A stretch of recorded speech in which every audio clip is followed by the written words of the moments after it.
Okay, well, I guess I'm some kind of dick.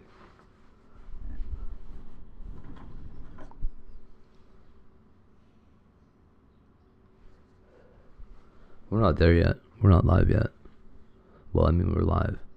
We're not,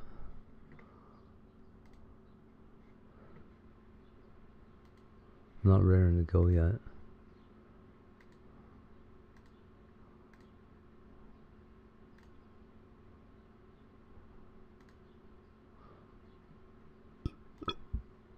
Excuse me.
Botrix has successfully joined the channel.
Still works, eh?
to get a cell phone for you, okay?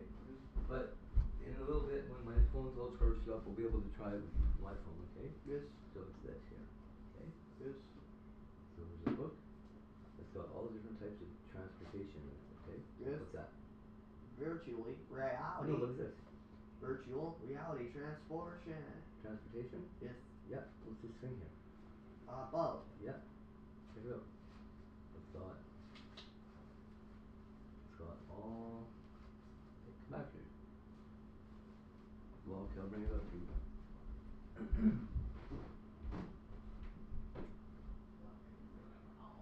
There. I want you to read something.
That's exciting.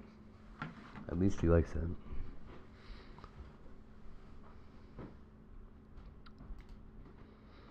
Do. I'm back. How you doing, buddy? No. Bring that up there. Hey, come here. It's not optional. You keep bring that up. I want you to read that. Read one of those entries, okay? Yes. You read all that other stuff all the time. Read that, okay? Yes. You just have to pick one card.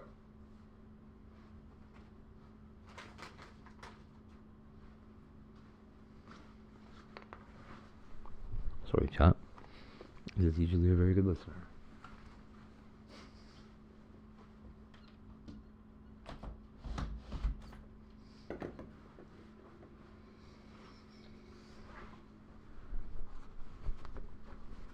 Oh, there's not even anybody here? Well then, you know what? Suck my dick, chat.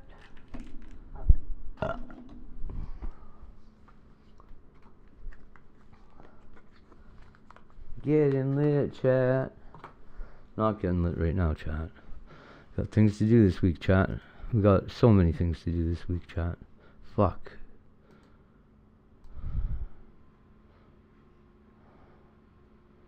Alright, so I don't know which one of these is gonna be what.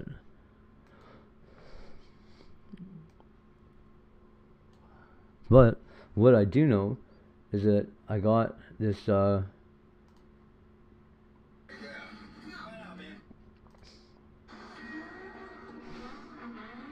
Look, Los Angeles. Okay, we'll keep it with a driving theme and when things don't work out. Yeah. Out of control teenagers taking over streets across the nation now. A lot of these people aren't teenagers, by the way. They're just young adults. Scenes from Los Angeles, just a glimpse of what cities are dealing with, and Yep. it's not just LA.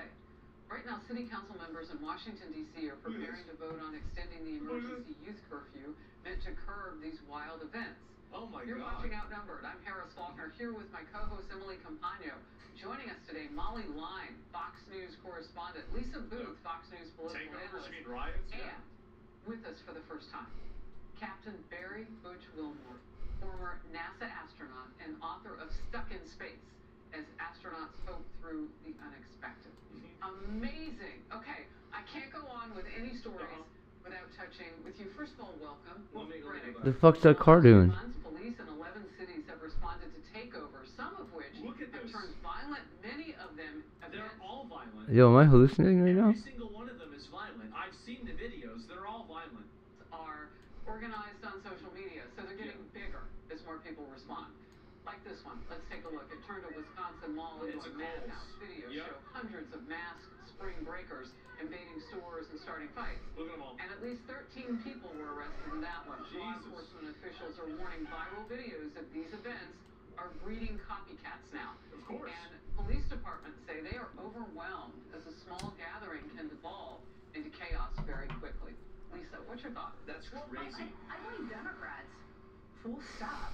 I mean, for decades. It's not a vehicle. Now, they have been leading this breakdown How do you blame Democrats whenever the Republicans are the ones in power?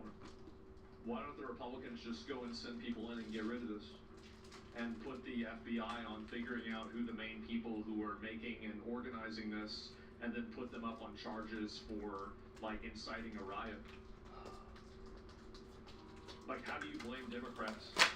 This is the Republicans' fault.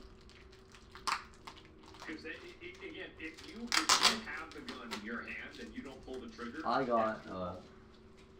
not pulling the trigger. society from all different vantage points, from a policy standpoint to the narrative around policing, also culturally as well. I mean, you look at the policing angle, all the soft on crime stuff that Democrats have pushed, the elimination of cash bail, abolishing the police, and then you get to culturally. So the government, you really think that they can't figure out something to do? You really think they can't figure out a single thing? With welfare, incentivizing single-family homes, punishing marriage as well. You look at the breakdown of God, of mocking God as well, mocking the family unit. And then you look at the narrative around policing. You could go back to Michael Brown, hands up, don't shoot. President Obama pushed that lie. He said it was a breakdown of, the policing and, really blamed the police went and told Jacob That's Blake in insane. Wisconsin that she was proud of him. A guy who showed up at his own victim's home to re-victimize her and then pulled a knife on police officers. Kamala Harris also encouraged people to fund the Minnesota Bail Fund as well, and to bail out some of those rioters in They're going to Minnesota. start charging everyone as adults for violent crimes, no exceptions for kids? Yeah, I mean, it's the police's fault? Yeah, I don't know, but Democrats run the inner cities? What, you just send in the feds and you get them? You send the feds to the kid's house, you arrest the kid, and then you take him and you put him in a federal prison. And you hold him without bail.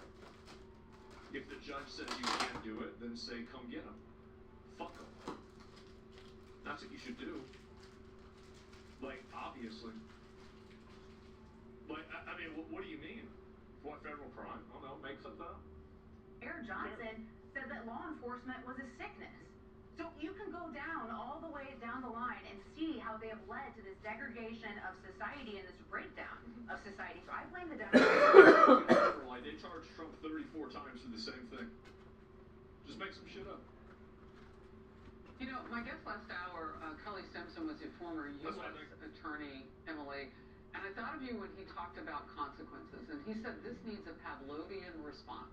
I like that, the bell with the dog. Yeah. If we view this through the lens of these are children, then we need to see that they are victims. And they could... They're not victims. What do you mean they're victims? What do you mean they're victims? What do you mean by that? You're fucking crazy, bro. People say I'm crazy. So what about what I'm saying is crazy? Let me ask you. I don't want Democrats doing the same thing. Or you're not falling into the let me get this. So what is this? What am I saying that's crazy?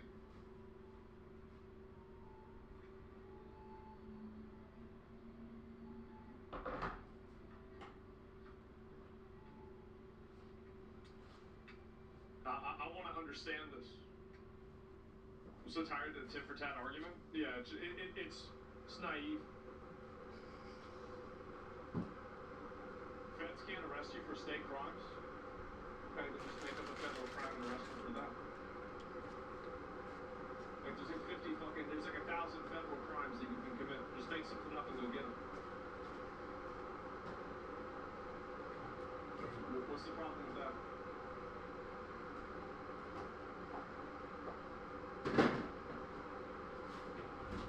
Like, I don't know, you want me to look this up?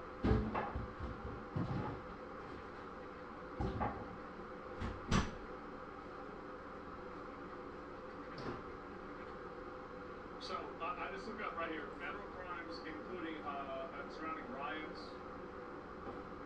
And so riots, main federal anti-law is criminalizes traveling interstate or foreign commerce. You could say that foreign commerce is doing it over social media, and it's interstate because it's on social media, and you're inciting a riot. You just pick them up from that. Literally, The bitch is Wikipedia. it's so easy. I'm on your side, though. It's just not wanting Democrats to have that power. I don't know if I'm here right now. I don't care if I'm here right now.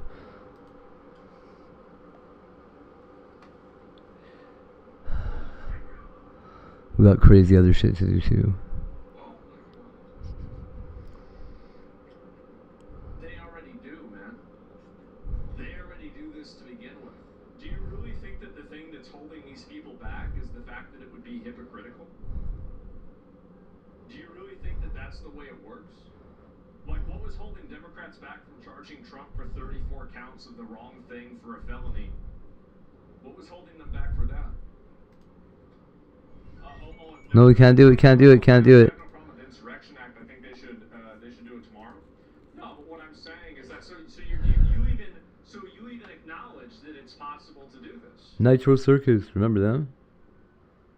Are we going to operate under the assumption that the good guys will always be in power? No, and that's why you need to make sure that it's as close to them as possible. That's my point. What is it though? Ammonia. What? So, like, yeah, you really think that they're not doing that? Like, I think that you have this naive notion that your enemies will not do things if you don't do those things. Your enemies will do whatever they can to beat you. If you're unwilling to do that, those people will overwhelm you. That's it. And, you know, he's actually, we shouldn't jail kids. Well, let me pull this up. Because this person seems like,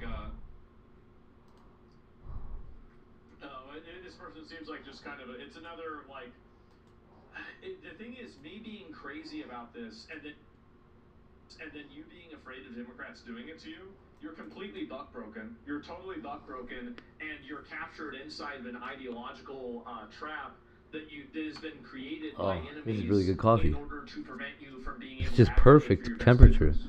We shouldn't jail the kids. Why shouldn't we jail the kids? I'm impressed. Oh. This could be the last person we're gonna pull up. Why shouldn't we jail the kids? It's more about legal precedents. And if they could, they would crucify Trump, but case law didn't allow it. They only got mindless change. Next time they'll have more ammo. Yeah, and next time they try to do it for them, they'll have more ammo too. Incorrect? You still wrong with this? Well, what is it? What am I wrong about? Exclamation mark Exedio. You are going far enough. Then to be an example. Oh, you think we should shoot him? I don't want to listen to this. It just seems like another retard. Be victims. Okay. And when we talk about the violence, the nature of the crimes that they're engaging in, it is absolutely horrifying. And if you want to have that party see them for what they will, well then they should understand that there's an epidemic of opportunity and threats to these kids' safety. Now, if you want to look at it through the lens of them being adults, makes it all the more frightening, and that's what I think we should do. Yeah. The enforcement mechanism has been totally gutted here. Arrests mean nothing without actual incarceration and consequences that the attorney talked about. The reality is that we have demoted family court into some type of summer camp for them. There are no consequences. There's zero accountability, and there's zero incentive for those kids to succeed whatsoever. What options have we provided for them? None in the public school sector. They have plenty of options. They have plenty of opportunities, and the idea that it's society's fault that a bunch of retards want to go out and do donuts in the middle of an intersection and break into stores is outrageous. The idea that the country is at fault because some animal can't stop stealing from Kohl's is insane. I don't want to hear that.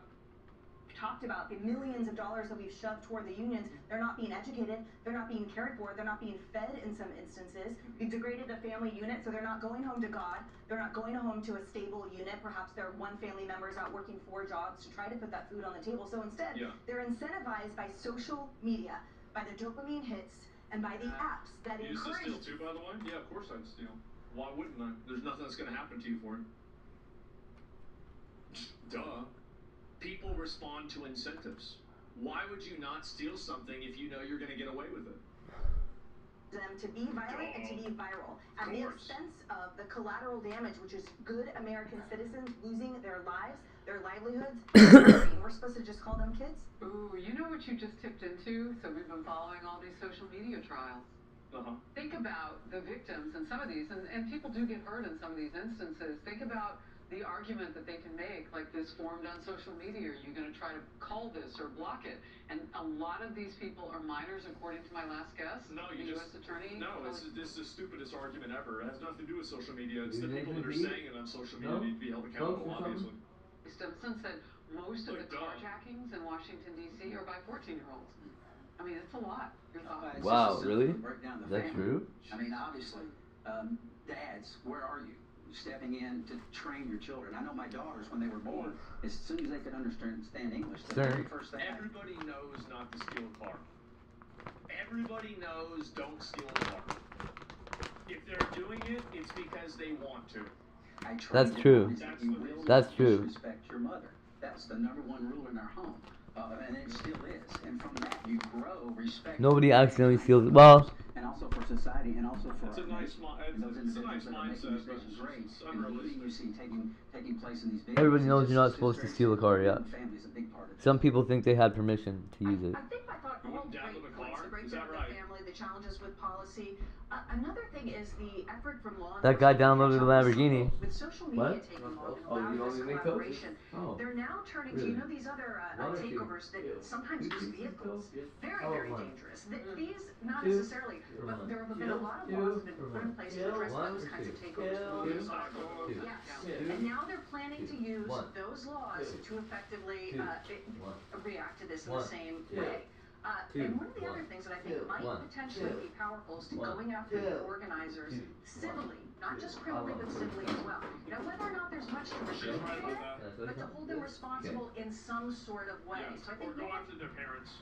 enforcement is also struggling to Good catch up idea. with this as it gets underway. So what's interesting about that, you talked about the parents, specifically the father in the home. You start Wheelchair takeover win? I don't know. That's I don't know if true. that one's going to happen. I mean, I'll speak to the men out there because I am a man and I am a father. I mean, men should raise their daughters to be an example for the type of man that they would seek to marry and spend their life with. And they should raise their sons to be the type of man that their sons would emulate. And we have a breakdown in society. I just read a statistic. It's either 1 in 4 or 1 in 3 households in the nation are fatherless. Holy shit, Fatherless homes in really? this nation. It's 3 times the global God average. damn. Globally, it's about 7%.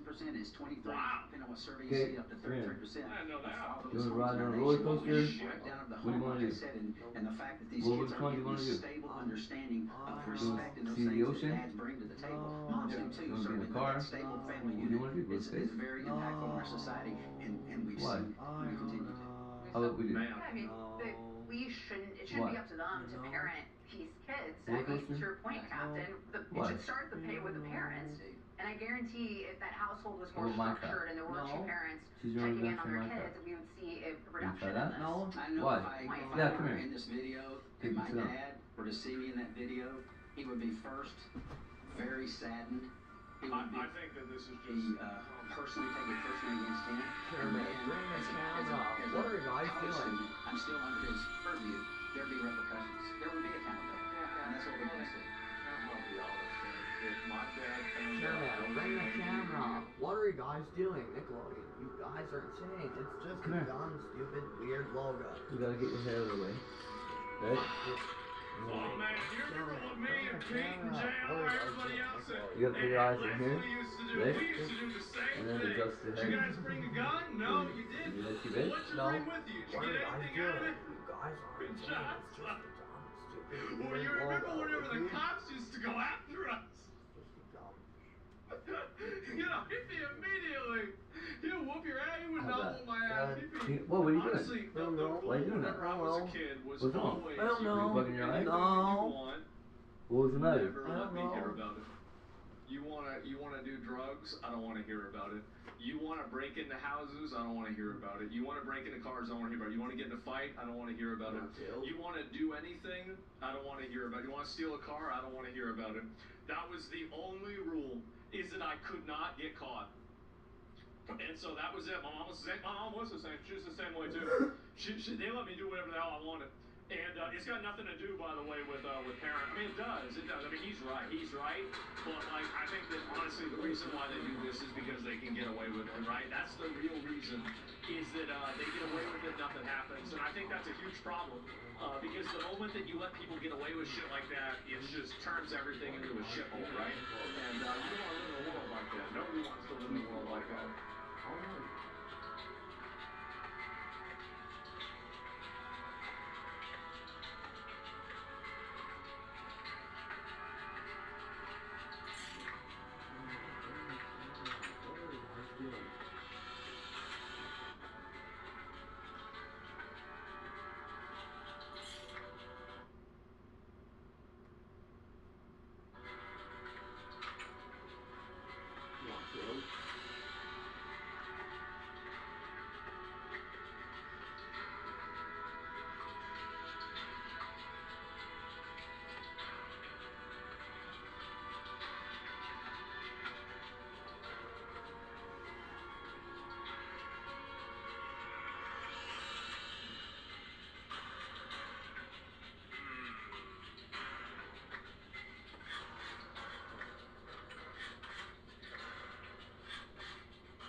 Wait, I'll turn it on the volume.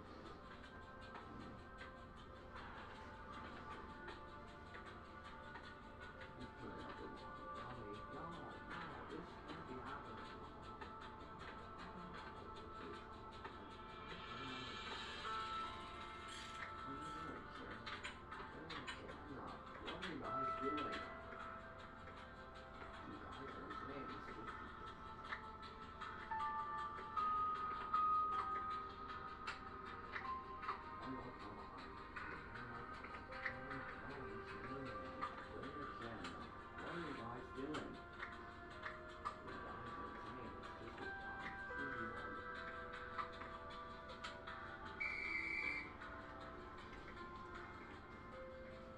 Feel it. Keep your nuts. Look around.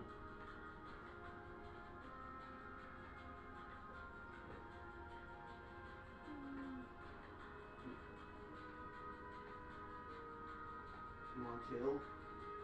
Some toast? Yes. Yep. Do you like this? Yes. You and me? Yes.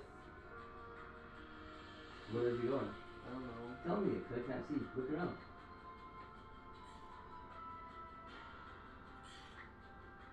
Is he putting handcuffs on you? Is that handcuffs? Did you look at your hand? No. Wait, I'll turn on the volume. Oh wow. It's turning on the volume. It's on me. Oh no. This Look. Oh no, this can't be happening. No. Come on. You looking? Yes. What am I doing? What's over here? Man, Tell me what's over here. What can you see? Where did I see? What do you see? Tell me, hey. What do you see? Right. Tiger. I'm hiding. What can you see? I don't know. Where are you hiding? I don't know. Chairman, bring the camera. What are you guys Look doing? up. You guys are saying it's just a dumb cheesy. Look at your hand. Look down at your hand. You have to put your head down like this. You see your little hand? Oh no, you guys are trying to You hide. see your left hand? Or no? Yes. Yeah? Ah, what's going on? Wait, Ah, they're escaping from prison. You see that? They're escaping from jail, look. Ah! Where you gotta go? What's happening? I don't know. Is there lights? No. It's just Is there cops? crappy logo. Is there cops? Guys are right. I'm Is hiding. there what a cop looks like? No. What are you looking at over I there? don't know. Oh! Ah! Water!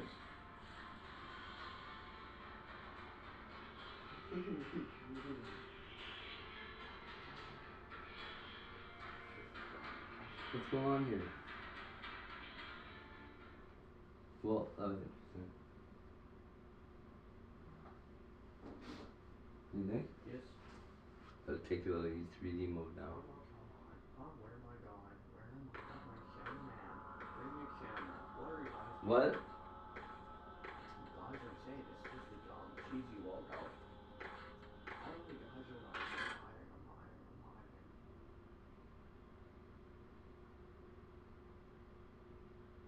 Is everyone okay? Is everyone okay now?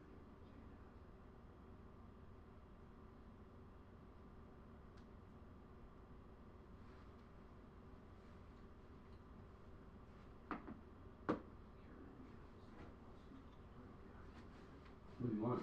I don't know. Toast, he says. Right? Yes. Okay. So what we need to do, right, Yes. is get you a phone that's pretty much the same size as mine. Maybe a little bigger. Right? Yes. And then, I don't know. But the software you need for the Android is available on Steam. So we can just download it, and you've already got a Steam account that we can hook it up to. Okay? Yes. And then you'll have a working 3D headset that you'll be able to do whatever you want with. Okay? Yes. And Cameraman, bring the camera. I'll be able to What borrow are it, you guys doing? maybe, if I get it to work right, so that I can do streaming on it. But I doubt it, Why is it we got this logo? because I don't know how to do that. I just You know what I mean? No. No? That's okay. You're a good kid anyway. Where is that motherfucker? Where is it at though? Drop this now. I said enough of that. No, what'd you learn about? Tell me about the car you learned about. I don't know. Pick it up. Tell me about the car.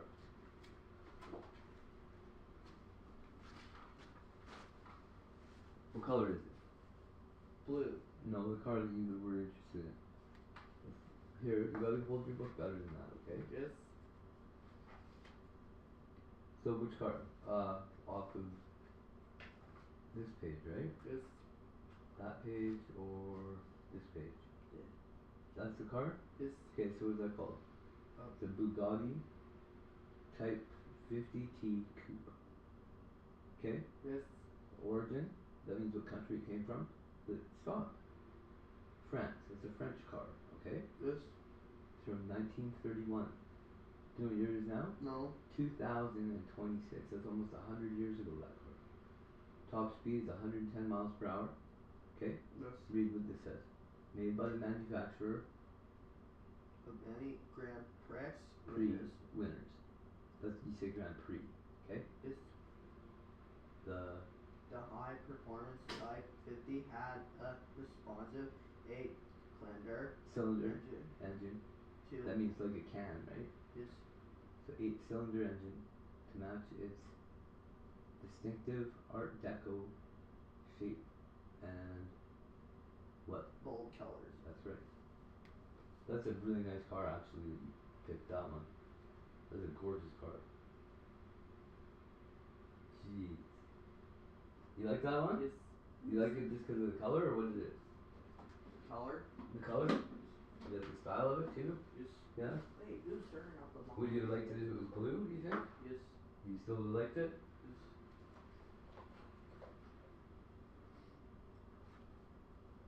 Honestly, I think the black and red on that thing is a wise choice. But I also think if it was white and very light blue, it would be a beautiful car still.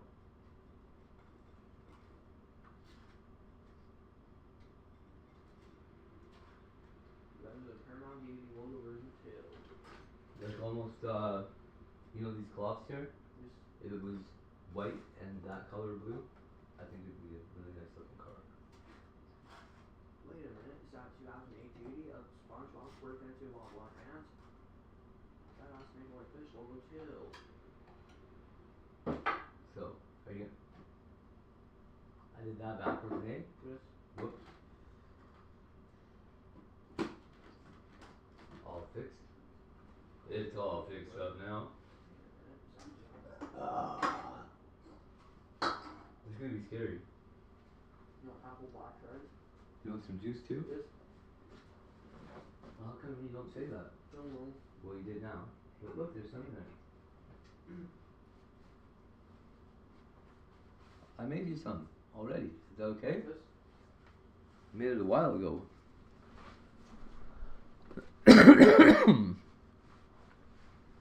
In fact, quite a while ago. In fact. Oh, I got a new coffee cup. I'm so happy about it.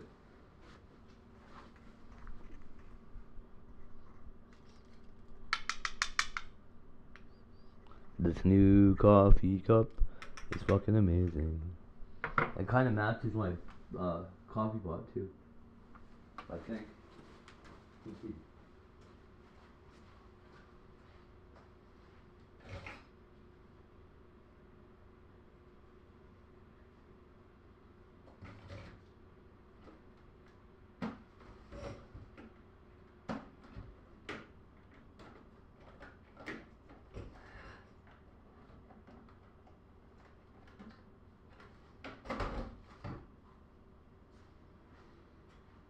What a pain in the butt.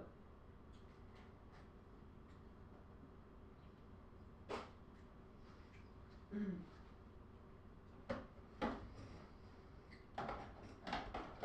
logo strike back. There's a really good car out there. In August.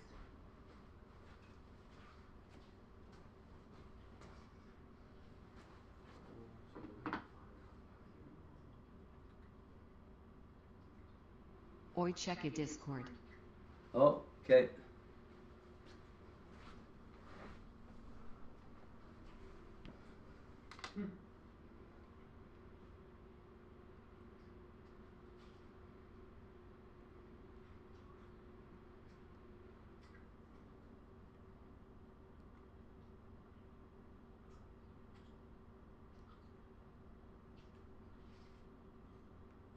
Bring the camera.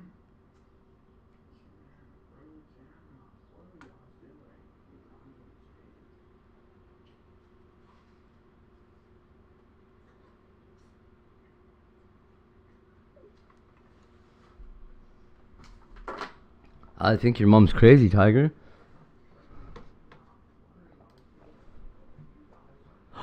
Oh, I love it. I fucking love it.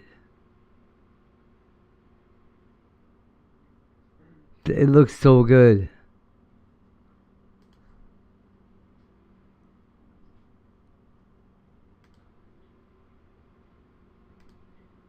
That's the tea so far.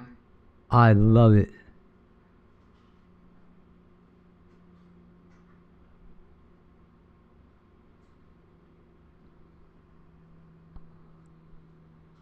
Oh my goodness. It looks sick.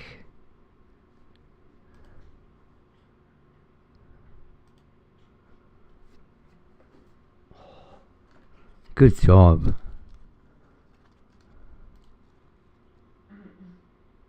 Oh, I love it. Dude, does it ever look so good?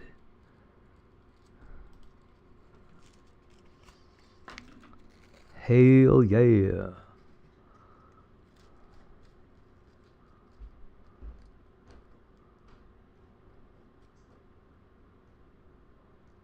Oh my god. Cutting the hashtag hategioeshere for the back now. Sick.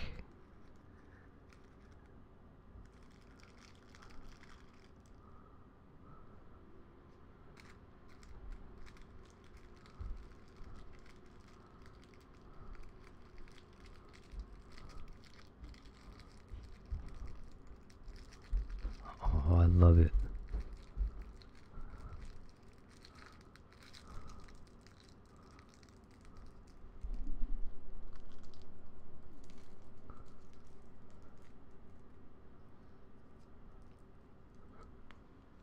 What you doing, little bud? I don't know.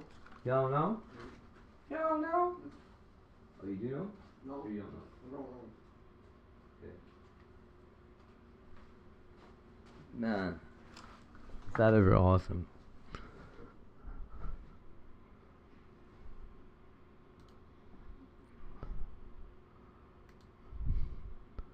I was, man, I hate ADHD. The font is Destroy from defont.com. Destroy, it's called? Okay.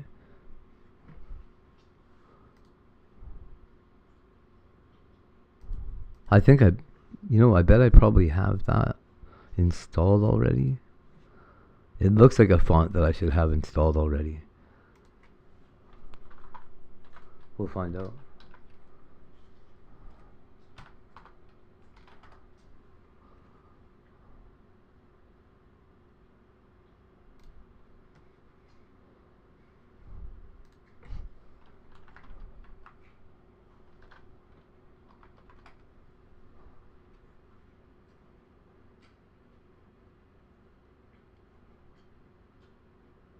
Oh, hell yeah.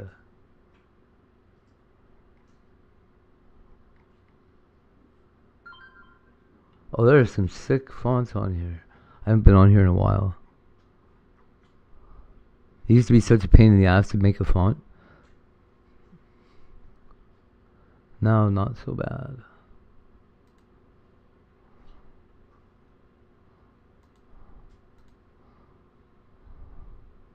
Man, I remember when zip files were like magic. And people were just like, how does he do it? And I had to look it up. I learned how you do it. Install. Boom. There we go. Thank you. Icker.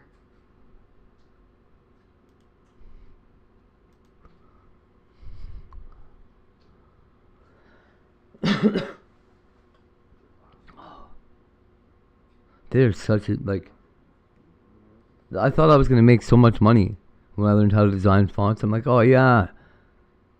And then I was like, oh. But I did get the chance. I've made a couple of commercial fonts that got, like, published. Well, they got included in a old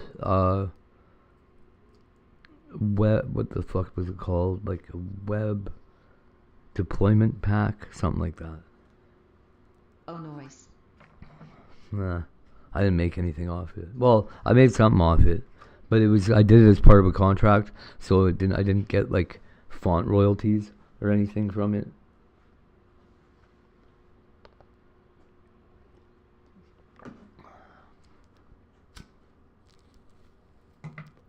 But this guy hired me to make this font because he's like, well, my old web developer quit. The guy ripped him off. And just took off after getting like this brand new computer and all this shit. He's supposed to be like doing this guy's network for him. Didn't do shit for him. So he's like, well, this is the website. So I like look at the website, I'm like, oh boy. Custom fonts, huh? I had to fucking design a font so that I could steal all the code for this website and make everything else in his whole network look the same. It was such a pain in the ass. But I had to learn how to make fonts, and then I had to make them. I had to do it perfect the first time.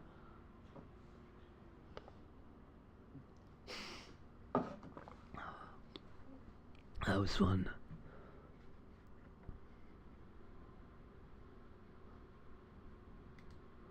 That website was it eventually became, I think it's WebMD. It became one of the Ask Doctors Questions website, like international network websites. I can't even. I'm pretty sure it was WebMD.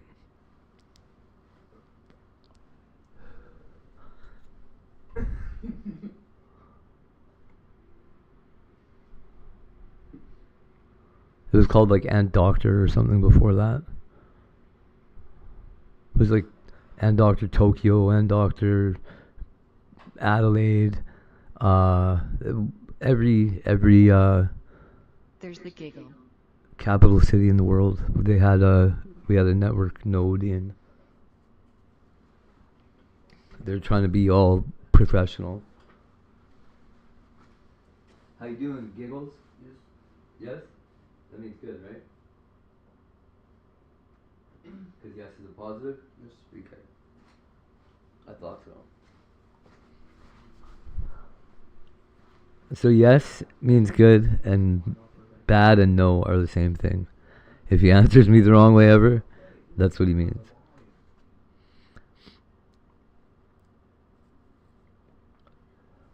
I go, how's it going? He goes, yes. Like, that's a positive response. Is all it is.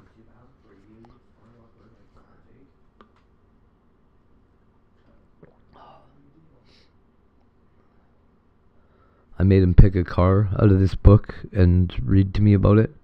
He picked a fucking nice car.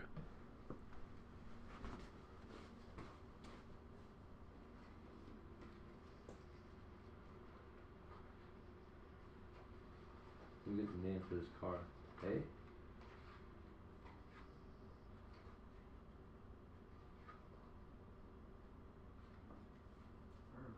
I'll be here any second, any better.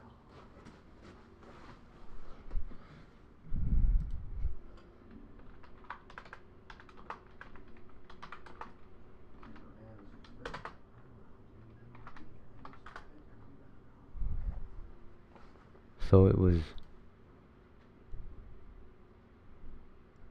this car right here.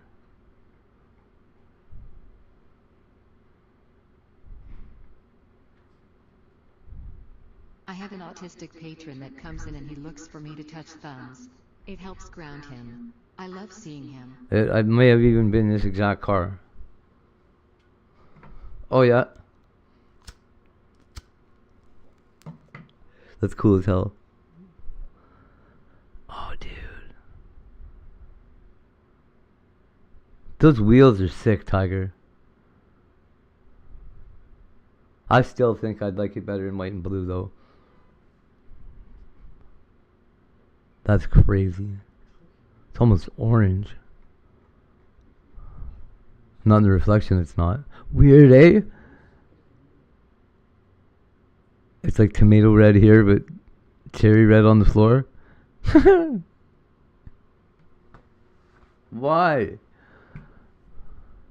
It's all sun faded? Oh, they should repaint that baby. Oh, man. Yeah, Bugatti. He would pick a mother effing Bugatti. It's got a V8. From 1931. By the way, top speed of like, what did it even say? It's like 200 miles an hour or something stupid. It's a supercar. It's like an old Lamborghini. It's a race car. Like, really? That was a race car? That is so crazy. Those dudes must have looked... Oh, it was those dudes. I know who raced in these things. It's those cars. I didn't even realize it. Those weird little speedster cars. With the no... If you take the hood top right off, it's that car. Shit. They usually just had like a little apron around the driver or something, I guess. Man, that's so weird. 1931. What a year.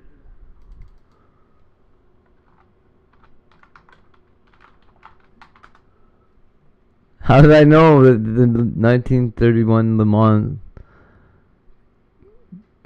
How I don't know nothing about Grand Prix racing, but I knew Le Mans was still around back then. There they is. Yep, same cars. What do you know? With the little Wooga horns.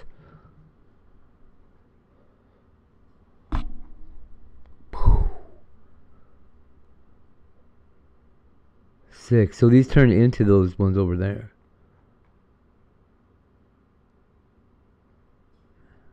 Oh, he's got the tape on his lights.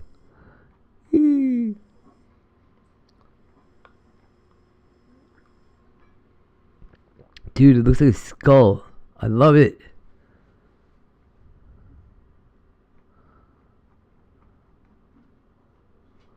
I don't know if you can even see what I'm looking at. I better stop it. What the hell is that? Oh, you can't see it. Well, that's unfortunate. Aussie girl. How you let me do this right here? Oh, no, you could see it, right? Yeah, okay, you could. Never mind. I just couldn't see where that was on the window over here. Oh, because it's tiny and in the background, idiot.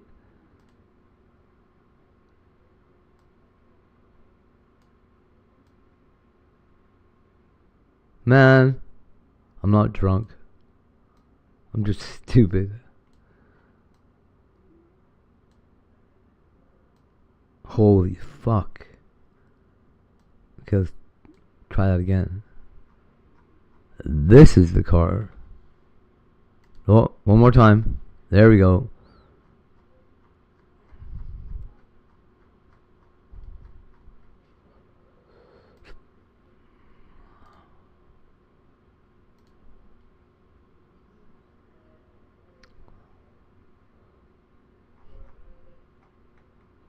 Here you go. This is the car that Tiger's dad was too dumb to find. I found it. That's the car he likes.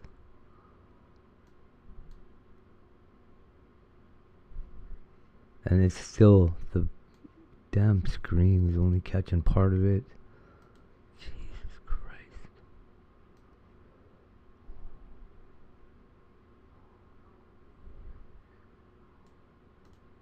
There. Okay. There we go. I have an autistic person on the end of my mouse right now.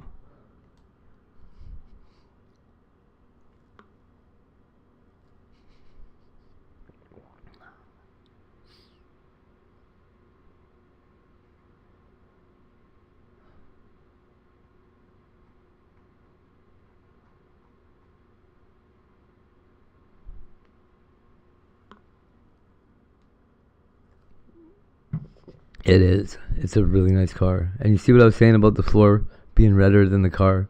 I don't know what's going on there. It's unusual. Tomato versus cherry. Which car is better? Anyways, yeah, it's a pretty sweet car. That's what he picked. I was like, pick one of these cars and learn something about it, and then tell me which one you want or which one you like.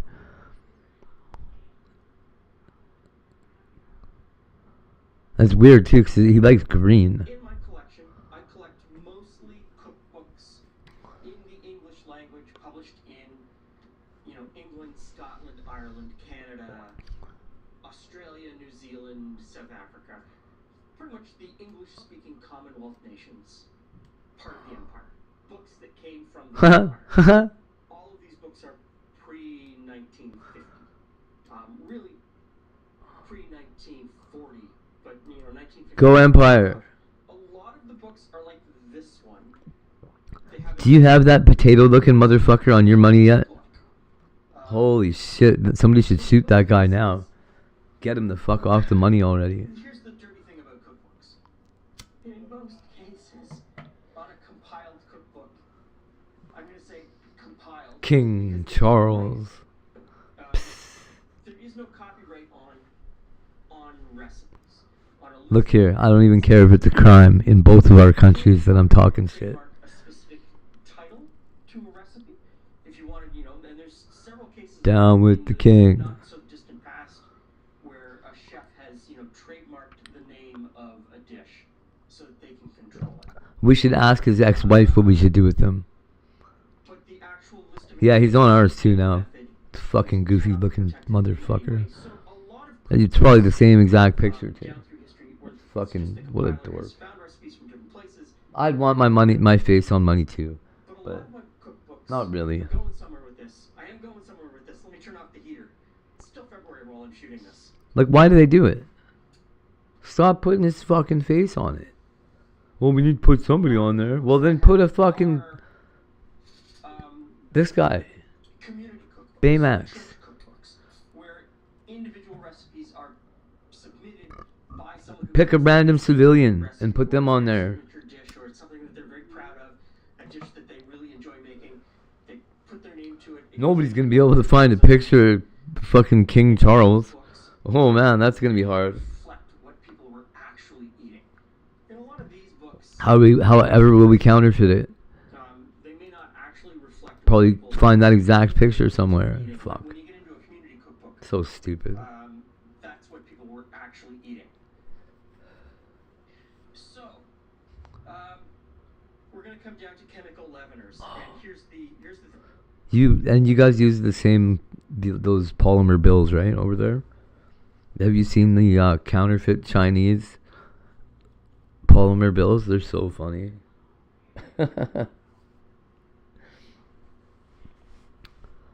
There's a lady that I guess some dude bought a bunch on Temu and was handing them out to people, and this lady didn't realize that it was a fake bill, but her friends did. And they took her to a fucking gas station, and she tried to like fill up her Zelle card or something, and they ended up calling the police.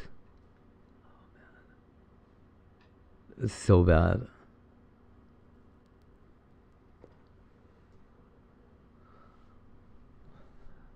Her friends are right there too, and just let the whole police thing unfold. They're like, man, you're so stupid.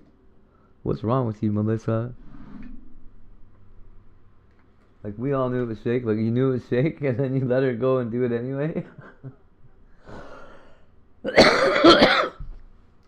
Tried to spend it. I don't know. If you get your hands on those things, I recommend slot machines. Because the worst it's going to do is spit it back out at you. If it's in good shape and you put it in and it gets spit back out, don't put it back in. Oh, I love it. I love it. That's awesome, dude.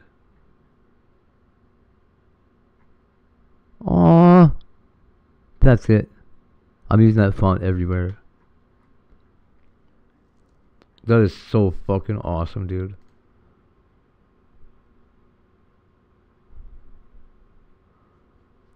You didn't pick this little bunny, did you? I seem to remember us discussing that before. Damn right.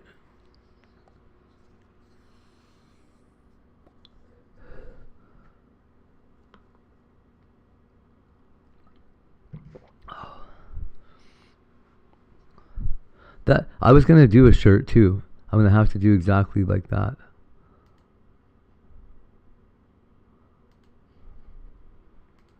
The hoodie will be in red. Cool.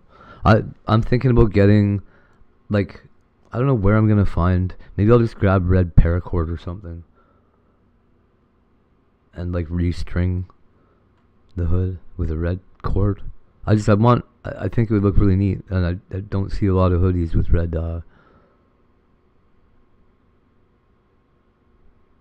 drawstrings or whatever. But the little penguin one that I did, or that Gemini did, I guess, looked pretty sick.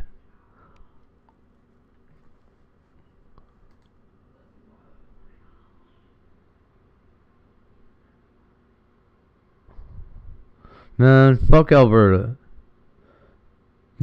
No. We want to fight. That is awesome. I fucking love it. So honestly, that makes it like 300 times cooler.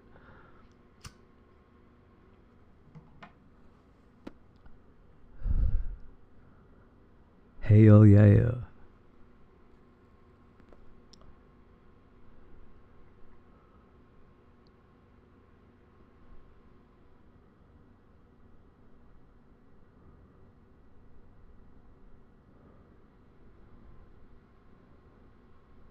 What? Just wait. Is this lady gonna tell me that all I have to do is buy graham cracker crumbs and get them wet and squish them together on a cookie sheet and make my own? Because I'm gonna be mad. Super fast. I don't know about you, but where am I gonna get graham flour? I honestly, I love that about that shirt. It looks fucking amazing. The good news is they are super easy and simple to make at home. And if you've never had homemade graham crackers, my friend, you've really never had homemade graham crackers. You probably I mean, it's like already customized because you made it anyways. But oh, what? But it's even customer. It's so cool. This makes enough for immediate eating, but they actually store really well for hell yeah.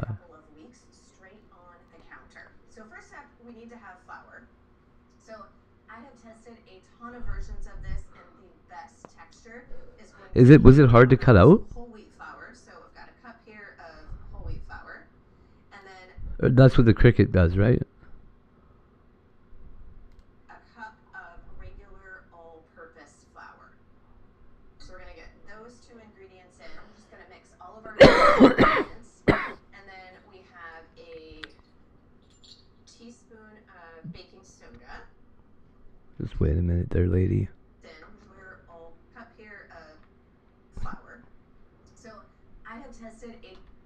They actually store really well for at least a couple of weeks straight on the counter. So first step, we need to have flour. I want homemade graham crackers so bad. I have tested a ton of versions of this, and the best texture is going to be equal amounts whole wheat flour. So I've got a cup here of whole wheat flour. And then why? A cup of regular all-purpose flour. Or what? So we're gonna get or what? I'm not buying 2 bags of flour. Mix all of our dry ingredients. Bitch. And then we have a teaspoon Don't they make soda. 50-50? Okay. Baking soda? I better stop. I use salted butter whenever I'm baking. I use salted So butter. I'm gonna use a scant half a teaspoon of sea salt because my butter is salted. If you're using unsalted, then you probably want to use a heaping half teaspoon. Now, this is where you're gonna get It didn't take very long good either. portion of your flavor. How do you get it to go onto the shirt then? So this is cinnamon. I highly recommend Ceylon cinnamon. It's all that we stock. But when you're baking, the difference between Man, I gotta learn more about crickets. and Ceylon cinnamon is Ceylon cinnamon. It's actually the true cinnamon, but Ceylon cinnamon. naturally sweeter flavor, and it will elevate your baked goods a ton. So we're gonna do 2 teaspoons of Okay. cinnamon in there. You use the iron too, right? Or something like that? Mix together. How the hell do I know? I don't know anything.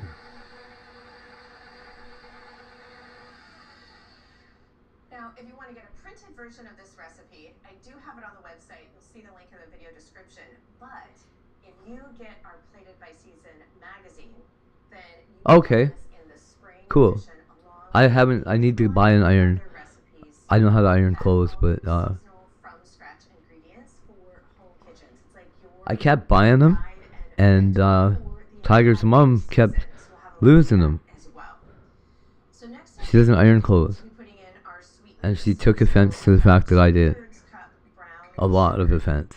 and I was like, come on, I have a suit, I've got dress shirts, what the fuck do you mean? I need an iron.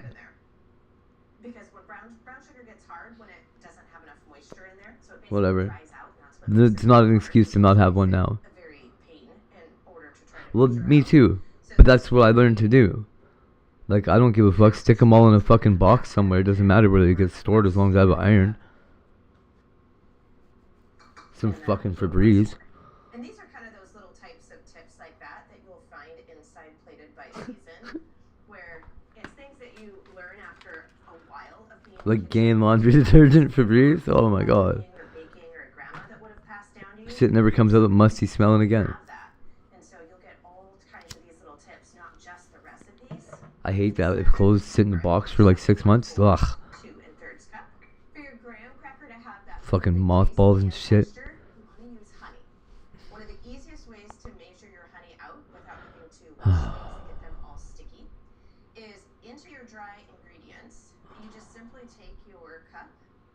So this is a 1/3 cup. And we want to press it all the way down in there to make that indent. What are you doing? Oops. And you can kind of see it. Why are you doing that? We're going to do the same thing right beside it. Lady. And then we're just going to fill For that in eggs? with our honey. What? Why are you doing that? What a silly lady. No, it's gotta be in a cup shape or it doesn't disperse properly. I tried other shapes. Now, if you needed to be dairy-free, Fuck or off. if you wanted to use another fat, melted coconut oil would work I have that. fantastic I had as that well. same mixer. So we're just Fuck. gonna I want my pour this mixer. in with our sweeteners. Mine was a KitchenAid with a Hobart engine in it.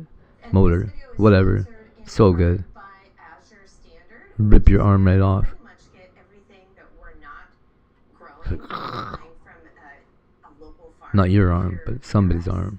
So the butter, the brown sugar, the flour, and the baking soda, and the cinnamon all come from Azure Standard. If you're I thought- a first-time customer So, and you place so your it was a purchase $300 mixer, right? I got mine for, I think I got it for $100. But it didn't come with any attachments on it. And the bolt cover for it is missing. more stringent even than I am for vetting and making sure that the products are raised. So it had no paddles with it whatsoever. I had to buy a hook, It's pretty much like a having your bread own paddle, that can ship whatever the you hell all else I these needed. products. Like it So had, it we're came gonna go ahead and pretty stripped. I got it from a pawn shop. Beautiful, beautiful blender. Or mixer.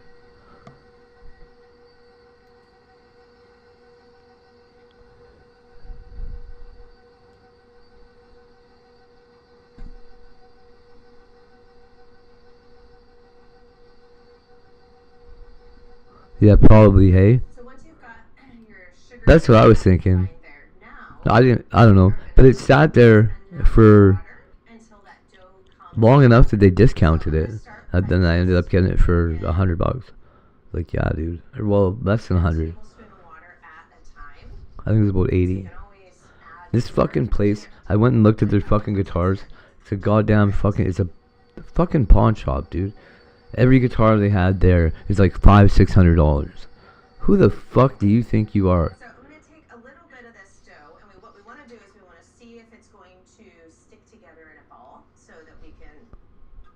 I know how much they pay for guitars. For some reason, I know. So it looks crumbly in the bowl, but what we want to see is when we press it Yeah. like this. Yeah, because it didn't have shit. None of its parts. And, I mean, I didn't have a bowl either. I had to get everything. But it was still a nice mixer. Like, it's still a $300 mixer. Missing like $40 worth of parts, and it was still a $300 mixer. Just gonna get in here with our hands. We're gonna just start. It's kind of like playing with Play-Doh, quite honestly. Nice candy apple red too. Okay. We're just gonna push. Caller, make sure you do. I'll probably see you later. Now this is a full-size recipe, so this will actually make 2 batches of crackers. So we're gonna kind of divide the dough here into 2 equal parts. I'm pretty sure this library has a heat press. Together, pretty nice. Pour that into a bowl.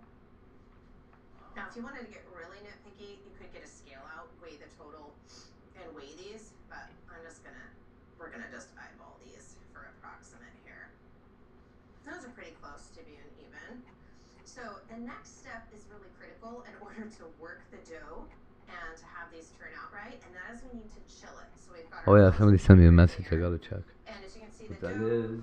Like I can work Ignorant this ass with hate. my hands, but this would be very difficult, if not impossible, to roll out. Told you what, dude. At this point, so we're gonna go ahead and get these wrapped up and sealed, and we're gonna put them in the fridge for at least an hour. So the nice part about this is, if you wanted to, you could make this dough up even the day before, or you could do it in the morning to bake later, or the night before, and then bake it in the mornings. It does need to chill for at least an hour, but as long as you wrap it up nice and tight so it doesn't dry out in the fridge, you can make the dough up to a couple of days ahead of time and just keep it in the fridge until you were ready to bake it. So here we have our first section of dough that has been chilling for an hour and 15 minutes. And then go ahead and get your oven preheating to 350 degrees Fahrenheit. Now, I love this silicone baking mat. I use this thing all the time, especially when you're rolling out dough. You don't have to have a silicone baking mat. However, if you want crisp crackers, no matter what type you're doing, you do need to get it thin. So we need to get this dough to about 1/8 of an inch thick. Otherwise, it still tastes great, but you're not going to get you're not going to get a crisp cracker. It's going to be more like a cookie. So using the silicone mat is really helpful in getting it rolled out super thin, because then we just lift this up, put it on the cookie tray, and in the oven we go. If you don't have a silicone baking mat, no worries. Then you can do the same thing with parchment paper. So you just put some parchment paper down and then roll out on that. What we're going to do though is we've got our silicone baking mat on the bottom, and then so that our rolling pin doesn't stick, because we don't want to add more flour. Traditionally, if you're doing like pie crust or cinnamon rolls or something like that, you're just going to add more flour so that your dough doesn't stick. But this isn't the same type of dough, so if we add more flour, we're going to change the texture and make them sometimes tougher. So instead, we're just going to take a piece of parchment paper here, and we're going to use this on the top so that our rolling pin doesn't stick to the top of the dough. I kind of find it helpful first, especially when it just came out of the fridge, is to use your hands and kind of press that down and out, so we're flattening our disc more.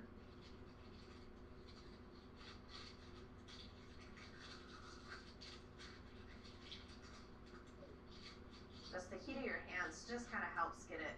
We don't want to totally melt it, like, otherwise we would undo the whole point of putting it into the fridge. But I find it helps when you first pull that dough out to kind of go like that. So now we'll take our rolling pin and we're going to roll this out into an approximate rectangle. And I find it easiest, this is kind of, we have different pressure when we're rolling. So it's easier, I find, to just roll by rotating the dough, and then you're getting your even pressure. Otherwise, if you keep it in the same spot, you're not going to get even thinness with your rolling.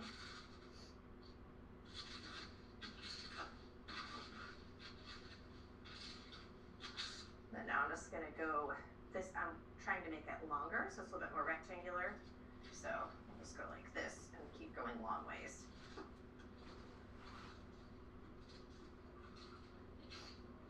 started waiting on you.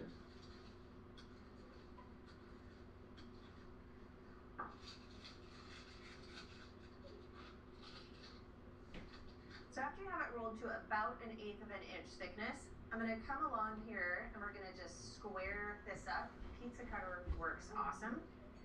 And so I'm just going to square up the edges. Don't worry, we're not going to waste this dough. And it's going to come. That was not straight. I don't know what that was either. Apple black, right? Yeah, hold on. Okay, so we want these to be approximately the same as we're used to getting when we buy graham crackers from the store.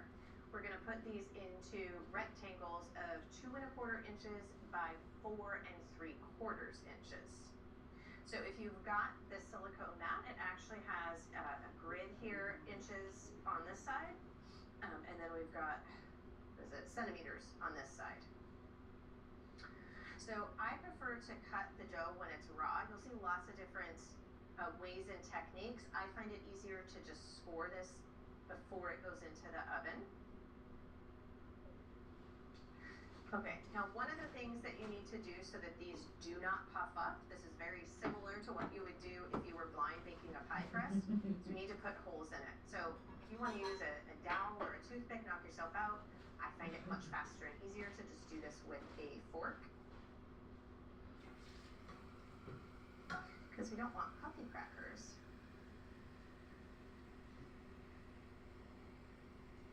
So this is our first disc. So with this excess, you can simply roll this out with the second one, but you're going to have to trim that one too. So what we can do is, I'm just going to simply grab those here. I'm just going to basically put this together as close as possible into the same size. So these will be what we'll call our rustic crackers. These are rustic graham crackers because they're not going to be as evenly lined as that one.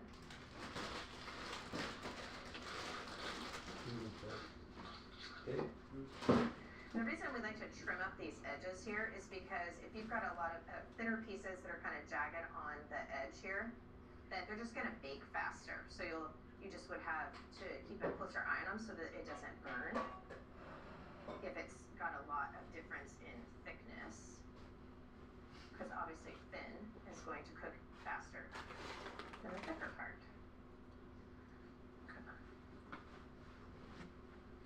Okay, now if you want to brush the top of your graham crackers with milk, you can. All that it does is makes them a little bit darker and a little bit shinier when they're baking. It doesn't really affect the flavor or the texture, and so I'd rather just save my milk. One less ingredient is better. But if you want to put on a little bit of topping for fun, we're just going to sprinkle a little bit of mixed cinnamon and sugar on top of these.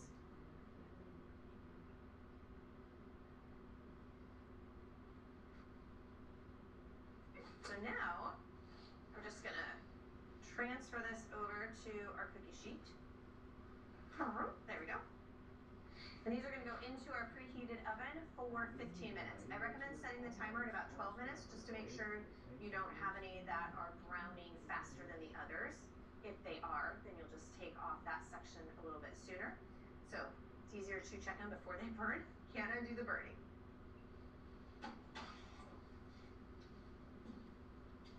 So sometimes these will puff up a little bit during baking. So when these come out of the oven, if you notice that that happens, then right when they come out of the oven, just simply rescore your lines. So we're just gonna follow those back. Well, that was good.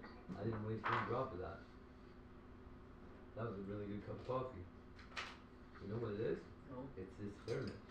There we Let's go. go steam it. Then, this is the hard part. You're gonna want to let these fully cool on the baking sheet. They will crisp up as they cool, so leave them on the sheet, and then I will see you back here when these are fully cooled. So these have been cooling for about 30 minutes, and you can see as I take these apart now, these come apart very nicely. As they cool, they crisp up. Okay, you wanna go like a cracker. give it with me? No, of course, these are Why? great just to eat as is, and if you put them sealed up Like a glass cookie jar works fabulous. You know where I'm They going will yet. last for up Where am I to going? 3 weeks is the longest we've ever kept Where'd you them. go? Once you get past the first week or two, they do soften a little bit, which is actually my daughter's favorite. She prefers them on the softer side. But you can crisp them back up. Should we go to We have the that mall? in the magazine, How to Do Enjoy? That Really Fast and Easy, as well as in the blog post with the printable It's pretty recipe. late already. But one of my favorite ways to have graham cracker is when I was a little Should we girl. go tomorrow? My mom, anytime she was making a what? cake or cupcakes, anything that had frosting, and if there was a I little think bit of so. frosting, she would always Okay. reserve a little bit anyways, but we would take the frosting, put it between two pieces Oh, of we graham could go. cracker, and then freeze it. And it makes like We a could go. faux ice cream Go down. sandwich. Oh my goodness, it is so good. So that's one of my favorite things to do with just the last few of the graham crackers. One of the other things that my mom used to do is when we were little, we rarely ever bought cold cereal. Like cold cereal was a super treat because it was expensive, and as we all know, cold cereal is not so hot for you. So sometimes if it was like for a special morning, or probably more so I thought it was a special treat, but it was probably because my mom didn't want to cook breakfast, we would just take graham crackers and break them up and put them in a bowl and pour milk over them like cereal. It's actually really good.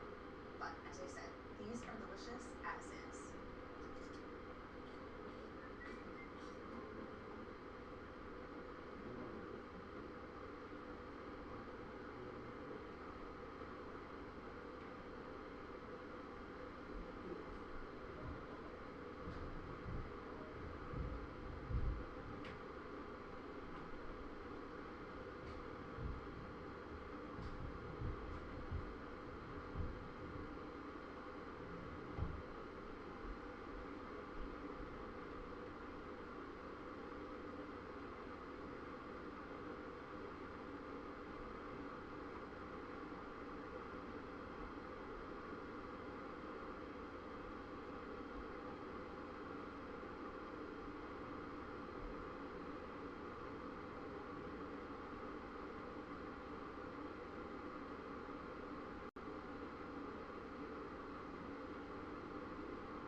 No.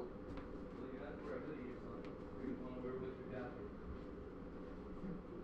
What do you want to wear? Tomorrow's couch. What? Tomorrow's couch. You want to wear this hoodie? Yes. Okay. Guys, I become a skater. How do you want to see me again? You just want to wear a hoodie? Yes. To the mall? Yes. You don't want to wear a coat? No, it starts. Oh no. Oh no. He's back. Run. Where? Oh my god. I knew it was Okay, gonna happen. whoa, careful. Oh yes. Although it's gone. And what happens to the cameraman? Where's your shoes? Right, you're a live guy. We'll go ahead and record the series. Do not do that again. Yeah, cameraman. Yeah, I'll go. You last time we have that. You really want to go for I'll be honest?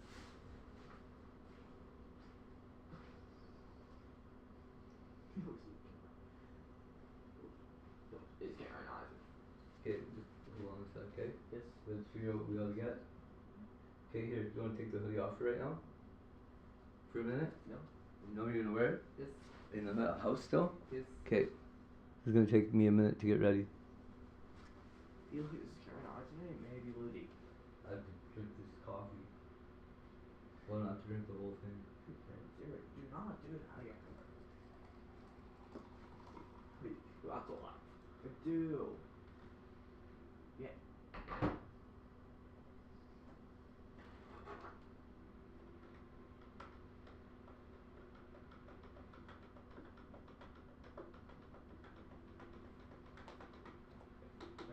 You know what's crazy? No. Why is it so blue? What are you doing? I don't know. Why are you closing it? I don't know.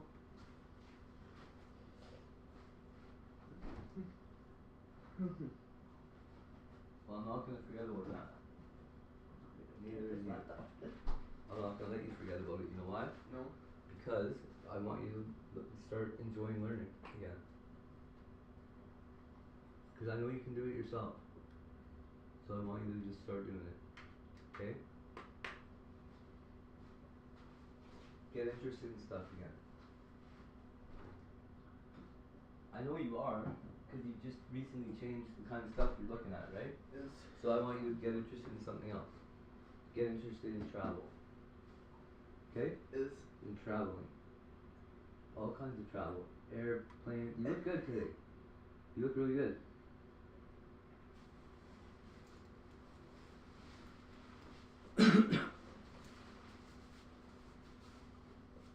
So let's wear a hoodie? Too? Yes. Yeah? Okay, I'll wear the feeler one.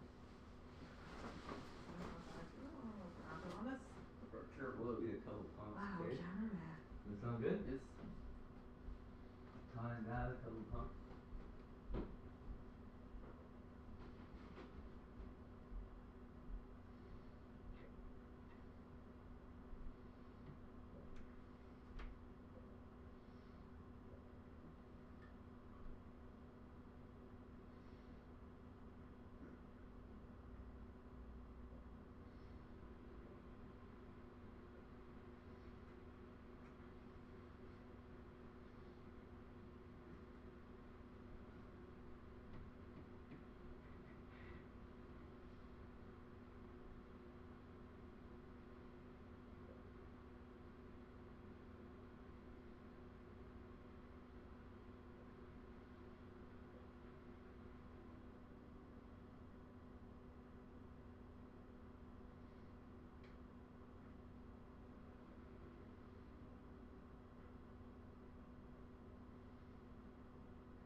First one got you, but now do the overall, but it's only option. Yeah. Just Okay. So, check this out. Hey, how's it going?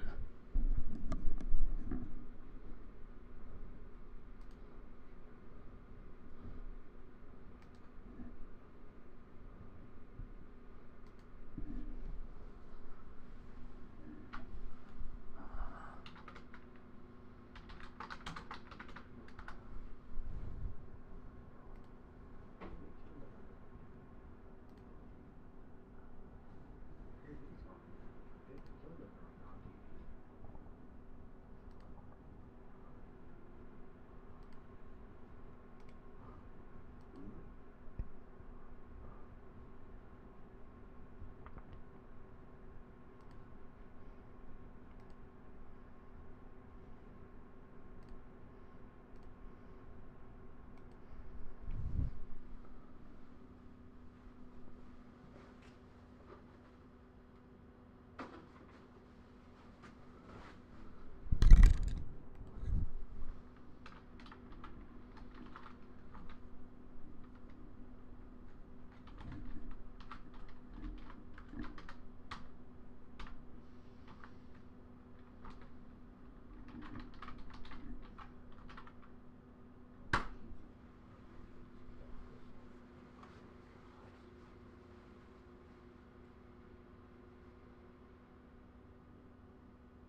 What's up? Playing a minute? Hey. I'm just smoking a cigarette and I'm gonna be ready to go, okay? Okay. We'll have to call cab too from somewheres.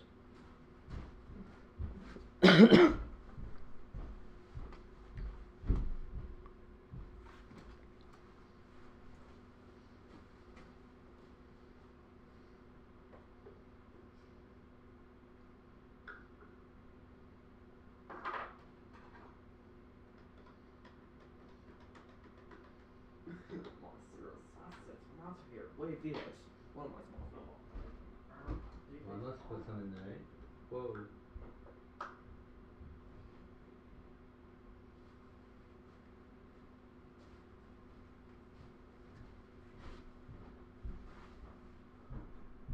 Aww. Aww.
That's all nothing. It was nothing to safety.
Fuck, that's even more confusing.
This hoodie's only $6. What's going on? Why is it only $6? Why is it $15 delivery on a $6 sweater? What the fuck? How many is it? I need a pack of black hoodies. I need there to be 20 of them. Not $10.99 delivery. Get out of here. Why are these all $20? It's like a fucking hoodie embargo. Embargo. $10.99. Free delivery. Whoa. No, for little kids. Idiot. Hate. You dummy. Not gonna start and play that game. Oh man. I had this really nice Nike one. I don't know. Wear a zip up hoodie or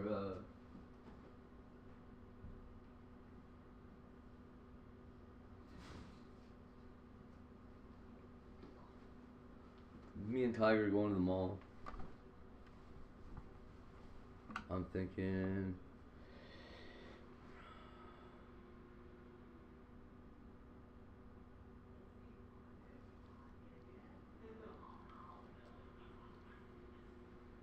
well, I'll be less tempted to steal anything if I wear this one.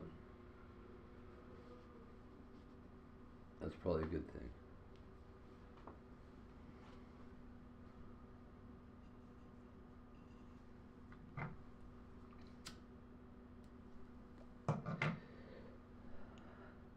But I'll also be less able to.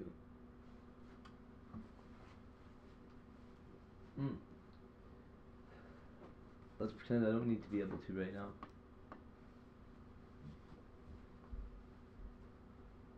You ready? Yes. Okay. I don't know where I'm gonna put these giant keys.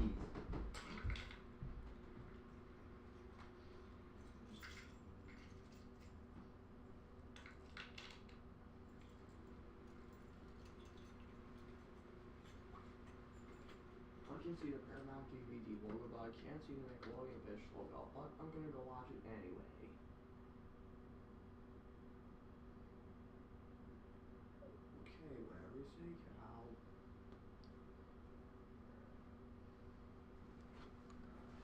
Are we bringing some bags? Yeah? Jerry's getting scared by Nick going fishing. Logos. Oh no. Oh no, Okay. We'll be back. Yo. If you're lucky, maybe we'll go live from the mall. Cheesy logo. You say? Cheesy logo? What kind of cheesy logo? Oh no, you guys are right. I'm hiding. It's Daddy too. Why is your mom bullying me? Bro?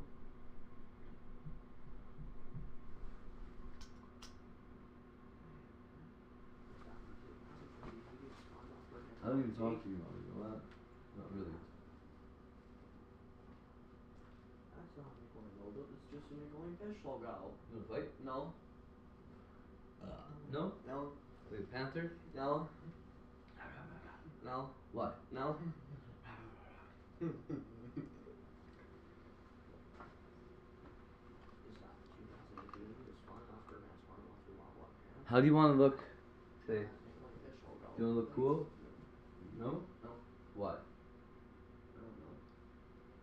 Do you wanna wear your cool VR helmet? No. No? No. And your giant earphones? No. Why? You don't wanna walk around wearing giant earphones? No. Okay. Cameraman, bring the camera. What are you guys doing? Nickelodeon, you guys aren't saying it's just a dumb, cheesy logo. Oh no, you guys are right. I'm hiding.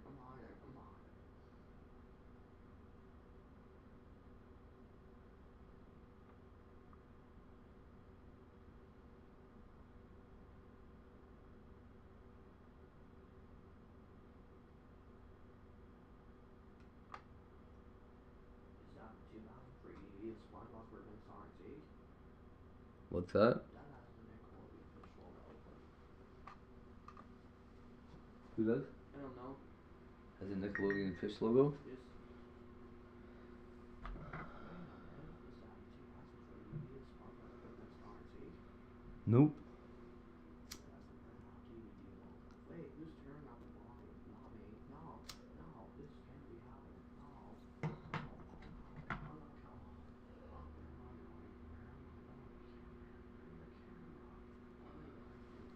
Okay, hold on. Cheesy logo.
bag? Yes.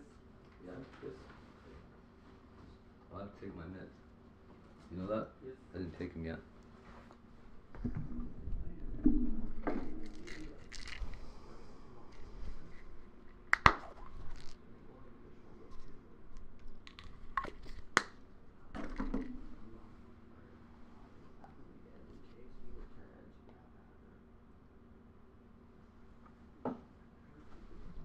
Okay, so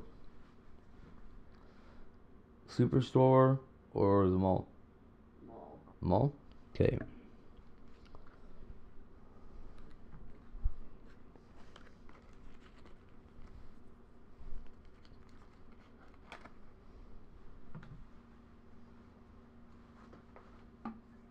You wearing a gray hoodie? No. This gray one? No. What one? No, me. What's your dad wear? The gray or the black? Gray. Black. This black one? Yes. This small one? Yes. That sucks. Alright. Okay.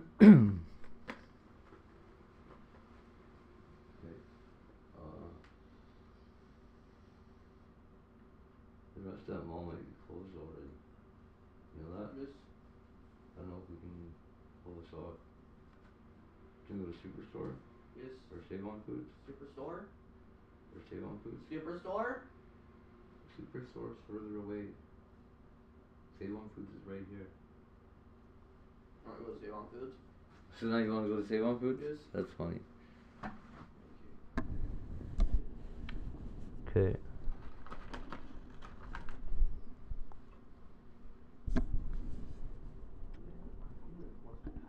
You want to walk there or cab there? Cab there. Okay. I knew this was gonna happen. What was it doing? The moment that Paramount dudes. Yes. I thought the logo was gone. Sir. And what happened to the cameraman? Bill, right? Yes. Okay.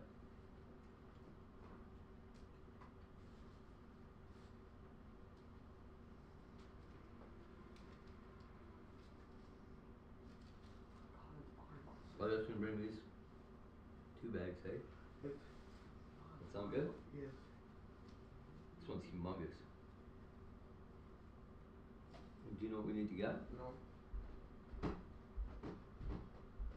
What do you think you're gonna have for supper? I don't know.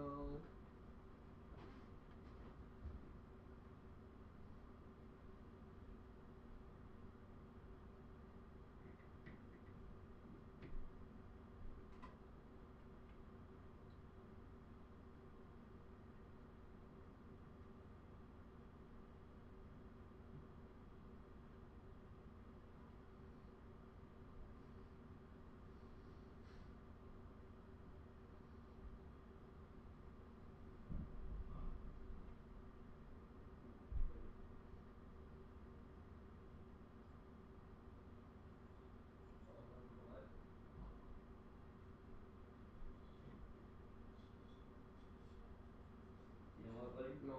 We are going to the mall. Okay? Yes. To Walmart. Okay? Yes. Wait.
What's this? Don't melt and freeze. What?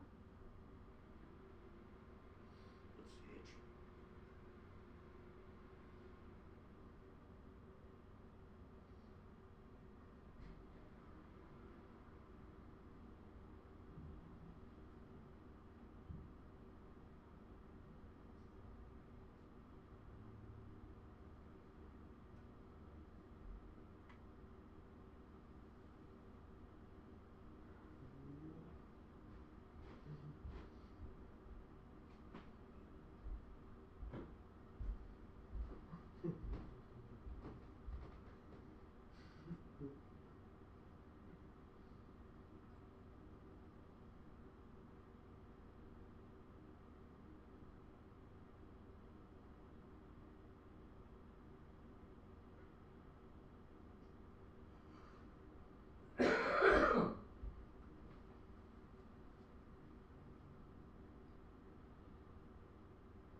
outside? 0 degrees out, you might be cold. Heard 6 times in honesty, but Can you grab that Walmart bag? Right there. He's on the way.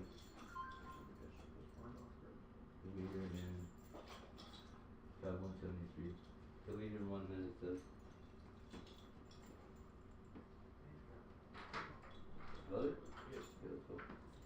Love you, chat. We'll be right back.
stuff away. You go ahead. Do what you're doing. Play around or whatever, okay? Yes. I gotta hurry and get this unpacked so I can get to the store. Over there. What? Okay.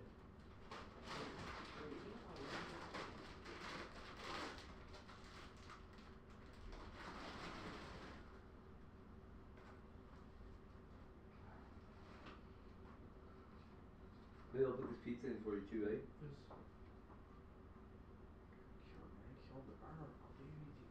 Come on, let me see what the temperature is. Red Baron. Sydney Cal will be super happy when you have pizza. You know that? Yes. 400 Fahrenheit.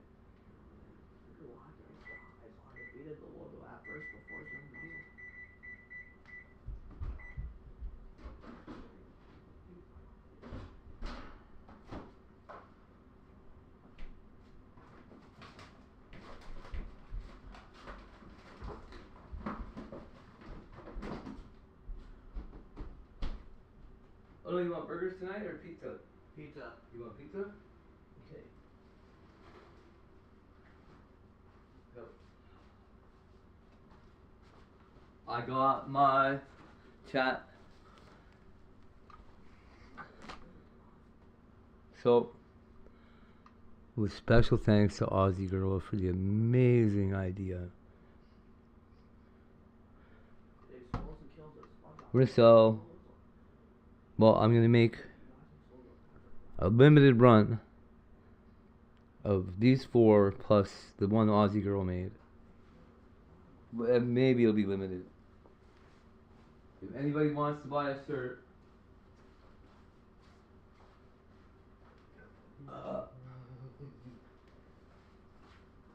they're not gonna be free. But I'll get back to you about how much they'll cost. I don't know what shipping is gonna cost to wherever you are. So that is, and there's always the option to just make your own ones. Hello, Bubble Boots. Oh, no, hi nobody. Hi nobody that's here. That's awesome. Well, I just made a crazy announcement. I'm glad nobody heard it. Scrubs is not Jewish. Are you lying? He's a Jew. He's for sure he's a Jew. There's no way he's not a Jew. I checked his card, yo. He's a card carrying Jew. And you're gonna get to see at least one good looking hategioeshere hoodie. Bobbing out. Maybe we'll auction it off. I don't know what we're gonna do with that one. It's gonna be a product that no, put it upstairs on the thing that it's always on. Right? On the shelf thing. Top of the stairs, right?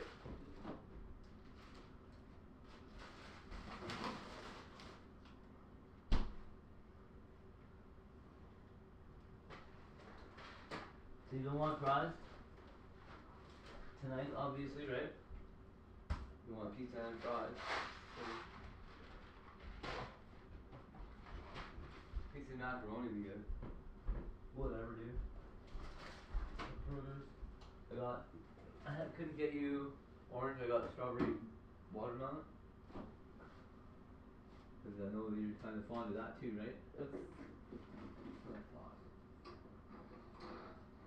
But I really like is you know what I'm saying when I say you're kind of fond of that. That means you like them, right? Okay. Do you want a what do you want? Mars bar. You want a Mars bar first? Yes. Not a Harry Potter flavored fruit snack? No. What are you talking about? I don't know. Look, some of them are orange bags. Some of them are green bags. What's happening? We need the green bags, the Slytherin bags. Wait, is there gonna be tricks in these? Oh man, I hope these don't suck.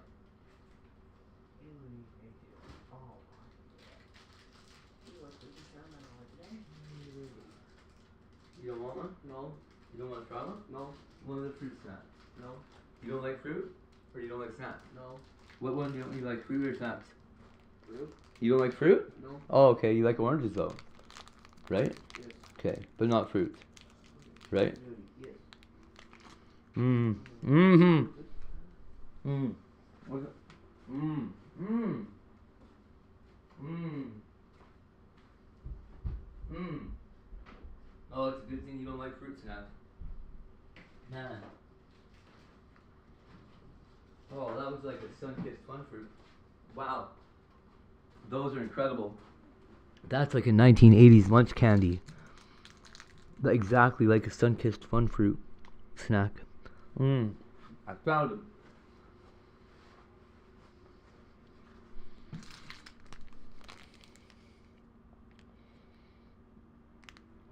Mmm. They melt in your face. Mmm. That one kind of tasted weird, like minty.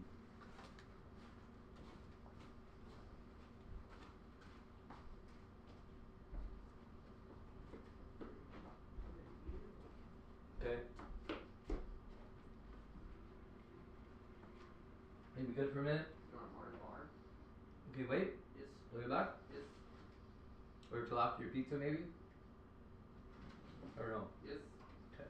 Today maybe we'll eat. You want a couple of fruit snacks? Yes. Yeah? Here. One. Try some of these and tell me they're not delicious. Hey, Dad, those are gross. Oh, wait. I want that one. You know that one.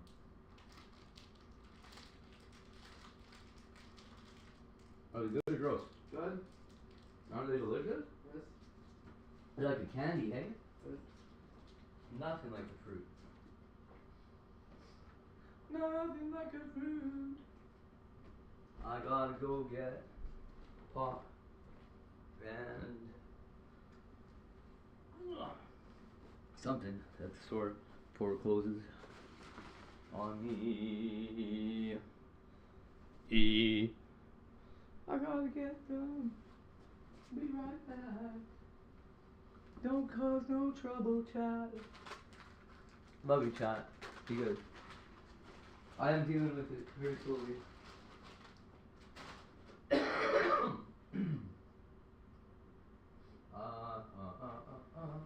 I still need my keys to get back in here. Or I can't get in back in here. I'll be stuck out there. And I will die in the cold. Or something. I'm dealing with it, yo. Spanish bar cake recipe. What is that, dude? What is it? What is it? Somebody find out. I'll find out. We're all idiots now. In the dope show, we're all dumb now. Back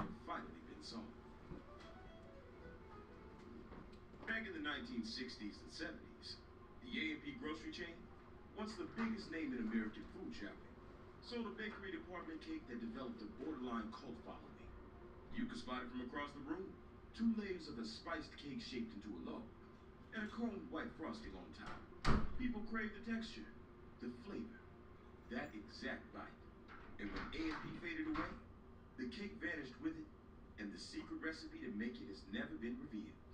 For years, people tried to recreate it, but the crumb was wrong, or the spice didn't hit, and something always felt like it was missing. Until now.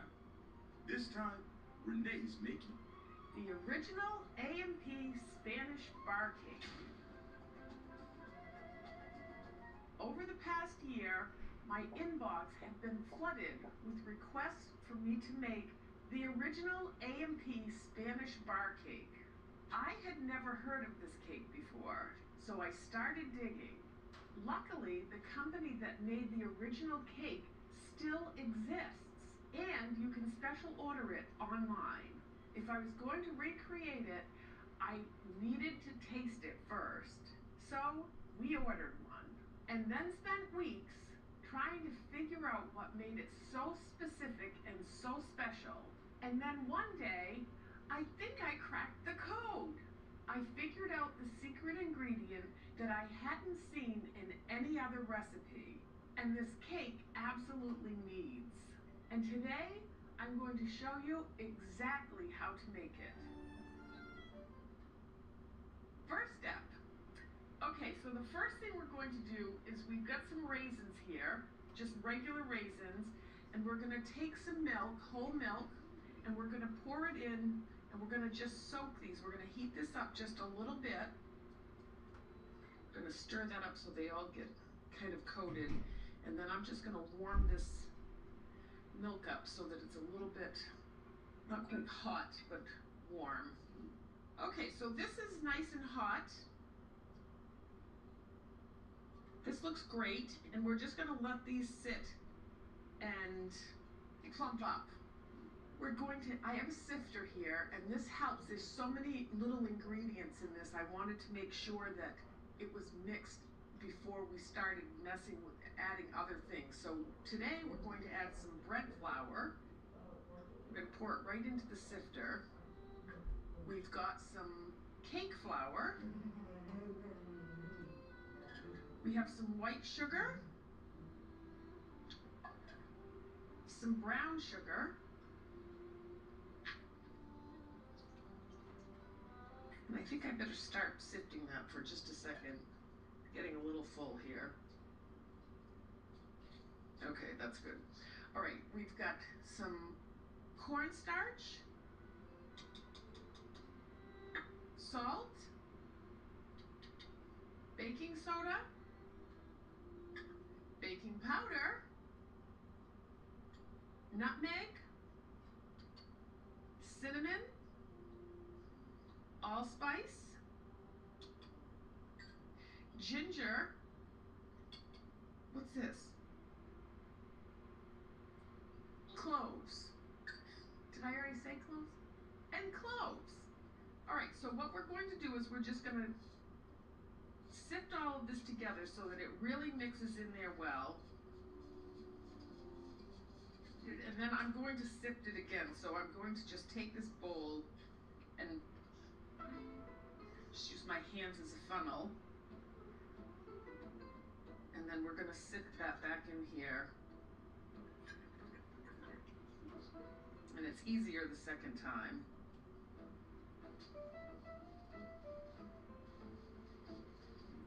Okay, so we've got all the dry ingredients mixed up here, mixed in. That looks beautiful. There's no brown sugar chunks. It's just beautiful. Okay, now I have my mixer all ready to go. We're gonna put 3 eggs, farm fresh eggs there, in a bowl. Mix these up. Beat them a little bit.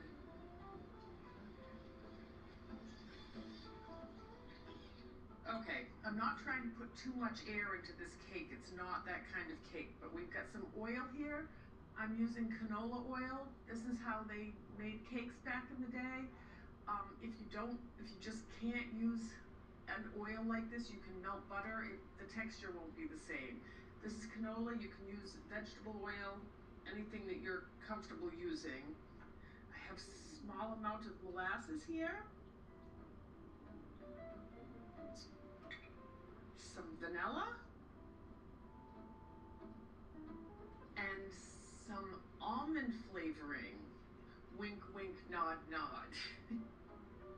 Okay. So now we're going to just mix this together.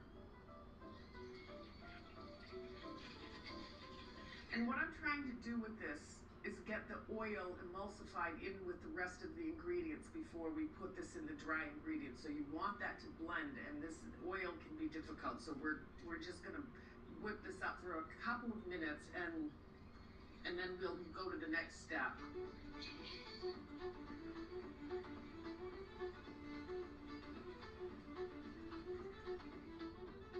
Okay, that looks beautiful. That is absolutely beautiful. All right, the next thing we're going to do is we're going to make a well in the middle of these dry ingredients. And we're going to pour this in.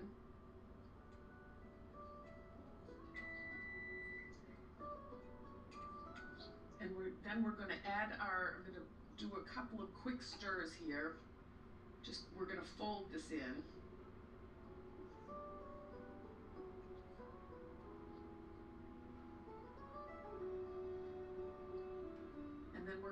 add the milk and raisins. And we are going to stir that right up.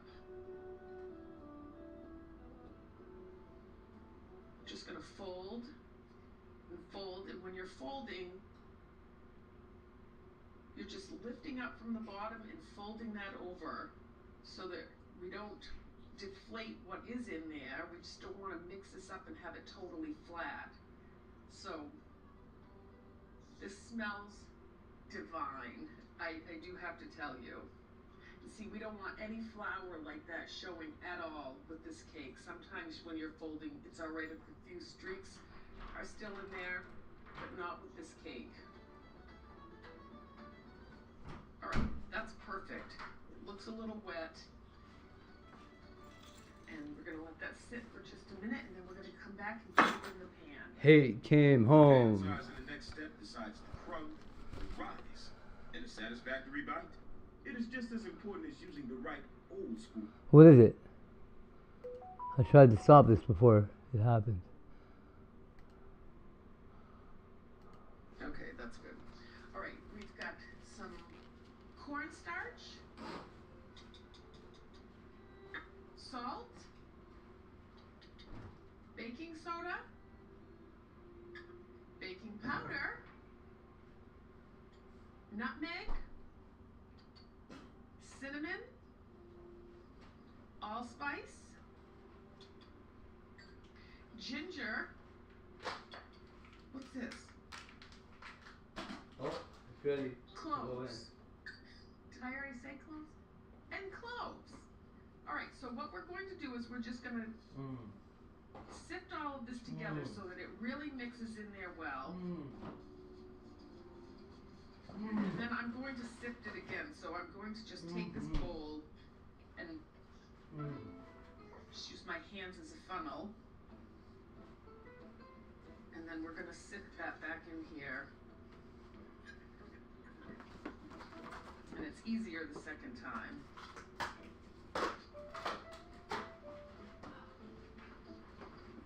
Okay, so we've got all the dry ingredients mixed up here, mixed in. That looks beautiful. It's all, there's no brown sugar chunks. It's just beautiful.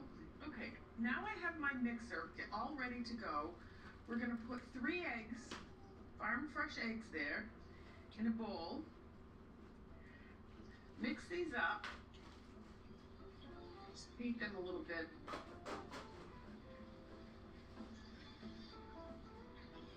Okay, I'm not trying to put too much air into this cake. It's not that kind of cake, but we've got some oil here.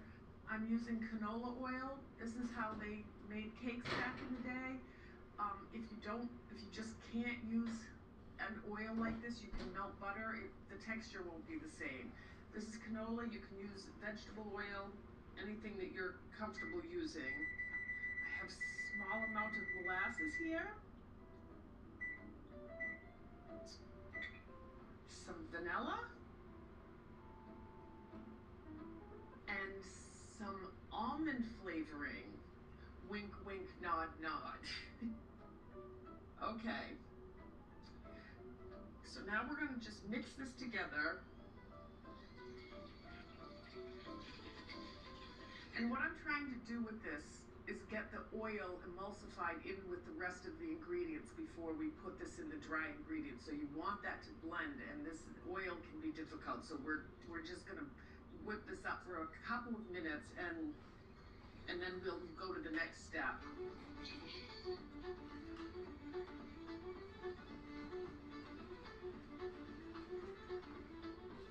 Okay, that looks beautiful. That is absolutely beautiful.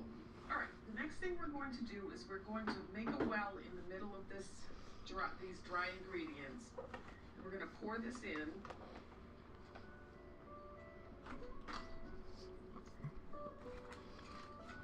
And then we're going to add I'm going to do a couple of quick stirs here. We're going to fold this in. Ah, whatever. I don't know what the fuck this lady's making. Some kind of Spanish bars, bitch.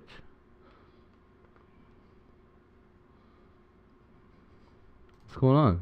If you're a broke boy, just say so. Alright, we're gonna take a look at this. So Pokimane did update regarding her cookie brand, Pokimane, on why she stepped away from her cookie company. Here we go. Let's watch it. Wait, context from a couple months ago. And I think I've uncovered something. I think this company secretly went out of business. Oh. But they don't want people to know, because obviously that would be a big deal on YouTube if everyone found out that Pokimane's Not only that, the CEO and co-founder, along with Pokimane, was just hired as COO for Jones Soda on the 8th. Mina Snacks is dead. Wow! Selling overpriced shitty cookies doesn't make a good business model. Like, oh my god, $28 for cookies? It's 4 bags. That's $7 a bag. I know. Is she trying to be Mr. Beast? When you're an idiot, but like if you're a broke boy, just say so. Last but not least, the cookies company, which I launched like 2-3 years ago. Unfortunately, the launch for that did not go as we planned. You're welcome. But let's go into the lesson right away. It taught me that what it means to be a content creator is very, very, very different A business than what owner. it means to be a business. That's right. There are certain Yeah. things that most businesses can get away with that you can't if you are a creator back. And so as soon as I realized No, see, this is like you're actually retarded. If you didn't have the celebrity endorsement of the cookies, you wouldn't have sold any of the cookies because they came out and they were an inferior product on the market. we basically made this brand because why are there not more snacks that are simply healthy, tasty? Then got exposed that there's actually cookies from Costco called Midnight Mini Cookies, which had the exact same nutritional values as. These cookies were only $10 for 14 ounces. Pokimane's cookie was 16 ounces, was $28. This concept that you have that, well, the real problem was because you said something or you did something. If the product was good, then the product would be successful. Like, if you look at a lot of creator brands that actually sell good products, you'll see that they're mostly successful. Like, Starforge started out as a creator brand, and you know what happened? We announced the pricing with the PCs, and the night that happened, the night we announced the pricing, we had everybody get into a call, everybody was there, and we fixed it and it got better. She thinks that if it wasn't for, maybe the controversy surrounding it, that bringing an inferior or a worse product to market would have caused you to be less successful. No, the only reason why it was successful at all, and it was talking about the cookies to begin with, was because of the fact that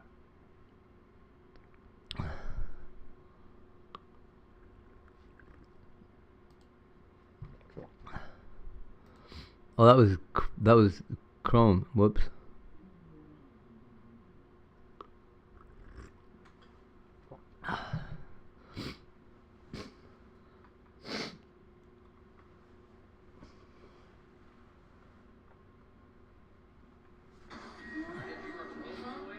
say so. Look, we're gonna take a look at this. So Pokimane did come out with it. Not only that, the CEO and co-founder, along with Pokimane, was just hired as COO for Jones Soda on the 8th. Mina Snacks is dead.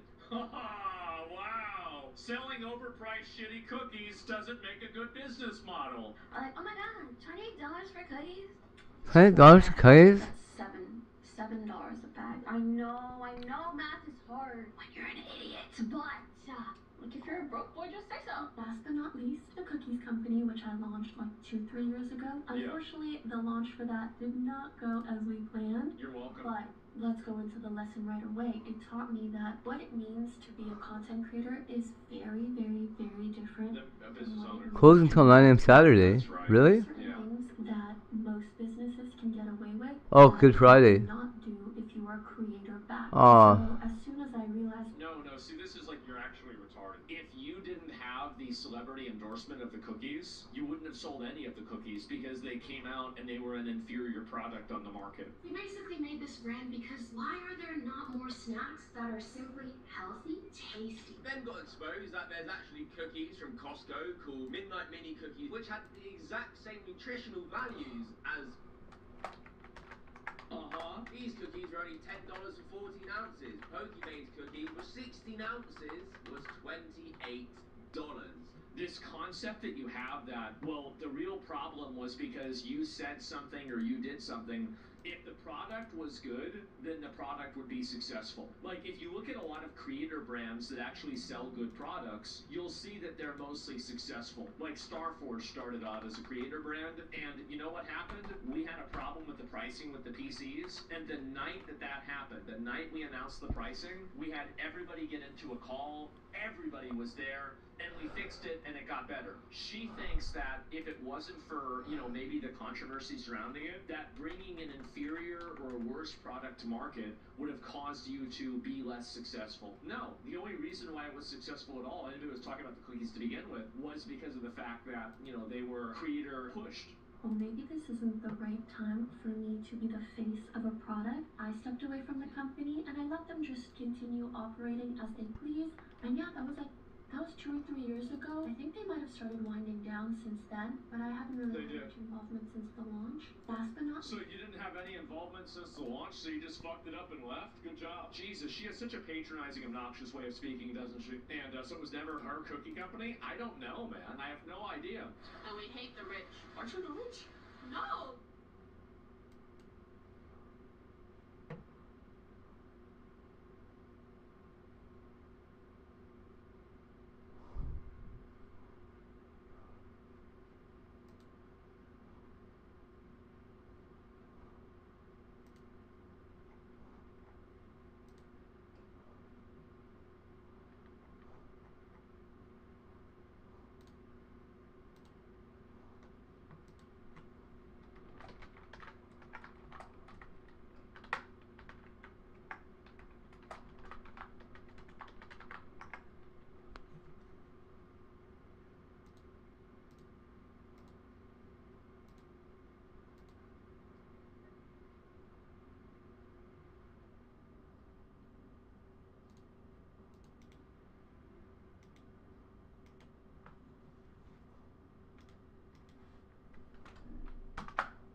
No.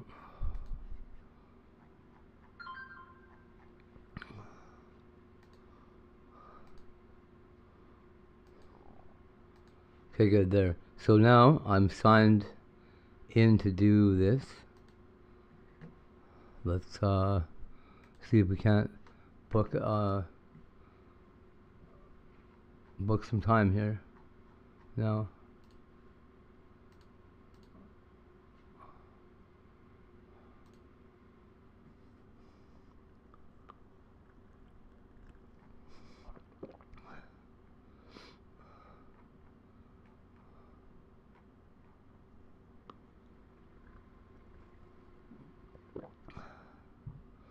So I want the heat press, right?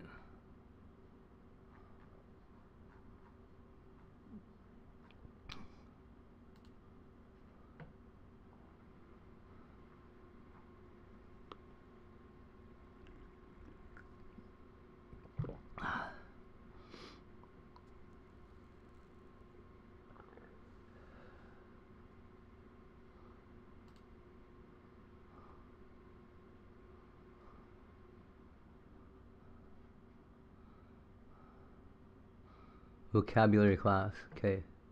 That's on Saturday. That's it.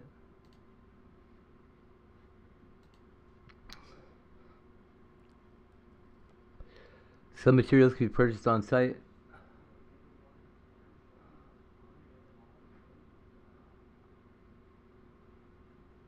Book an appointment to get certified and start heating things up.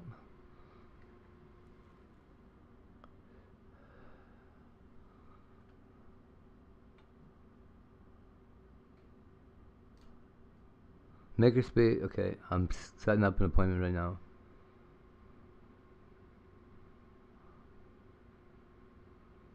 No.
Yeah, you're right, buddy.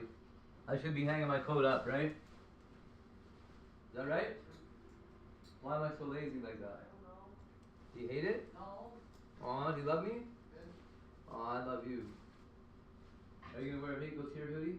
No. Why? No. Why? I don't know. What if it's a cool one? No?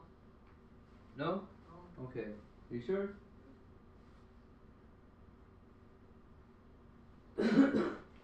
How about a cats go here hoodie?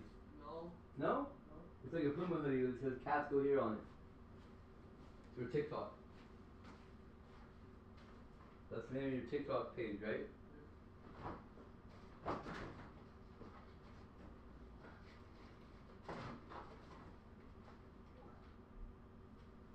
We got Pop-Tarts. We got donuts. And Pop-Tarts and some cookies. Life's pretty good here right now. Not gonna cry about it. Not gonna cry about it. Not never gonna cry about it. You know what I'm asking though? Where the F's your mom? She was talking to me and then she just fucking clicked off into Goofy Nowhere Land again.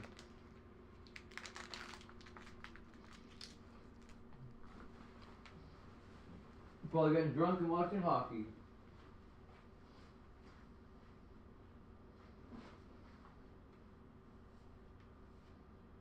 In probably right place, probably, with almost certainly.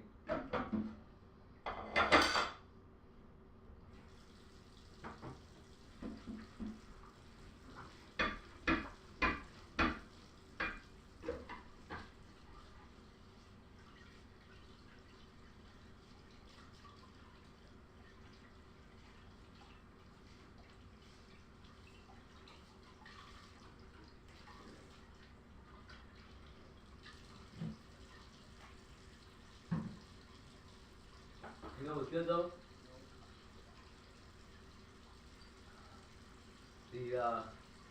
That store where you're at today.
Hey buddy, how do you feel if we only eat half a pizza? What do you think of that? Good. You only want to eat half of one? And then have something else? No. No? Are you sure? Yes. What do you want to have? I don't know. So you only want to eat half of it though? Yes. And then you want me to put the other half in the fridge or something? Yes. Okay. Are you sure? Yes. You don't want the whole thing? Okay? Yes. Or you do want the whole thing? One whole thing. Oh, you want the whole thing? Yes. So don't put it in the fridge? No. Or do? Don't. Okay.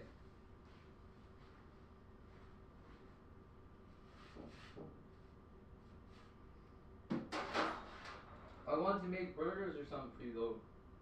Honestly. It's okay. I'll have a burger.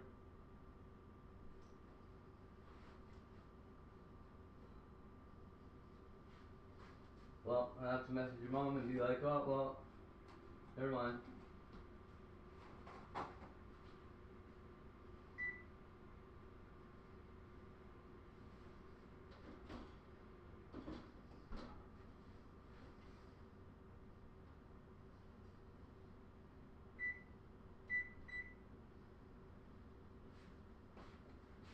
I was gonna say, Toddler says he's interested in eating a whole pizza. I'm sorry, Mom. You can't come over. Right. Right. That's what he said. Mm-hmm. Mm-hmm. Mm-hmm.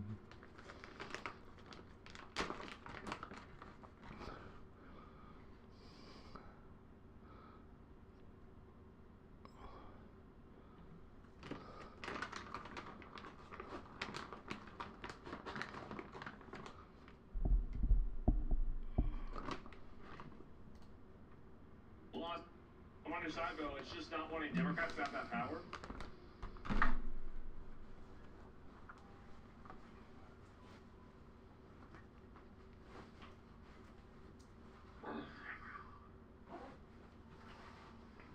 Oh my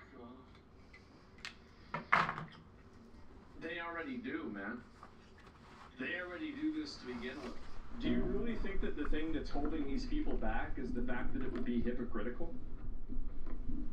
Do you really think that that's the way it works? Like, what was holding Democrats back from charging Trump for 34 counts of the wrong thing for a felony? What was holding them back for that? No good? No. I mean, I have no problem with the Insurrection Act. I think they should do it tomorrow. No, but what I'm saying is that you even acknowledge that it's possible to do this. Are we going to operate under the assumption that the good guys will always be in power? No, that's why you need to make sure that it's as close to that as possible. That's my point. So, like, yeah, you really think that they're not doing that? Like, I think that you have this naive notion that your enemies will not do things if you don't do those things. Your enemies will do whatever they can to beat you. If you're unwilling to do that, those people will overwhelm you. That's it. And, he's actually had a Russian jail killed, so let me pull this up, because this person seems like, this person seems like just kind of it's another, like, the thing is, me being crazy about this, and then you being afraid of Democrats doing it to you, you're completely buck-broken. You're totally buck-broken, and you're captured inside of an ideological trap that has been created by enemies in order to prevent you from being able to advocate for your best interests. We shouldn't jail the kids. Why shouldn't we jail the kids? This is going to be the last person we're going to pull up. Why shouldn't we jail the kids? It's more about legal precedents. And if they could, they would crucify Trump, but case law didn't allow it. They only got mindless change. Next time they'll have more ammo. Yeah, and next time they try to do it for them, they'll have more ammo too. Incorrect? You still wrong with this? Well, what is it? What am I wrong about? We shouldn't be jailing the kids. You aren't going far enough. They need to be an example. Oh, you think we should shoot them? I don't want to listen to this. It just seems like another retard. Be victims. Okay. And when we talk about the violence, the nature of the crimes that are engaged in, it is absolutely horrifying. And if you want to have that party see them for what they will, well, then they should understand that there's an epidemic of opportunity and threats to these kids' safety. Now, if you want to look at it through the lens of them being adults, makes it all the more frightening, and that's what I think we should do. Yeah. The enforcement mechanism has been totally gutted here. Arrests mean nothing without actual incarceration and consequences that the attorney talked about. The reality is that we have demoted family court into some type of summer camp for them. There are no consequences. There's zero accountability and there's zero incentive for those kids to succeed whatsoever. What options have we provided for them? None in the public school sector. They have plenty of options, they have plenty of opportunities, and the idea that it's society's fault that a bunch of retards want to go out and do donuts in the middle of an intersection and break into stores is outrageous. The idea that the country is at fault because some animal can't stop stealing from Kohl's is insane. I don't want to hear that. Talked about the millions of dollars that we've shoved toward the unions. They're not being educated, they're not being cared for, they're not being fed in some instances. We've degraded the family unit, so they're not going home to God, they're not going home to a stable unit. Perhaps their one family member is out working 4 jobs to try to put that food on the table. So instead, they're incentivized by social media, by the dopamine hits, and by the apps that you encourage... You used to steal too, by the way? Yeah, of course I'd steal. Why wouldn't I? There's nothing that's going to happen to you for it. Duh. People respond to incentives. Why would you not steal something if you know you're going to get away with it? Them to be violent and to be viral at the expense of the collateral damage, which is good American citizens losing their lives, their livelihoods, and their property. And we're supposed to just call them kids? Ooh, you know what you just tipped into? So we've been following all these social media trials. Think about the victims in some of these, and people do get hurt in some of these instances. Think about the argument that they can make, like this formed on social media. Are you going to try to call this or block it? And a lot of these people are minors, according to the last guest, the U.S. attorney. No, this is the stupidest argument ever. It has nothing to do with social media. It's the people that are saying it on social media need to be held accountable, obviously. Stimson said most of the carjackings in Washington, D.C. are by 14-year-olds. I mean, it's a lot. It's just a symptom to break down the family. I mean, obviously, dads, where are you? Stepping in to train your children. I know my daughters, when they were born, as soon as they could understand English, the very first thing... Everybody knows not to steal a car. Everybody knows don't steal a car. If they're doing it, it's because they want to. I trained them on is that you will not disrespect your mother. That's the #1 rule in our home. And it still is. And from that, you grow respect for mankind, for others, and also for society, and also for our nation. And those individuals that are making mistakes great, including you see taking place in these videos. It's just very sad. Breaking down the family is a big part of this. I think my thoughts are great points. The breakdown of the family, the challenges with policy. Another thing is the effort from law enforcement to catch up with something. With social media taking off and allowing this collaboration, they're now turning to, these other takeovers that sometimes use vehicles. Very, very dangerous. These, not necessarily, but there have been a lot of laws that have been put in place to address those kinds of takeovers with motorcycles. Yes. And now they're planning to use those laws to effectively react to this in the same way. And one of the other things that I think might potentially be powerful is to going after the organizers civilly, not just criminally, but civilly as well. And whether or not there's much to recoup there, but to hold them responsible in some sort of way. So I think go after their parents. Enforcement is also struggling to catch up with this as it gets underway. So what's interesting about that, you talked about the parents, specifically the father in the home. You start wheelchair takeover when? I don't know. I don't know if that one's going to happen. I mean, I'll speak to the men out there because I'm a man and I am a father. I mean, men should raise their daughters to be an example for the type of man that they would seek to marry and spend their life with. And they should raise their sons to be the type of man that their sons would emulate. And we have a breakdown in society. I just read a statistic. It's either 1 in 4 or 1 in 3 households in the nation are fatherless. Holy shit, fatherless homes in this nation. It's 3 times the global average. Globally, it's about 7%. It's 23. Depending on what survey you see, up to 33% of fatherless homes in our nation. Holy and shit. The breakdown of the home, like I said, and the fact that these kids aren't getting the stable understanding of respect and those things that dads bring to the table. Moms do too, certainly, but that stable... Whoa, that is crazy talk. Just because I want to marry. That is crazy talk.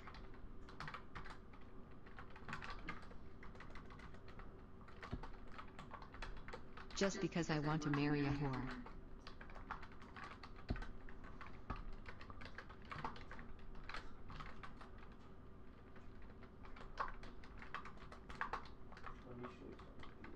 Doesn't mean I should raise my daughter to be one.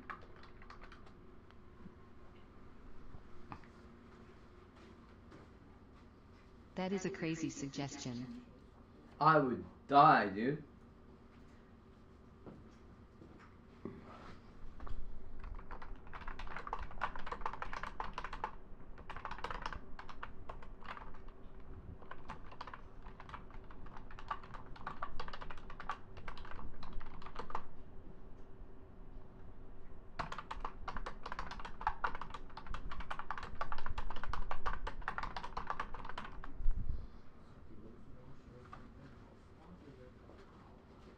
I would hate for my daughter to grow up and marry a guy like me at the age I was at THD she is now.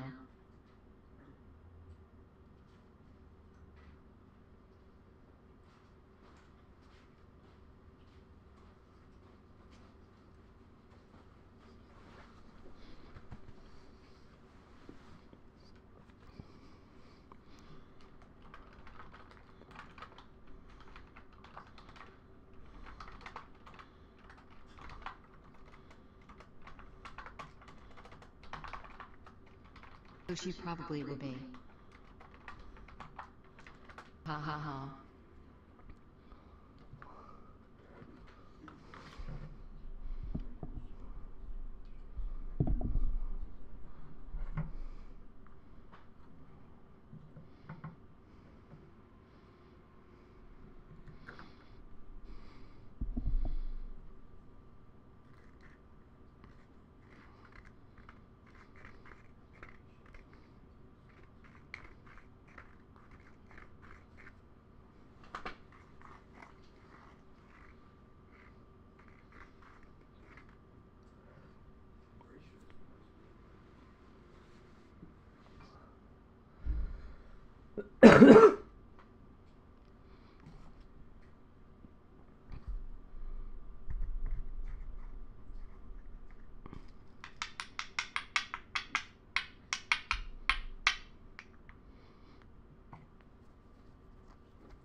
Oh, did you put the hate goes here on your bum? Please tell me you put it on your bum of your shirt.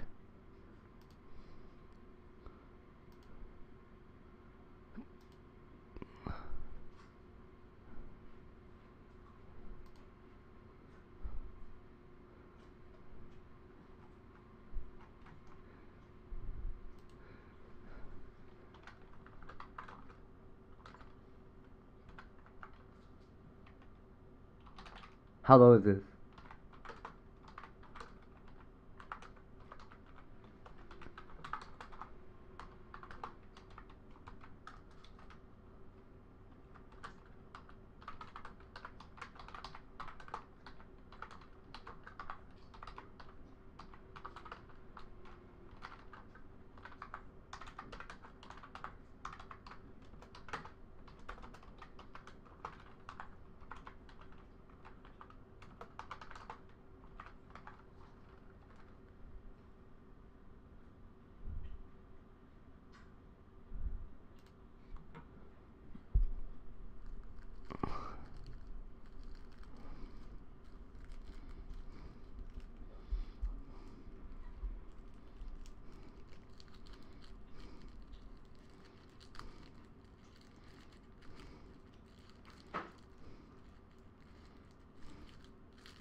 Exclamation mark X inept.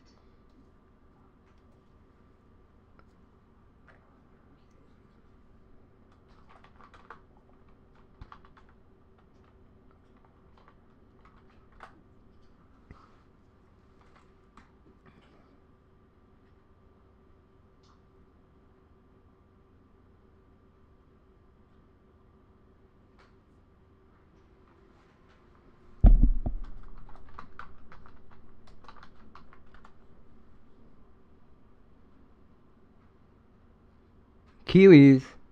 Exclamation Damn it, mark, it probably is Kiwis. Kiwis. As rules. Check out us on YouTube What's up, http://youtube.b/it was taken By the way, Instagram.com if you guys are ever wondering, taken. like, hey, is Hate talking right now? Because it looks like he's not, but for some reason the lights are flashing like crazy anyway. I'm probably talking. And my mic's just muted.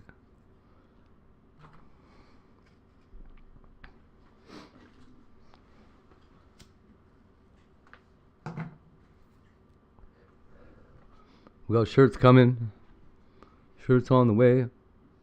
Well, they're I can hear you fine. the shirts are here right now. Family unit is very impactful in our society, and we've seen it, and we continue to. Lisa? Ma'am. Yeah, I mean, the police shouldn't be up to them. Thank you. Parent That's these great. Kids. I mean, to your point, Captain. Sorry. Oh, no, it's all, I know, right? I, like 2-3 days, they're like, Two parents checking in on their kids, we would see a reduction in they're like making fun of me. They're just like staring at the screen. I'm like, oh yeah, check out this awesome car Tiger likes. They're just like, I don't know what the fuck you're talking about, Hate. Exclamation mark high school. Like, well, clearly. Personally take it personally against him, and then as a college student, I'm still under his. Do you hear about the car? Captain Man, Rix is trying to get a crew kid's got some treasure taste. hunt. Type heist amount to join. One of these videos.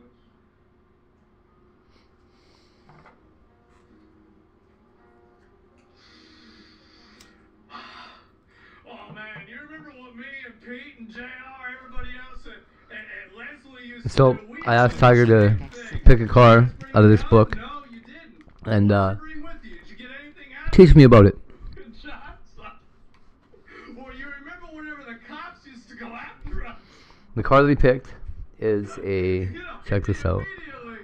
I'm just gonna type it. I would not want my ass. Honestly, the rule whenever I was a kid was always you can do anything that you want. Never let me hear about it. You wanna do drugs? I don't want to hear about it.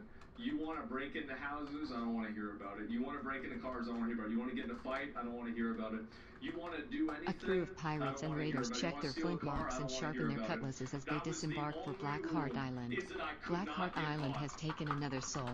Thought Rix was sent straight to Davy Jones's locker. They let me do whatever the hell I wanted.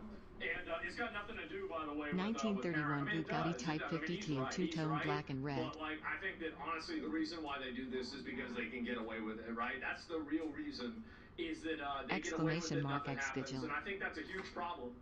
Because the moment that you let people get away with shit like that, it just turns everything... Like, holy shit, bro. That's a nice car. Like that. Nobody wants to live in a world like that.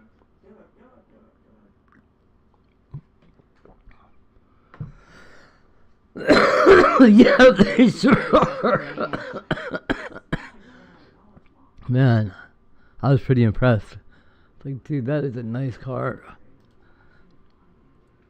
Exclamation mark X Vigil. Woo! Oh, Vigil.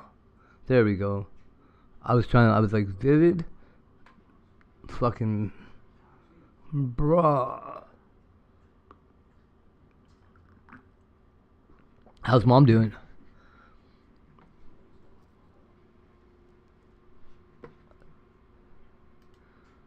I love how I type things and then this shit just types it the wrong way anyway. Making things hey-o and how and happen, bitch.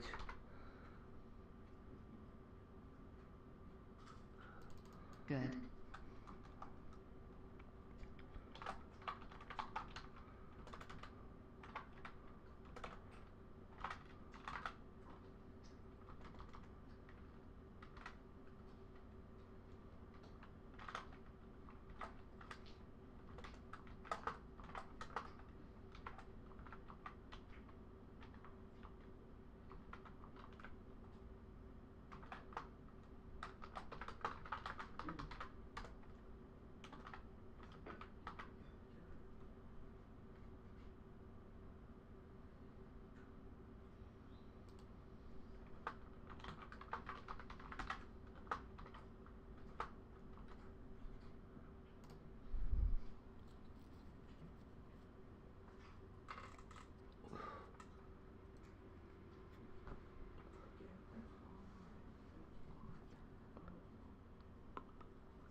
That's good. Mine's still dead. She didn't come back or anything neat. I thought the world was gonna end though. Nice. I have a dehumidifier arriving tomorrow for the plants. I'm I excited bought- to see what difference it makes. Today, it's kind of for the mushroom thing. I bought whatever for seeds. We'll see. I bought a Conair like heat. There's got to be a blanket or like a mat. It's bigger than a heating pad by a lot. It's like looks like one of those seed mats, right? A grow mat or whatever. Got one of those for $6 fucking. Oh, who's this shooting lights in my eye? Fuck out of here, you prick. Go fuck your mom somewhere else.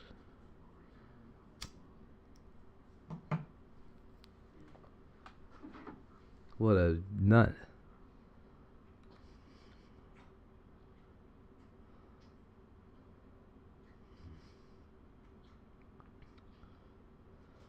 It's the police.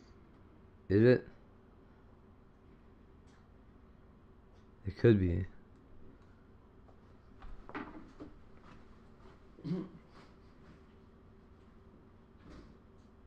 Nah. If it is, they're not here for me. They are probably watching and having a good laugh. Well, they're definitely not here for me. Not with one car. They'd be like, we're grossly underpowered here. Hello, Mr. Police Officer. I hope it's that fucking cam guy. I'm gonna fucking rain his ass.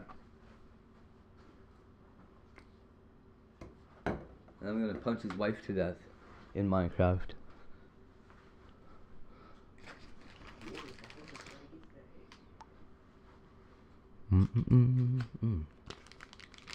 These things are fucking crazy good. I would go back to elementary school just for the lunch snacks.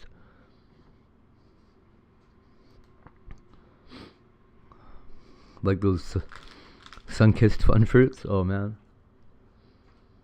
The things that looked like raisins, but they weren't at all raisins.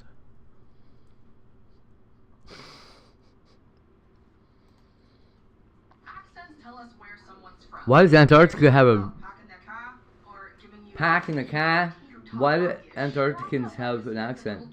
There's not even anybody from Antarctica. How do they have an accent? The penguins? They usually develop over decades. Except for this one. There's a regional accent so rare that it has 0 native speakers. The losers in Antarctica just talk like each other? That's so lame, dude. I hope it's the mid-Atlantic accent. Let's talk about what accents are and why we have them. Because we're idiots. Unique ways that a group of people pronounce their words. Yeah, because we're idiots. Oh, we all say tomato. Oh, ho, ho. Linguistic sounds called phonemes. Humans are capable of making hundreds of phonemes. People that do this fucking... For some reason, W. We're born with the ability Nice. to notice the subtle differences between virtually all of the possible sounds, but over time, we lose... I've seen a guy that was recovering Bitcoin wallets and actually having some success. I'd like somebody to fucking see if they can recover mine off my hard drive. I've got the fucking keys and everything somewhere is on here. I've copied the whole hard drive, every content from it. I just don't know where it all is. I have to find the... So I've got key files for like 4 or 5 different crypto wallets. Nah. All the paper ones that I wrote down are in my art somewhere. They're just lost in there. There's money in there. Nobody cares. Oh well, we'll get it when he's dead.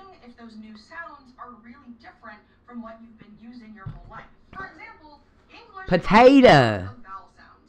We all will say potato. Man, what a mess. Do you want a potato? The only word you say is fucked up is potato. Oh, Az. The other day, I don't think you were here. I was going off on Japanese accents for a little bit. It was so funny. This guy was just saying R's in the middle of words for no reason. It was fucking. He was doing it on purpose for sure. Learning English as there's Like the places where he was supposed to say an R, he didn't say R's. But everywhere there's an L, it was a nice clear R.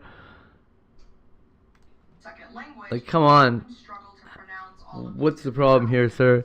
They straight up So, don't have Sul, that many in their mother tongue. Sul. That's why a Spanish speaker talking in English might pronounce the words sit and seat similarly. But he was talking about The distinction between Japanese linguistics being goofy and doing whatever. So he was just saying ridiculous shit. And he kept saying it too. just know their jaw probably hurts because they're literally training their faces to produce sounds that they're not used to making. Accents aren't just about the first language you learned as a baby. I got shirts today. Also shaped by where you're from, your cultural connections, and even Extra large cotton black shirts. there are a whole bunch of regional accents across the US. One way that these They're gonna be accents hate work is shirts. through mergers, where over time people start saying two or And a more hoodie. different vowel sounds the exact same way. One of these is the Mary merger. See, most people in the US say all three Mary, of those words with the Mary, same vowel sound, including me just now. Mary. Without the merger, they sound more like Mary, Mary, and Mary. Yes. Those Don't you say them differently, lady? in New England and Philadelphia accents. I say them all different. Cot merger. where the Caught vowel and goes caught, and yeah. then I caught There shouldn't be a all merger there. sounds like the line Caught. caught as in the thing you sleep on. I caught a fish. Sound the same, but You didn't sleep on a without cot? merger, it's more like caught and cat. And over time, Caught. when you have enough people all in one place that start to Not mimic cat. each other's pronunciations, Fucking those sound shifts can Peter add up to Griffin. a uniquely identifiable accent. As it turns out, our brains even react differently to different accents.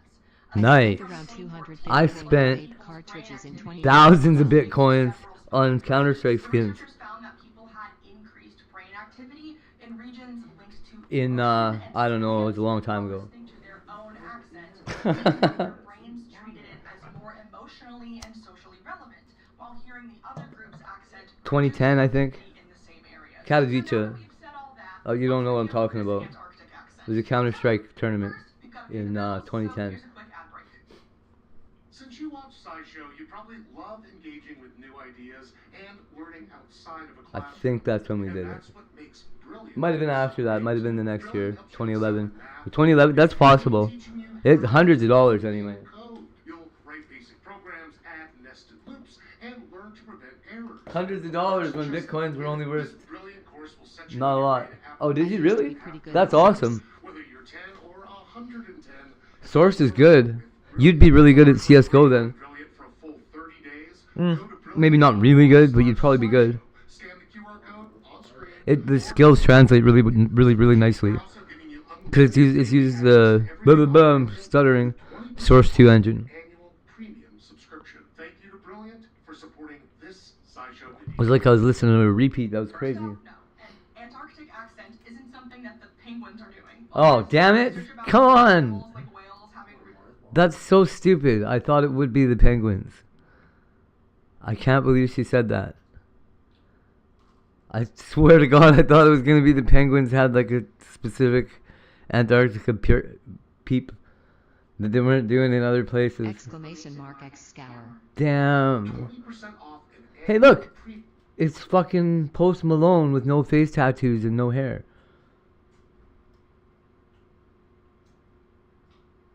Isn't it? It sure looks like him. Even looks like his shirt. Even done up like his shirt. premium subscription. Thank you to Brilliant for supporting this SciShow video. His beard's a little too well kept. First off, no. An Antarctic accent isn't something that the Are those penguins real scientists? Those are not real scientists. These are not real penguins. Hate goes here. You fucking idiot. doing. While there is some research about certain animals like whales having regional variation in how they vocalize, this is all about humans and human language. Now, the astute among you may have realized that nobody lives in Antarctica, at least not forever. But there are still people there, pretty much all the time. The researchers, There you go, sir. there are around 70 permanent research stations on the continent belonging to different countries, and traveling to and from these stations Texas is ghetto due with to the weather vapes. conditions, there I are had to only buy the a few vape in months per oil year separate that and fill workers it Ooh. myself. to Antarctica and back. So if you're Really, there eh? at the start of the southern hemisphere Really? year, you're not That's gonna be there for a crazy. while. That's These pretty ghetto. research stations make a perfect test case to Everyone's stuck in one But piece and can really on the only plus talk side, to people you know what's going in there. without any Like, you influence know from that it's those not outside the language bubble. The first study to identify an mouse Antarctic poop. accent forming came out in Kinda. You 2019. kinda It know looked that it's at not mouse 11 poop. researchers living at the British Empire Station, also called winterers. 8 were British people, 1 was American, 1 was German, and 1 was from Iceland. The winterers I'll tell you were asked what. to record their conversations with each Yeah. other and to repeat the same set of words As in long as the all of oil Don't is ever, ever, ever Researchers who created put this crystal study meth picked out several in a words standard containing the same vowel coil or vape consonants to pronounce, so that the researchers could measure and in compare the juice. pronunciation of those vowels I tipped that thing amongst for the entire group. drive And when they home. crunched the numbers, Exclamation they mark found high stall. 2 main effects. Nice. First, the Captain vowels Bot of the Rix is different trying to get a winterers crew together for a converged to treasure become hunt. more similar Type. to one another Heist. compared to Amount. before To their join. Antarctic stay. Ripped. Meaning, they initially pronounced their vowels differently from one another, but then their pronunciation started shifting and sounding more similar. Hey, you know what's funny as? Fact is that when we speak to one another, We shouldn't talk we do about a it. thing called accommodation, where we change our But there's a speech to thing be as clear as possible to you the and I person know we're about. talking to. Often, that means we shift our pronunciation to be more similar to the pronunciation of the person. Okay, so I'll just say, you, I, probably Denny Crane, Bubble Boots, would all definitely notice if an AI was in here chatting and trying to pretend to be a normal person.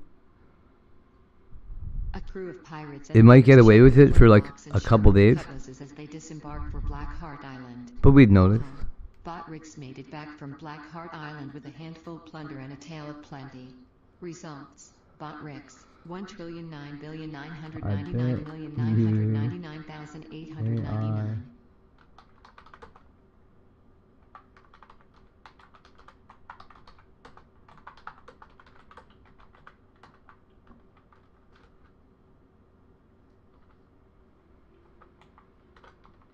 I would hope so, but AI is pretty good.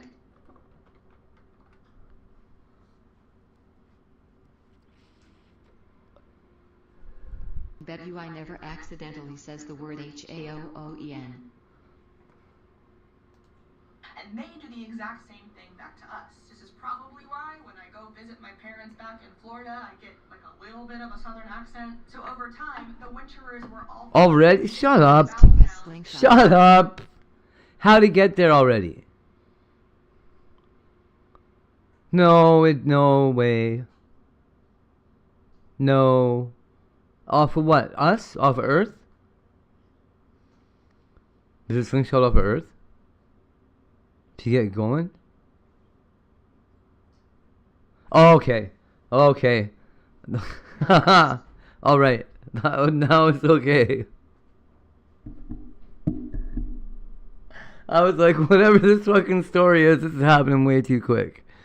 That shit happened last night. There's no fucking way they're at the moon already.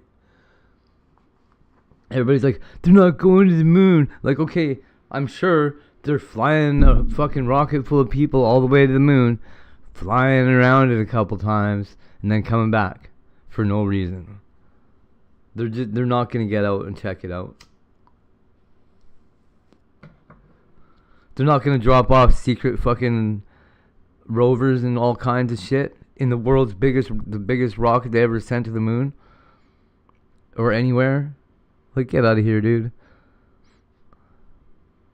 Just build a big rocket to just fucking shoot it, you know? We'll see. It's almost definitely not going to be reusable. You hear how they were planning on landing that shit on Mars or whatever the fuck they're planning on landing on now? It's calling the landing sequence belly flop mode.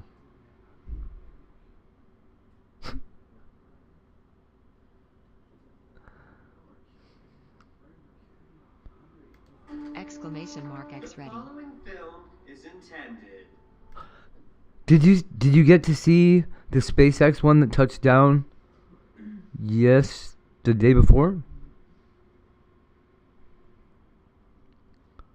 Man, oh, you should have. It was probably even close to where you were. My husband Well, you were NASA or whatever, but it was. Oh no, I guess it was Diego Garcia. Exclamation mark Excentre. Well, you have to wait a minute, okay? This just in, President Trump issuing a Anyway, what they did, Elon Musk deployed like a network of buoys out across the ocean in like strategic spots where he thought the thing was going to come in, and got a really nice landing, like ocean landing of this little rocket. And then when it was done doing all its natural reaction shit, they blew it up.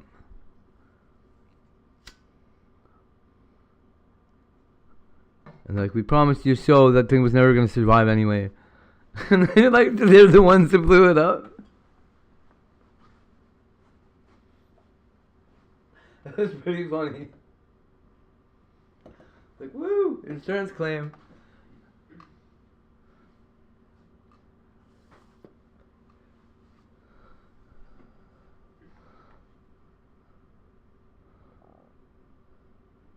I love how everybody's talking shit about that fucking stupid Cybertruck. Wait till it's driving around on Mars, you fucking dorks.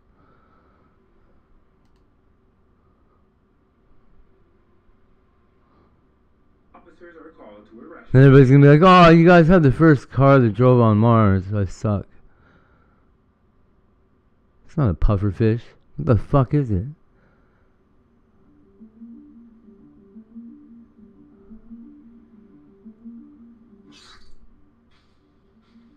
What is going on here?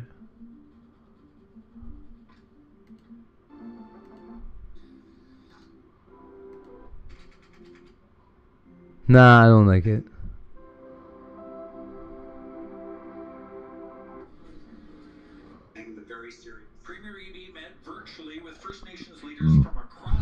Wow, Trump fired Pam Bondi?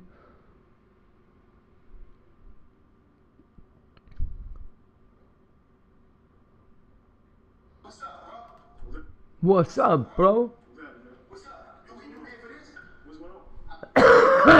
They just put me and my kids on the plane with no explanation. Is Entree, will it use Entree? Oh, Entree has two, right? Or EZ? My son and my other son right here, we got on the plane with no explanation. Asked, let's get on. I'll talk to him, see what's going on, alright? See what's going on. And I bring him the fuck out here because I want to smack the shit out of him. No, I'm not having no seat. That's racist shit. I'm not having no seat. I'm not having a seat. You go talk to him, I'll stand right. I'm not having a seat. He's not having a seat, as. Yo, don't, you can't make that man sit. Bitch. Tell him. Whoever asked us to get on the plane, I want to know the reason. I'll talk to him later. I'm not having no seat. Alright, man. Nah, I'm not having no seat. It is what it is. I don't give a fuck on that shit. It is what it is. You look like you do your push up. I fight good as shit, bro. I'm not worried about fighting. Hey, that's cool. I'm trying. Now, this some racist. So it's gonna be a fight if this don't go my way. It's gonna be a real fight. So I hope y'all fight good as shit. Or shoot. Exclamation mark high stall. I like this guy. Ahoy. Captain Bot Riggs is trying to get a crew together for a treasure hunt. Type heist amount to join.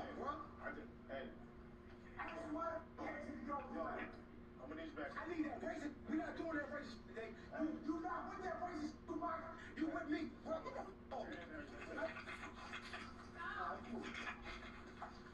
Y'all not putting your hands up. Y'all want to talk, y'all talk.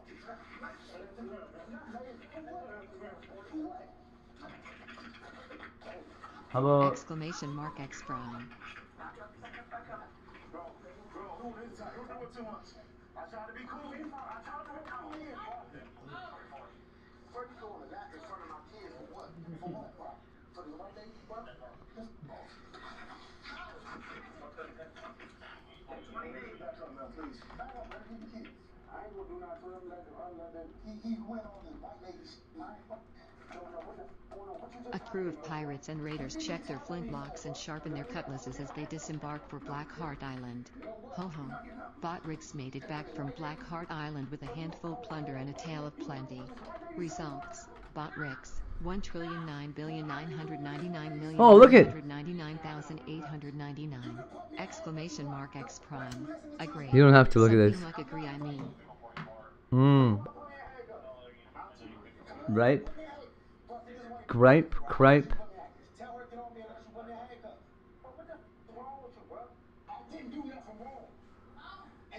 Gripe. Yeah. Exclamation mark X gripe. I told you I didn't want to fight you. You damn cracker. You damn cracker. Back up. Please back up. Look, I'm trying to be nice. Back up. Let her get my shoes. You don't want to have this type of me. You for real. If I flip that off me, it's going to be a problem. Now, if I flip you on top of her, you going to look crazy. You said you want to go in cuffs, right? I'll go in cuffs and not a problem. But you will throw me and let me go in cuffs. She on my leg. This is hurt, bro. She on my leg.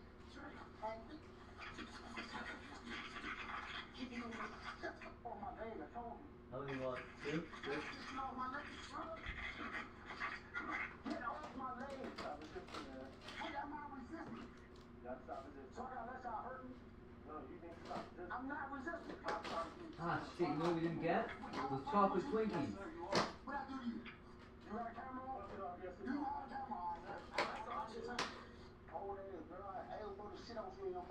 You know that? Why didn't we get them?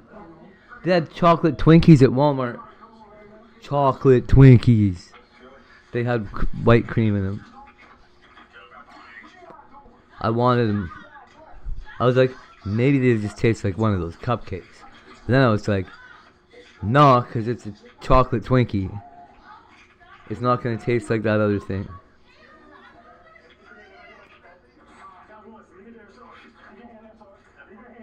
Probably tastes like a fucking whatever you can imagine a chocolate Twinkie's gonna taste like.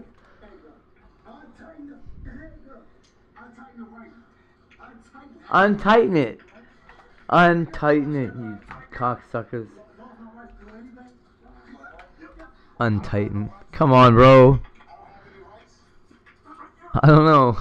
Exclamation. No, you've been unrightened.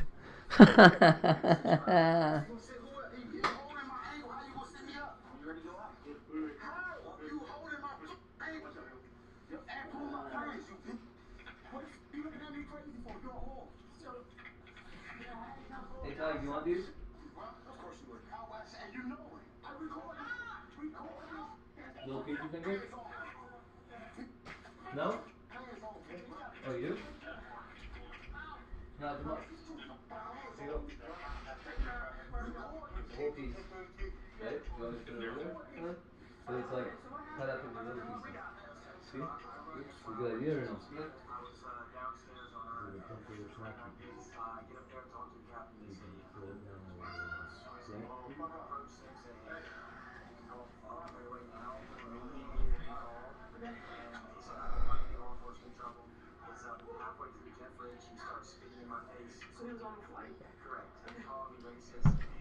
Racist.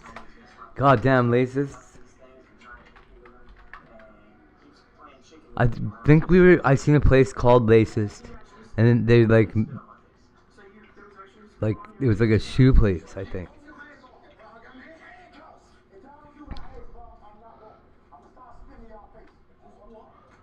I'm gonna start spitting in y'all face. That's not nice, bro.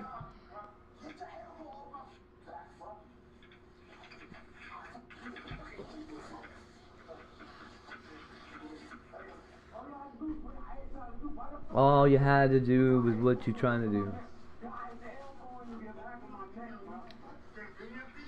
Elbow, Tiger. You know that? Elbows, bro. You wanna get elbowed? You're gonna get an elbow. 2 elbows. 3 bows. 3 low blow L's. What? Don't tell me no. I'll know you, goofball. Hey, where's my Stop. Where's my date? Where is it? Where is it? Where do you think it is? at you. Okay, sure. No. I get it. But this is the thing we run into. Come out here, we get into this fight, and now everything's our liability, which is fine. No big deal. It just makes a stronger case. Where could it possibly hide that you wouldn't know about it? Stop saying I don't know. You do know. Where's it at? Where's the last time anything hid from you? Where was it? Huh? It's right there.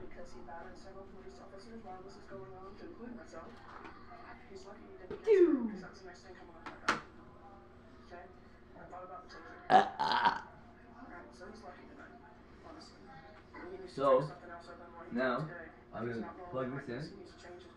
You can go be the security guard for 60,000 in DC, bro. I don't know what this does. What's that do? Hold on. Why does it do this? Why would there be a USB out and USB-C out on the sterilizer? It's going to USB sterilize things? Does this make any sense? What does it do? Oh well.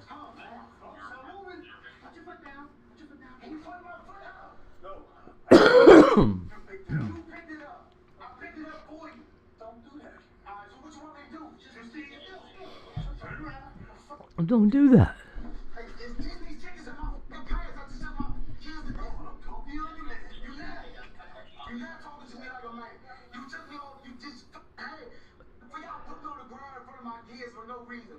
Tell me what I did wrong.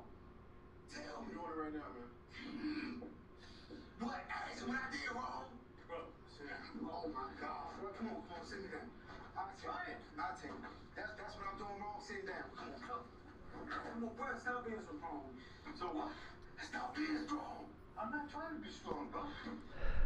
Stop being strong. No, I didn't. Y'all slammed me on the ground. Slammed in front of my kids, bro. I'm not.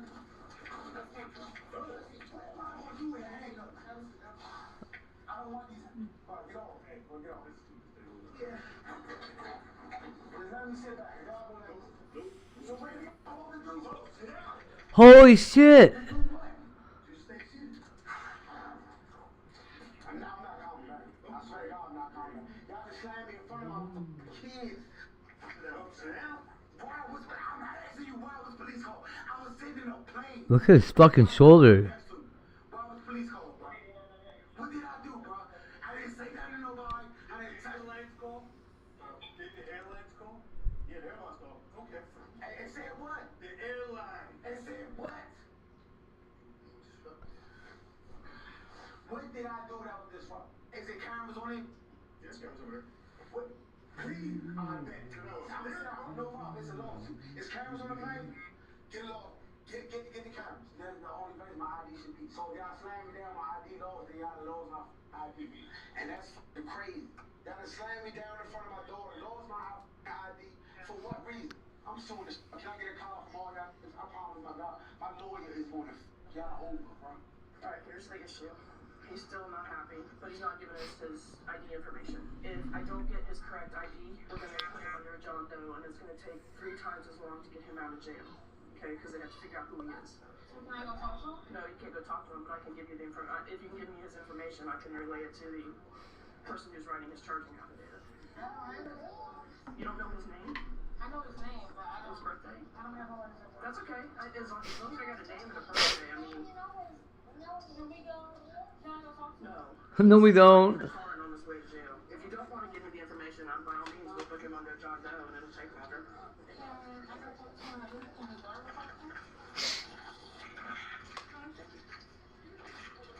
Here's something that most people don't know. Airports are technically one of the most dangerous places for officers to make arrests because of the federal jurisdictional mess that hangs over every square inch. What?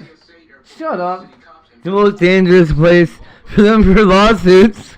Kiss my ass, pigs. Officers don't just have to worry about public safety. They have to worry about stepping on the wrong agency's toes. Think about it. Or what?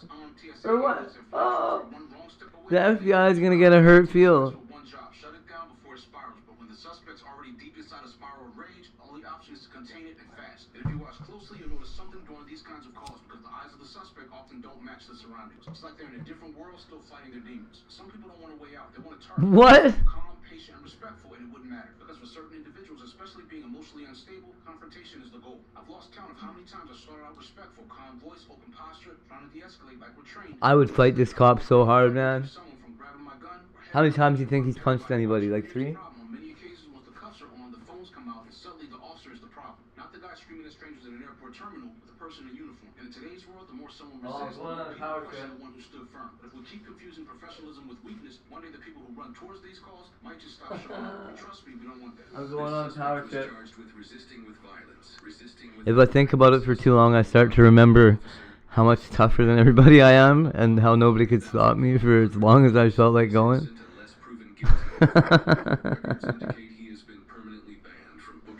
Let's go.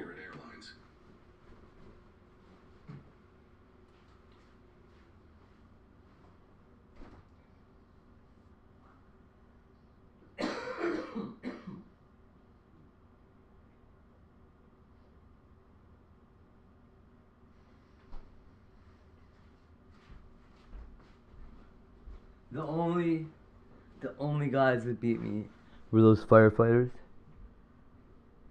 3 firefighters. And they beat me because they cheated and there was a 4th one.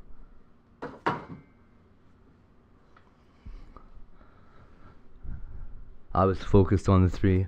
And I'm like, there's no fucking way these 3 dudes are beating me in my own house. And they couldn't.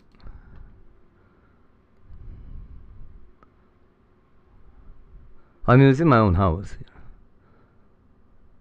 I lived there for... I think we lived there for 5 years. But it was all my stuff in there too, so I knew where everything was, and everybody else is like, booby traps and shit. Not booby traps, just Trish's awesome cluttering job. Oh, that fucking pink stuff looks so good. What is happening? What the hell is that?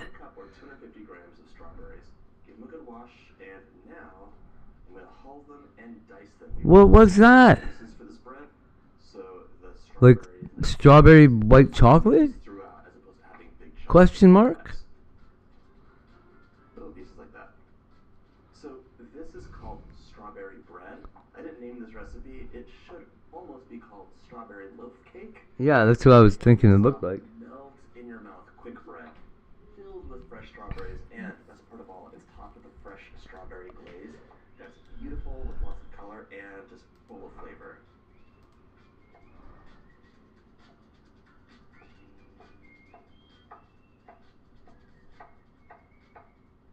Once your strawberries are all prepped, we're going to transfer these to a small bowl, set them aside, and move on to our dry ingredients.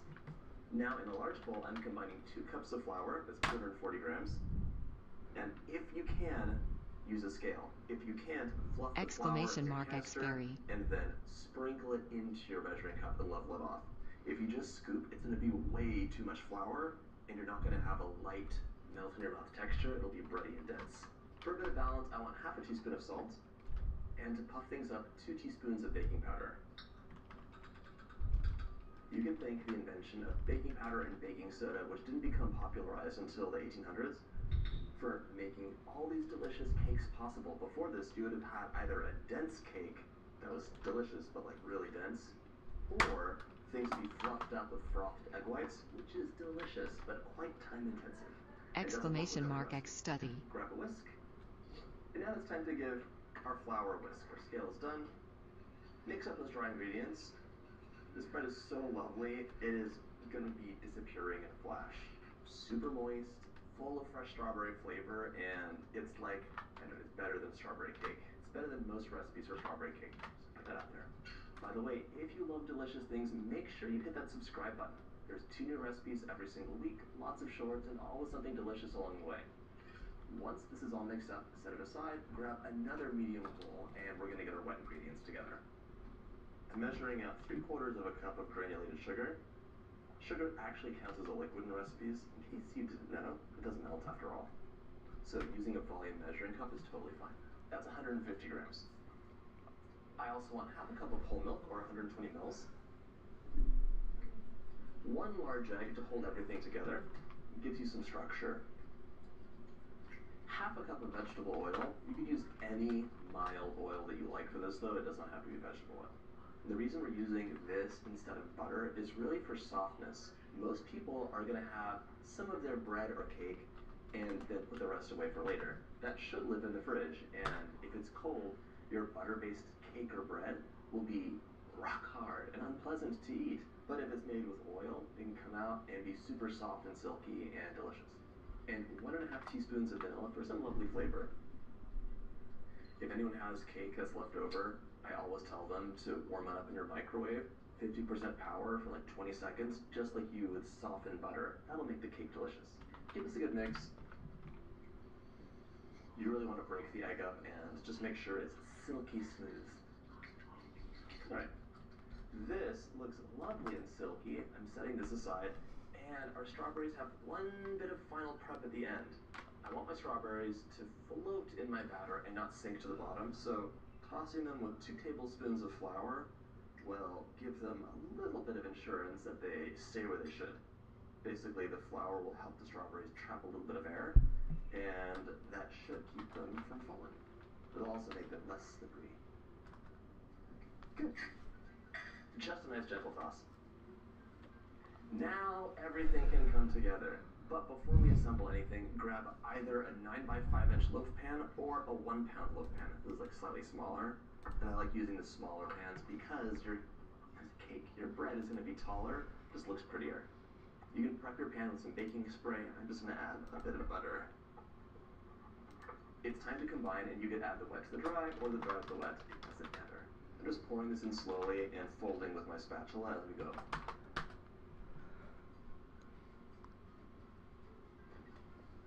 You'll mix this gently until it is almost fully combined. A few streaks of flour here or there are fine, but do scrape the bowl down because things lurk at the bottom. Unseemly things that have not been mixed.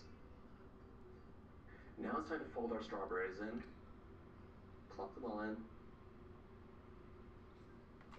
And just mix gently to distribute. Man, Aussie girl's a genius. You don't want to overmix this batter because it'll take it from being cakey, melt in your mouth, fluffy and amazing, to soggy, gummy, and dense. That's what happens when you overmix. It's very sad. Okay. That's great. You'll also notice this is a thicker batter. It's thicker because all those strawberries will release water during the bake and bring it to the proper consistency. Grab your prepared pan and we're going to transfer our batter in. That looks so pretty with all the pink strawberries in there. Smooth the batter out just to give it a nice even start for the bake. Ooh, I love seeing all those strawberries on top. Oh no, Strawberry bread is ready to go close. into the oven, 350 for 55 to 60 or some minutes, or until a wooden skewer comes out of the center clean. While it bakes, we'll make our delicious strawberry glaze. Here you go.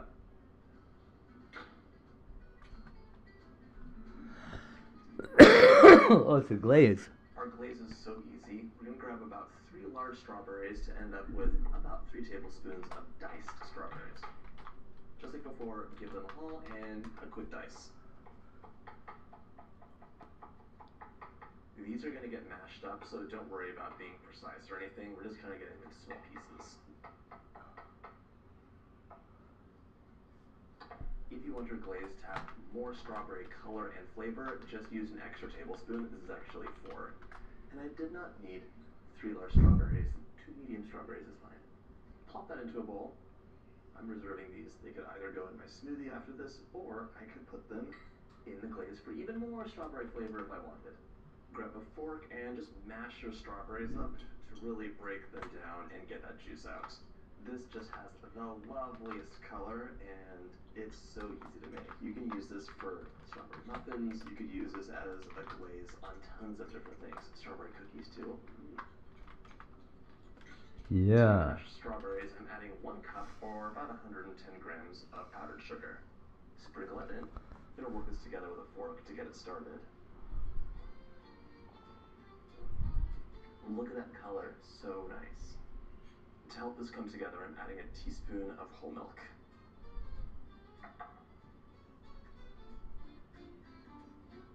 Oh my gosh, I love it. It tastes so good. Look at that.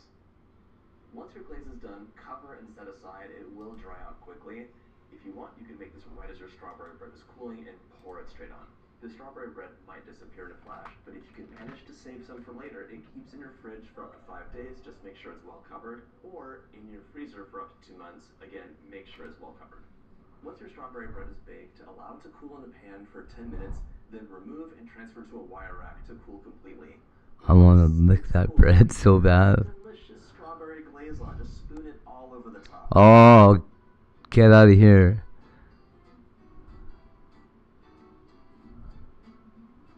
What? Give it a slice and it's ready to Oh, okay, now it doesn't look as good. It gets all crappy looking as it sits there too long.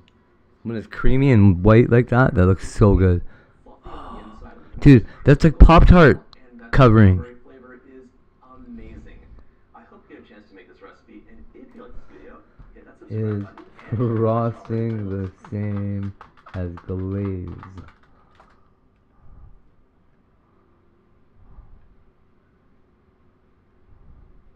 Yeah, okay, well.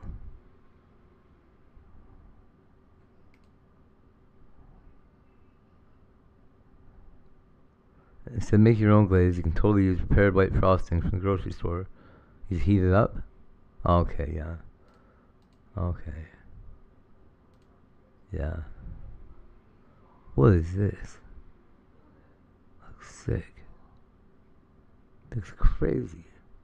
Like strawberry pudding bread made out of bananas.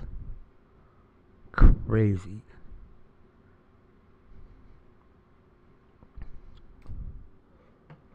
Today I am trying viral cake mix hacks. We're going to turn regular old cake mix into a bunch of different fun, special things that strangers on the internet told me would work. I don't know if it's going to work. We're going to find out today. We're going to find out which cake mix hacks are worth the viral hype and which cake mix hacks should be cake nixed.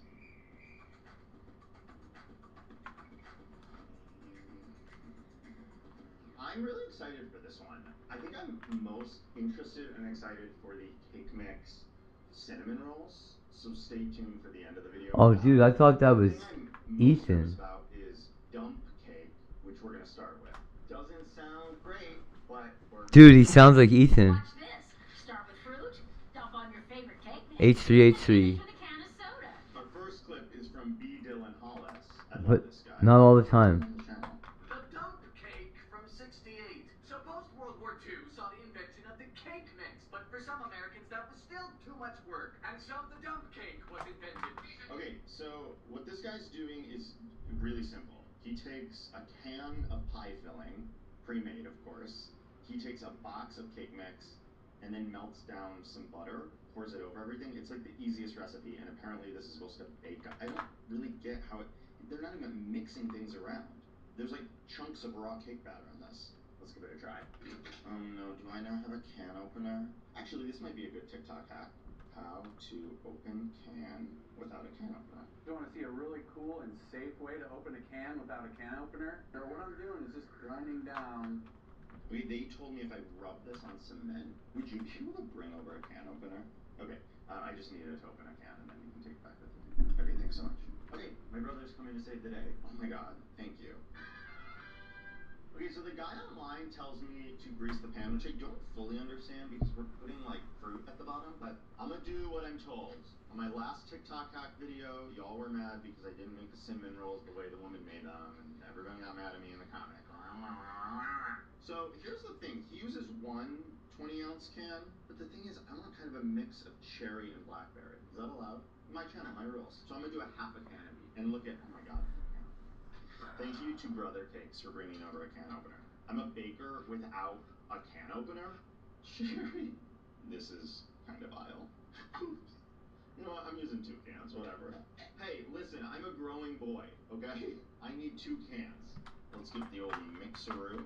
I don't understand canning. Can someone explain canning to me?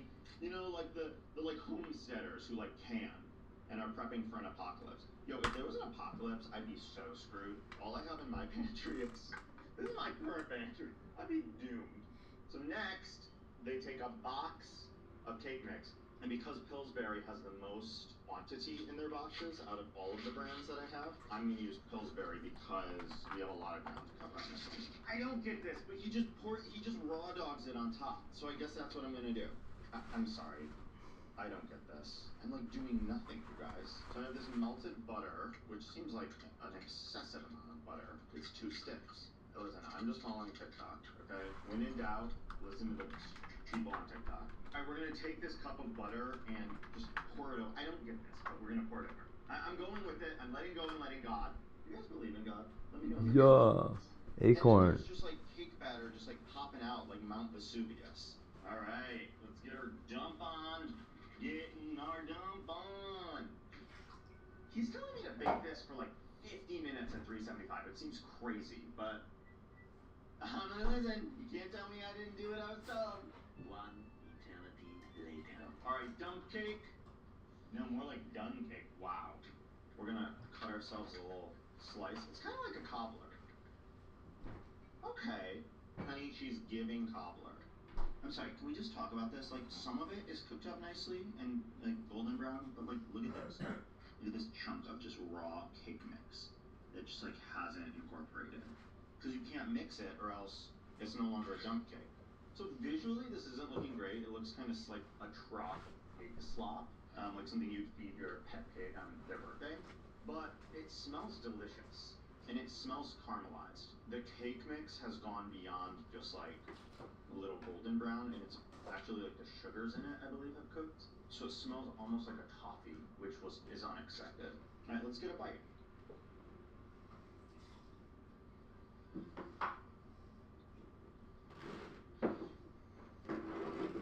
Y'all, I have to eat my words. This is exceptional. Oh yeah. The cake mix and the sugar in the cake mix has caramelized, so it almost tastes like a caramel cobbler. It's so tasty. I can't believe that's a box cake mix with canned berries. I have very few notes. It's really good. The only issue, because of the way we are told to prepare this, you're gonna get lumps and bumps of like raw cake mix, just like baking on its own, which is odd. I guess I could have done a better job of drizzling the butter over it. I gotta give this. This is outstanding. Yo, where has dump been all my life? I gotta start dumping. I don't eat that whole plate. What's your favorite cake mix flavor? I love strawberry cake. There's something about strawberry cake from the box that just feels nostalgic to me. Like, it doesn't actually taste like strawberry, but I kind of like the flavor that it is. My least favorite cake flavor? Carrot. I'm just not a carrot cake kind of guy. Okay, moving on to our next hack. We are going to make cookies out of cake mix. Okay, so this woman takes a box of cake mix, a half cup of sugar, butter, So now, a little bit of flour, I'll have to stay up eggs, all night vanilla, and get drunk all night binds everything in a stand mix. to repent It seems like a lot of for how like at this I point, ditched it's like Bubble Boots last night cookies homemade. after she went out of her way to make sure I had somebody to hang out with. Stick and half a cup of granulated I didn't mean to sugar. ditch her, Now you may be wondering, why do we create butter and sugar? but now I'm gonna have to suffer for it. It's because you want to add air into your recipes. And nobody feel bad for me either. It's a good hategioeshere, you dummy. In this case, a light So you get, idiot. cookie. I like to cream for like 5 minutes, but you can cream for as long or as little as you want. Okay, so into this bowl of our cream butter and sugar, I'm gonna add 3/4 cup of flour. I'm gonna add 2 eggs, obviously the cake mix packet, and a healthy dash of vanilla. Alright, so this is not getting pink. It's not pinkifying. You know what I'm gonna do? I'm gonna beat this on my KitchenAid because my hand. There we go. Okay, it's obvious that the reason some scientific thing is happening here. It must be that when the mix gets hydrated, it turns pink, and because there's no water or oil or milk in this recipe, it's just not that hydrated. But that's okay, it's a light sort of blush pink. It kind of looks like pink slime. Okay, so the woman on that TikTok makes these big old cookies. So what I like to do, because I'm an unwilling baker and I'm a perfectionist, I like to weigh out my dough for these situations so I get uniform sizes. You don't need to do this. That's ridiculous. I want to do like 3 ounces, I think. This pan only fits 6 big cookies, but I would probably be able to make another 3 cookies out of this batter. So let's say it makes 9 cookies. Yo, Cake Mix has shrunk down. Cake Mix is the standard size used to be like up to 18 ounces. Now, Eddie Crocker is down to 13.25, and they haven't changed the ingredients. So you're still adding the same amount of eggs. Also, Pillsbury has 15.25, so Pillsbury is 2 ounces more than Betty Crocker. Look how cute! The woman online tells me 11 minutes, so I'm gonna trust her. Let's check on our cookies. Ooh, perfect. Okay, now these baked up pretty uniform. If your cookies are a little wonky, you can take a round cutter, a biscuit cutter, and makes for a more uniform round cookie. Do you see this one? See how it jumps out here? You like that? So that's a little hack for y'all at home. I feel like these cookies are giving very much crumble. If these taste just as good as crumble, they'll be like half the price and like triple the amount. Is this how crumble makes our cookies? Okay, I've let the cookies cool down. I'm loving it. Crispy bottom, crispy top, but I can feel that they're like still like fluffy and light, and I think they're gonna be ooey and gooey inside. I'm gonna take some store-bought frosting and frost a couple of them, because it really is giving crumble. I'm gonna eat the one without frosting first. That's fabulous. Oh yeah, y'all, it tastes like a crumble cookie. Wow. Yeah. Oh, that's delicious. Try these. These are great. I'm gonna give this an A. I kind of want to give it an A+. I'll give it an A because Cake Mix just has that slightly like unnatural chemical-y flavor, so you can get a little bit of that, but I actually prefer this to strawberry box cake. Like the cookie is so much more satisfying texturally. Great hack! Today's video is sponsored by Upside, the free app that gets you cash back on gas, groceries, and dining, the 3 things that are draining your wallet, or at least draining my wallet. With over 100,000 participating locations, cashback opportunities are all over the place, places you already go. The cool thing about Upside is it gives you cash back, so you're not getting credits that expire, points you're never going to use. It's cash that can be transferred to your bank account. Here's how it works. You open the Upside app, you claim an offer, you pay with the card like you normally do, and then you get cash back. You can earn up to 3 times the cash back compared to loyalty programs or credit card points alone. The thing I use Upside most for is gasoline. I know it's very expensive out there right now, so whenever I go to fill up my tank, I will open the Upside app, see what the offers are available, and use them. Also, I'm a baker, so I'm always shopping, also getting groceries.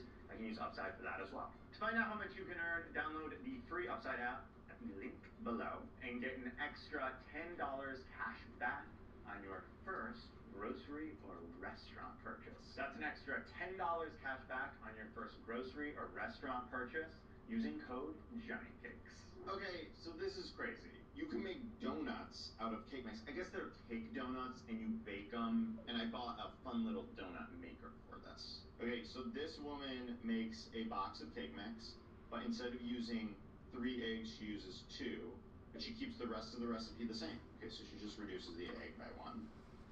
She mixes it up, puts it in a little squeeze tube, and fills the donut cavities and bakes.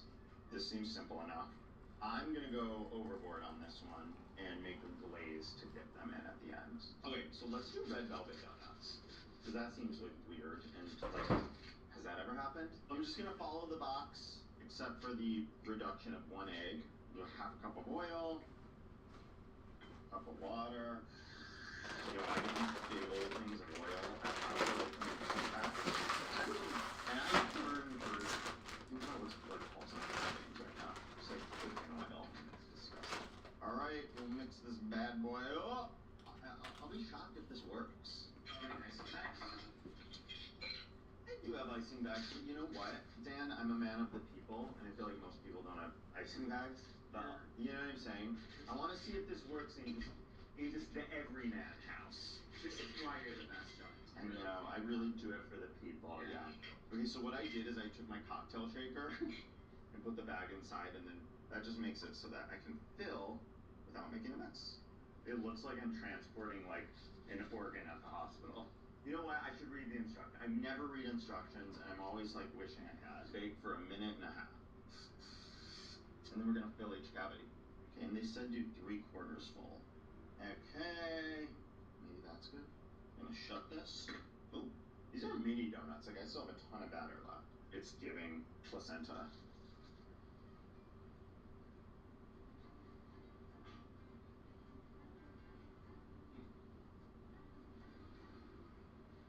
You're sick. I am sick. Oh no, it's steaming? Oh, it's 90 seconds. Let's see. That feels too quick. I feel like there's gonna be a gooey mess, but... Oh, ye of little faith.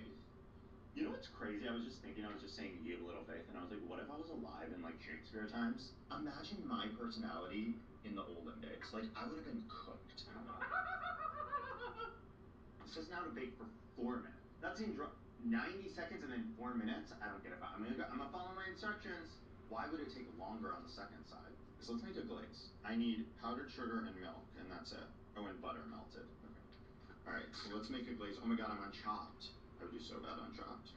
Okay, come on, quick. Oh no, the buzzer's counting down. No. 1 minute, 17 seconds. No. Okay, I'm just gonna cook it in this. That's weird. I've never done that before. I don't know if it'll work, but... Oh, I need food dye. I need to dye it. Hang on. Oh no. Oh no. Oh. Ow! Everybody's yelling at me. It's really down to the wire. Hey, what are you eating? No, we're on Chopped. No. Oh my god. Oh no. And I gotta say, I think the donut timer's done. Ah! Okay, they're not burnt, right? Okay. I'm up, just flick them out. Go. Overcooked. But that's what they told me to do. You know what I mean? I followed the instructions. Ready? You guys? Let's dunk. But not bad. Hey, not bad, you guys. My first ever homemade cake mix donut. Here's what I'll say. It tastes like a cake donut. It just tastes baked. So it's not as, like, indulgent as a regular donut, but it definitely doesn't just taste like cake. You know what I mean? There's like a crispy outside that you wouldn't get with a cake. There's a fluffy, light, donut-y inside. It's a cake donut. These are pretty good. I'm gonna give this a solid B+. I'm just seeing now that the box that the donut maker came in, Conrad took the packaging and is chewing it in his crate. Okay, this next one is bizarre, and I'm very excited to try it. We are gonna try soda can cake. Today we're making soda cake. Did you know you can make cake with just soda? Apparently they're really good in summer. Alright, so it looks like there's different flavor combinations. You have the cake mix, and then you have the soda. She does lemon with Mountain Dew, which I definitely want to try. Red velvet apparently pairs well with Dr. Pepper. Chocolate with Coca-Cola, which I put Coke in my chocolate cake before, and it is really good. And then carrot cake is paired with Canada Dry. Which one should I do? I'm not going to do all of them. That's too much cake. I think I'll do lemon and Mountain Dew, because that seems insane. And then I think I'm going to do red velvet and Dr. Pepper. Is that fun? So here's what I don't really understand. She replaces all of the additions with just a can of soda. Could that be right? I don't know about this, you guys. So there's 7.5 fluid ounces in this. We need 12 ounces of soda. So I'm going to do the whole can, plus like half a can. And then in the chocolate cake, we're going to add Dr. Pepper. Y'all, I don't like this one bit. It's like foamy. Sorry, is this cake mix or is it cake foam? It smells like Mountain Dew. That's freaking bizarre. That doesn't look like it should go on my body. I was a little harsh. Once they settle down, they look a little normal, and I'm not as freaked out by it. Top tip, you can buy these online. These parchment paper inserts make cake release so much easier. I still like to spray down the sides. Okay, so I'm going to pour these into their respective pans and bake them up. You guys see the Mountain Dew Baja Blast pie they were selling at Taco Bell? Wow, look, so much air is coming out of them. This goes in. Bake up nicely. Alright, our cakes are ready. Now here's what I'll say about this hack. I can't tell you the last time my cakes baked up this flat with no dome top. We'll taste them once they cool.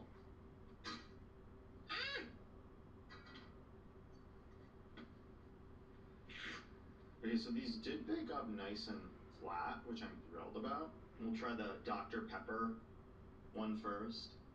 Dr. Pepper, baby, is good and nice. Okay, first thing I'm noticing, It's incredibly crumbly, falling apart. That is because there's no eggs in it, and eggs help bind your cake batter together and gives it a little bit of structure, and this just doesn't have any eggs. No, no ma'am, no ma'am. Wow, that's offensive. Gloopy, very stodgy is like an understatement. It tastes like I'm eating a mud pie. Oh, that's awful. Let's try the Mountain Dew lemon cake. No, no, flavor-wise, awful. Never put Mountain Dew in a cake. That's insane. This one, it didn't really taste like Dr. Pepper. Texture-wise, they're equally bad. This is not it. Do not do this. Yeah, F. Honestly, F. I would not serve this to my worst enemy. All right, next up, mug cakes. I'm about to share with you my best snacking secret. Says her best snacking secret is mug cakes. This woman is using something called the 3-2-1 method to make a mug cake. You do 3 tablespoons of cake mix, any flavor, 2 tablespoons of water, and 1 tablespoon of powdered milk. Why does her mug say arse on that?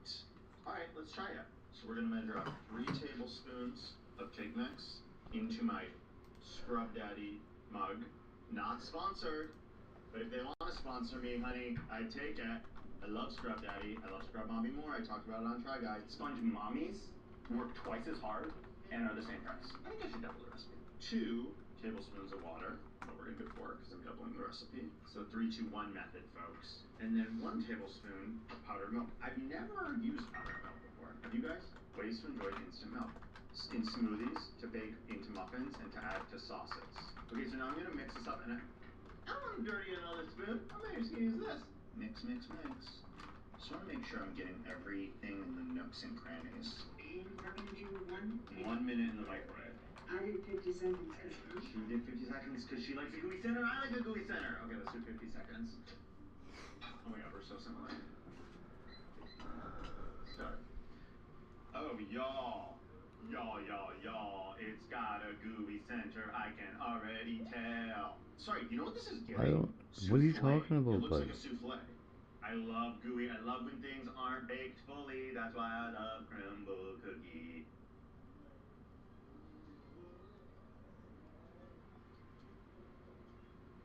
I hate it. Wait, the texture's awful. Oh, I hate it. Oh, it's so unpleasing. It tastes like I'm eating a wet rat. This is awful. It's like tough. Oh no.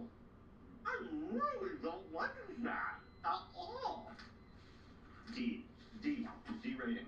Alright, our next hack is actually not a cake mix hack, but a pre-made or pre-packaged frosting hack, which I thought would be fun since we're making so many cakes. We might as well zhuzh up some frosting, see how that goes. Let's see what we can do here. Okay, this woman's saying that this is a cheat for frosting that tastes more homemade, but that isn't from scratch. So she takes an entire can of any vanilla or cream cheese flavored frosting she says works, some vanilla extract, and a little bit of powdered sugar, 1/4 cup to 1/2 cup.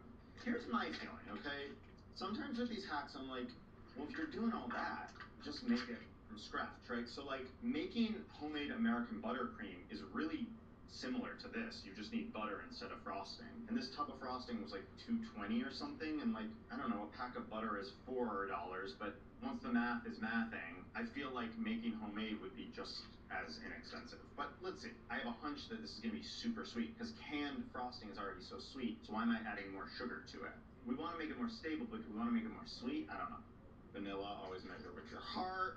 So let's beat it. Whenever you put powdered sugar in a KitchenAid, you have to start on the lowest setting, or else you're gonna get like a dust cloud of powdered sugar all over your kitchen. It's a mess. Alright, I beat that frosting up. Honestly, not thrilled with how it looks. Though we incorporated as much air as we possibly could, it's just not taking, so it's not getting light and fluffy. In fact, it's kind of getting droopy and sad. You're gonna spend just the same amount of money, maybe a little bit more. You're gonna make a homemade American buttercream. It's gonna be much better, and this tastes like chemicals. I just don't think it made it better. I think it just made it more like gloopy and weird. This is a fail for me. I'll give this a C-. Okay, next up, the hack I'm most excited about today. We are making cake mix cinnamon rolls, and I am doing funfetti. Cake box, cinnamon rolls, Let me show you how to make them Natasha's way. Love your accent. Oh my god. Okay, so she is using a whole box of Funfetti cake mix. She's also taking some warm water and active dry yeast. Active dry yeast. Some water, some flour, and make some dough that we're gonna try to make ourselves. Oh god, I love her. Look at her, she's great. So in order to activate the yeast, we have to sprinkle it on warm water. We're gonna take the cake mix, pour it in our bowl, and then 2 cups of flour. I guess you just need to increase the flour and gluten content in this. Okay, so we're gonna pour this into our bowl, and I'm just gonna sort of mix like by hand. Interesting. Wow. It's so funny. It looks like funfetti batter. Kind of smells like a hoppy, sourdoughy bread. Hopefully this dries out a little bit. I followed the instructions to a T, but it's feeling very wet still.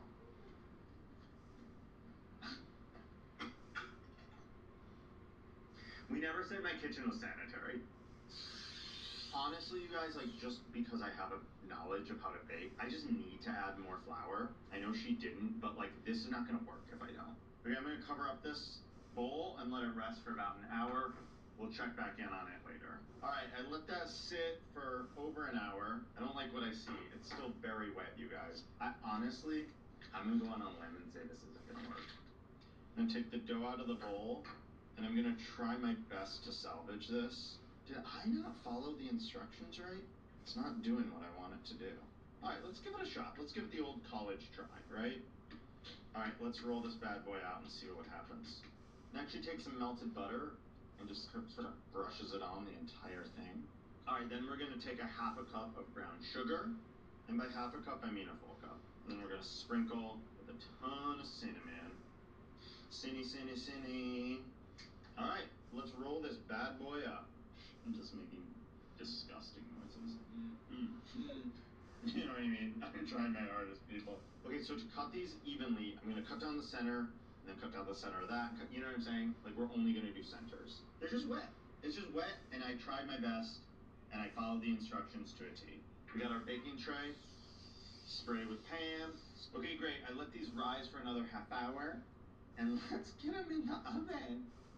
What I would do normally is pour some heavy whipping cream at the base of the pan. Do you remember when I did that in my TikTok dessert hack video? But the recipe doesn't call for that. I'm gonna be a good boy and follow the exact recipe. Let's bake!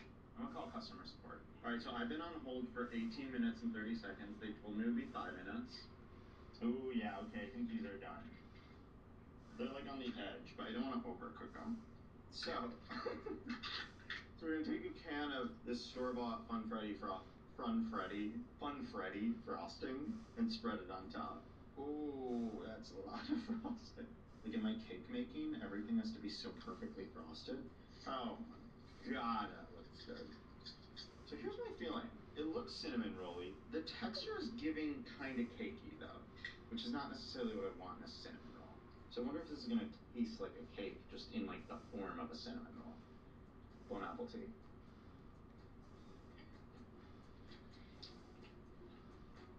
Yeah, it's a slightly cakey texture, slightly cinnamon roll texture. It's like a hybrid of a cake and a cinnamon roll. I'm pretty sure it's delicious, but just let me think about it for 1 second. It's good. It's definitely good. I think the reason I'm a little torn is because I don't think I like this as much as a cinnamon roll. It was easier to make than a cinnamon roll, so that's a plus, but not by much. I'll give it a B. I'm pleased with it, but I also think with this effort that we put into this, you could just make regular cinnamon rolls. Betty, are you there? No. Still on hold. So let's recap. This was a pretty successful day. Most of the things I really liked, some of them I thought were offensive. So the best things today were definitely those pink, like, crumble style cookies, as well as the dump cake, as much as I hate to say it. And then the worst things were the mug cake, and even worse than the mug cake, I think the soda cakes. Those were offensive. Stay far away. Hello? Also on the naughty list, I'm gonna put Betty Crocker customer care. It's been 30 minutes, and they haven't picked up. So rude. Let me know which TikTok hack video you want to see next. This was a fun one, but it was a little too sugary. So can we do one that's less sugary? Make sure you like and subscribe, and we'll see you next time. Bye-bye. Betty, you can't do this to me. I took you out on a beautiful date. I told you things I've never told anybody. You caressed me and made me feel seen. Maddie, please answer.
What does that mean?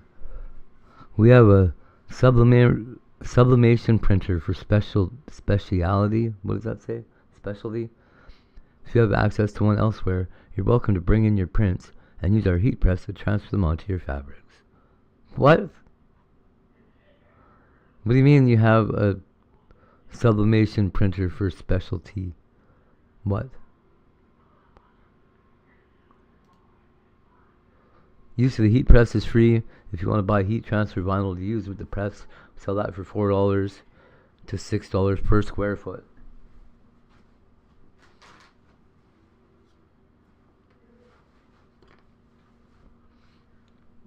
Am I going to need lots of square foot?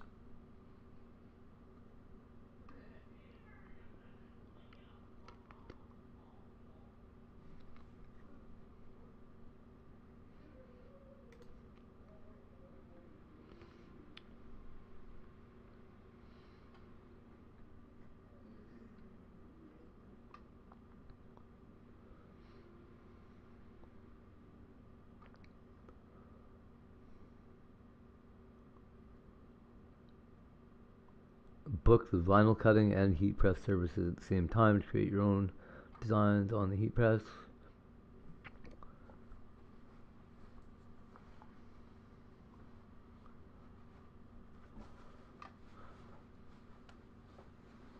Bring in pre-cut heat transfer vinyl, pre-printed ink transfer paper, or sublimation printed paper with packaging, and use the heat press for free.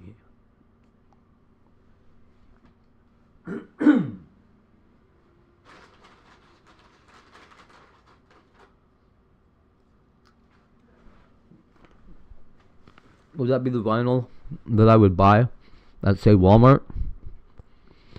For $9 for probably, right?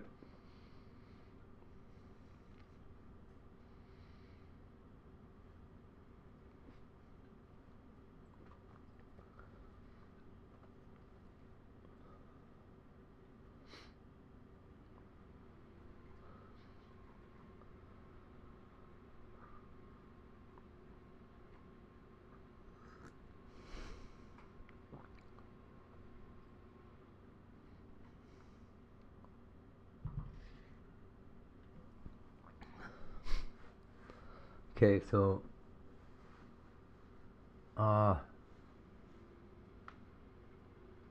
do I have to do cricket certification though?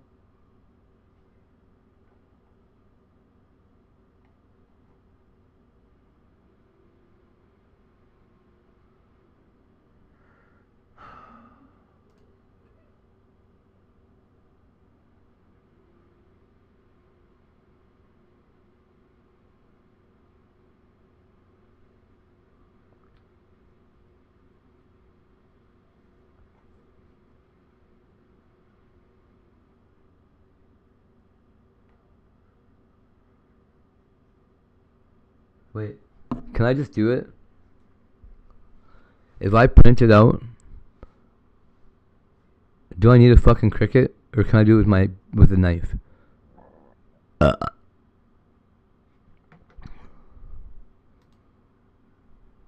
There's nobody here, eh? Good.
Ouch, it's hot.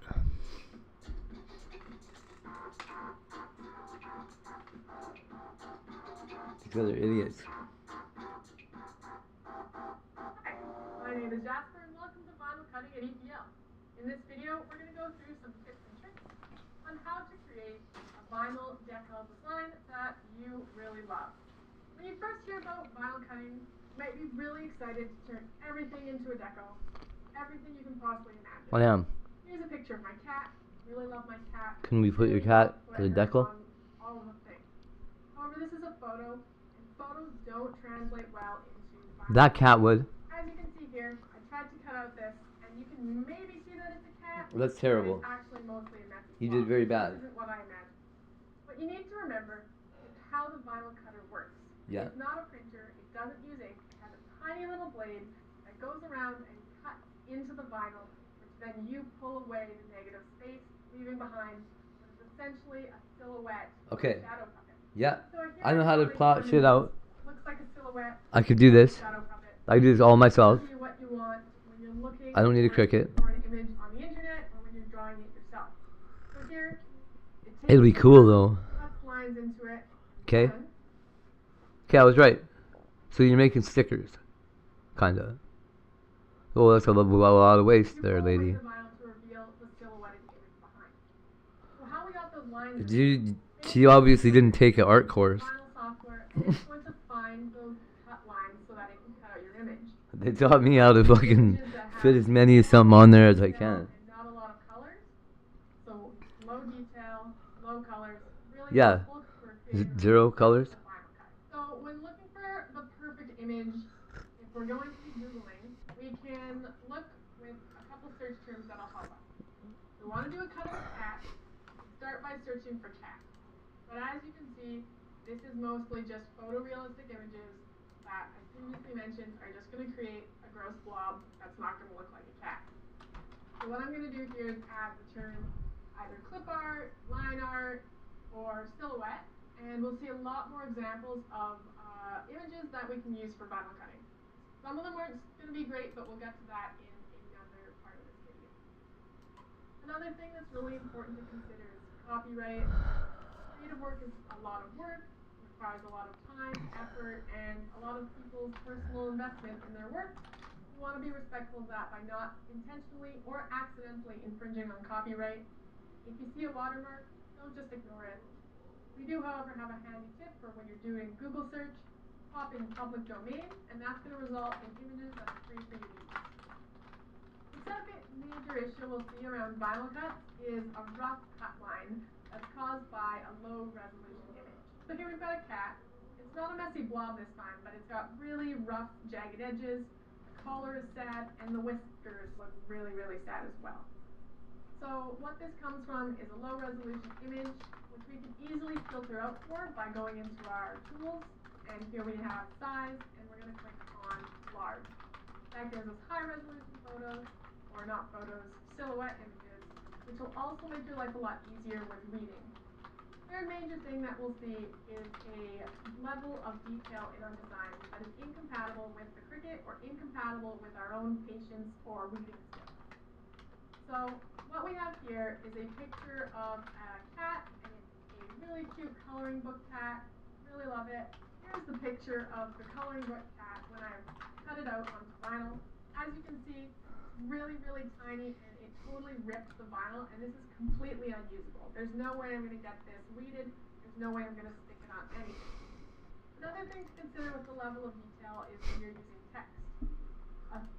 What we have here is a picture of a cat, and it's a really cute coloring book cat. Really love it. Here's the picture of the coloring book cat when I cut it out onto vinyl. As you can see, really, really tiny, and it totally ripped the vinyl, and this is completely unusable. There's no way I'm going to get this weeded. There's no way I'm going to stick it on anything. Another thing to consider with the level of detail is when you're using text. A flowery, thin, script-like text is going to rip in the same way we saw with that little cat. It doesn't tell me what the words are. Maybe this is a T. I can't really tell. Here, I made it a little bit bigger, but I didn't make it big enough. I still had it ripping and moving around my text.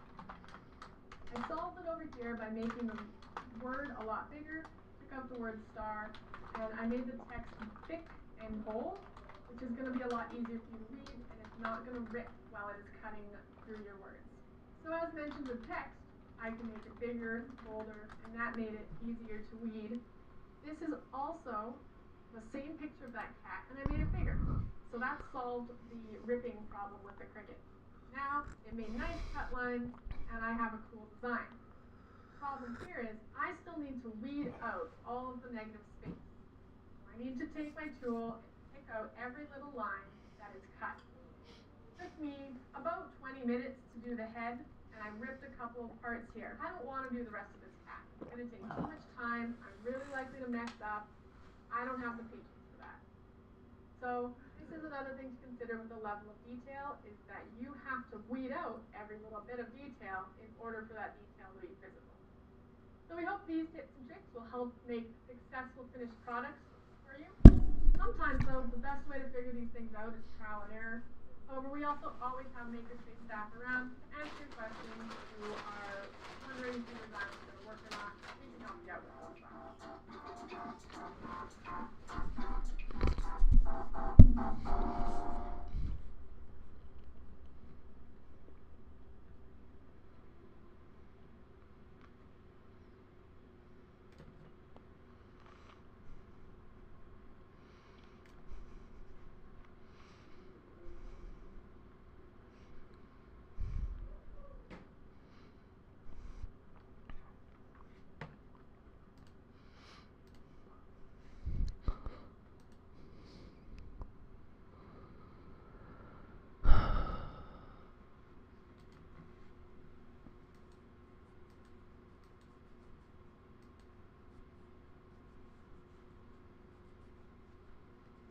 No, I have Adobe Premiere Pro. Why don't I have Illustrator?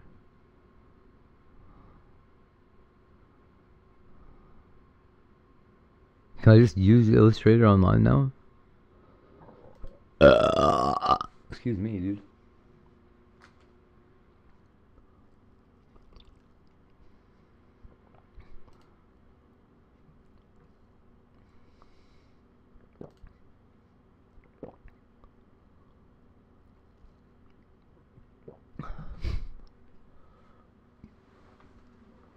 Okay, can I get... Of course I can. If I want to make a 2-color logo, I gotta color the negative space in my first stencil with the second color, right? Or lay down... Probably don't want to lay down a whole field of red and then just put a blue sticker on it. Is this vinyl gonna stay?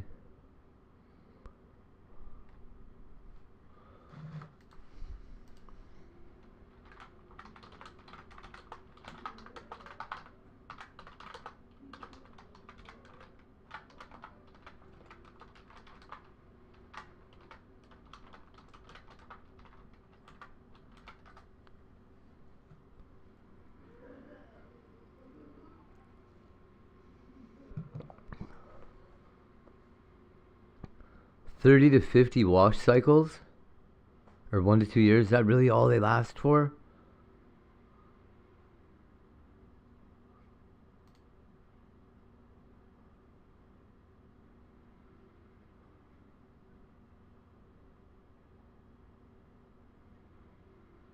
Okay, so unless you use a heat press, and then they last longer or something, right?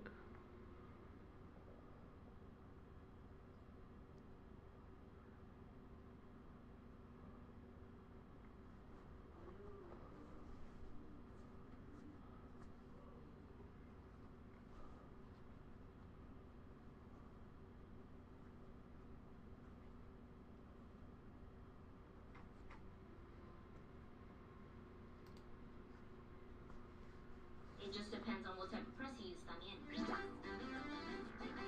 Hey guys, welcome back to my channel. So for today's video, I'm going to be showing you how different HTVs look after months and even years of multiple washes and wearing. So I did a version of this last week with transfer papers. So if you're interested with that, definitely go check it out. But this week, it's going to be all about HTVs, different brands, how they look after so many times of wearing, so many times of washing, so many times of drying. So we're going to see how they look now. Some go back almost 3 years and some only a few months. So there's definitely a difference. So some of these HTV brands that I'm going to be mentioning today include Caesar, Cricut, Wallaca, Heat Transfer Source, Deflex America, some Amazon HTV brands like CareG, HTV Raw, Lulu, and a whole bunch more. So if you're interested to see how these HTVs look months, even years later, then let's get started. First up, we have this sweatshirt from September of 2020, and I used my Cricut Easy Press for this and some Caesar Easy Weed Glow in the Dark. And here it is now. As you can see, the big Hocus Pocus graphic is still on there. I will say there is a little stain in this section right here. I have no idea why that happened. It just looks like it's maybe part of the sweatshirt bleeding through or what. I have no idea what it is, but it does have some sort of stain there. But at least the graphic is still going strong. So this sweatshirt has little stars all over, and for the most part they're all still on there, but there are some that are kind of not fully on there anymore. So this one right here, as you could see, it's lifting, it's barely holding on. And then this one right here, still on there, but the edges are lifted. So for some of these, since the stars are pointy, some of the edges are a little bit lifted, but for the most part, out of all of them, the only ones that are just really not on there anymore would have to be these two that I just showed you. But overall, the HTV is still going strong. So for these type of shirts that I wear, like either sweatshirt, t-shirts, just anything that I wear normally, I like to wash them in a delicate cycle and then just throw them into the dryer for about a minute and then let them air dry. So all of my regular clothes, I wash them like that. So this specific HTV, like I mentioned earlier, is a glow in the dark. So let's go ahead and turn off the lights and see if it still glows. Here it is in the dark, and as you can see, it's still glowing. It's super glowy. The whole washing and wearing after multiple years has not made a difference because it's still super glowy. I love it. Just look at that. It just straight up glows. Next up, we have this one from February 2021, and this one includes 6 different HTV brands. So we have the Cricut Strong Bond, Thermoplex Plus, Wallacut Express, Caesar Easy Weed, Shimmica Hot Mark Revolution, and Craftables Smooth. So in the original video, the Thermoplex Plus did lift a little bit after the Whoa, first that wash. looks cool. One of the corners just had a little bit of lifting, same as the Caesar. Oh, that's not good. And here it is now. So the Cricut right here, this one still feels like it's on there. None of the edges are lifting, none of that. And then we have the Thermoplex Plus.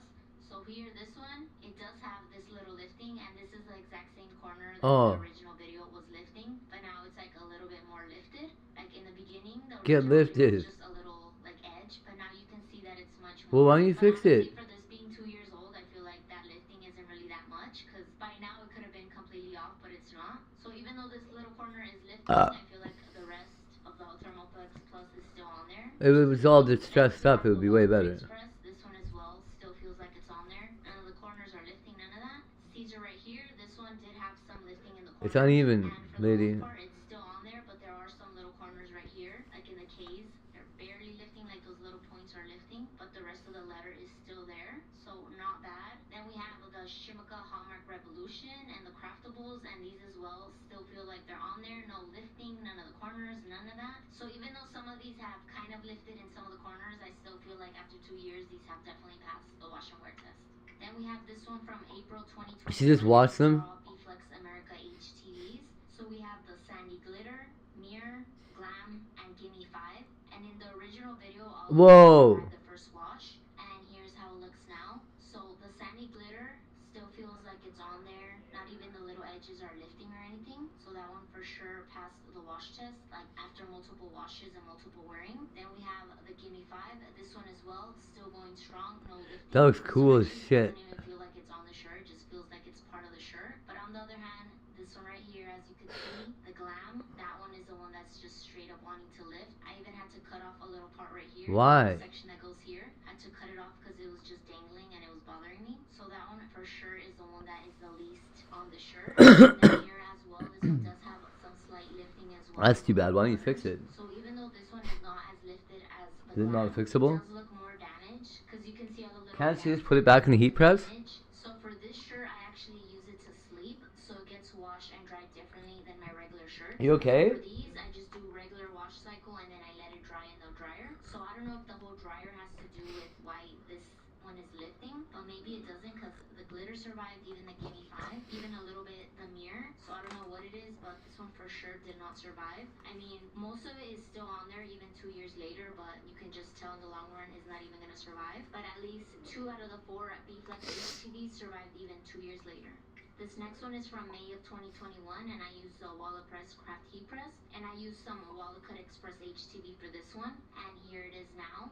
So this one, I've washed it and worn it plenty of times, and as you can see, the HTV is still going strong. It's still on there. Maybe a few corners are lifting a little bit, but that tends to happen when it comes to like HTV that has a blunt corner like that. It tends to lift, like it's not completely lifting all the way, but there's like a little point right there, you know, so it's in this little corner and then over here as well. But besides that, it's still going strong, and it's for sure April 14th. April 14th. Next we have this tee from May of 2021. April 12th. Oh my god, really? Oh, April 8th. Designing for laser and vinyl cutting projects using Adobe Illustrator.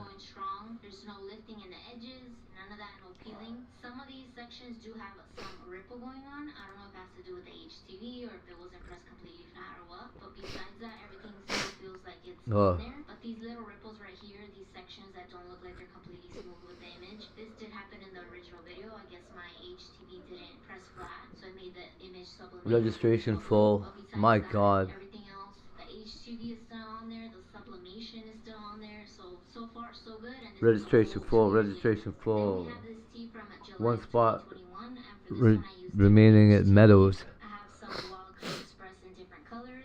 Shit. Sparkle, For the 14th. Deco Film Soft Metallics, and Oh my god, dude. for the most part, it still seems like it's Full, on there, full. but if you start to touch it, there's definitely some edges lifting. Cricut for kids.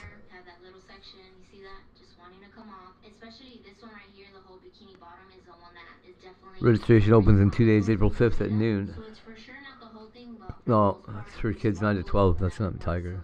the sparkle here. Whoa, that looks cool as shit. That one is still going strong. It's just these right here. Yeah, that section.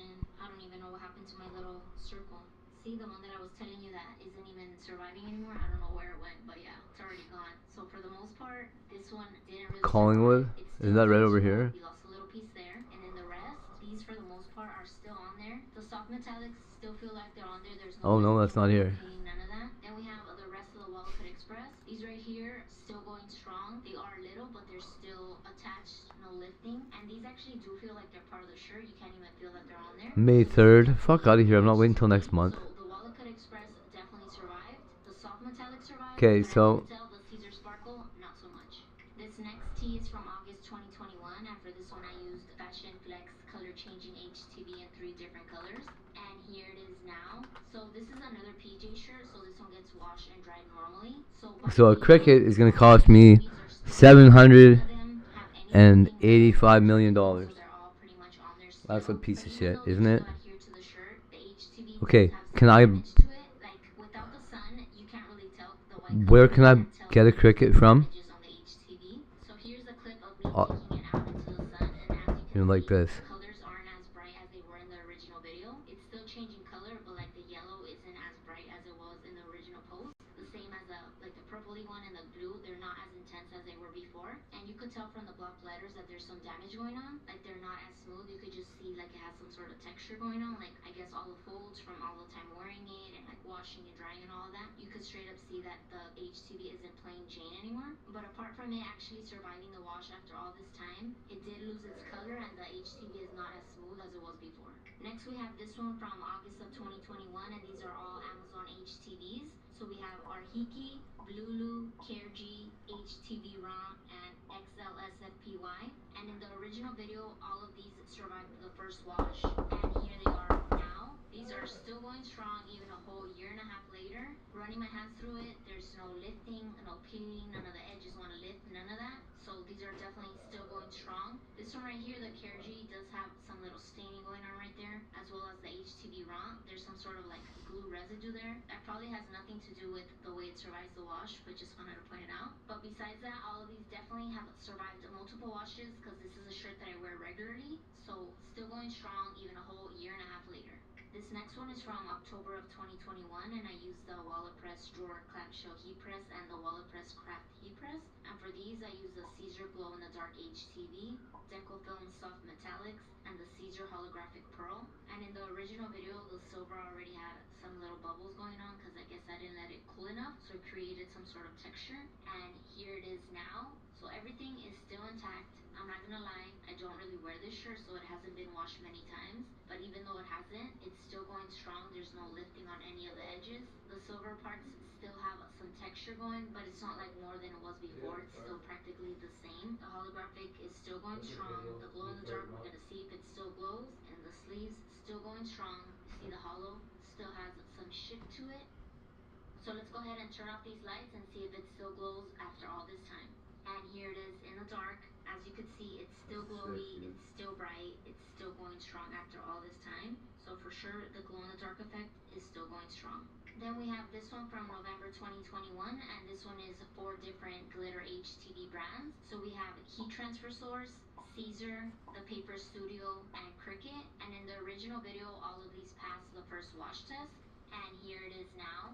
So from looking at them, they all look like they just straight up survived the wash. There's no major lifting, but 2 of these do have some lifting in the corners. So this one right here, the Heat Transfer Source, has a bit of a lifting right there in this little corner. It's barely there, but it's definitely lifted. Then this one right here, the Caesar, also has a little bit of a lift in this little corner right there. You can't really tell unless you like just straight up look for it. But yeah, apart from that, only these little edges, but the rest, all the small little parts, have definitely survived. So overall, all 4 of these brands are still going strong. But this one I have washed maybe less than 5 times. So this one hasn't really gone through the whole washing and wearing. So this one is still surviving, but it hasn't been washed as much as the rest. This next one is from December 2021, and I used some Caesar Easy Weed in 2 colors, and then some Caesar Glitter. and here it is now. So this one has only been washed a handful of times, so not many, but as you could see, everything is still on there. There's no lifting in the corners, none of that. The glitter is still intact. I feel like for some reason glitter tends to be the one that gets lifted the most, but no, this one overall is still going strong even after the few times that I washed it. Next, we have this sweatshirt from March of 2022, and for this I used different colored Caesar Easy Weeds and then some Easy Weed Stretch. And here it is now, a whole year later, still going strong even after all those layers. Everything is still intact, even the little edges, the corners, all of that still going strong. I will say this one, since it's such big HTV pieces, they do tend to fold depending on the way you fold it. Like there's some folds going on right there, you probably can't even tell, but depending on the way you fold HTV, if it's a big graphic, the HTV might stay bent like that, so definitely be mindful of that. Can you tell right there? So besides the little folds going on right there, these sections down here, the vertical pieces, they do tend to have, I don't know if you could see it, it has some little like ripple effect. I don't think that happened in the original video. I'm just now noticing it, but it's the Easy Weed Stretch that has the ripple going on. So this teal color is the one that's Easy Weed Stretch. So that's the one that has the little ripple going on. The rest of it, the black and the white, seem to be smooth. So it's kind of weird that the stretch is doing that. But besides that, all the layers are still going strong. This has been worn many times, washed many times. I still love it. I'm obsessed. So I'm glad that a whole year later, it's still going strong and there's no lifting or anything. Next, we have this tee from March of 2022, and these are all Tech Wrap HTVs. So we have the chameleon, the galaxy pattern, glitter, and colorful splash pattern. And in the original video, there was some lifting in parts of the glitter and then a small star of the colorful splash. And here it is now. Those lifts that happened in the original video are still there. So this little corner right here, this is where it was in the original. This part is still lifted. And this was a corner that had lifted as well in the original video, and this one doesn't even feel like it's on there anymore. But yeah, the glitter for sure out of all of these are the ones that does have some lifting. So the chameleon still feels like it's on there. The galaxy still feels like it's on there. It does have the whole damage that happened in the original video because of the whole carrier sheet, but it's still going strong. Even the colorful splash still going strong. In the original video, obviously this one lifted, but I can't even tell that it's lifted anymore. But the glitter has that section right there, even here. So the glitter definitely has some sort of waves, and I feel like the waves is what's making it lift. And this shirt does get used to sleep, so this one constantly gets washed and dried. So it's pretty impressive to see that most of these are still on there. Even the glitter, it might be lifting, but the fact that it's lifting and it hasn't lifted more even after those multiple washes is pretty interesting, because I think the amount of lift that is here is what was in the original video, you know, so maybe it didn't press correctly the first time. But yeah, definitely not as bad for it being washed for over a year constantly, you know. Then we have this tee from May of 2022, and these are all B-Flex America HTVs. So we have the Gimme 5, Mirror, Flock, and Glitter. So all of these survived the original wash, and here it is now. So this is another shirt that I used to sleep, so this one gets washed and dried all the time. And looking at it, they all pretty much have survived except one, which is this one right here, the Mirror. There's a little lift in that corner right there. I feel like if I were to pull it, it would just completely come off. So there's lifting in that one. The rest still feel like they're on there, and it's surprising to see that the glitter actually survived being layered on top of the flock, because usually that's not the case with other flocks, you know. So it's interesting to see that it actually survived that. So besides most of them surviving the wash, the Gimme 5 right here does have some staining right there. I don't know where it came from or what's happening there, but there is some staining. I don't think that has anything to do with the HTV itself, but just wanted to point it out. But overall, 3 out of the 4 B-Flex HTVs have survived a whole year later. Next, we have this one from June of 2022, and these are all HTVs from AliExpress. They don't have specific names, they were just from 5 different sellers, and in the original video, they all survived the first wash test. And here they are now, still going strong. None of the corners, lifting, peeling, none of that. This one gets worn normally. They're all still adhered to the t-shirt, still going strong, and that's super interesting because these are from AliExpress, and they're super duper cheap, so that's very, very interesting. Then we have this one from June of 2022, and for this one I used some Caesar Easy Weed, Caesar Glitter, the Paper Studio Glitter, and then some Hot Fix rhinestones. And for this one I had designs in the front and back, and here's how the front of the design looks now. The glitter is still going strong, none of the edges are lifting, it's small little mosaic like shapes, and they're still on there going strong. These are the Hot Fix rhinestones. For the most part, all of these are intact except for this little guy right here. He got lost, so there's one missing right there. This one has been washed plenty of times. I did mean to go in and replace the little rhinestone, but I've just not done it. But overall, besides that little missing rhinestone, going strong.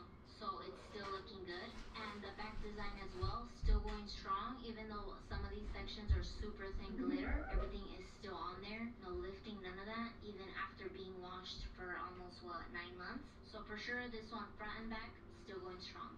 Next, we have this sweatshirt from August of 2022, and for this, I used some Tech Wrap HTV. So I used some Puff HTV and then some glow-in-the-dark Puff HTV as well.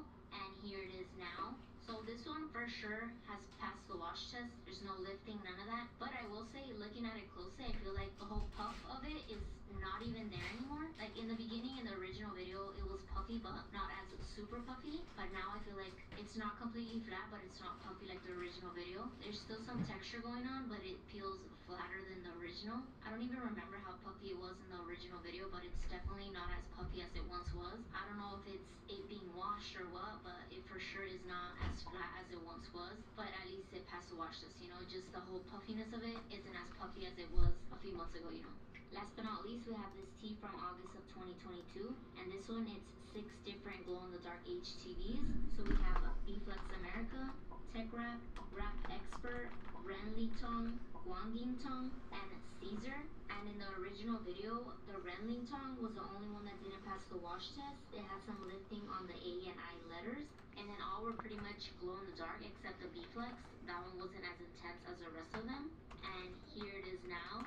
As you can tell, we have a letter missing, which is this one right here, the Ren. Like I stated earlier, the I and the A were the ones that didn't survive the original wash. Look at the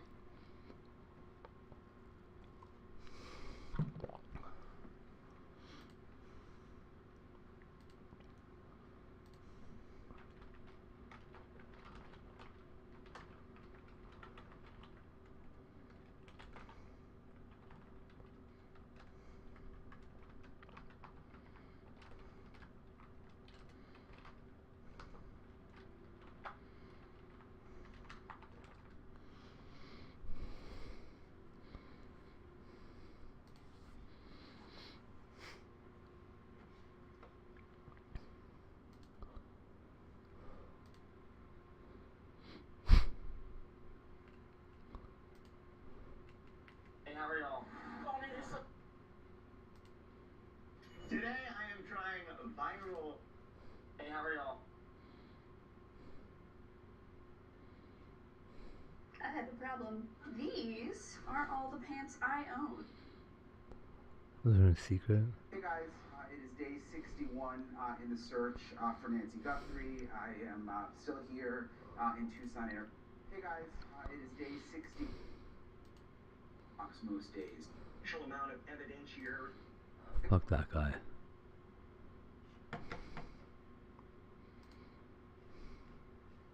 This is an open letter to the McDonald's CEO. Well, this is an open letter to the McDonald's CEO, Chris Kazantz. I really love everything that you guys are doing to like create a really inclusive learning environment where you're accepting people like me to like read to students and whatnot, especially at the elementary school level. But honestly, we got to step it up a little bit, and I really would love to perform my routine for the students.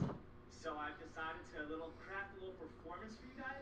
Let me know how you like it. Hopefully, you know, I can really perform for the kids and really show the acceptance of drag and performance. So let's go, guys. Point of order, can you stop this time for a moment?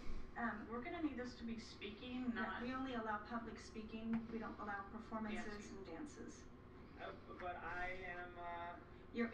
We'll go ahead and continue with your time. You are allowed to speak.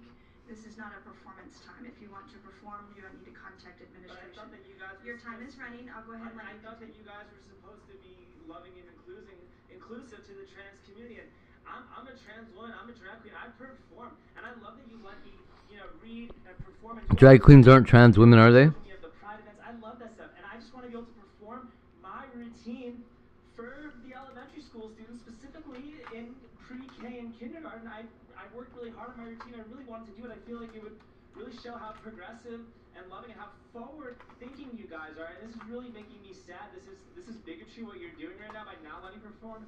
It's white supremacy.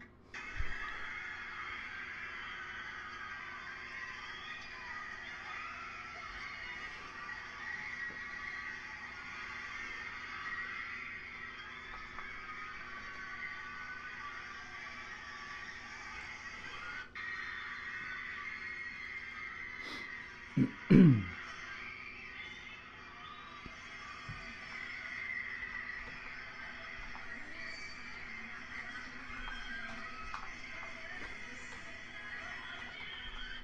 standing here today, 129 days after the GSA end of the year drag cruise show was brought to your attention, and 128 days after you sent an email explaining to parents that the school was made aware of the unauthorized performance that took place at the Indian High School, and the whole thing was under investigation. How are we 129 days later and 30 days into the new school year, and we still have not heard any kind of apology from you, nor have we heard a resolution on how you are supposed to make sure that this doesn't happen again on school grounds? Sarah, Joy, your guys' brand new campaign on transparency. Where's the transparency in this? All right, how are we going to instruct you as a board member to do what is right if you do not make it apparent to us parents the outcome of what the investigation was? I get that you cannot disclose any discipline action that you took, if any, on your employees, but surely you can explain to us concerned parents what policies you have since then put into effect to ensure this never happens again. As you know, you have employees that have flat out violated several of your own policies, included but not limited to dress code, misuse of public property, inappropriate interactions with students, and several security violations. I mean, I cannot even enter a school to help this classroom party or have lunch with my kids without a full background check. So please explain to me how this 21-year-old man, dressed the way he was allowed into our school. Seems to me that a man who identifies with the LGBTQ community is not held to the same standards as me as a white woman who attended the AMP drag. Does this outfit make you turn your head? Does this outfit seem appropriate for anybody here to see? So Because if this makes your head turn, if this pisses you off, then it's true. Because this guy walked into our school doing the exact. Kimberly, can you address the word racist? This is what the man dressed like in front of our kids. So this makes your head spin. This pisses you off in any way, shape, or form. It should. Because I'm embarrassed to stand here in the outfit that I am in today, but I have a point to prove, and that is that this outfit should not be ever accepted in our schools anyway.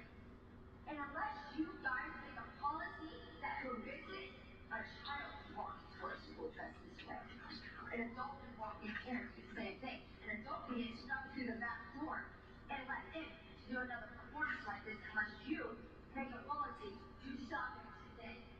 And this is what we need to do. We need to come together as a community and stop what's happening in our schools. This guy had no background check. Because if he did, you guys saw this, you would clearly see he's a satanic worshiper. He has blood all over his face. It's an easy Facebook text message. Look it up. But this is okay. This is not okay. This is not okay for you to see. This is not okay for our kids to see. And I hope to God you guys do the right thing. And you put it into it. You make public apologies to us parents who have to have our kids sit there and go through this. Because this is wrong. And I hope to God this goes viral and people laugh at me for the outfit that I'm wearing today. Because they didn't laugh at the guy for it. They called him on. But that's wrong. No kid should have to be subject to this. And you guys should have to be subject to me wearing this. But the only way I think we can get through to you guys is by showing you exactly what to do. That's what I do for. And I hope to God we can meet and we can work things out. And as for you, you don't talk to me. Kimberly, you're I'm watching this, and honestly, ladies and gentlemen, I'm just shaking my head because none of this should even be a debate. It really shouldn't, ladies and gentlemen. I mean, we are talking about schools, places where kids are supposed to learn math, history, science, how to read, how to think, not places where they are exposed to adult themed performances, ladies and gentlemen.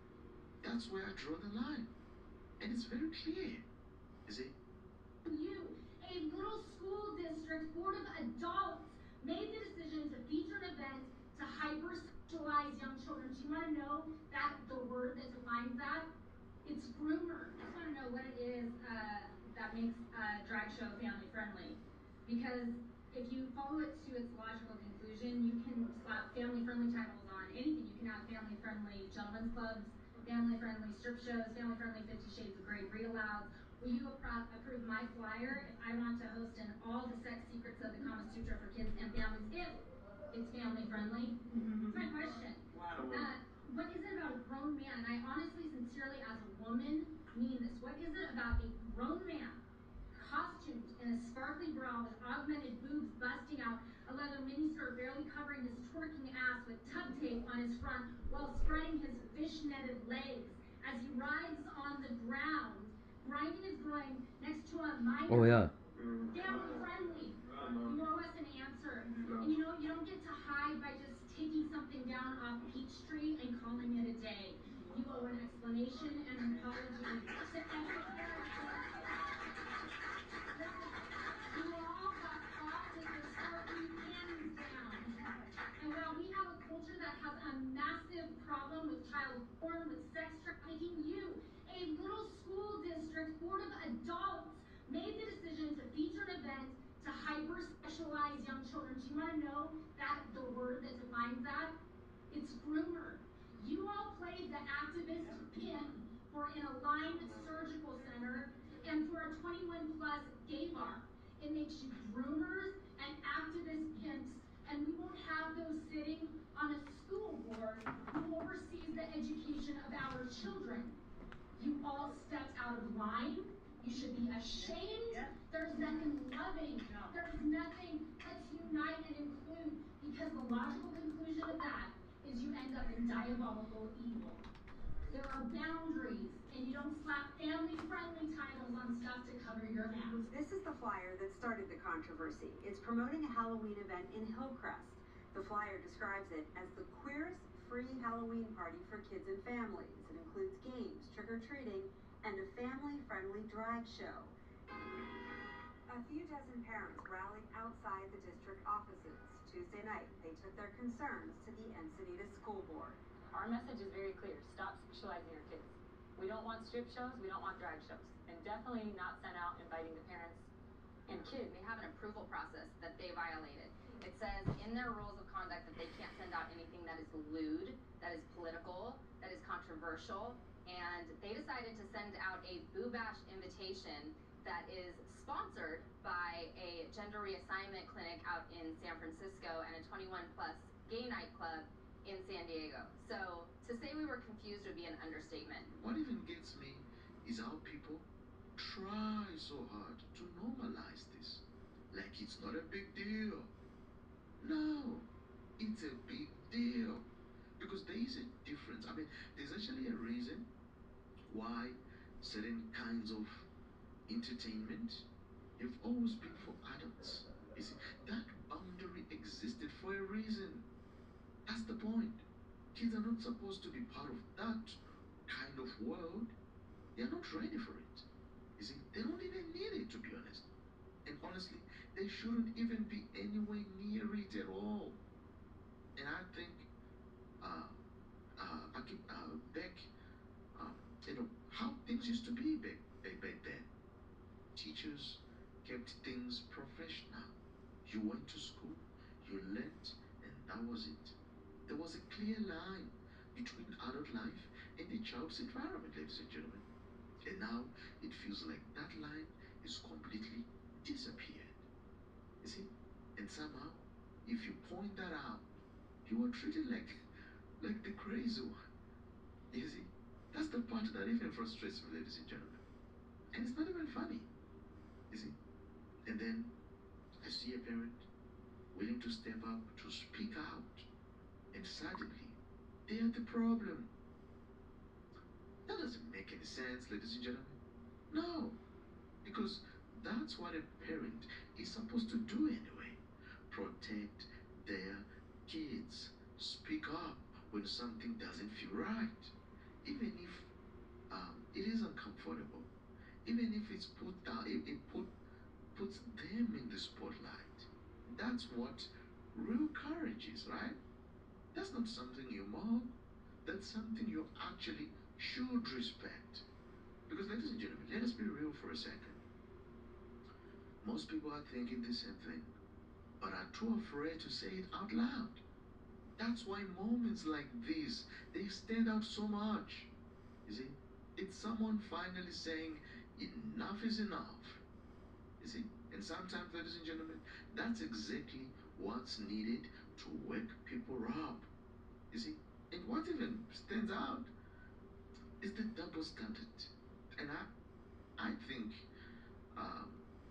when someone points out something is inappropriate, and suddenly they are told to tone it down, to be more appropriate, then the original situation somehow gets a pass.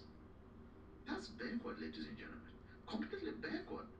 Because you can have one standard for one person and a totally different standard for another, especially when kids are involved. You can do that. You see? Yeah, and this isn't even about attacking anyone personally. I want to make that clear, ladies and gentlemen. This is simply about setting boundaries. It's about understanding that not everything belongs in a school environment. You can believe whatever you want. You can live however you want. That's your right. Those are your decisions. But when it comes to kids, there has to be a limit, you see. There has to be a point where we all agree, okay, this is not appropriate for kids. Because once you remove those boundaries, ladies and gentlemen,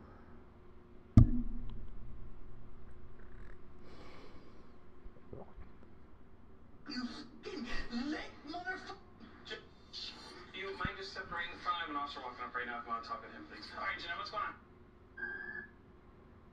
A Spanish horseman is riding into an Aztec battle line. He's armored. He's carrying a Temporary pause on a number of...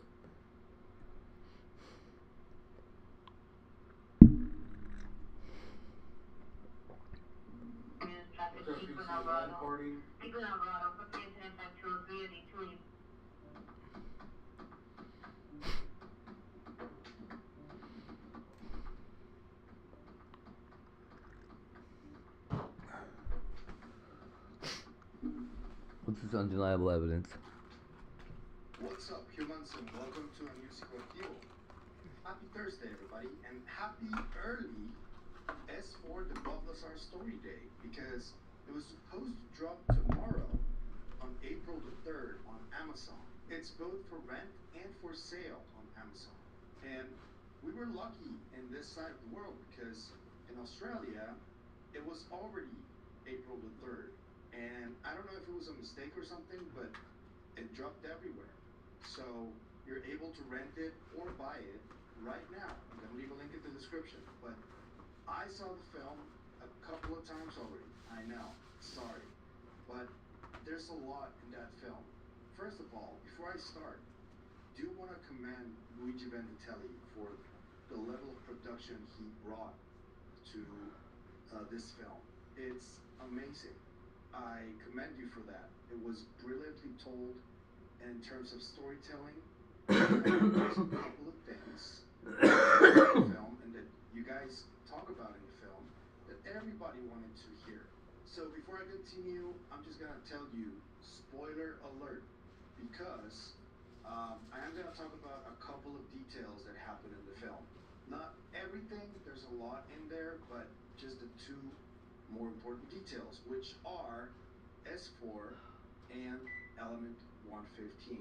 So in terms of the S4 storyline, there's a part in the film where Luigi Vandatelli is talking to Bob with a laptop in front of him, and he's saying how there's this guy that we don't know the name of.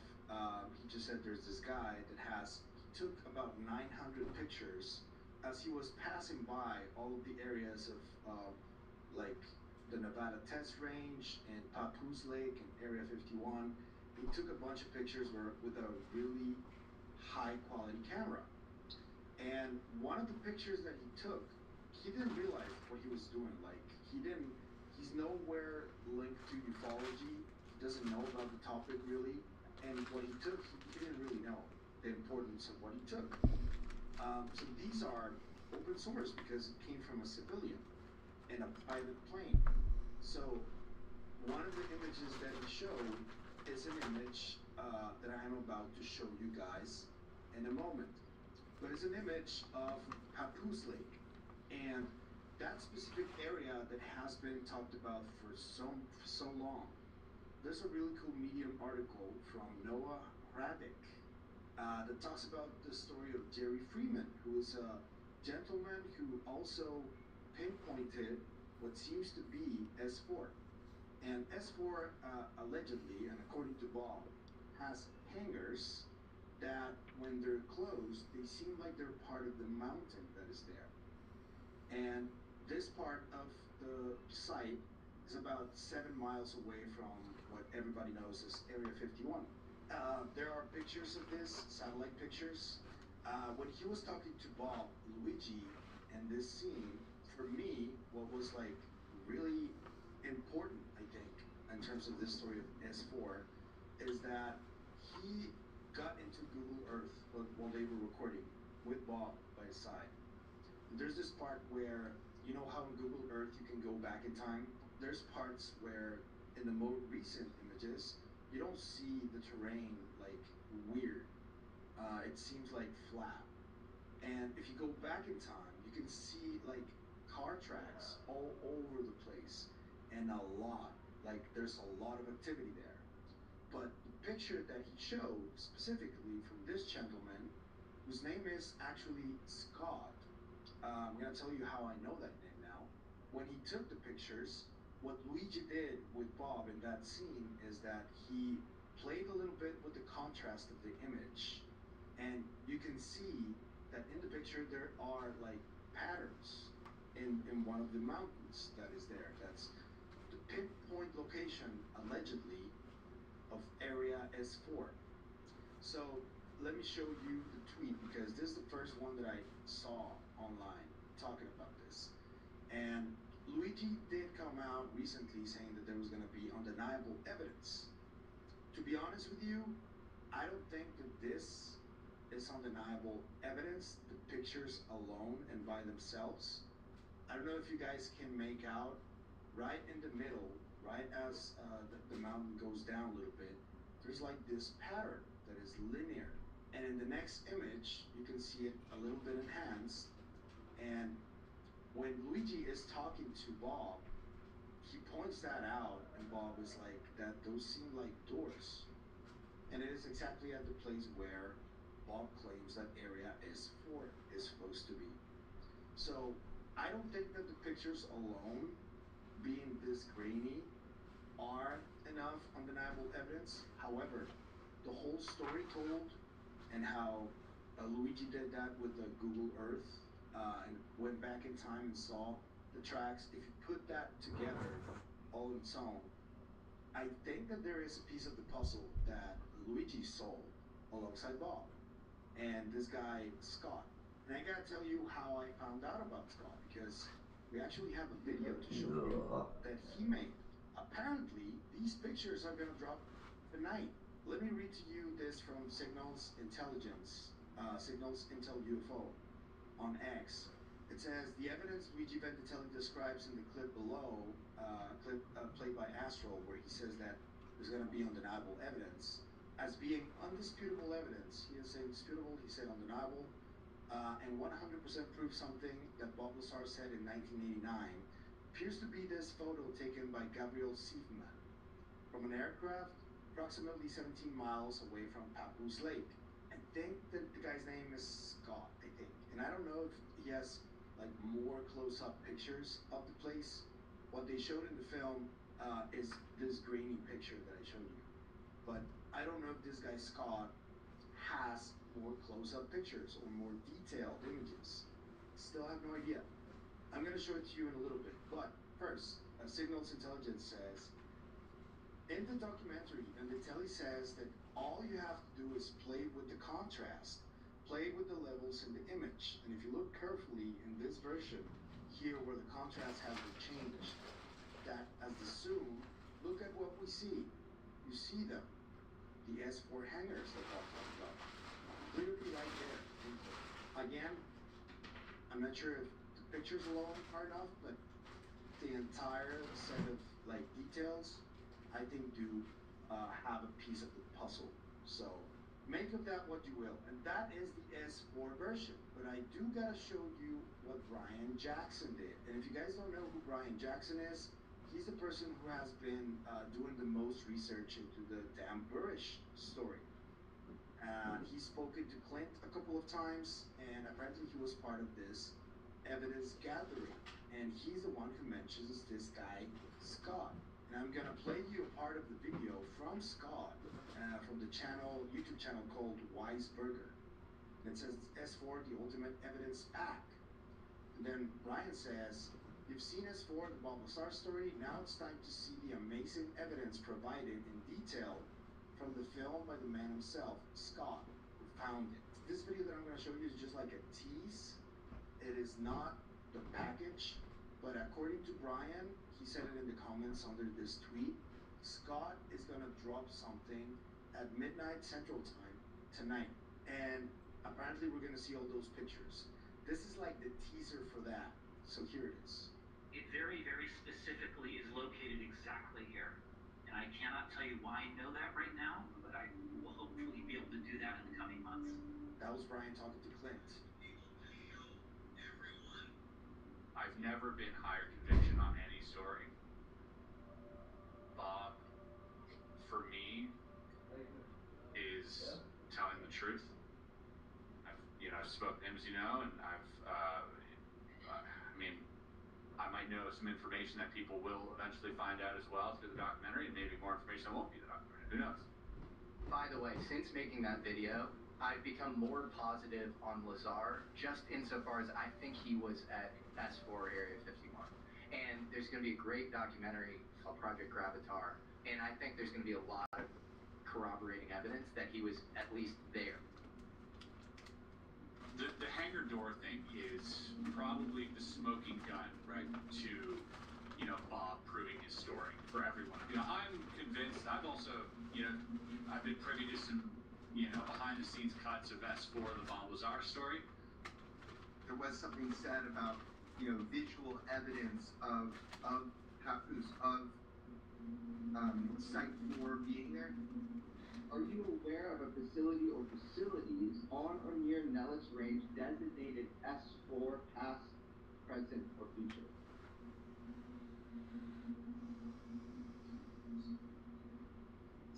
Eugene? I can't make the last name. Who's that? Comments. Who's that? Do you guys know? But there is evidence. I will not show it because I promised somebody I would not, but there is somebody who has done amazing work.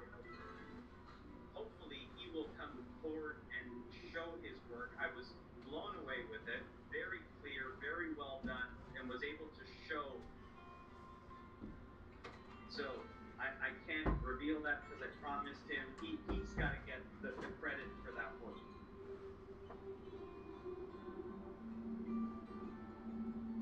We're going to be giving away a big revelation plus showing hard evidence that has never been shown before. You're hearing this for the first time? Yes. Oh yeah. This is a big deal. There is also somebody who I've had communication with that has absolute real photographs. I cannot release it if I do not have his authority, and I hope he does. He's done an incredible amount of research and work and has demonstrated that there is a real structured building there. Besides the revelations and some of the evidence that we have, which is incredible, by the way, the fact that there's going to be some physicality to the story, there's no question in my mind that it was there. There's something huge that we're going to be revealing in our film that is going to be groundbreaking insane. Okay, there's something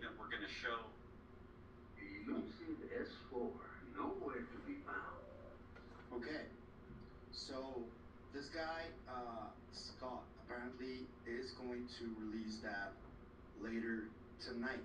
The other claim was about the element 115, and there's an old video from George Knapp where he says that he saw it. Bob said that the key to it was this element 115. He had a piece of it. I saw it. In fact, he had a little experiment they did with what's called a cloud chamber, where they had, it looked to me like light. They had a piece of this 115 in this chamber. They put some smoke in it, and it seemed, and then had a beam of light through it, and the light bent. Bob, at one point, when he thought he was going to die, he had this piece of 115 in a, it was in a lead casing, in a disc-shaped casing, and he had it in front of a particle accelerator at his house, and he had the accelerator on, and all he had to do was flip a button. If this stuff was real, as he described it, flipping that button would hit it with, I don't know, protons, electrons, whatever it was, that would make it explode, an annihilation that would have left a great big hole in Las Vegas. He had that piece. I saw the experiment. What happened to it, that's a story for another time. It's in a spot now where nobody can get to it, but it's still there. One of these days, maybe after Bob's gone, I'll go dig it up. He says that again here. But there's a part of the documentary, and again, spoiler alert, where Bob tells the story of how this guy Dennis, who was there with him during the entire time where he was experimenting with these things, he suddenly called him at around the time when Bob was already telling his friends about this. He called him and told him that he had to meet him and talk to him, and they met at a casino. And presumably what happens in the film is that Bob tells this story of him going to the casino, him seeing two people who seem eerily familiar or similar to two guards that he saw at S4. And then when he went to Dennis, he was already feeling weird about it, and Dennis completely ignored him when Bob went to speak up to him. And Bob went back to his home, and his home had been breaking into. At the end of the film, after the casino scene, he was asked if they did anything, and Bob says, yes, they did. So they didn't make it clear whether what was taken from Bob's house was the element or not. If George Knapp saw it, I would like to know what was the timeline when he saw it, and assuming that this is what they took, this element, when he was called to that casino to speak to Dennis as a distraction, clearly. That's how the movie paints it. But there is like an inconsistency there, because depending on when George saw the element, because he claims he saw it, then he also claimed that it's buried somewhere. So maybe what was taken from Bob's house wasn't the element, or maybe Bob had more than one piece. I don't know. But those are the questions that remain. And just let me show you the picture that was altered by Luigi, where he showed these patterns of what seemed to be like hangar doors. This is the picture from the web, an actual picture, and right there, the last little hill on the right side of the image, that's where it was like zoomed in, and that's where Luigi played with the image a little bit so you could see the patterns there. And when Bob is in the movie watching that, he seems really genuinely surprised. So I just wanted to show you that, and quite apropos, just let me know what you think about the overall film. I'm sorry for the spoilers, but I think that this is important information to share, because the Bob Lazar story is arguably one of the most controversial. There's this gut reaction that always happens towards Bob's story, even from a lot of UFO researchers that are respectable, like Stanton Friedman, for example. May he rest in peace. In the last live stream I did with Dan Cleary, I showed a video where Stanton talks about the inconsistencies of Bob's credentials. And if this is true, though, I wouldn't find it out of the question that people just try to erase as much evidence of Bob being there as possible. That should be possible. So what I don't get is this gut reaction from people against Bob. It's really weird. There's even some hate in some people that like talk against Bob, and I think that's unfair. I think. But let me know what you think about the overall film after you saw it. I think it's worth a watch. I really like the execution. I really like the storytelling. I think Luigi did a wonderful documentary, and I think it can be considered as one of the best out there about the topic in general. I think so, genuinely. So great work, Luigi. But yeah, those questions remain. Tell me what you think. I'll be reading in the comments. Before I leave, I do want to give a shout out to somebody that reached out to me that I found it really cool what they did, because this is a person that I'm currently in talks to be a potential sponsor. And as you guys know, what I'm trying to do is try to stay away from the like bigger marketing companies that have a lot of restrictions to channels and all that, so you can promote products for them, for companies that they associate themselves with. What I chose to do is take it back to you guys. So if you have a small business, you can give me a call if I think it's a good fit for the channel, because I would have to vet and all that. We can keep talking. And so far, I've gotten 2 wonderful sponsors. One is the Anomalous Cards, the other one is the Look Up app. But there's a third one, and it is called UFO Designs 3D. And this is actually a member of the Psicoactivo community, but I think it's already a decently big company, but they're independent. So I just wanted to show you something that, apropos for today, because of Bob Lazar S4 story,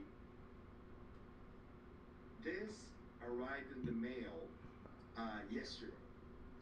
This is a replica of the sport model from Bob Lazar's story. My good friend Gary sent me that. He sent me a replica of the Rendlesham Forest craft. He sent me also this little guy right here. Please don't be scared if you have kids or anything. It's just a sculpture, but look at this. My good friend Eddie. I'm kidding. This was made by 3D printing by my good friend Gary at UFO Designs 3D. Thank you to Gary at UFO Designs 3D. And we'll talk about that sponsorship, of course, but this was a gift, so I just wanted to give you a shout out. Before I continue, I just want to let you know that if you like the content you see, I'm going to ask you to please like, share, hype, comment, subscribe, and hit the bell icon. That's all you need to do in order to help us really, but it is what helps us the most. However, if you want to help out the channel in other ways, we have links down there you can choose from. You can become a member on YouTube or on Patreon. If you want merch and no ads, I think Patreon is the way. This is the only ad you get on Patreon. You can also choose to give us a review on Spotify, because we're just accepted to the partner program and we can really use your help to keep growing. You can also go to the main channel if you're new, and I've got about 850 episodes that you can go through. I would really appreciate doing any of those things. Whatever you choose to do is always appreciated, so thank you. That's it for me today on this video, but I'll see you guys in the next one. Remember, stay curious and inquisitive, like Luigi Vandatelli. Always. Bye. Always.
Holy shit, there's a lot of pages on here.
It was a routine traffic stop until they checked the trunk. It was a routine traffic stop. Or whatever, dude. That's what they said, routine. Hello, sir. I'm Officer Murphy. Traffic stop. Officer Murphy. Uh-oh. Robocop. You guys swerving in between different lanes? I ain't mean to do that. Okay. And then like when you turn that corner, like you almost flipped me because you came into like my lane. I saw you. Yeah. Do you have a driver's license proof of insurance? Nah, I don't get it. I live on the street. My insurance and all that shit. It's in all the bag. I live on the street though. Every police officer know me. Okay. I don't get my registration. I got my insurance though. Okay. Do you have your insurance? Yeah, I ain't from out here. You see, I'm using my map as I'm going on. Okay. I'm going to fuck with a. Okay, I got. I'm going to whatever. Where are you from? Chicago. I've been out here like 5-6 months. Would you mind just rolling this back window? Your tent's just so dark I can't see. The dark is here. Yeah. So why I got to raise it down for you, bro? I just want to make sure there's no one in the back seat. Ain't nobody back there. No big deal. Okay. You said you don't have your driver's license on you? Nah, I got him though. I'm valid though. What's your first name? Randy. Alright, Andy, well. I'm trying to find it for you, man. I got you. 1 second. Alright, mister, can you step out for me? For what? We're gonna have a conversation out here about the container. For what? Okay, because there's no container in your car. Okay, so I'm trying to step out.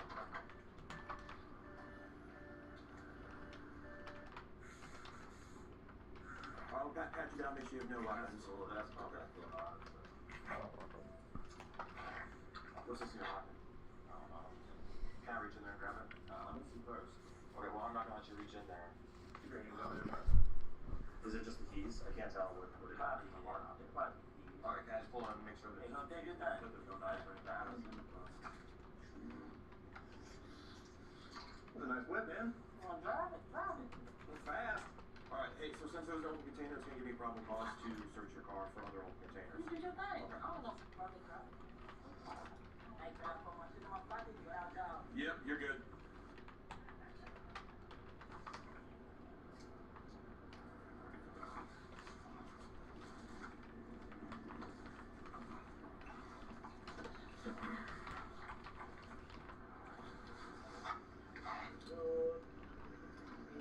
It's peaceful. Hey, don't do that, man. How you do that? What? How you do that? What do you mean? How did I pop it? Shit. I've been at it like 9 months. That's kind of a cool pop, though. I'm not gonna lie. Been at it like 9 months.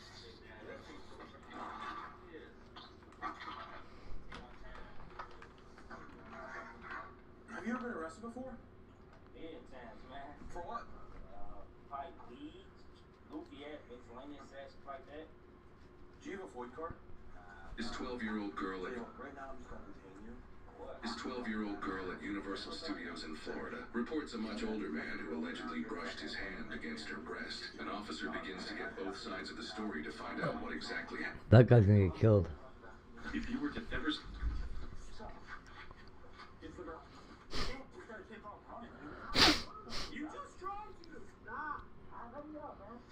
If you were to ever search for the biggest bank...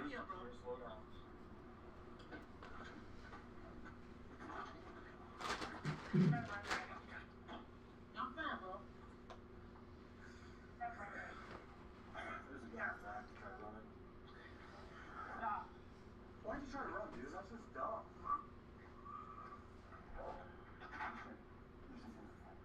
Please, you first.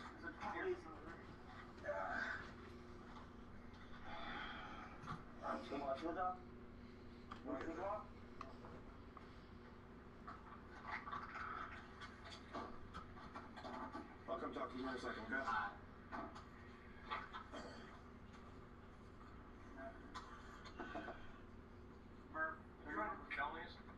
Nothing in there. This feels like it's loaded.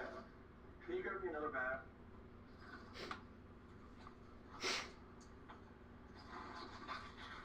Oh, boys. Yo. Oh, Yep. boys. What about it, boys? We might just hit the jackpot, baby. Ooh. There's a whole lot of pumpkin right there.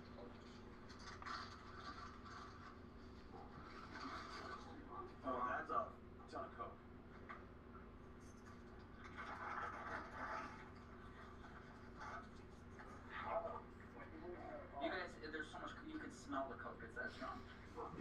also Oh wow. drunk and probably high on at least weed. But I mean, dude has at least a half a pound of coke and like a couple hundred rounds of ammunition. A drum. There's a Glock gun case, but no Glock. He was messing around back there a lot. Practice squad. Yeah. Y'all put this seatbelt on before me, huh? Yeah, seatbelt. That's goofy. That's why I shouldn't even make fool with y'all ass, man.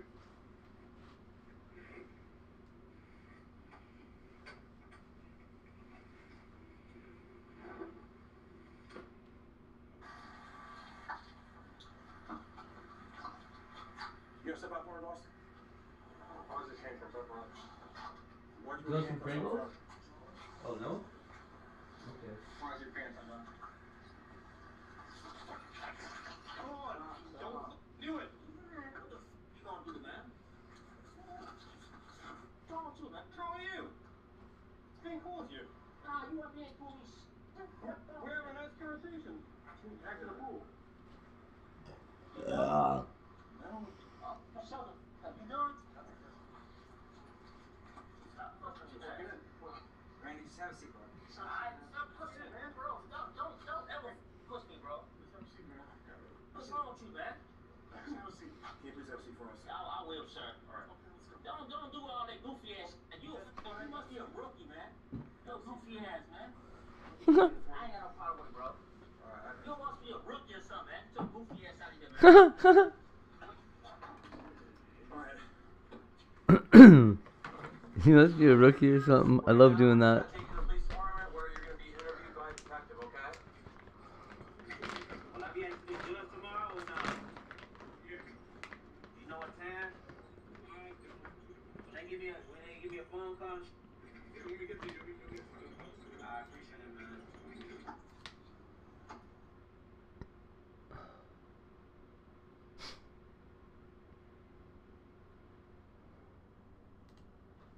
See two cases where police officers are forced to deal with some of the most annoying suspects we have ever seen. Hello, what's going on? Nothing. My dad just like threatened me over text and has the pass restraining order, so I'm just a little bit worried. Okay. About what's gonna happen. What's the restraining order say specifically? I actually don't know. I don't have it. It was just protecting his wife. She got a restraining order, so he can go near her or so many yards away from her house. Okay, so the restraining order's on the ex-wife. Yeah, Okay, alright. Yeah. Just make sure, because if he's going here, then that violates. Okay. No, I'm just saying that he has passed that stuff. Okay, he does? Alright, okay, so what's going on? Why is this issue coming up? So basically, like, so there was a big thing that went down here, like, about a week ago, right? Just some family drama stuff, and he just got a new girlfriend, and basically, like, just... If you were to ever search... I, Pamela Arnold, do solemnly swear. From her swearing in, I will not let you down, to the very end. Pam Bondi's tenure as U.S. Attorney General was... Am I right now? 4 people are traveling at roughly 25,000 miles per hour inside a capsule the size... Somewhere on a group chat, 4 people are traveling at... texting me this just, like, this super long thing about... Is that okay if I read it? Yeah. He's never, like, talked to me before, so, like, this is, like, it's an actual threat, you know? Like, I know how he is. I didn't want to tell him that the police were going to be here because I didn't want him to, like, go wherever, you know what I mean? Not come here. Unfortunately, this is one of those things that it's a threat, but it's not like a threat that the law considers a threat. What they define is a threat. Gotcha. By saying, I hope you're there, you're ready for me. But that's pretty much insinuating a fight, though, isn't it? But you gotta remember, the way we have to think is, what is the lawyer gonna ask? Yeah. Okay? Fortunately, with laws, it's not always that way. Gotcha. So there's not gonna be a lot I can do except try to keep you guys separated or try to keep it. Gotta keep them separated. Oh, yeah. Or whatever. So if he claims this as his home, like his primary residence, the thing is I can't force him to leave. No. Because we're not allowed to force people out of their homes. Yeah. Right? So unfortunately he's not breaking any laws at this point. Okay? So we'll just sit out here when he pulls up. I'm sure he's gonna We'll be out here waiting. Alright, well then. Okay? What's going on, sir? What's going on? What's going on, man? What's going on? How you doing? Good, man. What business is it if you're talking to my girlfriend, son, about me? Yeah, come over here and talk to me. No, I'm staying right here. You come over here. You can talk business about me to my girlfriend? I just told you. It's not your place, man. Alright, go. You go over that way. What is going on? You stay over there, man. You stay up. You stay right here. You guys stay right here. Okay, you're right. Stay right here. Okay. No, don't. Hey, listen. You don't have to. If you don't want to, you don't have to go over there. All right? You're an adult, right? So what? I'm gonna have a talk with you, man. Not up, bro, because I think you're gonna do something. You're saying I'm gonna do to you, man. I never laid a hand on you. Well, you acting like you're gonna do it right now, bro. Bro, you talking to my mom? Talking about me? Bro, look how you're here. Relax, bro. Look, I'm your son. What you guys gonna do? No, we are here to talk. I'm cope right now, man. What is going on? I'm cope right now. Don't make anything worse. Hey, no, hey. I'm gonna ask you back. Hey, back up. Back up. Hey, get up here. No, get up here. Get up here. Stop me this. Get on the ground. Get on the ground. Get on the ground. Put your hands on your back. Hey, arrest me. Put your hands on your back. You're gonna get taken. If you do not put your hands on your back, you're getting taken. Do you understand? Put your hands on your back. You don't ever lay your hands on a cup like that. When I tell you to back up, you back up. Got one detained, 10-4. You want those charges? Yeah. That doesn't matter if you already got charges on him. That's your choice. Probably good. I'm your son, man. And I owe it. And you gotta do this to me, man. It really shows who you are as a person. Stay right there. I will tell you, you understand? A lot of people are gonna be happy now. Hey, that's enough. You're not helping this situation right now. I understand you're upset. You running it out does not help. Alright, roll on your side. Stand up. Let's go. My glasses got me all cut up. Same with Mark. Yeah.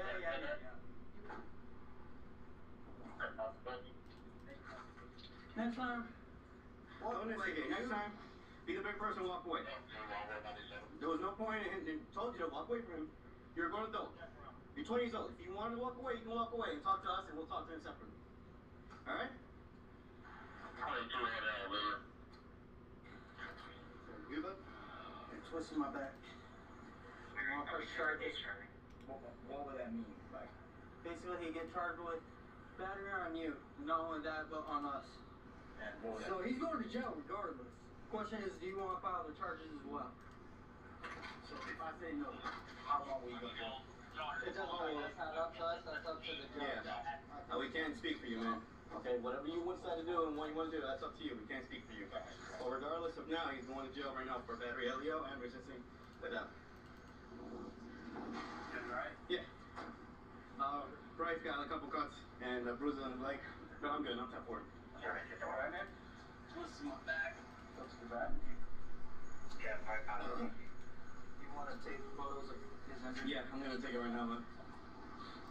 So I explained to him basically your threats, unless he's actually going to do something when he gets here, then it's a different story. So then both son and dad come out. He comes out, he's like, what are you going to do talking to us? You know, what are you going to do? And then he's like, looking at his son, why the f*** do you have any business talking to my girlfriend? And he's like, why don't you call the police? And he's like, Why you guys are here? Huh? Yeah. And so then dad's like, you come up here. And we're like, no, come over here. Trying to separate the two. He's not letting it. He's like, you guys can come up here. So we go up there. Starts getting in the kid's face more. And then eventually we try again to separate them. And dad like headbutts him essentially. Just barely touches him, but goes in. So then we try to break them apart as we do that. He sits there and swats me away. Grabs them and we start fighting them to the ground and just. What are your charges on him? It's gonna be battery LEO and resisting without. Is that the point? You don't have any charges against the son? I asked the son didn't want to. I mean, I can still do it because it's DV. So did he actually strike his son? Barely. Barely. It was like. The bro had literally just like tapped him in the foot. And that's when I asked him, like, hey man, step back, let's boil this. So I mean, if you don't have a DV, you don't have that. I mean, I wasn't here.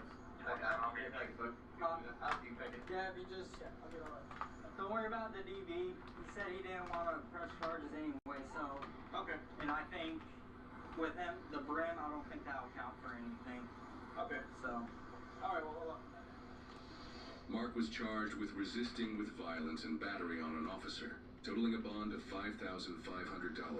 He is innocent unless proven guilty in a court of law. Listen, I got the roommate that rents the room from me just left because my son was hitting me. My son just came in the house. He walked in. I locked both doors. I locked this door and I locked the one in there. I locked both doors, and somehow he opened the door. I was in her room and he came in here and threw me out the room. He said, "Get out!" Slammed the door in my face. That's her bedroom. That's my bedroom. It's been her bedroom all the time. Why is he? And now he's saying it's his bedroom and he won't get out. You can't keep telling him he's gonna stay here because you're enticing him to do this.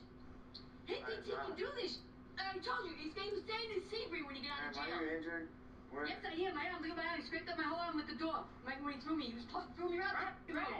I want him out of here now. That's my daughter's bedroom he's in. He told her she can't go to her. Said I can't get anything out of my bedroom. He said I can't go in there anymore. It's my bedroom. I've been living there. All my stuff is still in there. Okay, so where is he at? He's in the bedroom. He's in your bedroom right now. He came here yesterday morning and refused to leave. That's the first time he stayed here was last night. Like I told you, I already told you once. He opened the door for you. He should have never been in my house. Okay.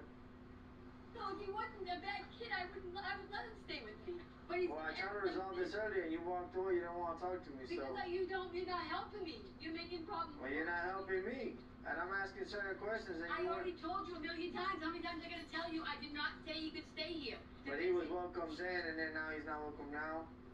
No, he's not to live here. He can come visit. He cannot live here. He just went in my daughter's room and said that's his room. He threw me out of the room. I was here earlier. They didn't want to talk to me. So now. And I think he got released from jail on the 12th of this month. And he's been here since then. Does he live here? He says he does. He says he gets around here and this is his residence. But so what did you tell him earlier? I verified what was the living address. He said it was here. So where's Pam? Oh, she's inside. Can you ever come out here? Yeah. Take my son no more. He's lying. He wants to come back here and he's not staying here. I can't do it. I'm not talking to you, Mark. I'm talking to Pam right now. I just came back. I went to my room. Mark, I said I'm not talking to you right now. I'm talking to your mother, Pam. You talk to her, and I'll talk to him. Whatever. I'm trying to know. I just came back. I came back here. I went in my room. What she do? She tried to come in there and bust in my room through the door. Hey. We said we're not talking to you right now. You're not talking to him either. Go inside. I have nothing. Go inside, Mark. Go inside. Okay. Let me see this. I'll record this incident.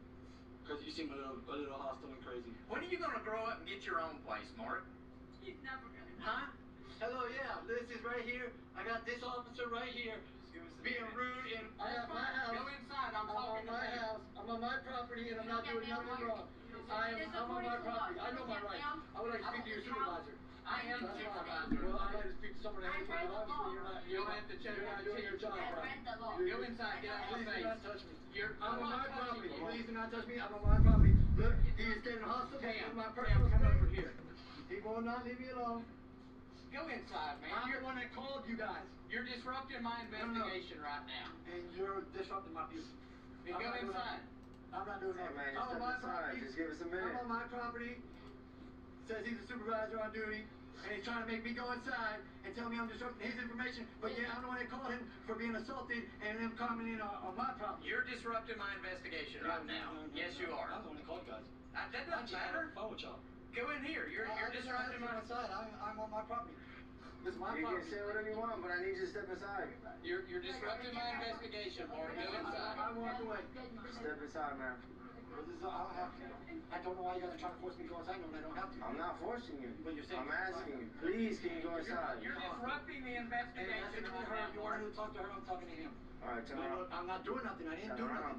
I didn't do nothing. Look, he's putting me on arrest. Yeah, I ain't doing thing. You're obstructing is what you're doing. Yes, you are. We've asked you nicely. I don't have to go inside. You're disrupting the investigation. Quit wiggling around. See, Mikey, why do you get me like this? I didn't do nothing. Doesn't matter, man. I told you you're disrupting the investigation. I'm trying to stay my side. This is on recording. That's fine. That's wrong that you guys did too. My camera's on too, man. I'm not doing it. I don't care if you live here or you're not. You're disrupting. And I walked away. No, you didn't. I walked away. No, you didn't. No. Right now, I need you to sit down and I'll deny you, and then for what? For I didn't do nothing, man. he's already said it 3 times. And I walked away. You guys are trying to make me go in the house, man. I don't have to. For a tip, or should one to change the marker. You know it. You need to learn how to just chill out and do what you're told to do. When I talked to you earlier, Okay, there we go. I did let the girl go. I took her out of here, and I came back, and they went Move me up a little bit. Asking you nicely to give us a minute, and you didn't. I did. I also. So now you're using my minute. Listen, the problem was the girl, right? Earlier. Come on. And I took her. We'll talk later. I need you to sit here and go down. Acting the way he is and not letting us, I think he needs to go for just obstruction. Yeah, that's what I'm for. Is that good with you? Yes, sir. And we asked him 3 times, and that's it. Do. How about Mark? We're gonna lose smooth stuff. You hurt my wrist. You gotta start wiggling, okay? Stop wiggling. Hold on. Yeah, man, for obstruction, we've asked you nicely. Look, I ain't doing nothing wrong, man. I got rid of the problem that was an issue. You guys don't gotta take me to jail. I just got out, man. Mark, we're here trying to find out what's going on. I know you called. Well, that doesn't matter. When I tell you that I need to talk to your mother, and you won't shut your mouth, and you just keep on rattling. I'm sorry. There. Is there, like, No, man, you're going for obstruction. I'm sorry, man. We gave you opportunity after opportunity after opportunity. I know you did. And I just want to get my side of the story out. They came and busted in my room and everything. Mark, we're done talking about this, man. Let's see. What's the bail for obstruction? I don't know. It's not much. It's just a misdemeanor. You good now? Mark was charged with obstructing without violence. He is innocent unless proven guilty in a court of law.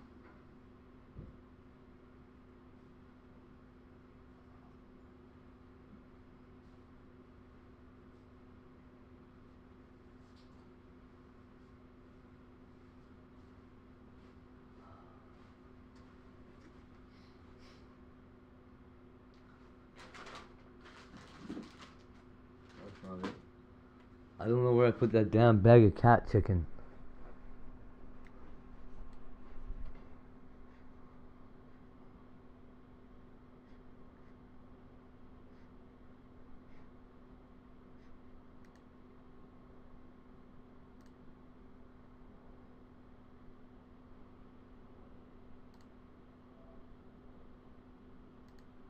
After a man gets knocked out for assaulting McDonald's workers with chicken McNuggets, the man's entire family arrives to continue. Oh, that's stupid.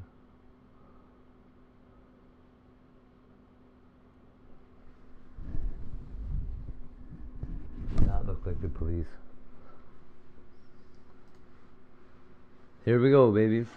Tonight on CTV News at 6, RCMP update their investigation of a double homicide. Investigation? Did they really? That's awesome. What RCMP need from the public No way. to help their search. Before we start a large-scale search of the disposal sites. In St. Albert? Plus, the UCP is targeting what it says is politics and ideology in Alberta. Disposal sites. Oh, that's terrible. Students should be able to explore ideas respectfully, hear different perspectives. And a bumpy ride for drivers trying to maneuver potholes on city. Enormously here. The details are where the actual story lives. Start with what we know. Artemis 2 is a crude lunar flyby. The first time humans have travelled beyond low Earth orbit since Apollo 17 in December 1972, 53 years ago. The crew of 4, Reed Wiseman, Victor Glover, Christina Cook, and Canadian astronaut Jeremy Hansen, are flying what NASA calls a lunar free return trajectory. That phrase sounds reassuring. Free return. Like So, you guys, here's the thing. I can't use a cricket. I have to do it by hand. So I'm gonna hand cut every single one of these shirts, hand transfer the vinyl myself with a heat press by hand. All hate goes here, Mike and Artsy. I'm also gonna do the other thing that I always do. If you know about any of my art, you're gonna have to make sure that these these shirts stay out of the hands of law enforcement, because the spacecraft has to remain functional throughout the transit. And critically, the crew has to survive. there will be crimes woven into them in some way. I assure you, simply so that it's there. The surface of their capsule to temperatures around 5,000 degrees Fahrenheit. To put that number somewhere useful, 5,000 degrees Fahrenheit is approximately half the Really hot. temperature of the sun. 10 times hotter than your oven gets. In seconds. It is hot enough that the air itself around the capsule ionizes. The molecules of nitrogen and oxygen in the upper atmosphere get so energetically disrupted by the capsule's passage that they lose electrons and become plasma. Your oven's never actually... The capsule is effectively surrounded by a sheath of star stuff for several minutes during re-entry. You know what's crazy? How hot do you think that fucking red thing is in your oven? The one that cracked. This is where the story actually begins. And it begins not with a dramatic failure, but with something more insidious. An anomaly discovered after the fact in the quiet forensic examination that follows a test flight. When Artemis 1 flew in November 2022, an uncrewed test of the full Orion spacecraft and Space Launch System stack, it was considered a success by every public metric available. The capsule splashed down in the Pacific Ocean.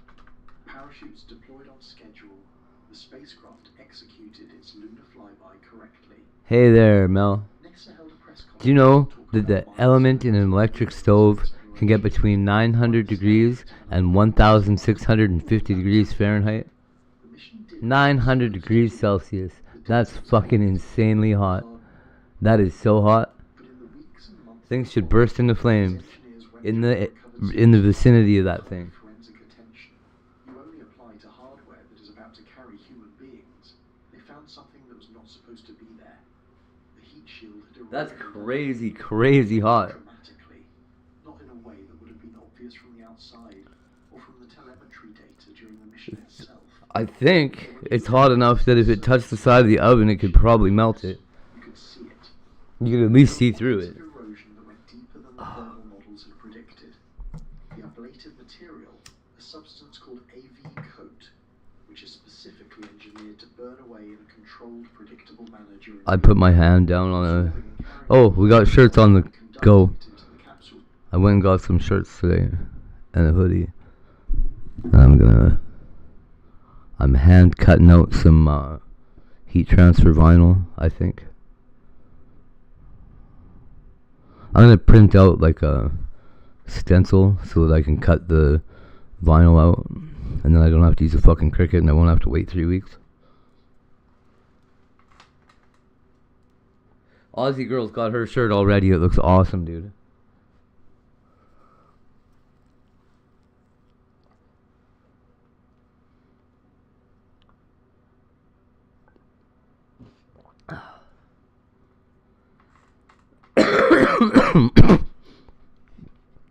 She'll, I'm sure she'll post a picture of it. Or something.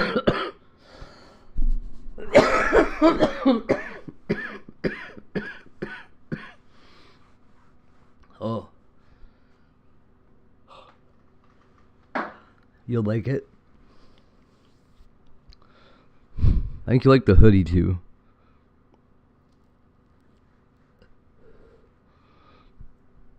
I'm sort of milling around in my head whether or not I want to put, there's a design I had for the back of it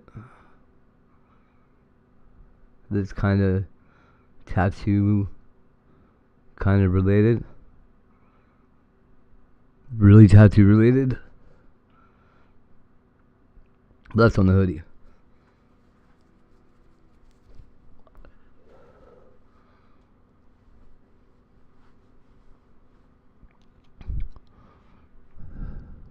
Behave the the way the simulation said it would. More specifically, there was evidence of internal gas entrapment. Bubbles of gas had built up inside the AV coat material during the manufacturing process, or the re-entry thermal cycle, and those bubbles had created localized pressure points within the material. That internal pressure had caused cracking, and that cracking had caused what engineers call cracking. They're talking about going the Artemis space shuttle that just took off, or whatever it's called. From the distance that I was away from her, it looked... There's no real Da Vinci Code. Some investigation into the very heart of Christianity. Or do they mean the book, the Dan Brown book? Who can choose between has taken of the Holy Grail, attitude who cleans Christ's feet with oil and with her own hair to seek.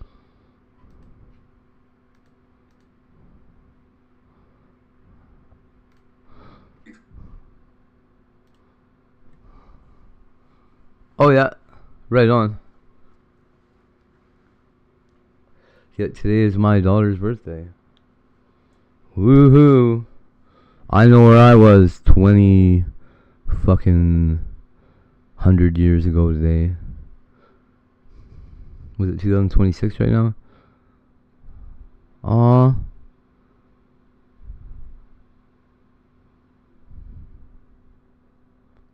That is 25 years ago. I know exactly where I was. Aw.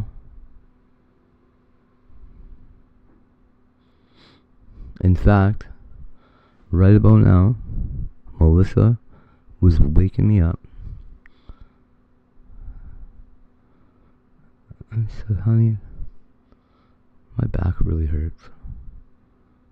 I got up and I grabbed all her fucking clothes and her stuff that was ready to go. And I chucked it into the suitcase. I said, alright, let's go.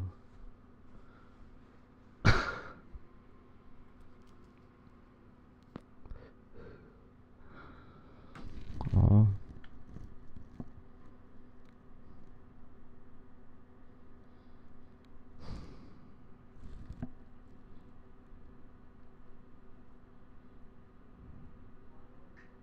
Man, wow, 25 years.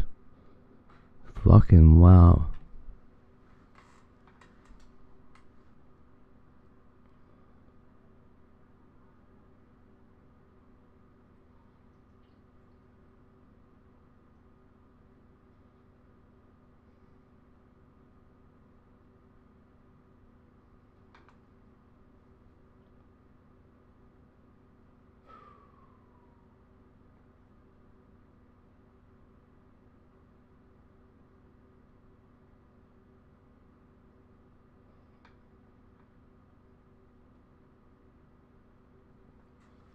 Rotten kid. I hope she's doing alright.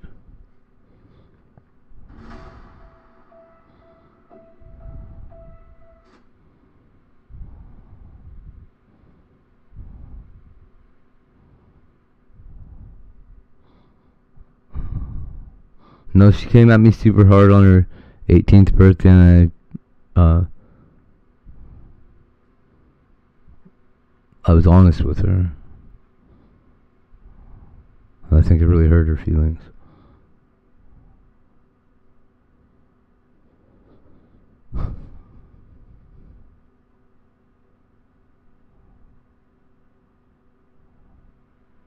She started a great big fight with me on Facebook. Right in the middle of like some fucking bullshit. It was like the wrong time. Fuck Facebook.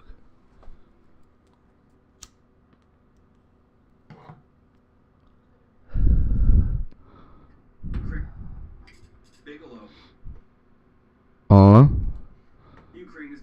My mom took me out on my... Well, good luck. What the fuck are you gonna wait that long for? Holy shit. When did you start drinking? 21? I quit at 18. I didn't drink again until I was 40 fucking 2. Maybe 43. 42 probably. Well, whatever. Dude, who cares?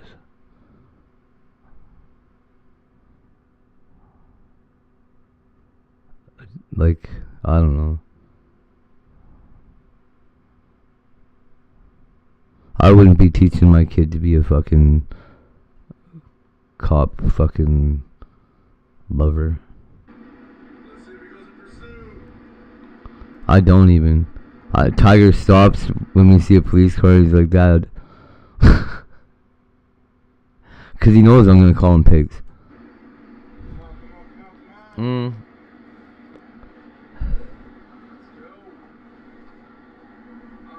I think he does. I think maybe he said he did once, remember? I don't know, maybe I'm wrong. Nothing wrong with smoking some weed.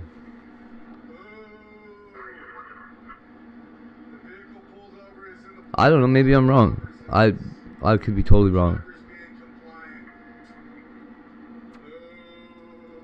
I thought he told you that once. But I could totally be wrong. Especially if he thinks smoking weed is bad. I don't want to say that that's what he's been doing at all. I know. It's like, I don't even, honestly, the way I see it is I am as much the ruler of this planet as any other human being. So your son can do all of whatever he wants. If anybody wants to fight him over it, they can come see me.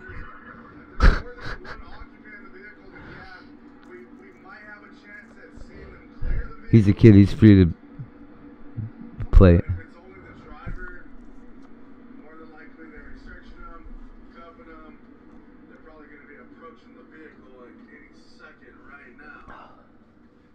See, if somebody didn't know me, that would have sounded pretty fucking crazy. But I mean, I'm just saying, I don't think anybody's got the right to tell anybody what to do. So if anyone's gonna start, I'm getting in on it. Yeah, no, it's over. They're already in the vehicle. They're already looking inside the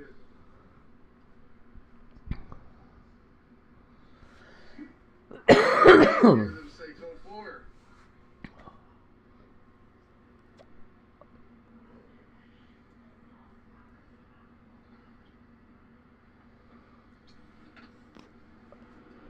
I shouldn't say hoodies are available. There's only one hoodie available right now. And it's actually probably not even available. Unless somebody really wants it. Oh, this shit's handmade, for fuck's sake. Like individual artworks.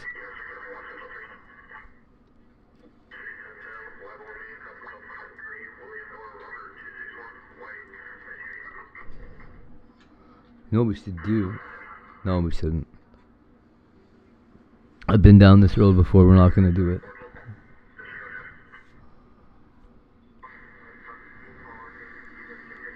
Wait, maybe we can.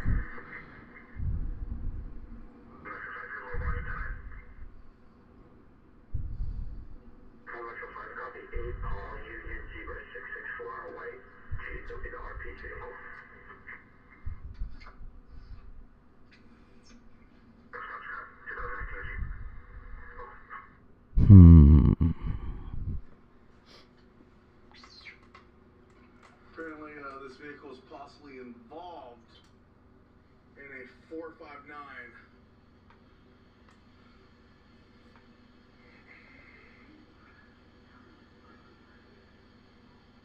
Four five nine is like a break-in. Or 459 is a like, yeah, it is a break-in to a.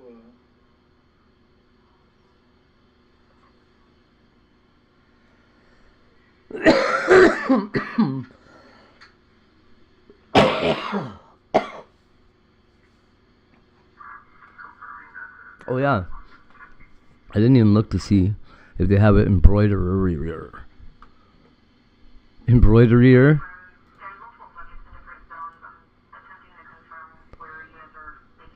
So I was gonna buy this domain name here. Also, I'm just doing stuff all over the place. Who the fuck do I think I am right now?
$23.95 a year. Should I get it?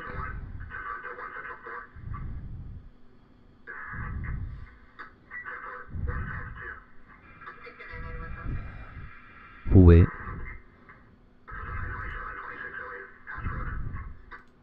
I should do it though, because I am going to have to register my company name. And I'm going to have to prove that it's mine. Which is so stupid. Who the fuck else is me? Nobody. Okay, you have a good night. Sweet dreams, buddy. See you in a couple hours. I'll be here. Let's see if I can't catch herpes before morning.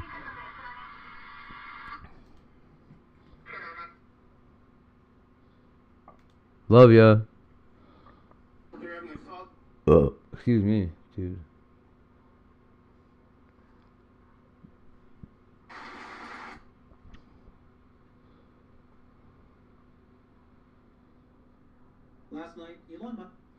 Last night, Elon Musk. Police were dispatched. In April 2024, police were dispatched to a Quick Trip gas station after the report of a theft in March. What in the hell? In April 2024. In April 2024. After the report of a theft in Marshfield, Wisconsin. Report of a theft. This guy's a pussy. Man named Kyle had entered the store. Kyle. He walked behind the counter and stole cigarettes. Cigarettes. He attempted to leave, but Tried to stop him. Tried to stop. Successful.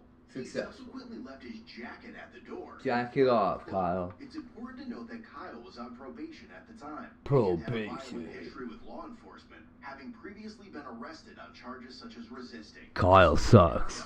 And battery. I was the one who's helped. So, two ladies right here, and then I had a gentleman trying to buy beer. As he was coming up, the guy just budges right through, walks around. This lady wanted a pie, that lady wanted a loaf of bread, and this guy wanted beer. Over here, and I asked him, like, so does he work here? He's like, no. Grabs the camel filter or camel blue. He's gonna have one of these on him. Okay. They're 864. What? Yeah. He's gonna have one of these packs of smokes on him. Gentleman that I was on the phone with, he was the one who kind of tried to stop it because we're not allowed to do that. A shot of his face would be perfect, and then I'll get a good video of the whole encounter so we can find him for now. Okay. This cop rapes people. Did he like just take it off? What are those gloves? I honestly can't tell you what happened because I was in the kitchen. 4 or 6 other units. We're gonna get a photo right now from camera footage. We'll send it out shortly. 4 or 6 other units sent a photo about long black hair, glasses, some kind of religious tie-dye shirt. See why I did it. Religious. A religious shirt. After sharing the information and video surveillance That's with hilarious. other officers, one of them identified Kyle from prior encounters. While officers were searching various areas, dispatch alerted them to a hotel report. Various areas. Matching Kyle's description, who was Man, trying what's to wrong hug with me? employees, and at one point pulled down his pants and exposed his bare ass. Way to be, Kyle. Upon arrival, employees on scene pointed officers to Kyle's location. But rather than wreaking havoc and trying to throw hands with employees, he could have dedicated more time to discovering his signature scent. That's where Scentbird can help. This month, Man, seamless integration.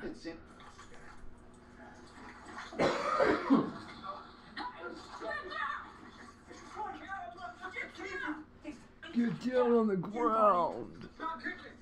See, one of these days we're going to be watching this, and then it's going to turn into us on the body cam. And you guys will be like, holy fuck. How did that happen? I'm going to wonder too.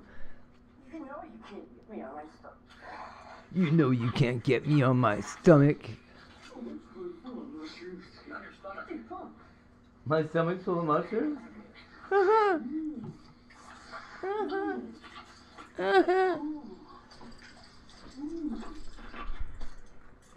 Marshfield.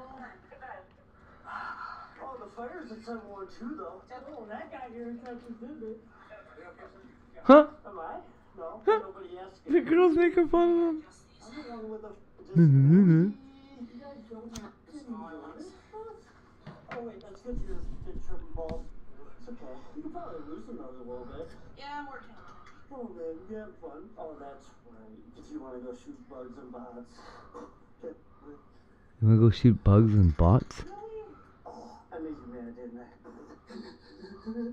I hear you laughing. You can loosen them up.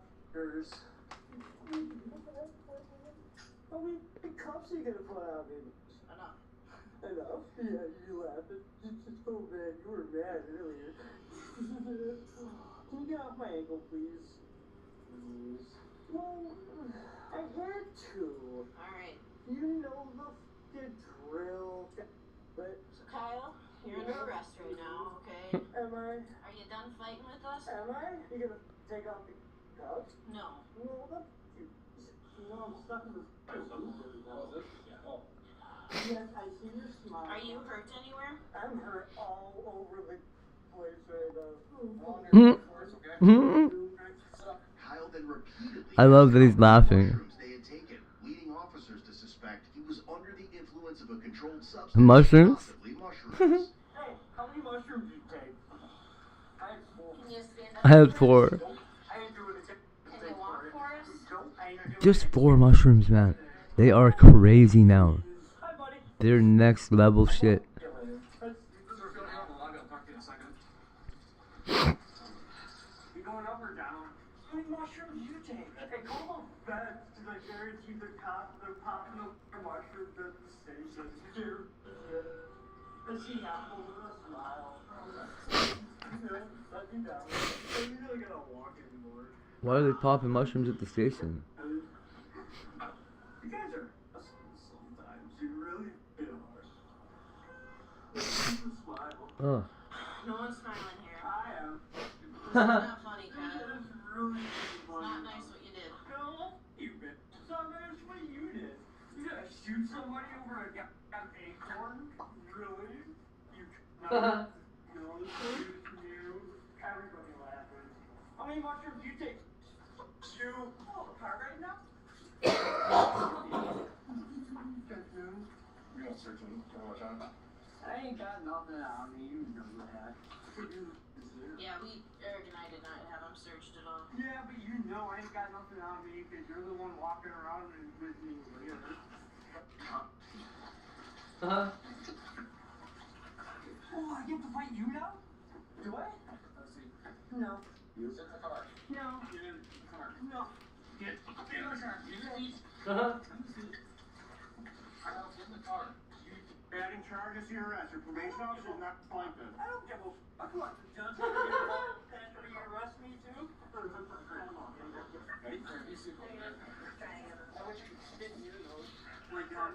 Your nose. Give my wrist card, man. No.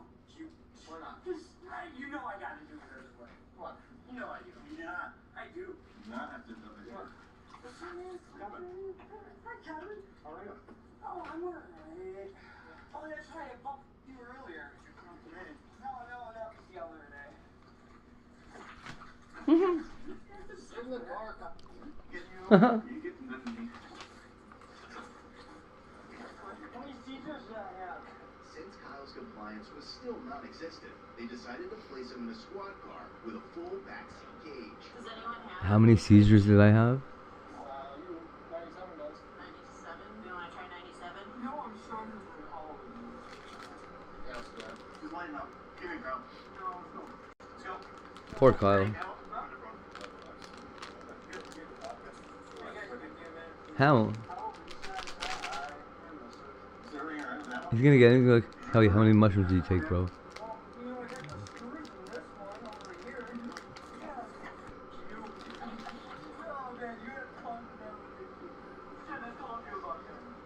Oh, that's right, Kevin. You went through that, didn't you?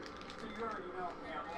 Yeah, it's Star Wars. Tell Al I said I like it's stuff. Loosen it up. Huh? Are you gonna loosen it up? Yeah. You looks like.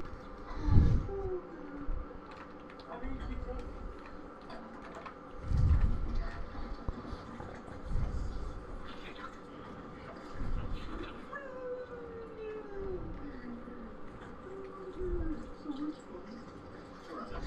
Hey Taylor, you still running around in circles, eh? Yep. And fire coming out center. No. Watch your head. I'm about to get hurt. You don't want me to get hurt, Hamlet? Stop resisting. Well, you Stop resisting. It's hard. Stop resisting. You're gonna get hurt. Am I? You're gonna get hurt. Hard as fuck. Okay.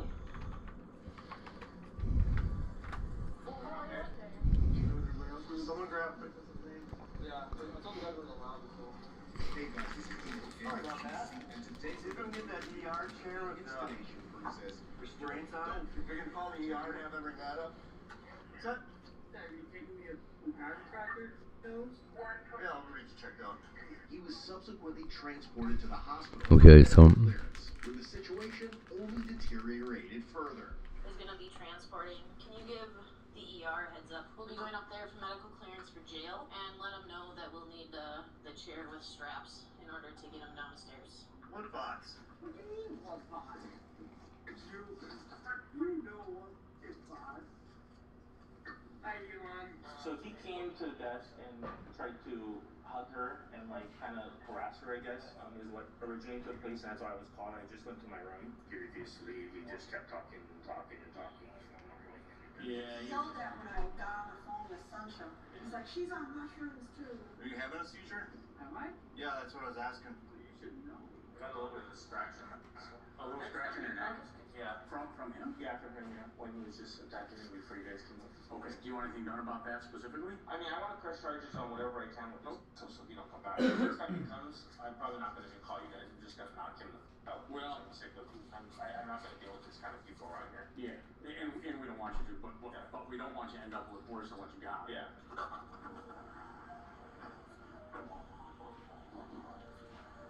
What is playing from your squad? What was playing from your squad? It sounded like circus music. Oh, your phone was out. Or Star Wars. Oh, okay. How many mushrooms do you take? Is that what you took today? How many do you take? I haven't tried them yet. Is that what you're on today? And I know you're on. Well, I just want to make sure that I know what you're on. Between down in the pocket. Do you want some more? That's what you want. I know you want more. All right, we're gonna go in here. We're gonna get checked out. All right, you gonna be cool with this, man? You settle down now. Yeah or no? He turned around, obviously, and didn't like it that you guys were coming up. He heard you guys coming up the stairs, so he turned around, and I was standing there, and he kind of like shoved me to try to get around me, basically. So then I grabbed him and was like, "You're not gonna run right now, because you just scratched me, so now you're gonna stand there until he comes get you." Okay. I think maybe carrying him down is probably just as easy, huh? Okay. All right, ready? Go. Through the door. Can I at least get a drink of water? Yeah. If you walk down with us, I'll get your bottle of water, okay, man? No. Do you like ice in it or no? Can you give me the bottle of water first? Do you like ice in it? I will cooperate when you give me a bottle. Can you grab a bottle of water or your EMS room? See, and I see you're trying to be nice. I'm a nice guy. And I know you're a nice guy too, at times. No, man. I know you can be. Alright. You can be. How many mushrooms you take? How many did you take? 0. I heard they're fun to take. Oh, they're so much fun. I was talking to someone from Colorado. They said they're a lot of fun. Yeah. They do them in that candy bars. Oh, yeah, candy bars and gummies, and then, They said yeah, Colorado, everything's legal up there. Good day, like, oh, let's go. We'll get downstairs first. No, you need to drink water. Yeah, we'll go downstairs, okay? And then we'll do a little bit, okay? We'll just get downstairs. Let's go. I'm moving. The lights are coming. Let's go. We're safe. We'll keep protected from the bots. You know we ain't safe. We're safe, man. No, you know we ain't safe. Alright, let's go. Let's go. One leg timer. Okay? We'll go downstairs, we'll take some cups off, and we'll get you a bottle of water, okay? Come on. What's that? 12:55 now, probably. Probably you're past your bedtime. Let's go. Quicker we get done with this, quicker we get out of here. Because you know we suck in the echo, and Taylor's running around with Alright, we're coming up. Alright? So no more water. No more water. Watch your hands.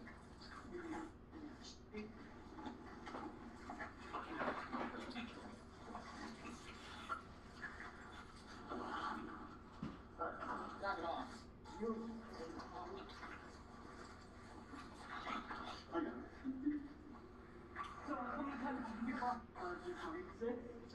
Just after he kneed an officer in the stomach, he then bit another officer in the... Okay, sounds like they got their hands full with him up at the ER, so I'm gonna head up there and help him out. Any questions at all, don't hesitate to call. We're on all night until 6 in the morning. Oh, I got it. Good movie. Yeah, you just bit my. Yeah, I did.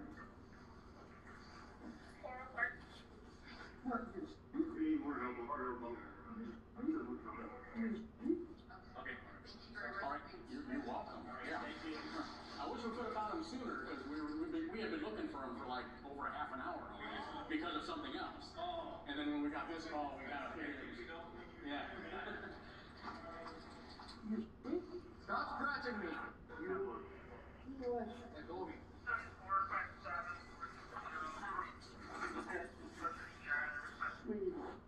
EMS garage. I don't want to mess around with that. Happy Easter. Alright, let's leave that. You can loosen up a little bit. You know that. World's gonna end. Oh, right. Thanks. World's gonna end. You know that, right? Bots are coming. 114, where are we now? Bots are coming. Bots. Hi, Elon. What time is it? Hi, Kevin. You know I had to bite you. Right, I'm sorry. Because you know I love you. It's just part of it. You say the bots are coming? They got these guys, and they don't know what to do. No, let's just keep carrying. You're okay. Thank you. What fell in my pocket? So the eclipse. Oh man. I'm going up or down? Yeah. Why not up? Okay, everybody. Oh yeah, be so hard. We're gonna put ours out, okay? How many mushrooms do you take? Sit up. Sit up. Come on, sit up. That's right. Up then. Okay, wait. Stop kicking. That's how this works. How many mushrooms? Let me just explain one thing. I worked in prison for 14 years. I strapped down 1,000 guys. Please trust me. Okay? Alright. I think I understand. Relax. How many did you take? No, I know you did. How many did you take? How many did you take? Whoever has that handcuff cannot let go of it anymore. Okay?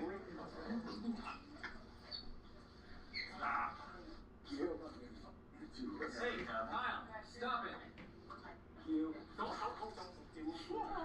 You know I got a funny mouth. Bots are coming. Listen to what You If you bite me again, I will. You will. real fast, bud. Yeah. How's Okay? that? How's that? So don't do that again, will you? Okay. All right. What are you gonna do? What are you gonna do? You're gonna threaten me right now. What do you need? I'll do something, okay? What are you gonna do, bro? Oh, man. Want another one? Alright, nobody's hurt. No? Okay. Not asking you, brother. No, give him. I know. Hold still. What are you gonna do? What are you gonna do? I can't. I don't know. It hurt me now.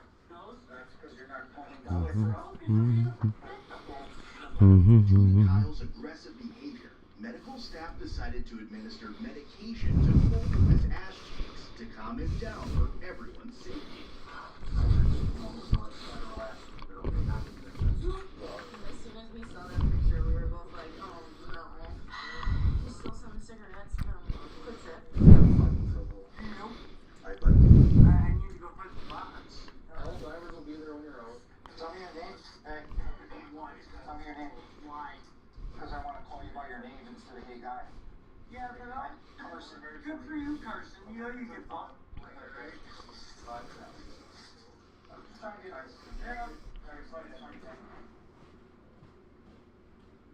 As a result, Kyle was charged with felony counts of battery threat to an officer, ×2, misdemeanor counts of battery, resisting obstructing an officer, disorderly conduct, and retail theft. All were repeat offenses, and he was eventually released on a $1,000 cash bond. Nearly 6 months later, Kyle was found guilty after entering a no contest plea to 4 charges. The remaining charges were dismissed, but read in. Ultimately, he was sentenced to 1 year in jail and 7 years of probation. And don't forget to use the discount code BLUECAM55 at scentbird.com or click the link in the description to discover the scent that defines you.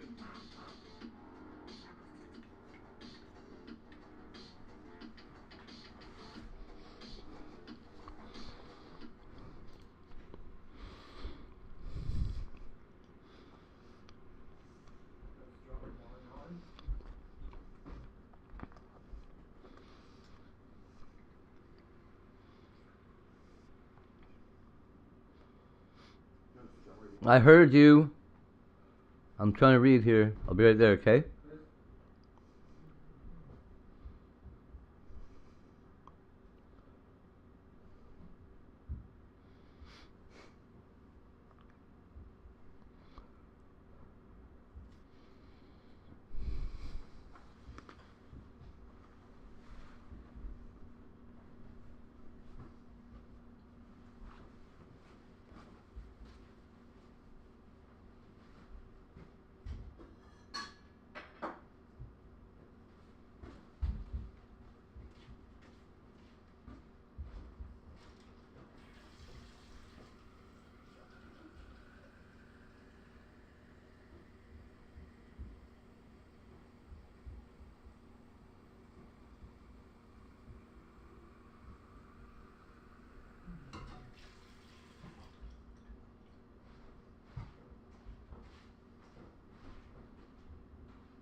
What? I don't know. Man, the me from this universe must have been a real dick. Was I a jerk before? No. No? Am I now? Yeah. What? No. No, am I? No. Just making sure. Your mom sure seems to think I'm a jerk. I don't really understand it.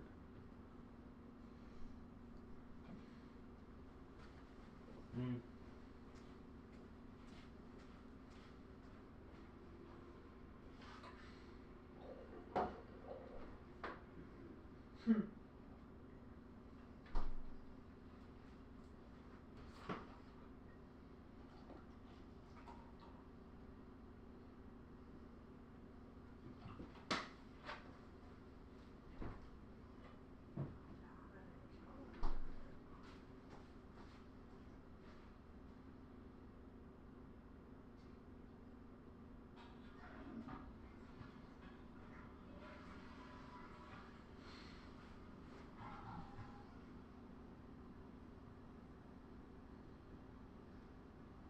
What's up? I don't know.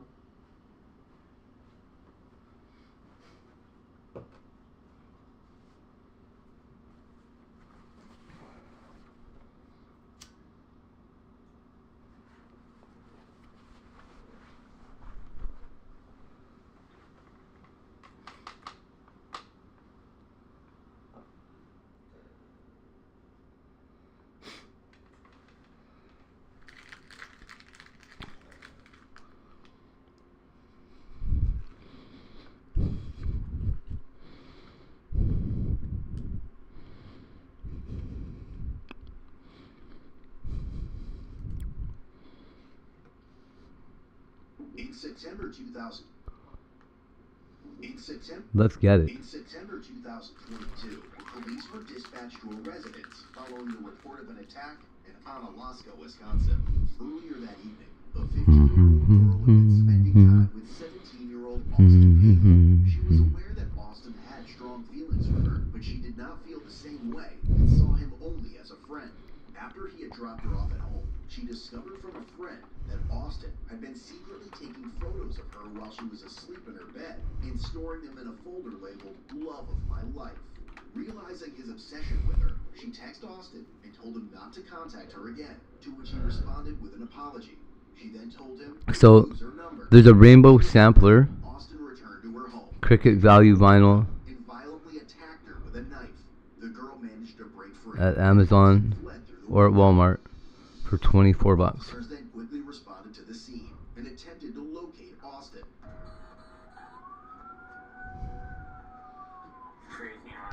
Glow in the dark, that'd be fucking cool. 1918, when we get stopped, I'm gonna grab Leslie for it away. Yeah, 40, you got a 40 or? No, I got no. Glow in the dark, dude. 318 myself and That's what I need.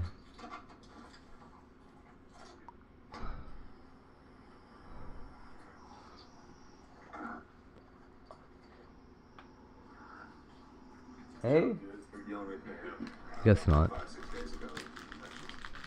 I just think it would be cool. So, is anybody that's gonna be checking the park, be ready for him to pop up behind a car or anything like that? Maybe on the hoodie. They said he's not in there, so let's make sure he's not around here. I got less lethal, so I want to make sure that's lethal coverage if he pops in. How much is it? Check this way.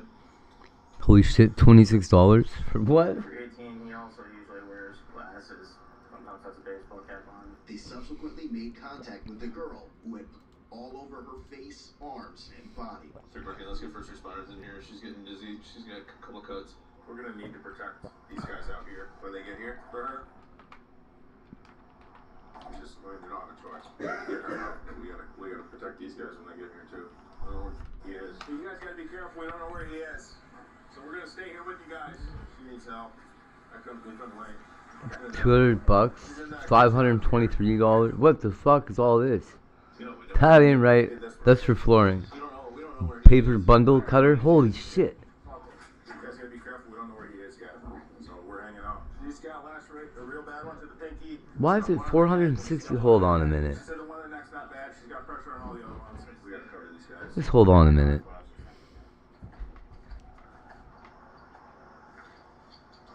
Rifle or handgun right now?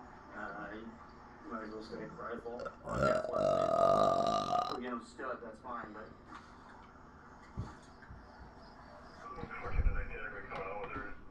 Okay, I'm just gonna get out here. Just spin it in circles. So wherever we go, we gotta go two-man deep. Yeah, I just think somebody's probably gonna do it. So we probably have to go with them. I believe that's. Cricket compatible tools and supplies. $14.44 Temu.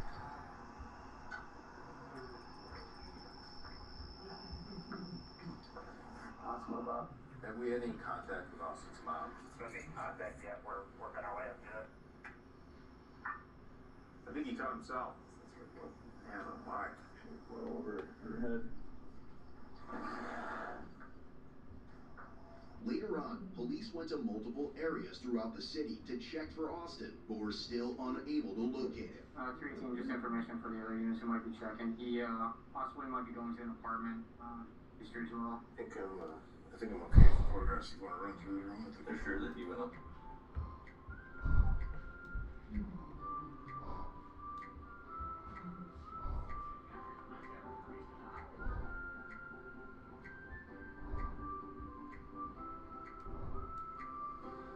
Yeah.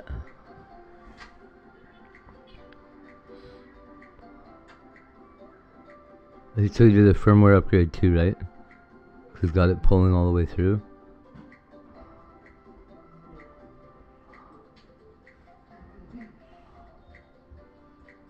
Oh yeah?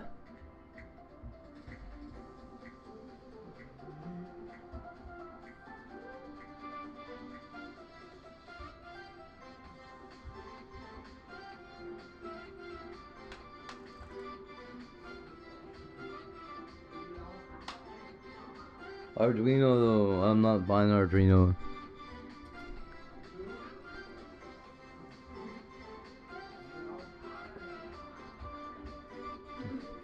Yeah, okay, maybe I will. It doesn't actually seem like it's too much effort.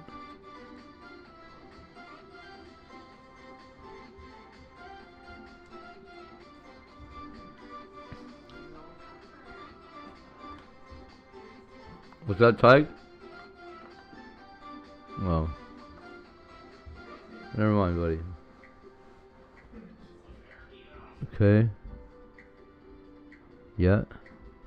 So I was right in the middle of building my 3D printer. I'm so mad. Urgh. I put so much work into that shit. What's up? What's up?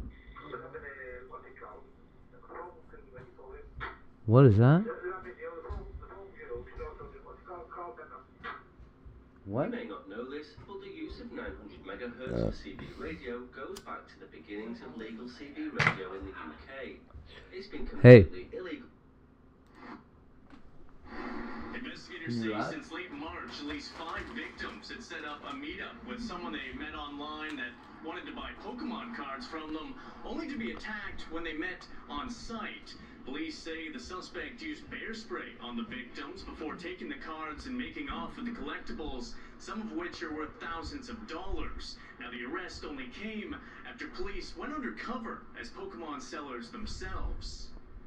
Basically, we posted a card for sale. Okay, why is this? In hopes of luring the suspect. This one $6 or $9. We were able to successfully make contact with the suspect. Smart vinyl. The same day. Matless permanent vinyl 3 feet. And later that day, we actually And this other one met with the suspect, and with the assistance of our emergency response section, we were able to take the suspect into custody without any incident. 3 feet red, cricket, smart iron-on glitter matless. Oh, because it's got glitter. This month, captured cards in Burnaby was broken into for the second time just this year, with the thieves making off with a display case. While in Abbotsford, masked individuals Smart iron-on glitter matless. game store House of Cards, Strong grip transfer tape. $30,000 worth of Pokemon products. Now the investigation is ongoing, with police believing that there may be more victims out there who have yet to come forward. Holographic adhesive vinyl. 12 feet or 12 by 6 feet. Rose gold glass broken flower. If you're meeting with anyone online to sell or purchase, there's Halloween heat transfer. Pumpkins and ghosts. God, that would be cool. There's value iron on, whatever the fuck that is. $13 for a big roll of it.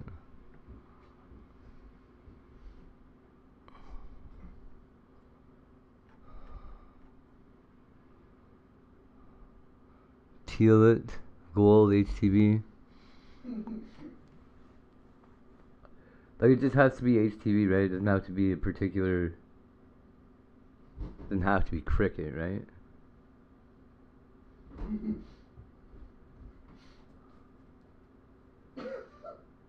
What are you doing, sir? No. Luminous heat transfer glow in the dark iron on, $13.99 for how much?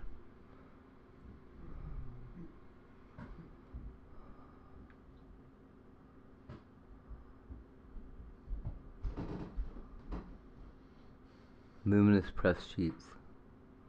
Yeah, dude. Oh, that looks sick.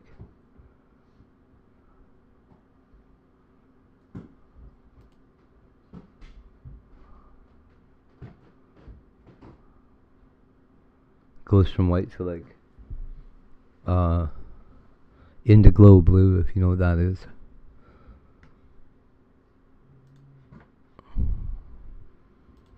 Looks pretty fucking awesome. Yeah, I am vinyl shopping. I got my shirts. You should see the shirt Aussie Girl made. Oh my god, it's awesome. It is so cool, dude.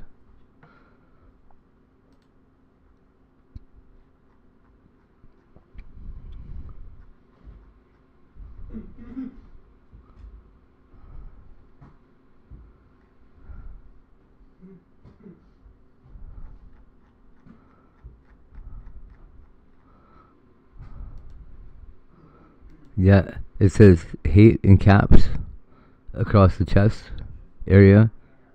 And then on the back, kind of across the bottom, it says hashtag hate goes here.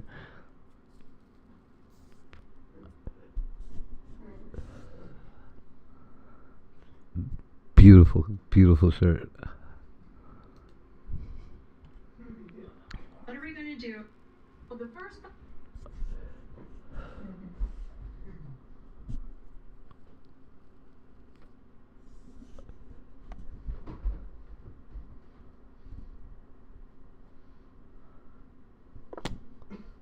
Yeah. I don't know what I'm gonna do with the hoodie yet.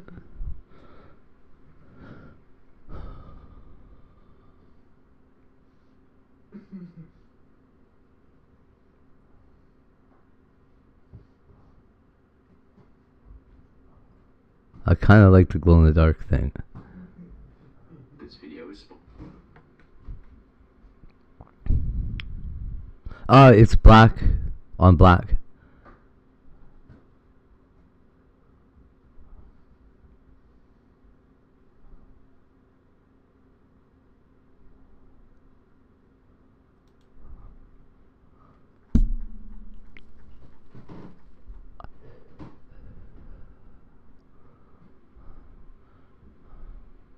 The way the light reflects off it, it looks like, actually her shirt might even be, it's black.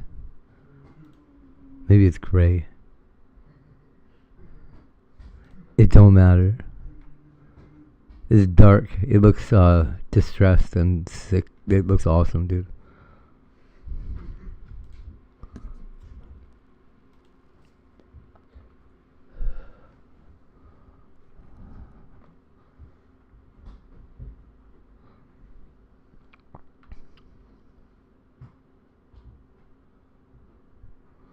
So it's still gonna cost me like another probably maximum probably $20, I think. But I'm gonna have to go buy a Cricut machine and then return it in a couple days. Cause I don't want it anymore. My wife got a new one. She doesn't need this one.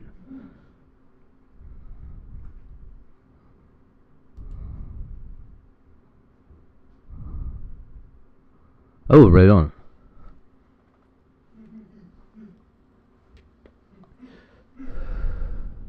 I think I might have maybe remembered that somehow. Cut girl.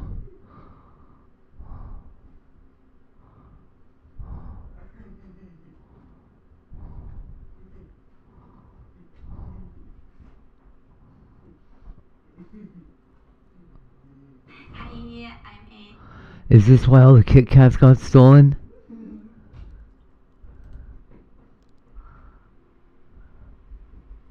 Hi, I'm Angie, and I want to transform Kit Kat into my chocolate bonbons today.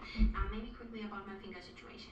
So I have a small bean to bar chocolate maker, and I have to crack cacao beans with a juicer, and I whisk them. Holy cow! What? Cut my finger into the little teeth that crack open my cacao beans. So not very pretty. That's why. She hand cracked cacao beans. Back to the box. You heard me. Yeah, I have prepared my mold, and I found like a statistic that showed that This lady's insane. Reese's are pretty high on the most favorite candy bar list. So I would say Kit Kat is probably one of my favorites as well. And I looked up a bunch of recipes online, and some of them were using. Is that a bad thing? No. Right? That's like a good thing, right? Hey, look.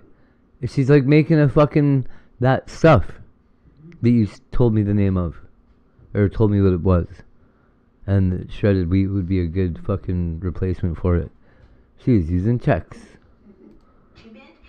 Obviously, you can make your waffles from scratch, but She's making crazy Dubai chocolate. if you take a look at the ingredients for Kit Kat, they're using palm oil. I don't want to use that, so I'm just using peanut butter. That's pretty nuts. That's also what all the other recipes online are using. I hope it's going to be a pretty straightforward recipe. This young man. We shall see how I can pipe this figure. Having a good time? Here we go. So I have everything in a bowl, and I'm going to melt all of this together. So I have 250 grams of chocolate. I use the dark chocolate. If you like it sweeter, you use the sweeter chocolate. Then I have 250 grams of unsweetened peanut butter, 80 milliliters of maple syrup, and 50 milliliters of cacao butter. And I'm using maple syrup or not sugar because if you would use sugar, it would be grainy because the sugar wouldn't dissolve properly. That's why I like to use the syrup. And now I'm going to melt this whole thing. Okay, and now I'm stirring everything until it's nicely melted. And once we have reached about 30 degrees Celsius, we are ready to pipe. Let's see how they fit in there. They fit quite nice, but I think I want to have more layers. Let's put one in everyone. So I put 3 of those into my molds. See how piping works? Yep, works. Now my filling obviously is only on top now, so tapping it down quite a bit now. Now I'm just adding a little bit more where it's needed and repeat the process.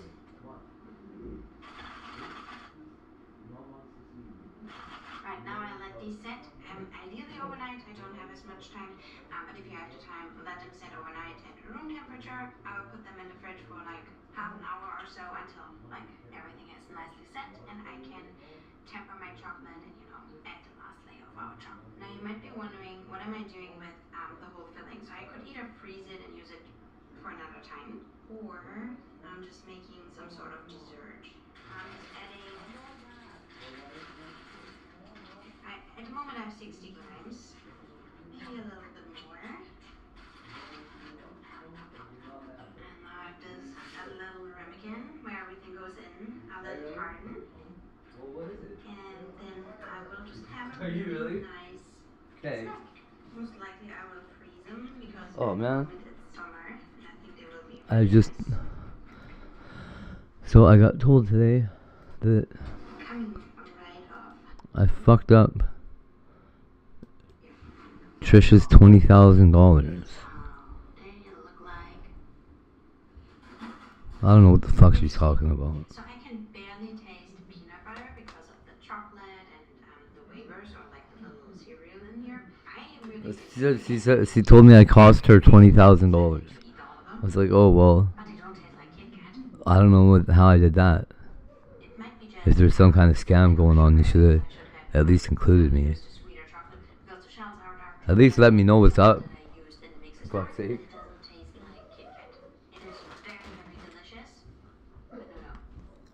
Oh, maybe she means that thing. Give those a try, make them, but don't expect Kit Kat. Sometimes things work out exactly as you planned them. Sometimes this case.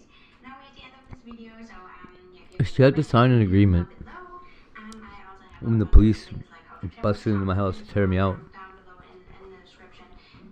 That said that she wouldn't change her statement, or she owed the fucking police or somebody $25,000. It was some kind of bull fucking shit thing they tried to like get her to sign, to like force her to go along with whatever they wanted her to do. If you know what I mean. I don't know. Well, to make her like not change her mind after they did it. But it's like a what do you call it? Like a bullying tactic.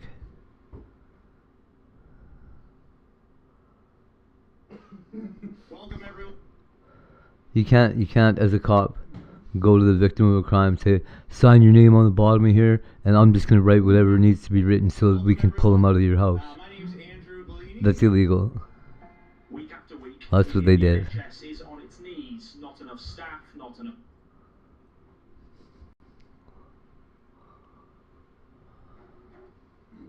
Imagine a metal so extraordinary that it can absorb the force of explosions, power futuristic cities, and even form the backbone of a superhero's armor. For decades, vibranium existed only in the realm of fiction.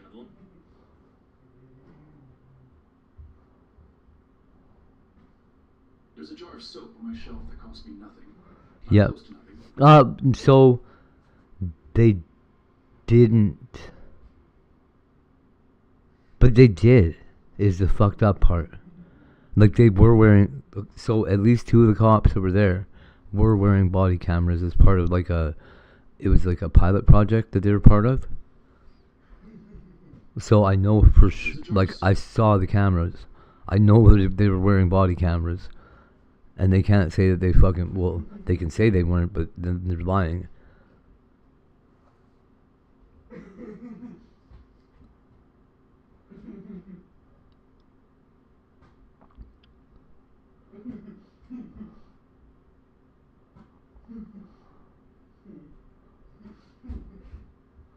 Like they definitely had cameras on. It was a SWAT. There's 2 SWAT teams there. Yeah. It's called FOIPA here, but yeah. It's like the Freedom of Information and Privacy Act here. But it's the same. It's all part of that Digital Millennium Act or whatever. Yeah, we do have it. That's how I have to get my mom's her thing. Yeah, my lawyer was supposed to be, so my original lawyer that got the publication ban and everything else said that he was gonna request all the footage, and he told me that there was over,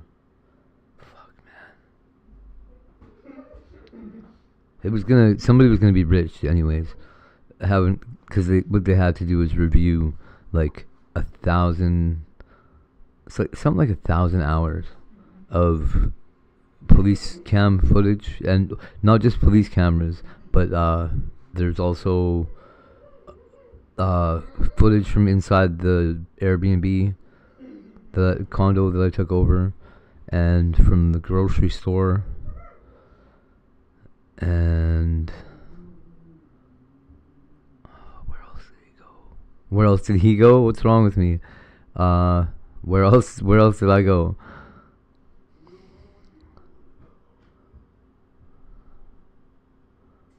I don't know.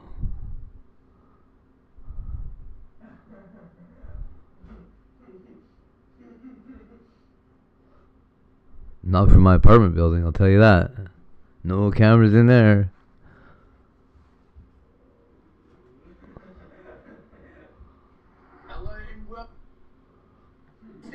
Oh, she changed it a while ago.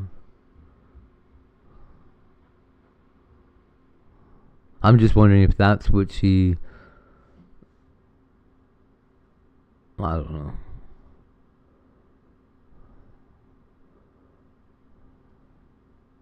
Yeah, she already argued with it. So she already argued with the statement. Those charges got thrown out. And the lawsuit lawyer dude wants her to be on board and just fucking tell the truth and say, hey, these cocksuckers made me sign a blank piece of paper. So she said she's not changing her statement. She's saying that she never even wrote the statement.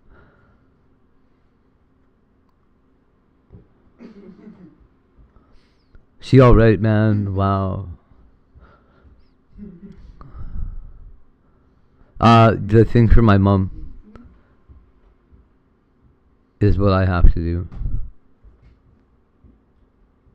I don't know what the fuck I'm talking about right now. Oh, that's where the other thing that I have to FOIPA is my mom's hospital thing for her. But I have to get her. Fuck. I have to get her estate filed away already before I start that.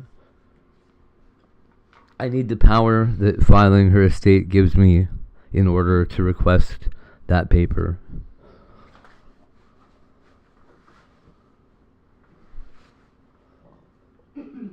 It's such a pain. Like, I am stalled up everywhere. Yep, she could be. But I'm not sure if you remember or not. But on Valentine's Day, I contacted her and I said, hey,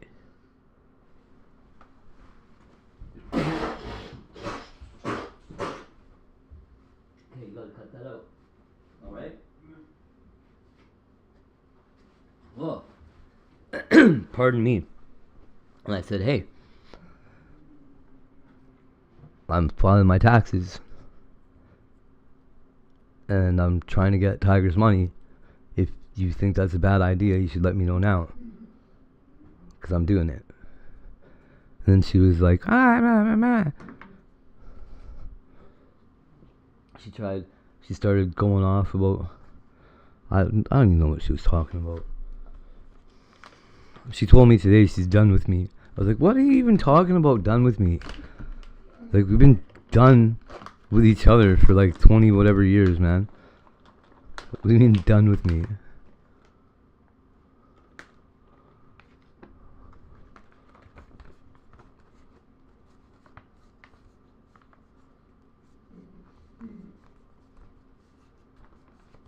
Done with me. Clown.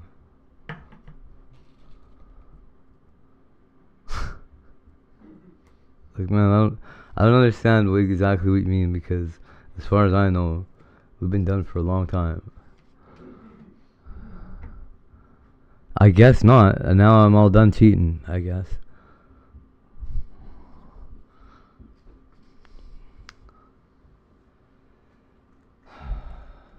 I don't think I was cheating in the first place. I don't cheat. Never. Maybe she's not anymore. She's like, now she's moving on.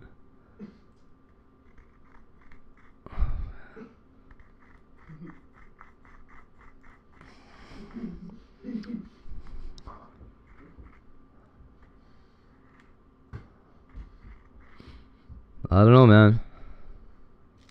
I almost had to kill a guy that worked at the grocery store for being a little bit too familiar with her right in front of me. Cutting me off in order to do it, even. I was like, bro, if you don't move your fucking arm right now, I'm gonna rip it off.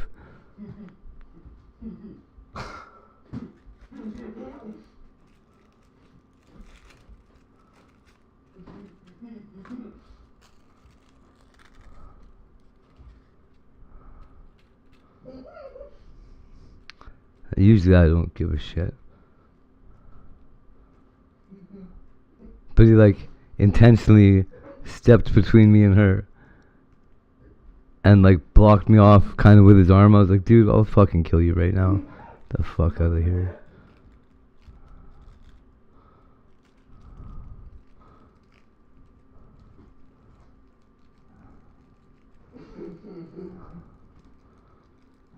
She explained who I was really quickly. Yeah.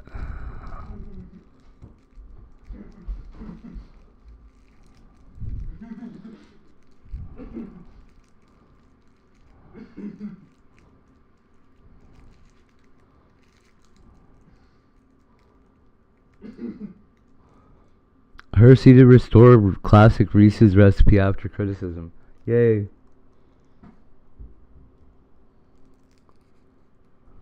We're getting back to old Reese's. While there is no wrong way to eat a Reese's, some people have noticed that the candy has tasted differently lately. Hershey, whose owned Reese's since 1963, says that starting next year, it is going back to the classic milk chocolate and dark chocolate recipe. Yes. The change comes after the grandson of the inventor of Reese's peanut butter cups publicly criticized Hershey, accusing them of cutting corners and using cheap ingredients. In a statement, Hershey says that They did. Committed to making products consumers love, and that means continually reviewing our recipes to meet evolving tastes and preferences. So, for more on this, I want to bring back the grandson of Yes. Man, it's about damn time. Yeah, I was talking about it the other day even. The new Reese peanut butter, or the new Reese chocolate is like wax. It's like they mixed fucking some kind, like Easter bunny wax into it. It's not soft and melty like a Reese cup could be. It's just fucking like wax. All of this, Brad, it's good to see you again. I wonder what he's gonna say about it. I love the Reese's gear. But listen, we were talking about this a few weeks back. Is this the outcome that you wanted? Well, I never expected any change at all. Look at his racing jacket. But I think it's a masterstroke of publicity stunt by the Hershey Company. Publicity stunt. There's so many red flags in what they're doing. Oh yeah. That they're bringing it back. If they were serious, they'd do it right away. You don't think that it sometimes takes a little bit of time to start the machine going with a different recipe? You think it's something that could happen overnight? Yes, absolutely. And oh, that was the silliest thing I ever heard. You don't think it takes some time to like get the machines all started up again? Like, well, I don't know. Ask them when they clean the machines. How long do they have to be down for before they can start them back up again? I bet it's like fucking an 18th of a second, buddy. It's only 3%. Why not 100% of the portfolio? There's so many red flags. Well, let me ask you. So, do you consider this a win? Well, the media does. And I think it's got their attention. Obviously, we have their attention, but you have to understand that the media and especially Reese's fans are fed up, and they're holding Hershey responsible and accountable, and that's what my whole effort was, to just document what they're doing so that the. So can you imagine them changing the recipe for cornflakes? And all of a sudden Kellogg takes them to task. And they're like, here's the great grandson of Kellogg Cornflakes fucking creator. Whatever his fucking name is, Kellogg. What's that? I forgot his first name. What a dick. It's like Brian Kellogg. There we go. Reese's fans would hold Hershey accountable and responsible for what they've done to the quality of Reese's product. And you know what else? Now they have to use Tony's Open Chain chocolate. It's going to be fucking $9 per cup. Well, respectfully, Brad, I am oh man, yes. Tony's chocolate's about to take over the world. Invest in Tony's chocolate. Talking about this, but it's to get your perspective on this. So you don't consider this a win? I think it's a clever, very clever move by Hershey. This guy's like, they're fucking me so hard. They changed the recipe, then I don't get my inheritance. To Brad Reese. To stall. His fucking name's Brad Reese.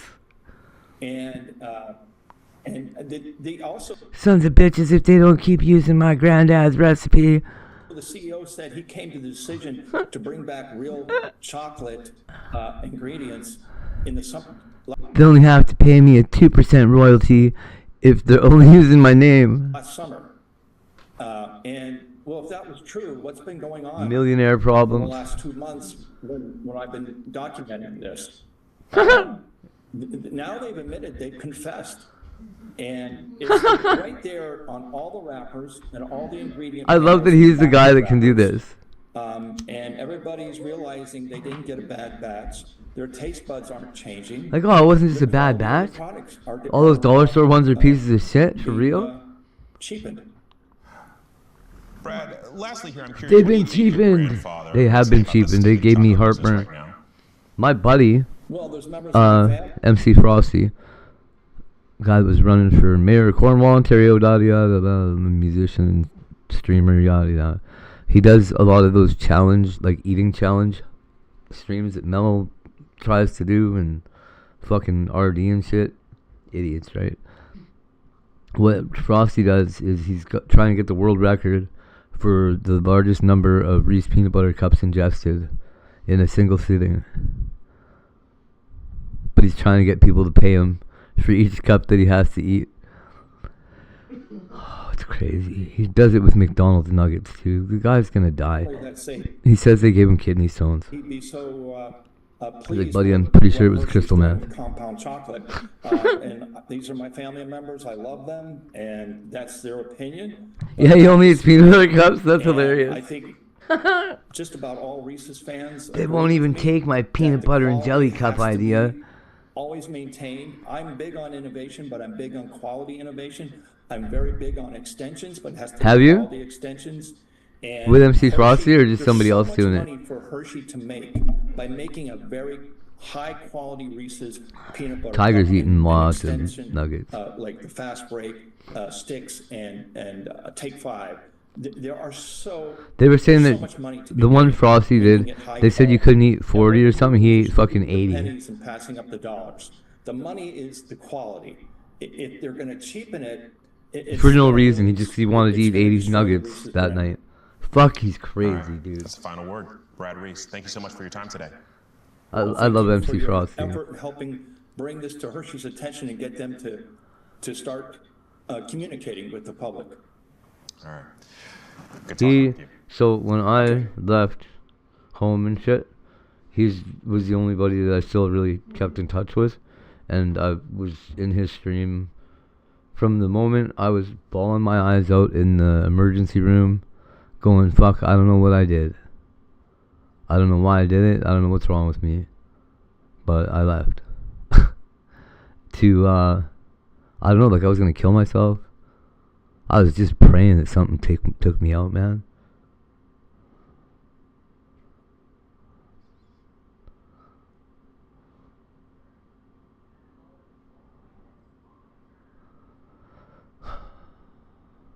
Stepping into traffic and shit.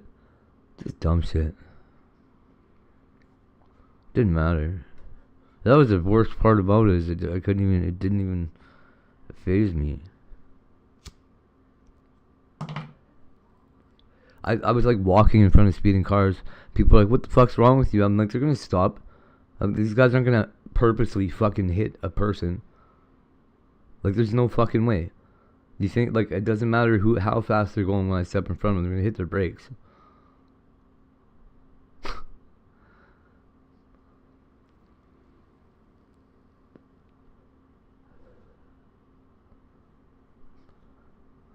But there was a trick to it. I was making eye contact with every driver before I did it. So that even if they, whatever, like I had already got their attention, they knew I was there. So it was kind of not, I was just rolling into the street, doing cartwheels and shit. I wasn't so sure at first, man.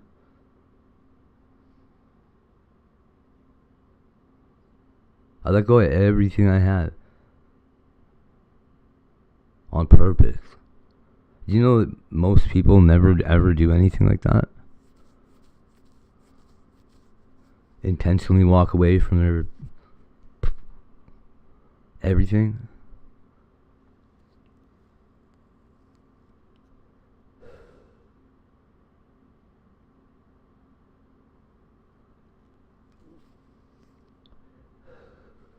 I guess my dad did it.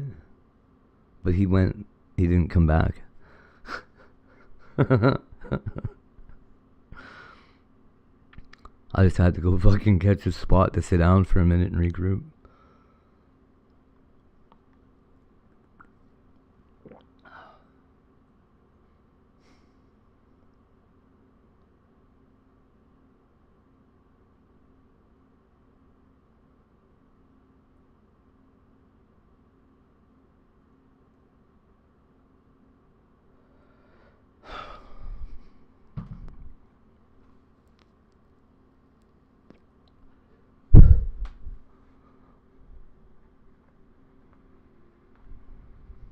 I wish it was a mistake.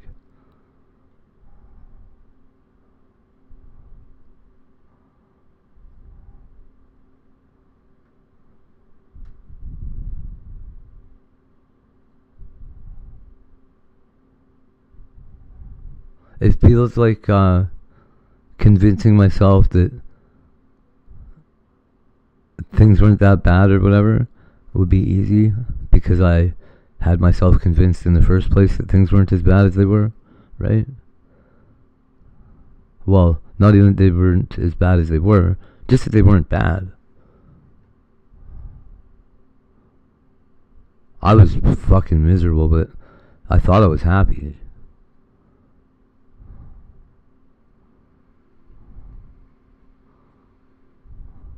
Yeah, it was something. Boy, oh boy.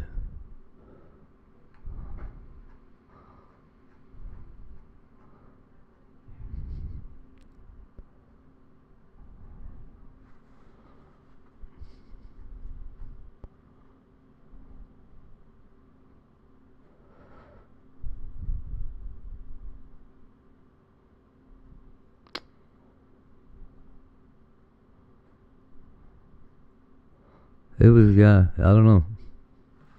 It was something. I was just gonna move to the States. And I was like, I can't just fucking walk away from my kid. And then I find out, I'm like, well, the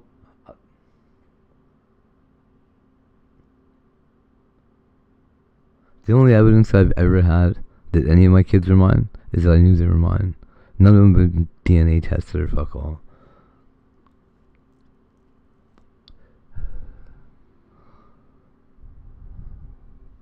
I bet he does. Why does Kellogg tell people he owns fucking cornflakes? You know what else? I do the voice of Tony the Tiger. Oh shit. He totally would.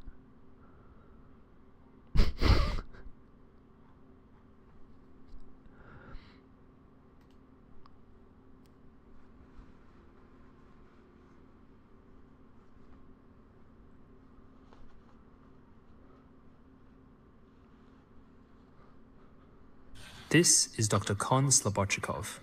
For over 30 years, he has studied communication in prairie dog. 45 needs you to come on here. I just got hit. Yeah, they see his name and they're like, look, you. 45 needs what you to the come on fuck's here. wrong with your cups, idiot? Millions of people around the world are... Like, you know what? I'll talk to them. Millions of people around the world are... I don't understand this.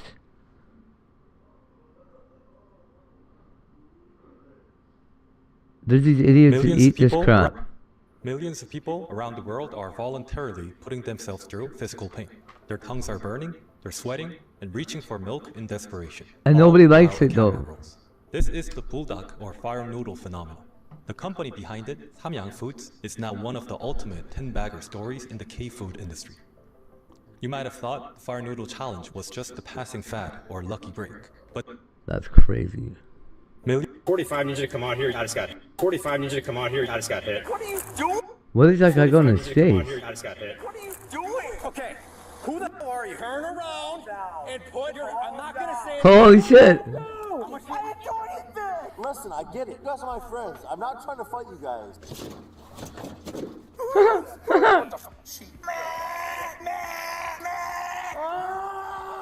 Chase me again. I want to go to jail. Just take me to jail. In February 2024, officers were dispatched to a quiet residential Wow. area in Muskego, Wisconsin, after a 911 call came in reporting. Wow, them Wisconsiners. The caller told dispatchers Dude, is he it heard a loud warming up crash there yet? outside his home. Did I tell you what I got at the thrift Saw store? that a van had slammed into a vehicle parked into a neighboring driveway. The blue Before he light, could right? do anything, the van drove off. What began as a routine crash report quickly took a wild turn when the suspect, later identified as 43-year-old Billy, sent the officer's night spiraling into something far from ordinary. I got tied this VR helmet and a book on like traveling conveyances. One of them, a white van driven by Billy, And I got had noticeable front end damage. like a 23, I have 2 vehicles leaving. 2 foot by like 24 inch by 18 inch Con Air heating pad. Later determined to be driven by his wife, pulled into a nearby driveway while Like Billy fucking attempted to reverse $6. as well, but failed entirely. I was like, in the holy process. fuck, yeah, I'll just take it right now. I was gonna go back for it, but I was like, nah, I'll just grab it. 45 needs you to come out here. I just got hit. The thing was cheap too, the UHD thing. I can't wait till I get some kind of fucking hepatitis or whatever from it. Your driver's license. Yes! What are you doing? You just crashed my car. No, I didn't. I was parked. No, you didn't. Give me your driver's license right now. You pulled in front of my work. All right, turn around. Dude, what do you take? No. You're gonna get tased. Turn around. And this awesome thermos, dude. This cup. Put your hands behind your back. You need You're this. gonna get tased. Don't tase me. Here's my. Somehow, And put your. I'm not gonna say. somehow, the brilliant minds at Thermos, with all of their years and decades of drink, therming technology and knowledge, have built the world's most perfect coffee cup. It's better than my Yeti. It's better than, maybe not for like heat retention, it might not be. I don't know. But so, first of all, you can hold it like that without holding the stupid handle, right? Which is, I paint, that's how we hold our paint bucket. It's really handy to have that. So, it's got a sort of a inch thick recessed double gasketed lid, right? Glass lined, I think this must be aluminum, maybe it's stainless steel, like Thermos fucking quality cup at the bottom here. Here's the special part about it. Pour your hot coffee in here. It heats up the cup a little bit. It's not like that Capricorn cup that if you touch it right after you pour coffee in there, it's going to be hot and burn your hand. It's insulated just enough that you can feel that it's hot, it will warm, right? And the coffee only gets a little bit cooler. It keeps it at this, whatever temperature it is, it's the perfect temperature to drink coffee. Your coffee, it's not too cold, it's not too hot. The sugar tastes perfect. Any cream that's in there is like perfectly integrated. Oh man, it's so good. Whatever temperature it is that they get it at,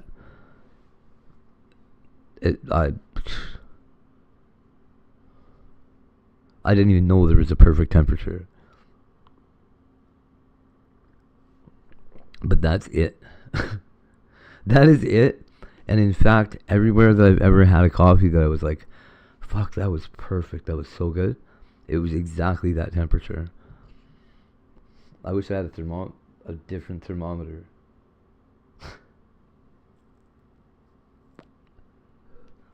Yeah, I'm gonna look it up, cause I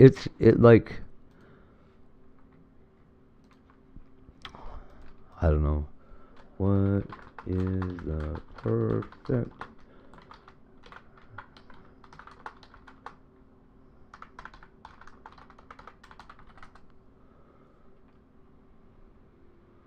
So, scientifically backed temperature drink coffee for optimal flavor is between 120 Fahrenheit and 140 Fahrenheit, which is 49 to 60 degrees Celsius, with many experts identifying 57.8 degrees Celsius, 136 degrees Fahrenheit as the sweet spot.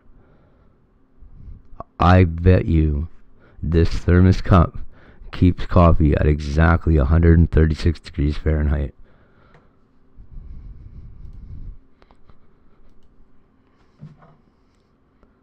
It's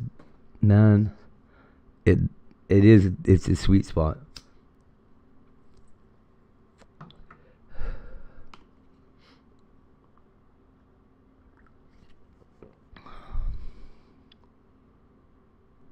Yeah, and it doesn't matter if I leave it sitting here for 2 hours right now. It's going to be this exact same perfect fucking temperature in 2 hours too. So I like this cup. My Yeti kind of did that, but not that. Maybe it did do that temperature too. I don't think I let anything sit around in that thing for long enough.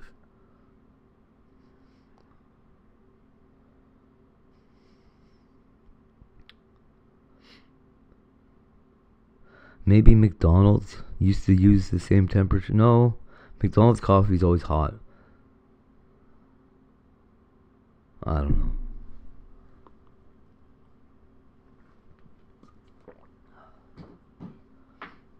It totally makes sense to me that there's that. Say it again. His wife then came over in an effort to calm him down. Got the subject, the driver at taser right now. Give me another squad, please. Just turn around. Turn around and put your hands behind your back. I'm not gonna. My car. Home, turn around. It's neat. So what they must do, maybe my room contributes to that, and I'm just lucking out that it's the perfect temperature.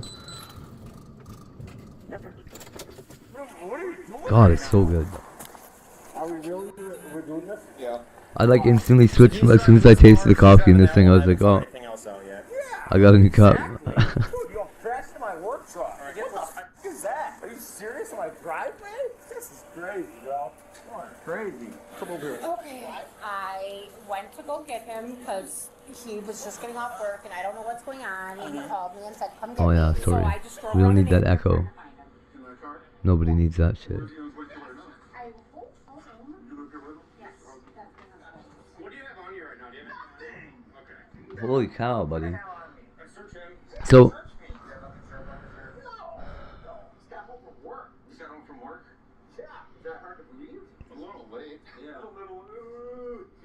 I don't know what $20,000 she's talking about.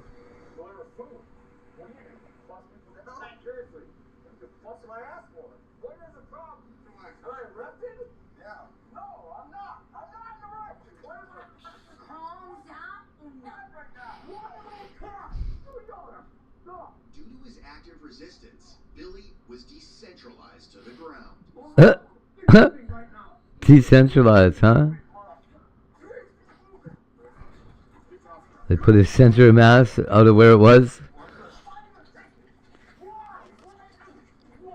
Oh, bro.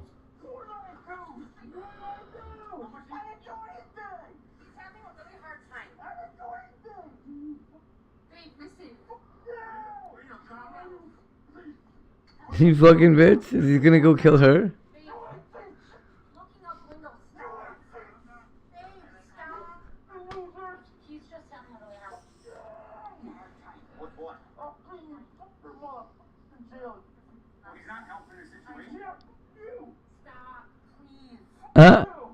Man, do they not understand people's mental illnesses or what? It's so crazy.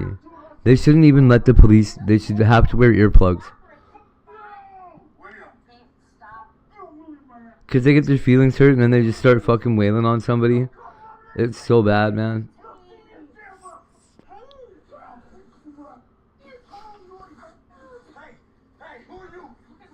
And then they blue wall civilians.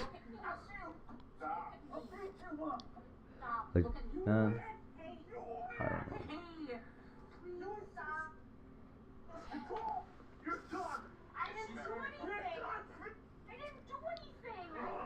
They they prey on people that are in vulnerable positions, get them to turn on their families. I hate the police.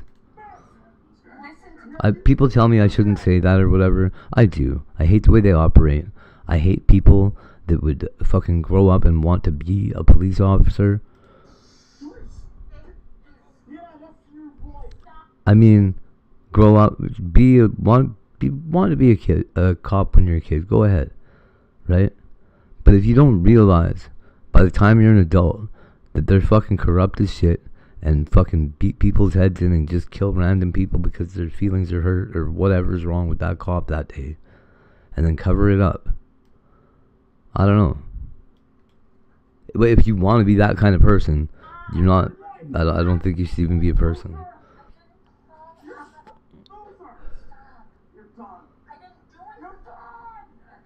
And the only other people that want to be cops walk around wanting to punish everybody. I divorced one of those a long time ago.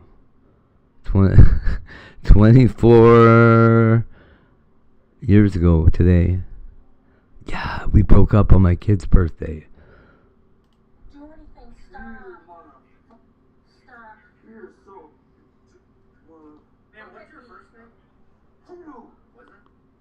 Yeah, get my first name, mother. I remember it! See that? I walked away from that house too, actually.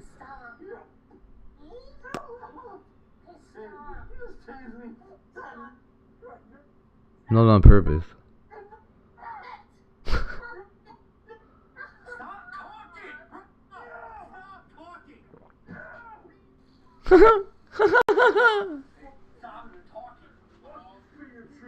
Nah, they're just tasing this guy's already on the ground and shit, like, stop talking.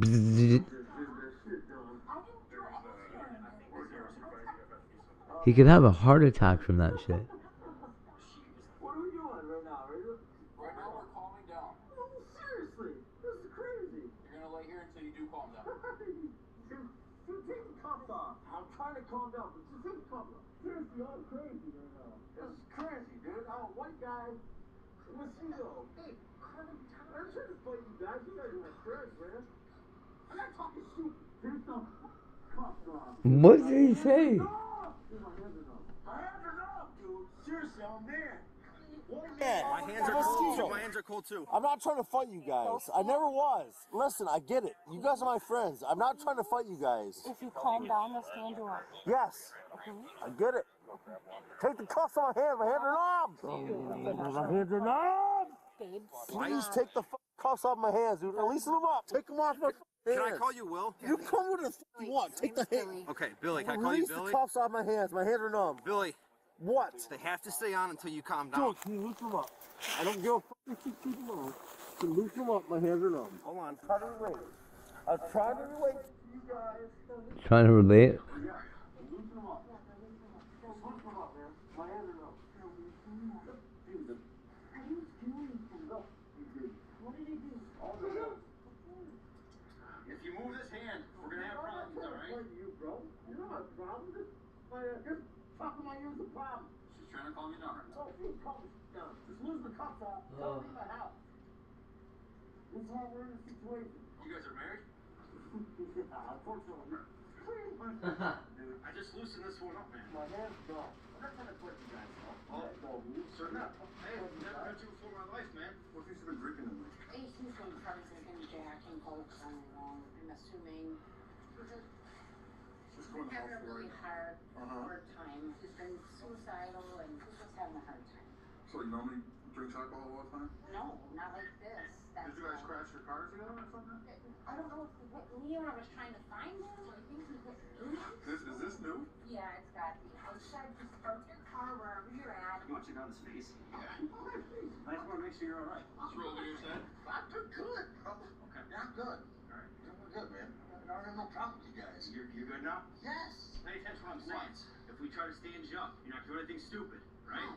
No. You're gonna get in the back of my car here? No, man. If Put you back in the car, so I want you in the warm where it's heated. It's cold out. Good with that? Yes. After several minutes of yelling, Billy eventually calmed down and was placed in the squad car, where officers noticed a strong smell of alcohol coming from him.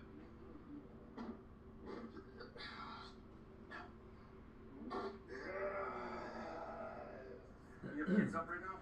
My daughter's up, yeah. How old is she? 14. Sorry, she had to would have seen this. Me too. He really was. He called me crying for help. I wonder what these cheeses are.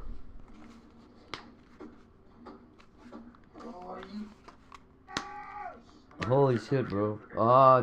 I'm not gonna open it now. My hands are falling asleep, bro. Can you loosen the kites up? I loosened them up already, man. No, listen, What? I'm not 10 of them. Who are you?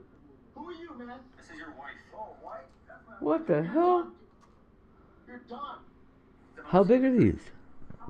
They're the tiny balls? He rarely drinks them. It says one one serving is 10 of whatever these little cheeses are. How many are in here? He's been suicidal and just not great. My daughter has a conversation this morning. Did you spit right there? No, I did not. Are you sure? What is that? Dude, listen, my hand is numb. I'm not an immigrant, dude. I'm a white guy. Mosquito. I pay my taxes. Please, on the right side. I'll take a look at him. Dude, I'm in your back seat. Don't be a big... Billy, I got you up here because you were calmed down and now you're getting amped up again. No, not amped up. My hand's numb, dude. Holy cow, dude. He's putting him on his cuffs again. My hand is... No. At least the right hand on my cuff. My There you hand go. is numb. We can loosen a smidge, but the cuff is not coming off. I don't give a fuck what y'all do, but this will come back to me in court. Go ahead. I don't give a shit. Go ahead. Turn around and face that way. Turn around and face that way. Turn your body, face that way. You're a dick. Oh yeah. That's way better. You want your handcuffs loosened or not? I don't give a fuck. I'm gonna tell her to get up 3 hours or not. No bail? Here. He soon became agitated and started kicking the living shit out of the windows. We can roll the window down, sure. Actually, not. Oh, I was right. So, 130 Fahrenheit. The golden zone for balanced flavor, body, and sweetness. So, the flavor profile changes at 130 degrees Fahrenheit. Oh, below 130 degrees Fahrenheit. The flavor profile changes. High acidity and fruity notes become more pronounced. Above 160, it's too hot to taste. 150 to 160 is really hot, ideal for slow sipping and initial aromas. So yeah, 130, between 130 and 150 is whatever this golden zone is.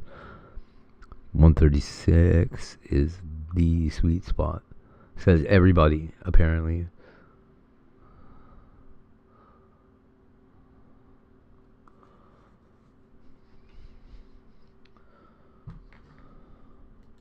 What's the 15-15-15 rule?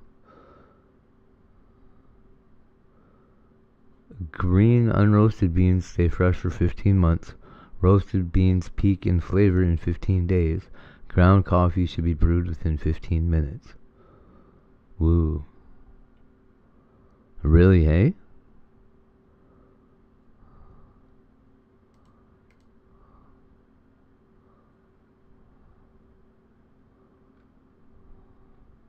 Cardiologists recommend Ceylon cinnamon for its potential to help with blood sugar levels without the high coumarin content of common cassia cinnamon.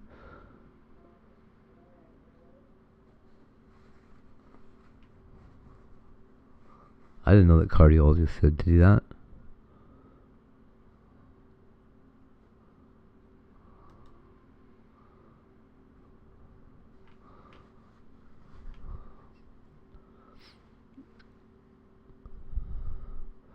You know what's crazy?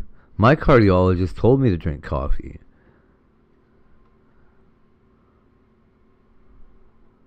I wonder why all these people think that a cardiologist would want you not to drink coffee. My cardiologist and my nephrologist both told me to drink coffee. They're incredibly intelligent medical professionals.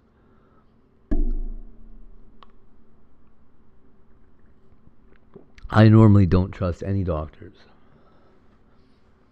I have a surgeon, an anesthesiologist, a cardiologist, and a nephrologist that I trust. And 2 MDs, like medical general practitioners. General practitioners. I also have 2 pharmacists that I trust. I had to have a supply chain somehow.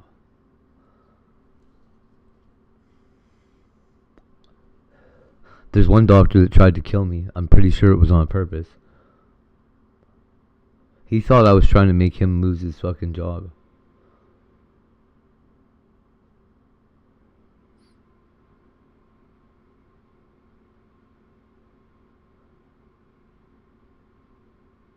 He tried to blame me because his friend doctor killed himself. And that was my doctor.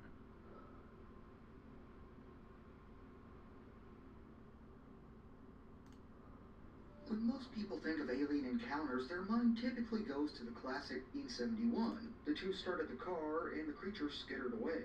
They sped off as fast as they could and went straight home. Hodges dropped Rodriguez off at his house, which was just 5 minutes away, and then went home himself. But he now saw that it was 4:30 in the morning. Excuse me.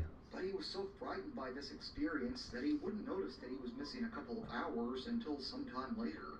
The very next day, the 2 men would go back out to Dapplegray Lane in search of answers. They couldn't remember exactly what they saw, but they thought that maybe somebody had left out a TV or radio on the street, and this... So, it was nutser is... One day my doctor disappeared, and nobody could find him. So I started to go see his best friend doctor, who became another one of my doctors, who, after this guy died, went bonkers. He kept coming to work, but he was like fucking weird. Things were not good, right? And he was trying to keep up my old doctor's caseload because they were best friends, and he didn't want to let him down, and didn't want to let down all his patients, right? He wanted to like honor his friend's memory or whatever. So that's after they find him or whatever. Like, they knew he was missing and that something wasn't right, but nobody found him for months. And then the snow melted and they found him. He was less than a block from his house.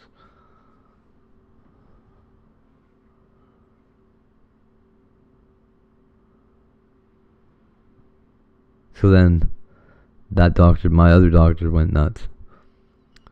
And then the third doctor is the one that's trying to kill me.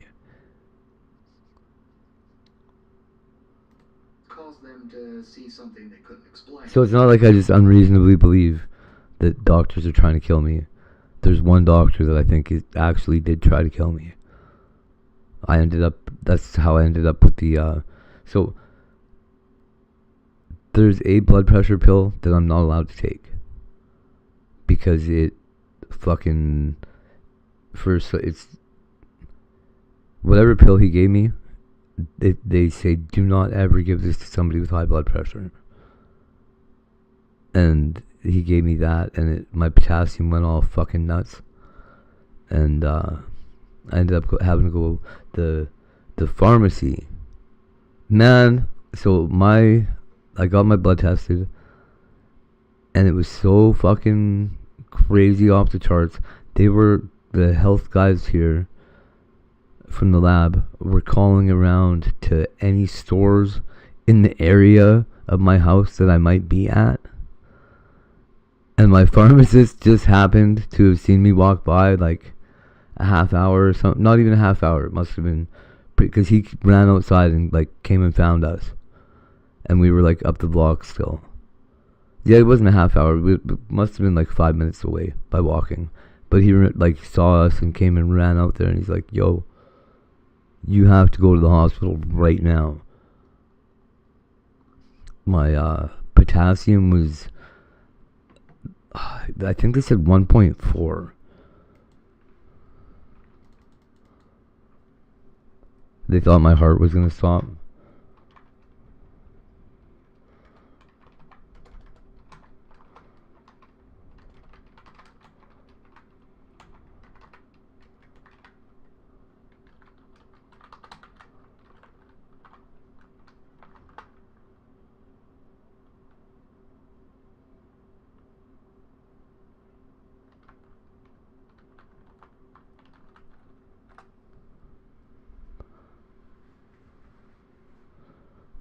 Potassium level of 1.4 is critically low and indicates severe hypokalemia. Normal adult potassium levels range from 3.5 to 5.2. Oh yeah, hypokalemia starts below 2.5, and I was below 1.4. So they were like, your fucking heart's gonna just stop. Like, you need to, and they're like, we don't want to make you excited because the more your heart beats, the more likely it is that it's just not going to beat. There is something wrong with our call. It was so crazy. But yeah, all because this guy gave me a fucking blood pressure medication that I wasn't supposed to be taking. And that they knew that I wasn't supposed to be, like, it was on my file, like, do not ever give him this.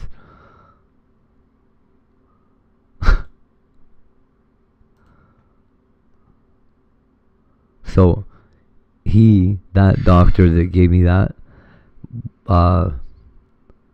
when I went to see him after the other doctor quit, the second guy went missing. And we thought he killed himself too. He's just missing for 3 months or 6 months or something. Like, he just vanished. He quit. Fuck this life. So I went to Dr. McDonald, and that doctor, he said to me, he goes, what do you want? And I said, what do you mean?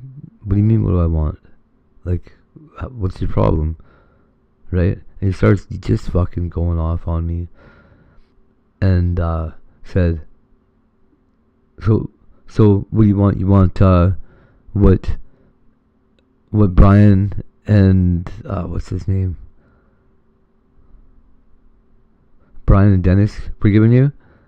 And I said, well, that's, I mean, what's been prescribed to me. I think you're the first one that was giving me all the pill concoction that I'd been taking, sir. Right? And he's like, he said, what, so you can kill me like you did my friend? I was like, what? And then he ends up giving me a blood pressure medication that just about killed me. That same day.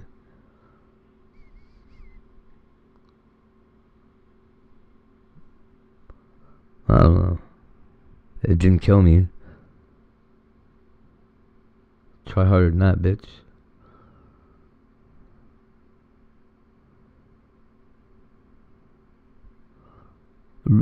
Dude, ordinarily I wouldn't be like, oh, accident with my medication, this guy's trying to kill me. But the way that he reacted and what happened, and then being like, no, you should never ever have been prescribed this stuff.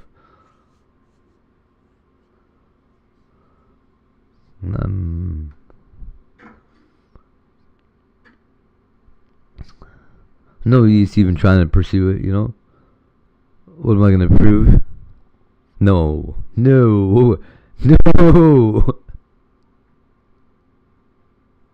Dude, you know what? He would give me any pills that I wanted in the whole wide world. All I had to do was ask for them. And no, there's no way I'm ever going to see that guy again. Nuh-uh.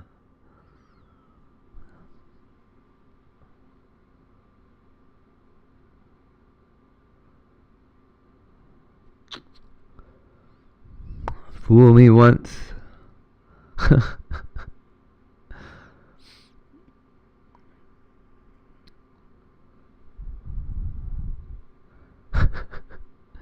Yeah, I won't I won't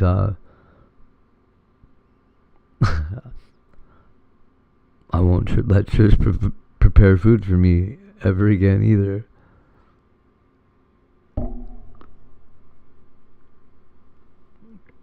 Or procure my narcotics. Jesus Christ. The idea of the alternate timeline is a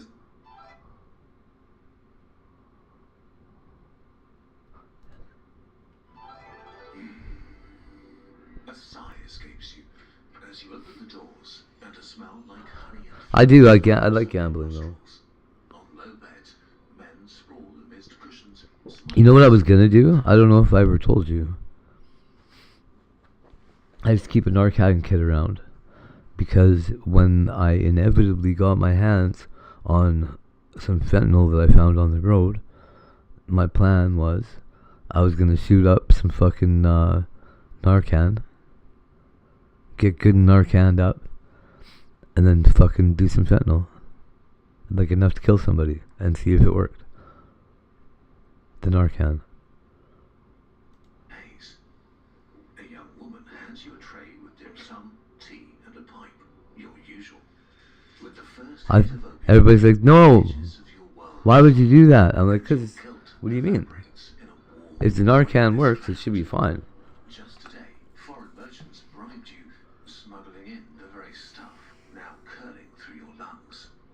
We're in China around 1839, and this year, 40,000 chests of opium will flow through the port of Guangzhou. But I wouldn't do it with Tiger around.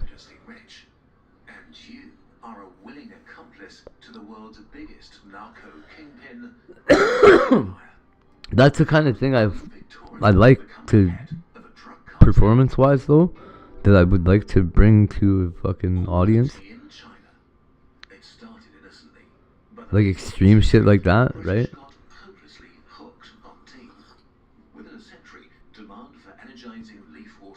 Not like Tommy's doing. I don't know why Tommy's doing what Tommy does. I love him. I love Tommy. Which sees itself as the center of civilization and doesn't care for equal partnerships. Their negotiation partner couldn't be more irritated. I mean, it's not like I've never done opiates before. It wouldn't be like my first trip down that road. I've just never done fentanyl. Not purposely.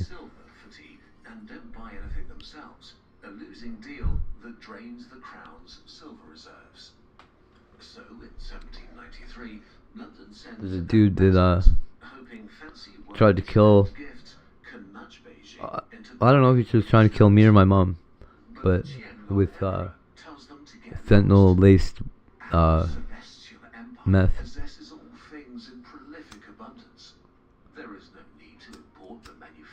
And everybody in the city told me like, no, there's nobody in the city selling meth with fentanyl in it. It's not happening. And I said, well, I'm telling you right now, it happened because I got it. And they said, okay, well, who sold it to you? Because that's the guy who did it. I said, okay, if that's true, is he trying to kill me? And they're like, yeah. You don't think so? I was like, yeah, okay. All right. Their premium posters made from durable, lightweight steel let you showcase your personality and what gets you excited. Displays collection contains more than 2 million motives, both from beloved story universes like Star Wars or One Piece, and independent artists. Or you can design your own custom displays. We also share the aim of... I had a whole lot that I was trying to work my way through mentally, right? And I was like bouncing it off my buddy Dave. And he's like, well, you know, you keep saying this, but did somebody really try to kill you? I'm like, dude, more than one person tried to kill me, yeah. Once you've made your choice, enjoy their fast delivery and easy mounting system. Your display comes with tool-free magnet hanging that you can assemble in minutes. Click the link in the description and use the code NIGHTSHIFT for a discount. If you find it impossible to choose just one, you can save even more. Get 26% off for one display, 31% off for two, and 36% for three. My cousin got so mad at something that I said that she kicked my head like a soccer ball. with a boot on. The first time I ever had a concussion in my whole life.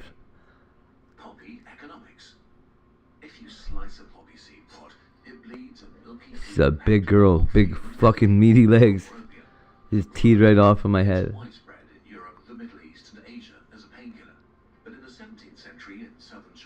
I felt dumber and real weird. I'm pretty like it.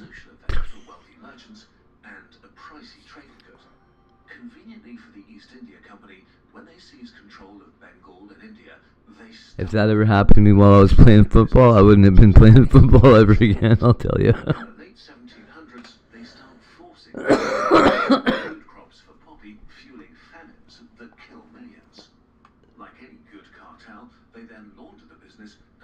I've been easily thousands of fights.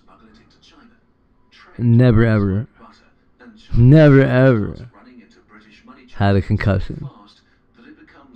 Until they had me fucking wrapped up in a blanket and she just fucking ran up and kicked me in the head. The British government ends the East India Company's China monopoly.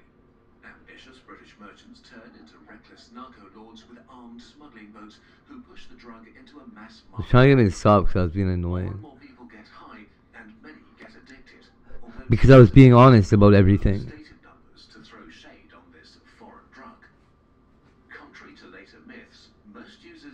Like, shut the fuck up, stop saying that. Socially and in moderation. To the Chinese government, it's less of public health than an economic. You know, whatever, dude. They're bleeding more silver out through opium and other imports than it was an extreme circumstance. As recession grips the empire, officials use opium as a scapegoat for fading morals and fortitude and decide to crush the trade. And the stage for this showdown is Guangzhou, the heart of the drug hustle, known to Europeans as Canton. The untouchable. It's spring 1839 in the buzzing port city, and you're on your way to get high with your merchant pals again. Do you know who Gigi Allen was? As you stroll through the narrow streets that smell of incense, tea, and frying food. But as you reach the den, the doors have been smashed. Goodness, I hope you don't. Soldiers are dragging the owner away, while others haul out armfuls of confiscated pipes. As a middleman who's been pocketing mountains of British silver, okay. Darn it. The man responsible rolled into town only a week ago. Lin Zexu, the emperor's what have you heard? For the opium crisis, an elite scholar known as clear as the heavens for being incorruptible in a system drowning in bribes.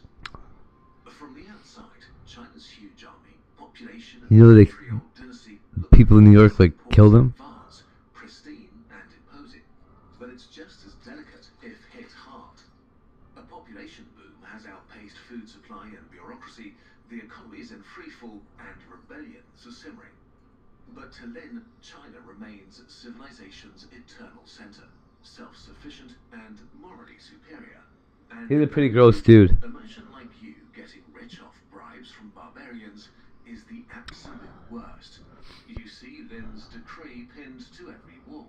Ditch the habit in about one of my buddies he's been part of the punk scene, punk and hardcore scene all over North America for whatever 40 years or whatever. Oh yeah, you hear what he did to the cat? I was like talking about Gigi Allen when I was downtown, and he's like, "Hey, you like Gigi Allen?" I'm like, "Yeah, dude. The guy's one of the most influential artists that lived during our lifetime." And he goes, "Yeah, I used to think he was all right till I heard that he fucked a dead cat on stage." And I was like, "What?" And he's like, "Yeah, you didn't hear about that?" I'm like, "No." He's like, "So," and he tells me the story about somebody throwing a dead cat up on the stage, and Gigi Allen was doing his performance thing, going nuts on whatever, and somebody threw a dead cat up on the stage, and he picked it up, and he didn't kill the cat. Somebody just picked up a dead cat from outside in the alleyway or whatever and threw it up there, and he desecrated its corpse. He orders the traders to hand over all 20,000 at like a concert or whatever. I was like, oh, that is okay. That's pretty fucked up. I like cats. I don't want to see somebody do that shit. I'm gonna have to be thankful that I haven't seen that, but I will. I'll relay that information when I talk about G.G. Allen from now on. Elliot doesn't realize the world-altering debt he just created for her. The opium is worth 4% of the entire British state budget. Today, that share would be about £55 billion, close to the... Like, he used to, like, beat his audience and do all whatever. All kinds of shit to them.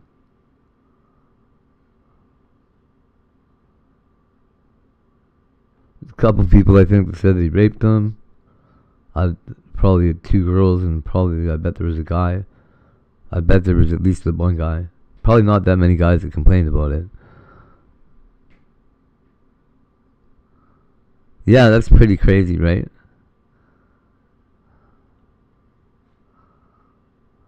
I think he was on stage and was probably up already, to be honest. From what I understand of that guy.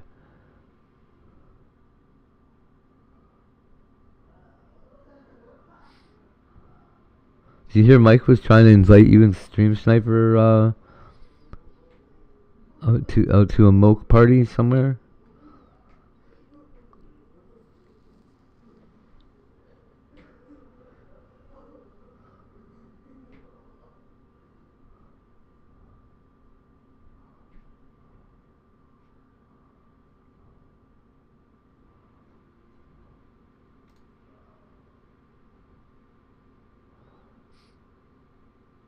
One viewer on RD stream, what's going on? Free skeletons are tending what?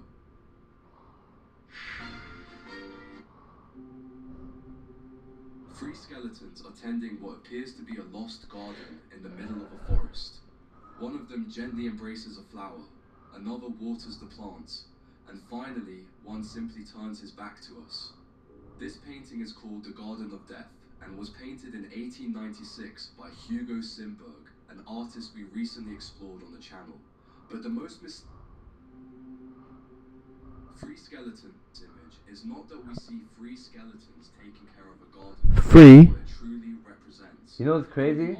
Accents are on purpose. That guy says free on purpose. What a jerk. In fact, the meaning of this work is so profound. Aww.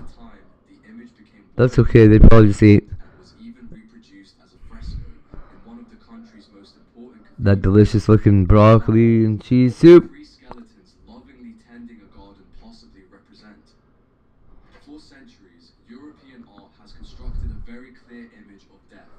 I would put rice in the cheesy broccoli soup. But you know what else I would have done? I would cut my broccoli into little tiny shards of broccoli. Florets. Mini florets. And that, at the same time, imposes equality between rich and poor, between kings and beggars. Shaved. I'd take it on a cheese grater. Strong in the medieval tradition and has remained alive for a long time. Just think of the dance I don't know if that would work. Where death carries everyone away without distinction. Fuck, now I want to do that. In which the figure of the skeleton serves as a reminder Or I should make my dentist appointment already. No, I gotta wait. No, I gotta wait. I gotta wait. Okay. $500. I need to get $500 put aside so I can go get my teeth fixed.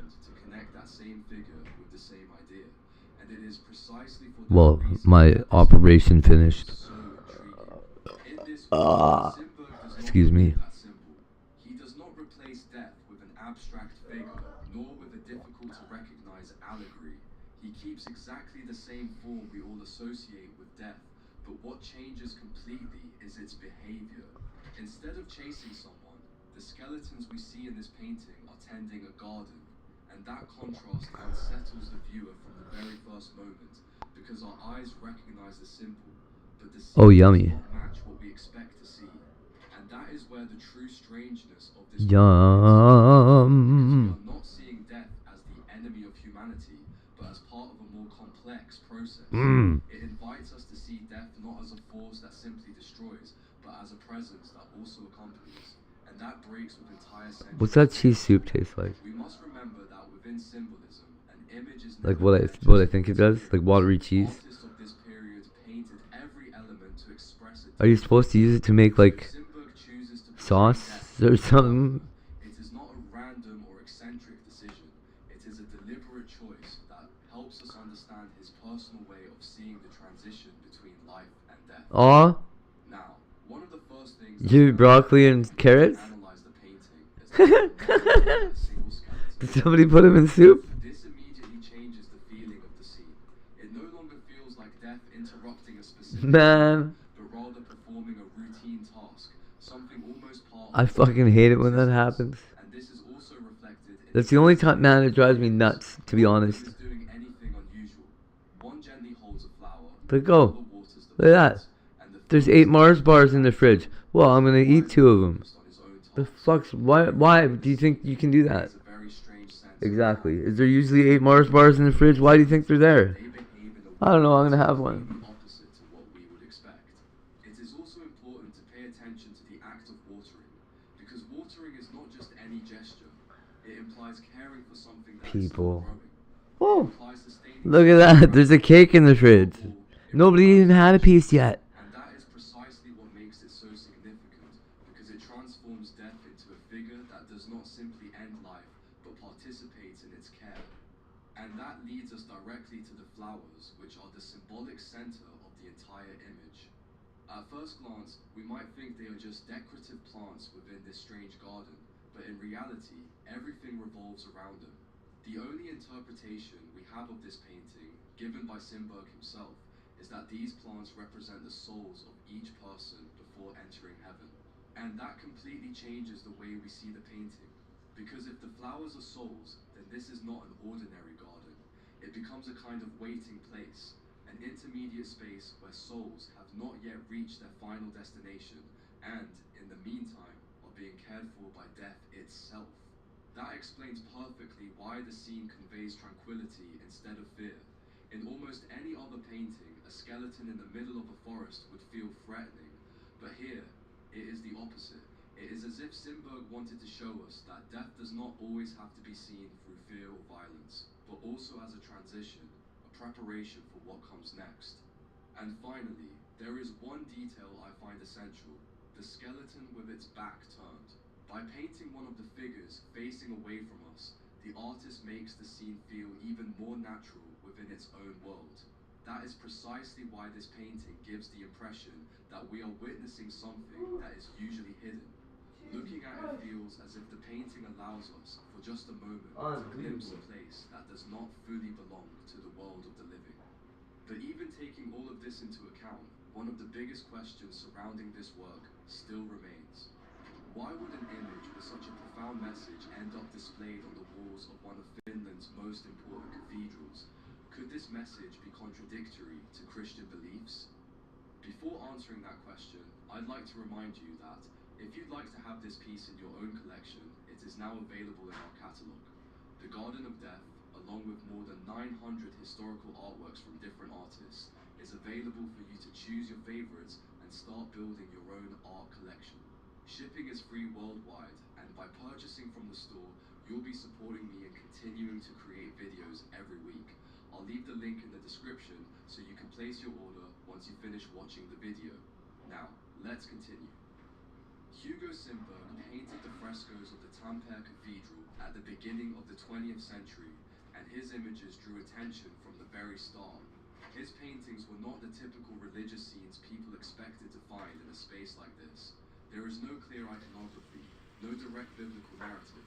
What Simberg brought into this cathedral was a much more symbolic language, more ambiguous, and of course more unsettling for the faithful who came there to pray. For that reason, the reception of his work was controversial for a large part of the public. But that does not necessarily mean that this work breaks with Christian beliefs. As part of the symbolism, Simberg did not express ideas in a conventional way. Because if we think about it, this image does not contradict some of the most important themes within Christianity. The Christian narrative also speaks about the soul, the passage between life and death, waiting, salvation, and what lies beyond the The visible. hell did I got on my shirt? And that is Ew. precisely what this scene seems to represent. Ew. Seen outside of a church, this image may appear simply strange. Okay, do they use it? Can you use it for like a casserole or something? Deeper meaning. The work stops feeling like an unsettling fantasy and begins to Just the like, was it from a can? The skeletons are no longer Or did she just made cheddar soup part of a higher order, as if they out of nowhere? were a role within that A transition. block of cheddar and some fucking. I don't know how you would make cheddar soup. If we accept Simberg's interpretation that these flowers represent souls waiting before entering heaven, then the scene no longer feels out of place within a religious setting. On the contrary, it engages with it in a very powerful way. What Simberg ultimately did with this painting Oh, cool. is a deeply spiritual idea and represented it in a way we have never seen before. Like death's tending to us? Your opinion about this painting in Huh. comments. And deciding when to pluck us? Huh. Huh. Or do you believe that a message like this contradicts Christian tradition? No, that makes sense. Thank you for making it to the end, and I'll see you in the next video. Father death? No, father death is not a contradictory concept.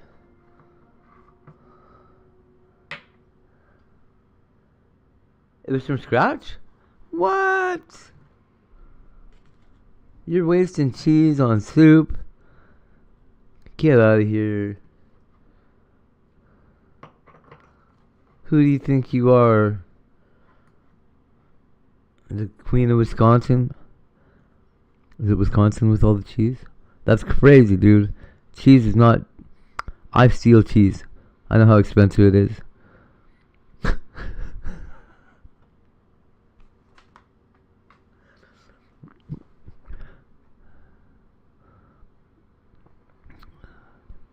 Man, that's probably a bad idea. Cheese is definitely one of them things that they watch. Yeah, I wouldn't, man. Not unless... Fuck that. Who the fuck... Is the Pope coming over for dinner?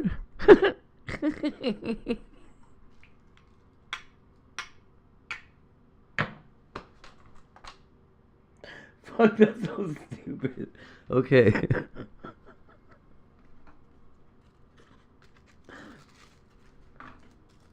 Oh, pardon me.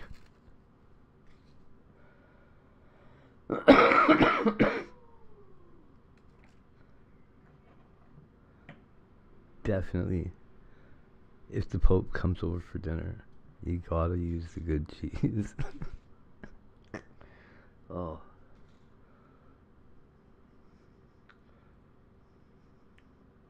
I knew a dude that was invited to the Vatican and got to meet the Pope. I knew a guy who lived in Poland and was taught mathematics by Pope John Paul II before he was the Pope. Actually, that's kind of neat, eh? I didn't know the Pope.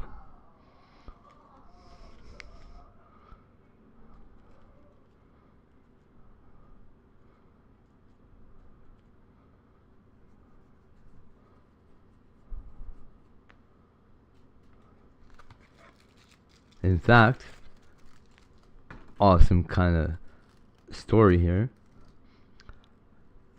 We bought our first our first computer for our house. My mom bought through the guy that learned math in Pope John Paul II's math class and played chess with him online. So, any Pope that's coming over for dinner, definitely use the cheese, the good cheese, and not the Velveeta. Not, God. Holy. I'm still wondering about this Boosterin stuff, though. I'm not a big, explorer when it comes to cheeses. I have no idea what the fuck they are. Or where they came from. I thought it was like feta or something. Weird little cheese nuggets.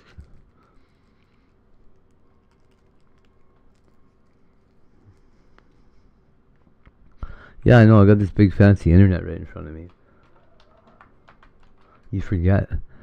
Like you, I'm from a time before the internet. Sometimes I just like to sit there and go, huh? I wonder what it would be like to know that. Do I want to know that right now? Sometimes I don't. I'm just like, I'll just keep wondering. Why don't I Google everything again? Oh, okay. So they're about the size of the thing I thought they might be. Why picking up multiple ones? What are you doing to them? Why would you smear them? They're already little turds.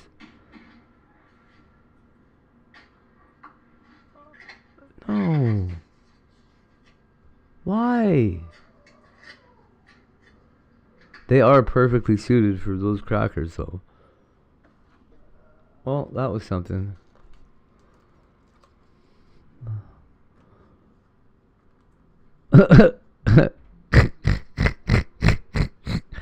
Crystal meth and gay lifestyle. No way. Those go together somehow? Hey, Don. I love crystal meth, he says. People have been noticing that their local Starbucks is full of children. It's full of teens, preteens, it's even full of toddlers. Come at me to get my Starbucks.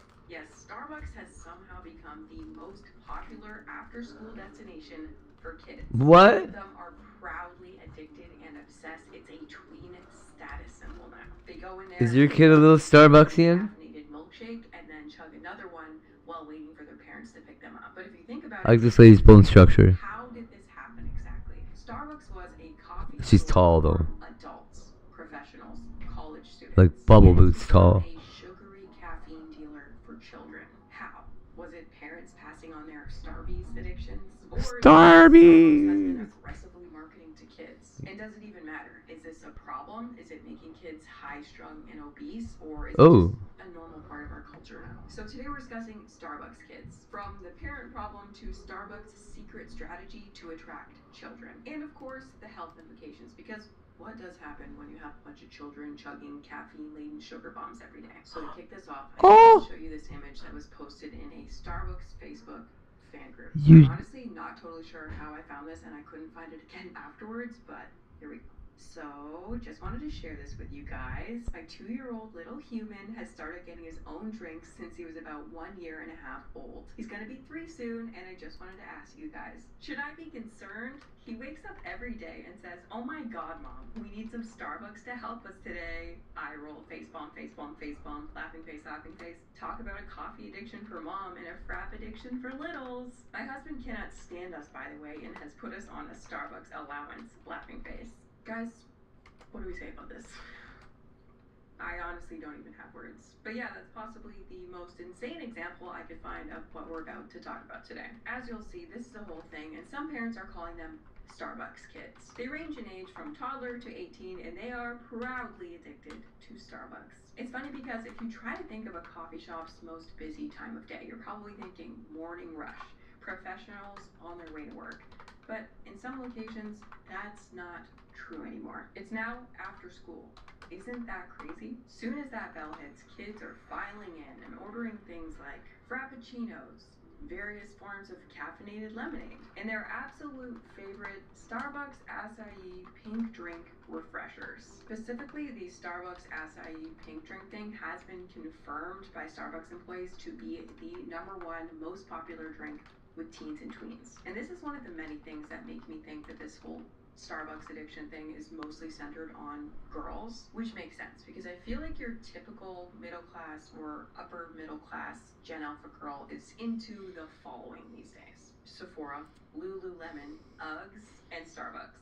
Just last year, an 8-year-old girl was picked up by police when she stole her mother's SUV to get a frappuccino. I think the story is that she had like a little wad of cash on her and she went on a Target shopping spree and then finished off with a frappuccino from the Starbucks inside. On a Facebook post from Bedford police, they said they did let her finish her frappuccino. Anyway, I hope I proved my point. Kids are really into Starbucks now. In just a few years, Starbucks has completely transformed from a place that was clearly primarily just for adults to being like 3 seconds away from installing their own play place. And I wanted to know, how did we get here exactly? I was originally inspired by this article here by Bloomberg titled How Starbucks Became a Sugary Teen Emporium. And I was originally going to just stick to what's in the article because it's all about how Starbucks is marketing to children. It's some of the Strawberry lemonade or ice water? And they never get in trouble for it. But as I looked into it, I realized there was a missing piece of the story because the little kid Starbucks addiction thing, it begins much earlier with the parents. A child Starbucks addiction begins quite Well, who feeds kids? when a small child witnesses their mother or father getting their own morning brew. In this situation, Tiger doesn't ever want a coffee. cases, we're just talking about Dude, parents who go to Starbucks to hey, get their morning coffee. Their kid sees hold them up a minute. drinking it, and then they want it too. Totally normal stuff that happens all the time. But Ad sees them drinking it, and then they want it too. Totally normal stuff that happens all the time. But as I was researching this video, I kept running into the more extreme stuff. Their morning coffee. In some cases, we're just talking about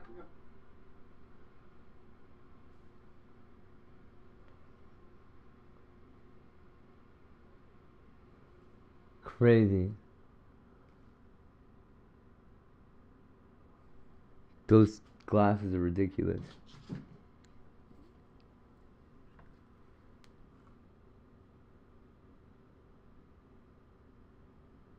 normal parents who go to Starbucks to get their morning coffee. Their kid sees them drinking it, and then they my fault. From the moment he was born, it was a home away from home, a safe place in a world of chaos, an oasis in a coffeeless desert. Yeah. Daddy, I want Tiger will drink I want just about nothing, man. bread and chalky milk. And how am I supposed to say no to that? Also, I already wanted to go to Starbucks. Punky bread? Aw. So we hop in the van. Punky bread would be good. He is so excited. He just keeps saying, pucking bread, pucking bread, pucking bread. As we pull Sam, up to what? Starbucks, he sees the logo. Pucking bread? Shit. Now he's screaming, Starbucks, Starbucks, Starbucks. To him, the logo is not a picture of a siren covering her boobs with her long hair, although the seduction aspect is not lost on me. It's not even a woman. It's just a shape that represents his happiness. All he sees is a symbol of his excitement. A future where pumpkin love crumbs are covering his car seat and chocolate milk is Ooh, dripping off vanilla his bean chin. frappuccino. It's the highlight of his day. Not ice though, hey. I get my coffee and he gets his okay, I don't judge if someone takes their kids to Starbucks and gives them whatever. I definitely do judge though if your kid is trained to. You know what's fucked up? There's a lady that came up to me one day, and she's like, "You guys aren't really eating that for breakfast." To me and Kasha. I was like, yeah, sure am. And we were eating like a muffin or something each, right? And this lady was just like not having any of it. Like, you can't feed a little kid a muffin for breakfast. What the hell is going on here? Like, what are you talking about? Like, sure I can. Salivate when they see the Starbucks. Yeah. That is a lot of Starbucks. That, yeah. Conditioned by the sign to freak out. And you know what's crazy? I was quickly able That's to totally find it. Is like, my parents love me. doing the exact same thing. Tell me you're addicted to Starbucks without telling me you're addicted to Starbucks.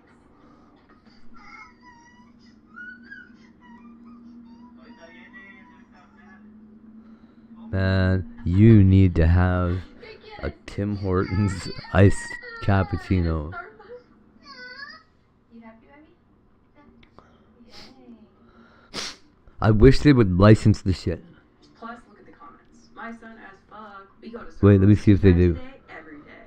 LOL, that's gonna be my child in the future. Haha. Literally, my boys, they are the same way. You see what I mean? Parents proudly passing on their Starbucks addiction to their kids because they made it part of their personality. Now, like I said, it's super normal for kids to want to consume what they see their parents consuming. It's literally a problem that parents all over probably have to figure out due to, you know, kids not being able to have coffee and parents 2 cups cold brew coffee, 1 cup French vanilla syrup, or creamer. Oh yeah, okay. So some I parents use struggle by giving their kids fake Toffee. Starbucks toddler order hack. If your toddler is What's it called? English toffee. So it's got English toffee,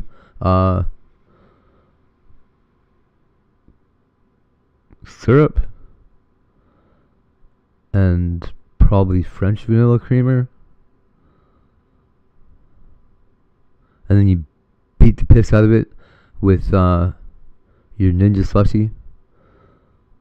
Oh, it says 2 cups of cold brew coffee, a cup of French vanilla syrup creamer. Holy shit, 1 cup of it? That's a lot of shit.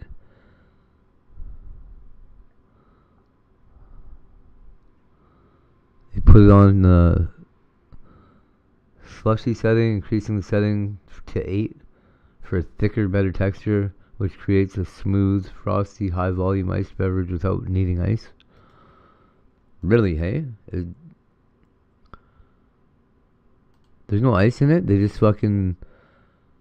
They do. They put that shit in there, they drop a mix in there, and then they go... And they shoot some toffee, that syrup in there that I was talking about.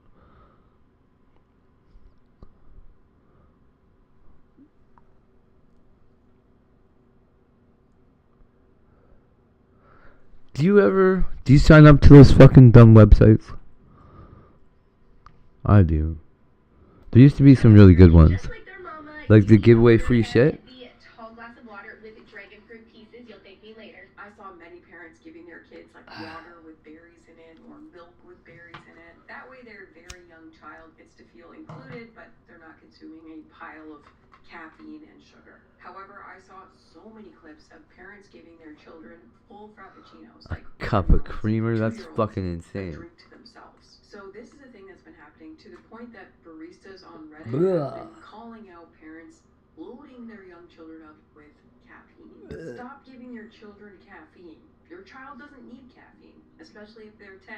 They don't need the mocha cookie crumble. They don't need a caramel ribbon crunch. And they don't need that strawberry refresher either. As a matter of fact, they don't need anything here because basically everything... You know what I saw at Walmart?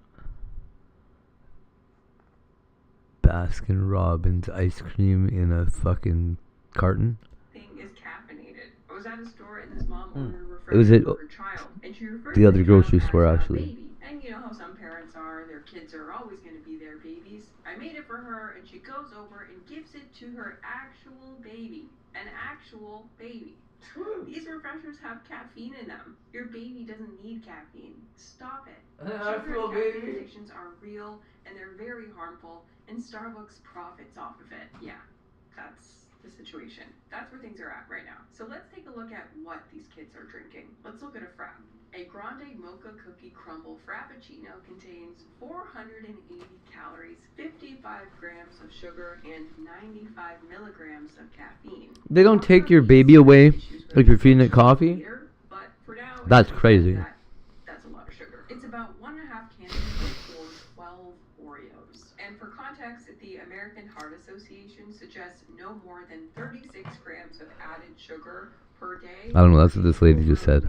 Plus that caffeine, that's about the same amount you would find in a full cup of coffee or a small can of Red Bull. So these drinks are super sugary, super caffeinated, and then not much else going on. So if they displace What is holding her hair like that? It's so weird. 480 calories, they're not really getting much to help. Looks like she's wearing an old World War II flight helmet. Caffeinated options as well, such as the I think the vanilla cream one and the strawberry one, and I saw a lot of kids with these. But regardless, The leather ones with the goggles?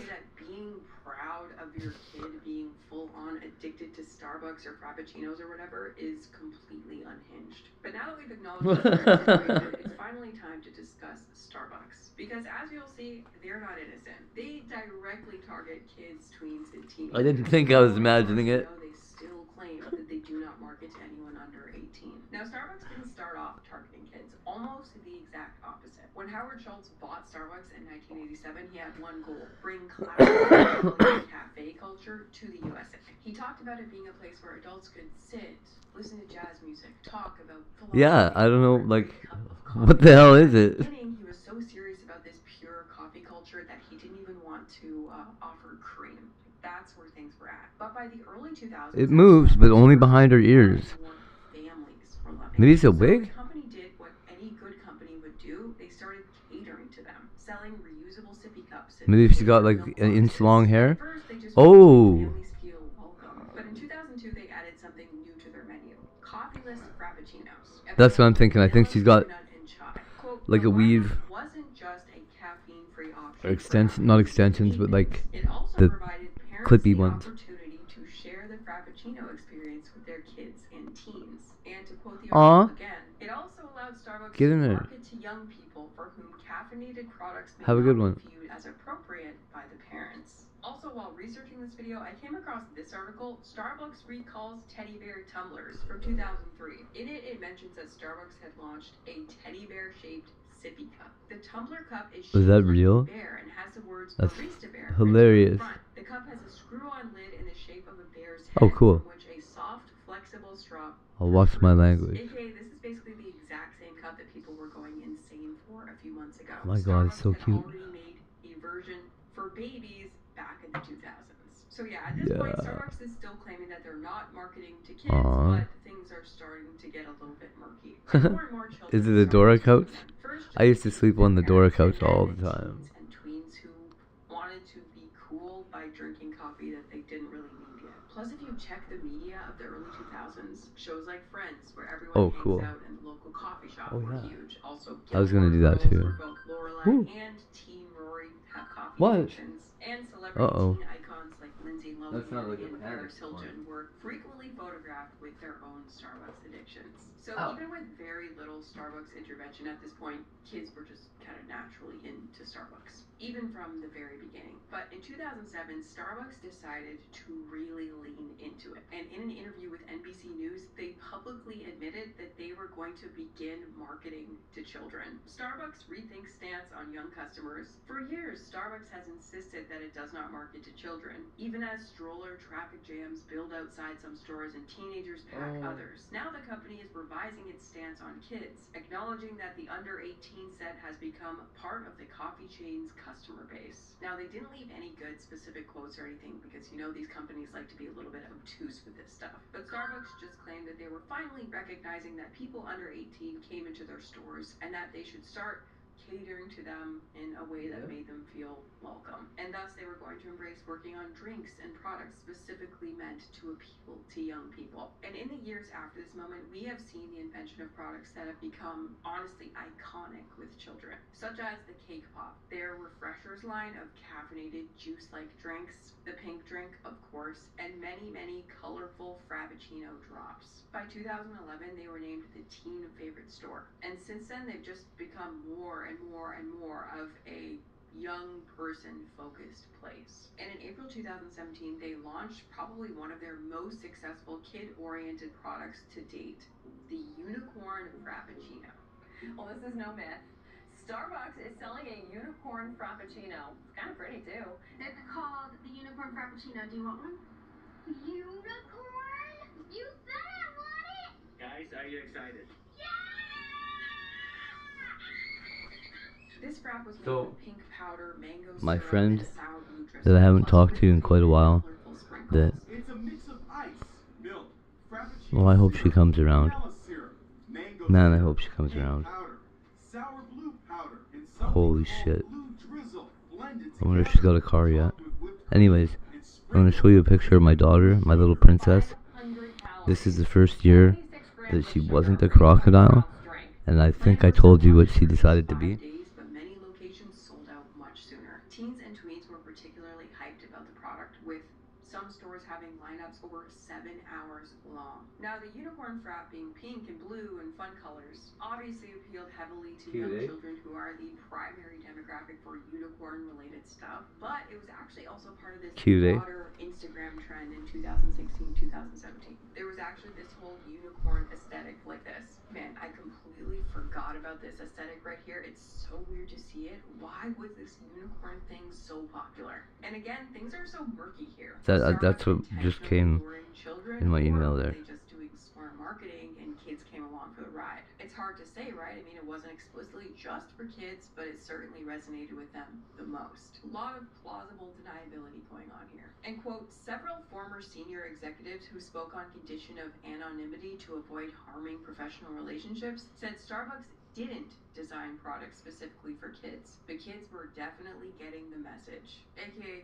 they did specifically design products for kids, but they're not going to say that out loud. And though they won't admit it anymore, evidence of them doing this is everywhere. Starting with a report by the Yale Red Center for Food Policy and Obesity. The report found that Starbucks and others were marketing unhealthy products directly to young people. Their paper found that teens were seeing ads for Starbucks just as often or even more often than adults were, even though teens were actually watching less television. In other words, the researchers believed that Starbucks was intentionally advertising where specifically young people would see it. When asked for comment, though, Starbucks claimed that the report was inaccurate. Super cute, eh? Regardless of what they claimed, Starbucks It's too bad you can't see her hair. She had long red hair down to probably, I don't know, at that point it's probably the back of her knees.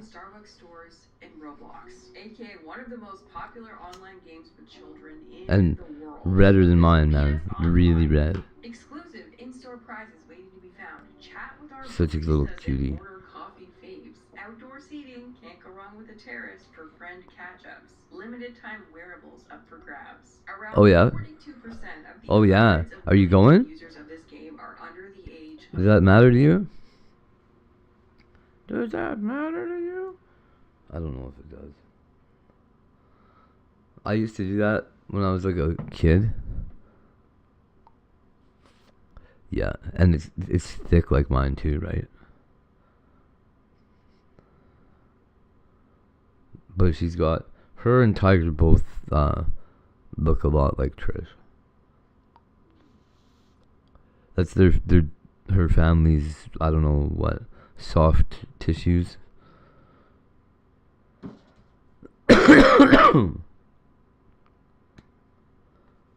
They get like their bone structure from me. But like the finer bits of their features, I think, probably come from her mom's family. Or their mom's family.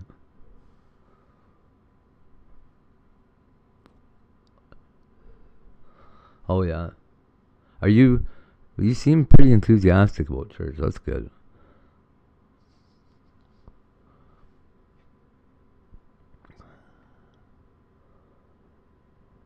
I mean, it's kind of, I don't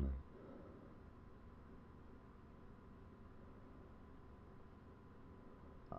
No, I mean, I do know.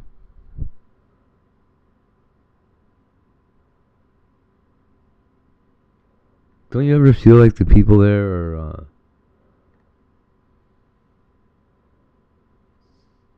I don't know,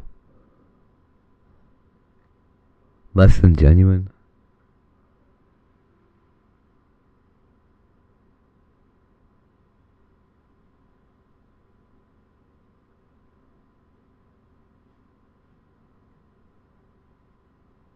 It doesn't do me any good to be sitting in church and like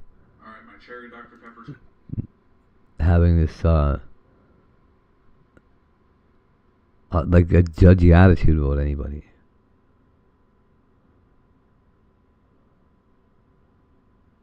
Fritz pork butts, I get asked all the time, what is the recipe? Just spread some with cherry Dr. Pepper. When I prep, I go Like the people that come into Melissa's stream and are like, put on a shirt, you're in church. Like, why? Where do you even get that idea from? And I was a rotten person. Wow, that looks crazy. Look at it. What the fuck? What is happening? Why is it glowing, though? I'm calling the police on you. Stop doing that to the meat. Oh, that looks disgusting now. Oh, gross. Bleh.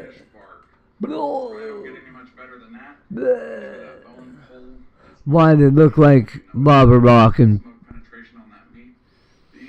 Alright, my cherry Dr. Pepper spritz pork butts, I get asked all the time, what is the recipe? Just spread some with cherry Dr. Pepper. When I prep, I go half inch through the meat.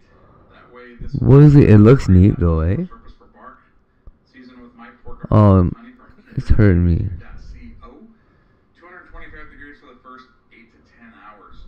The more you can spritz these, the better that bark's going to be. You're just going to build layer after layer after layer. And about after 10 hours of smoking at 180 internal, this is what it looks like. It's not okay. It's turning gray, dude. More cherry Dr. Pepper and some more rub.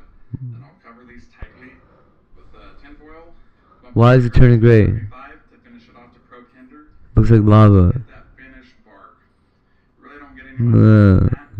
Make sure that bone pulls because you know it's done with the smoke It's pink pork? It's pink pork?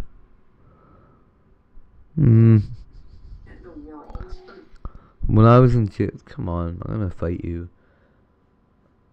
I know about pink pork, okay?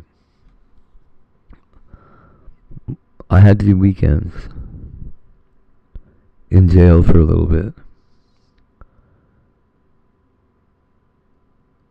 Like deferred sentencing or whatever they call it. Yeah. Baddie. So anyways, I had to do fucking weekends, right? And I'm in there. It's my first weekend. And I'm like, I wish I would have brought some meth with me. This place fucking sucks. So I'm like smoking weed with this dude. First night everything's fine. Second night I'm there. Dinner is this fucking this terrible mess of a pork stir fry. But the pork was bloody.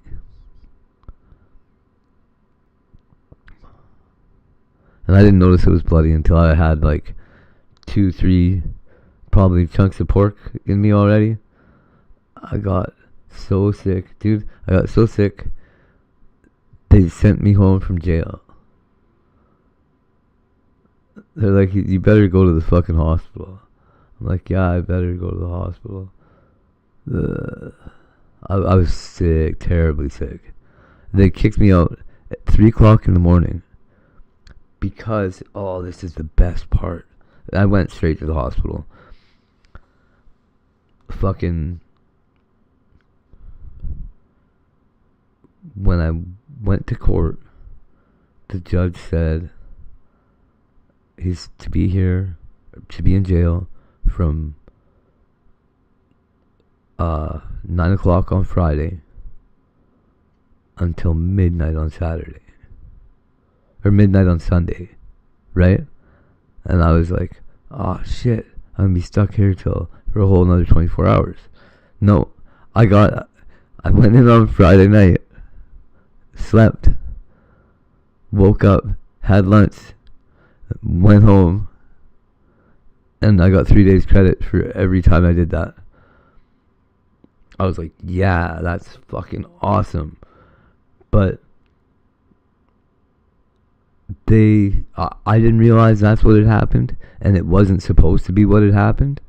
The judge, there was a miscommunication somehow, and I ended up with a day shorter than what everybody else was doing, but I was getting the same exact amount of time credited as they all were. So they're like, what the fuck do you mean you go home? We're not going home tonight. I'm like, yeah, I am. They're like, why the fuck are you going home tonight? Where do you go tomorrow? I'm like, nowhere. Nowhere. I'm like, what the fuck? How are you even doing weekends?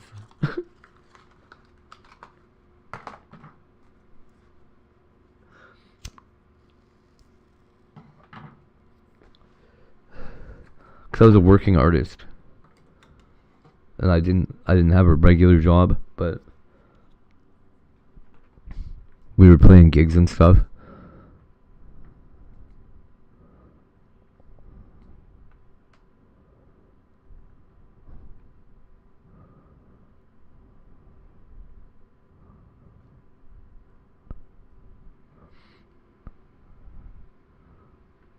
Well, this judge is like, look, if you're really serious about being an artist,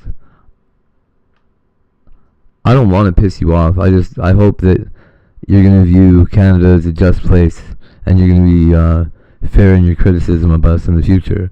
I was like, I'm going to certainly, I definitely will be. That's the thing, I don't want to kill the politicians here. I don't want to kill the judges here. I like the judges here. They're just some of the smartest people I ever met. I've never met a stupid judge. I've met a lot of stupid cops. Never, ever met a stupid judge.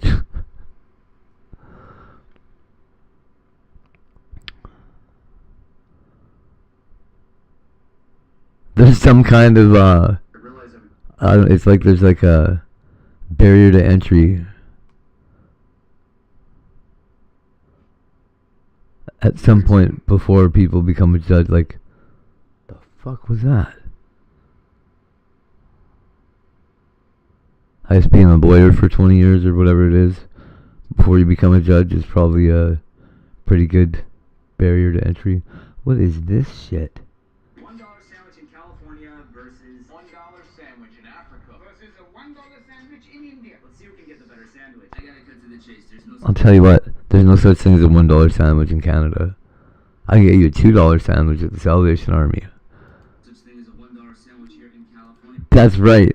Yeah, so I had to go to the good old Dollar Tree where I found a wide variety of options for a little over budget. $1.50 got me this nice breaded chicken sandwich. If you ask me. That, oh my god, I thought it was egg. The exact opposite of a chicken sandwich. This thing here tastes man-made. It's like this was made in the lab, which is why it's only $1. Went down to the African street market. This man's dishing out kebab sandwiches for just $1. I watched him cook that meat, and about 10 minutes later, I got my $1 sandwich. Holy crap. This was the best dollar I've ever spent in my god-darn life. From Mumbai, Dollar store. $1, I got this chicken club sandwich with a packet of wafers, which you guys call crisps, I think. Sandwich is loaded with cheese, tomatoes, lettuce, fried egg. That's what I was gonna do. It's meaty, it's got a nice freshness from the veggies, and it's really tasty. Based off of these three, who do you think took the win here? If you want to be featured in an upcoming video, then check the comments down below. $1 sandwich in California versus $1 sandwich in Africa versus a $1 sandwich in India. Let's see who can get the better sandwich. I gotta cut to the chase. There's no such thing as a $1 sandwich here in California, so I had to go to the good old Dollar Tree where I found a wide variety of options. For a little over budget, $1.50 got me this nice breaded chicken sandwich. That looks scrumptious if you ask me. Oh yeah. Tastes the exact opposite of a chicken sandwich. This thing here tastes man-made. It's like this was made in the lab, which is why it's only $1. Went down to the African street market. This man's dishing out kebab sandwiches for just $1. I watched him cook that meat, and about 10 minutes later, I got my $1 sandwich. Holy crap. This was the best dollar I've ever spent in my god-darn life. From Mumbai, India, and for $1, I got this chicken club sandwich with a packet of wafers, which you guys call crisps, I think. Sandwich is loaded with cheese, tomatoes, lettuce, a fried egg. Let's eat. It's meaty, it's got a nice freshness from the veggies, and it's really tasty. Based off of these three, who do you think took the win here? If you want to be featured in an upcoming video, then check the comments down below. $1 sandwich in California versus $1 sandwich in Africa versus a $1 sandwich in India. Let's see who can get the better sandwich. I gotta cut to the chase. There's no such thing as a $1 sandwich here in California, so I had to go to the good old Dollar Tree where I found a wide variety of options. For a little over budget, $1.50 got me this nice breaded chicken sandwich. That looks scrumptious if you ask me. Oh yeah. Tastes the exact That should be way opposite of a better. chicken sandwich. This thing here tastes man-made. It's like this was made in the lab. No echo now, right? Went down to the African street market. This man's dishing out kebab sandwiches for just $1. Kebab sandwiches. Right on.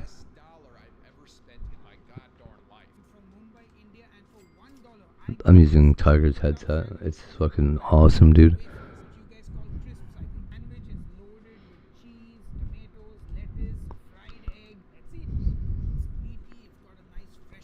See, now I can watch a movie and sit here and not have it on stream.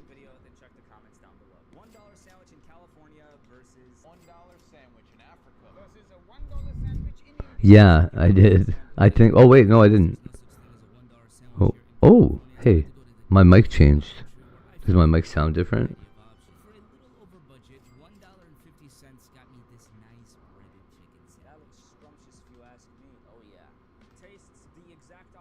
Maybe it's coming in from the same place.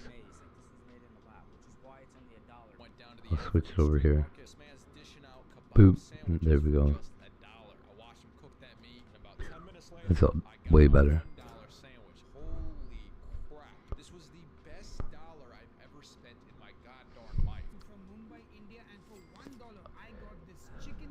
Okay.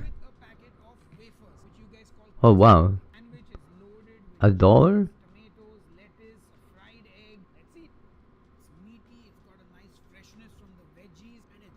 Yeah, everything's cheap in India, my buddy said. My buddy. My old landlord. That guy wasn't my buddy. Him and his wife broke into my fucking house. That fucking piece of shit. I hate that guy.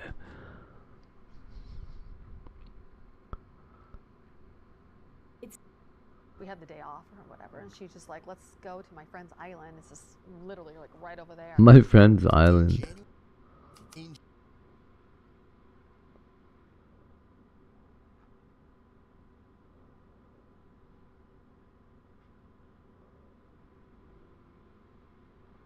Well, that girl's getting weird looking. Oh yeah, where's yes they do. Right in they have a noise cancelling mic too.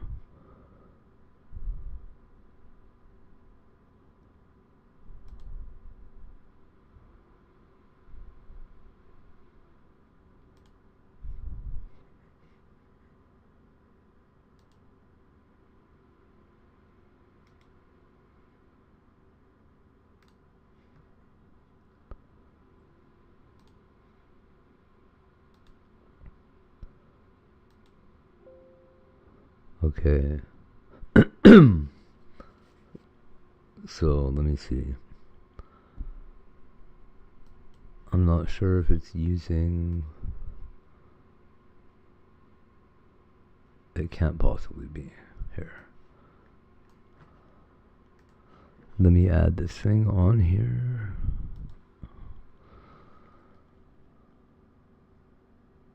Audio input capture.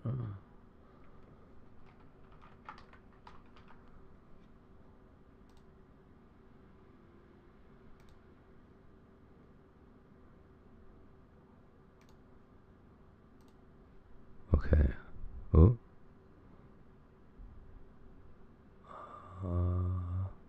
I don't see it here. Oh. It.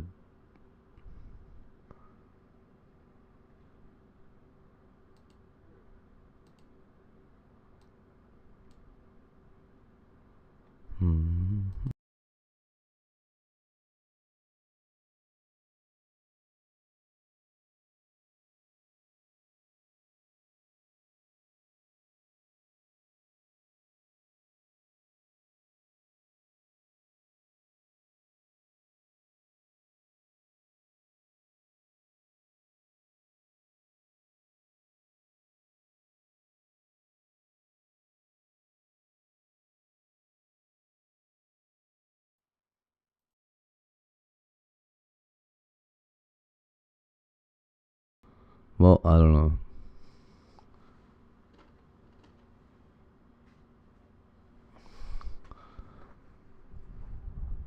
That's funny. Well, this one definitely has that capability.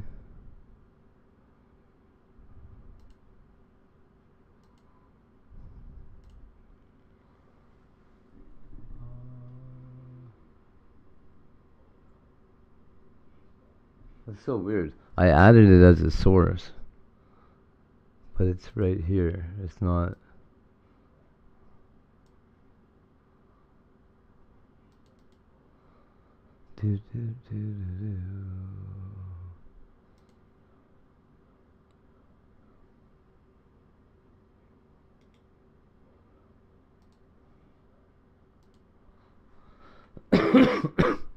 Oh well, I can definitely mute it. Ooh, you know what else I can do? I can listen to music like an idiot now, and you won't have to hear it. Right? Right.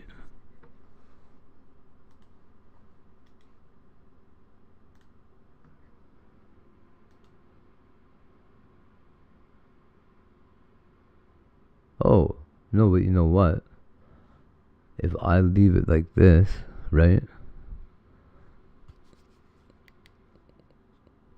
Da, da, da, da, I could probably answer a web call or whatever and not have to be at my computer. Oh well.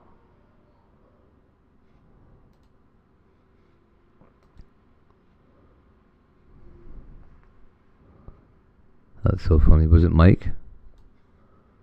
I think Mike does that on purpose.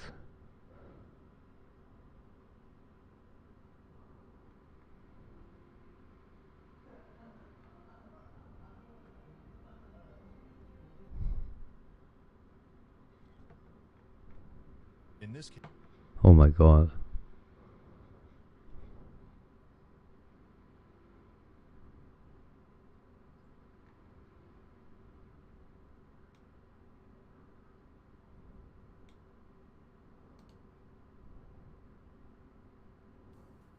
Unanimously, the most exciting part. No.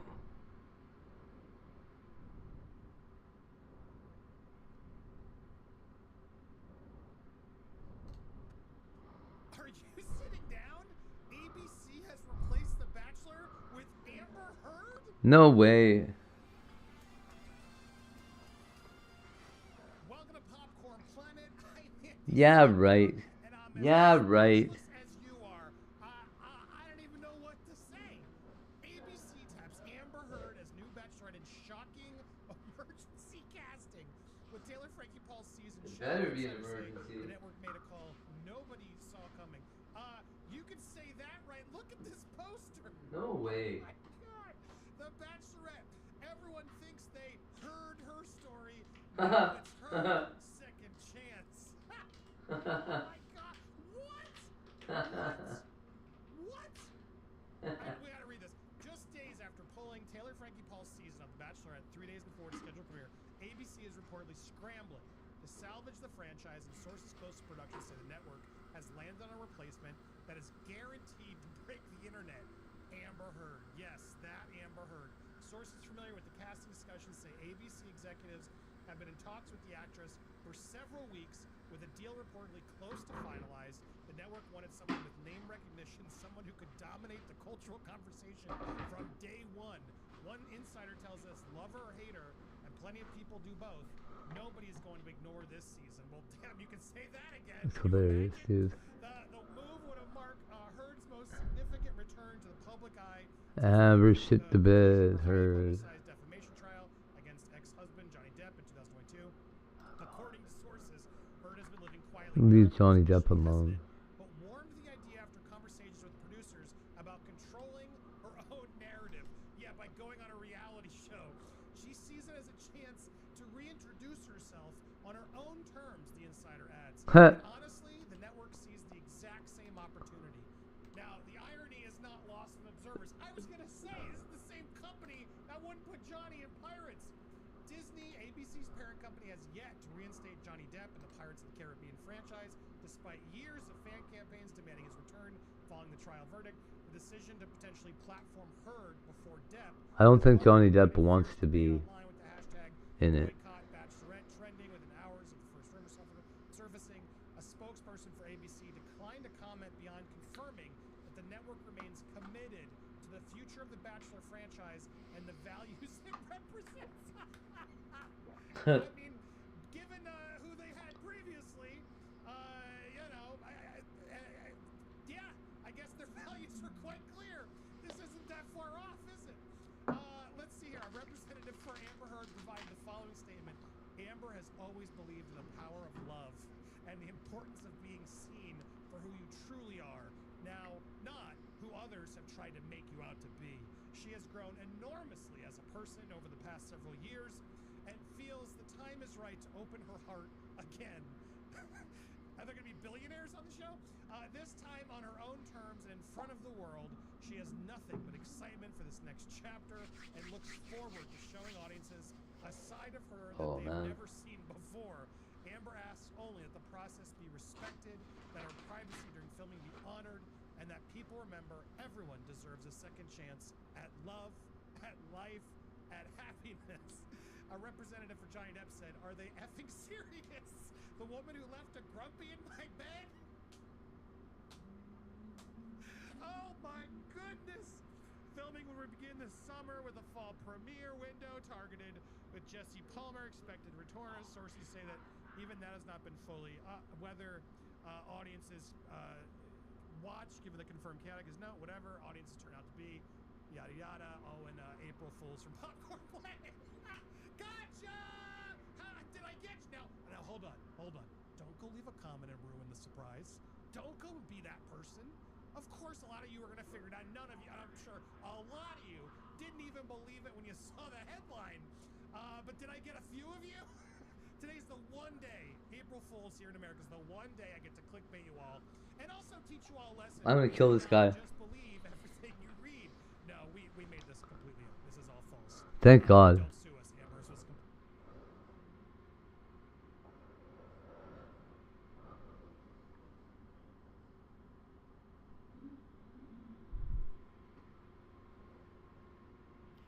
This is one of her cons.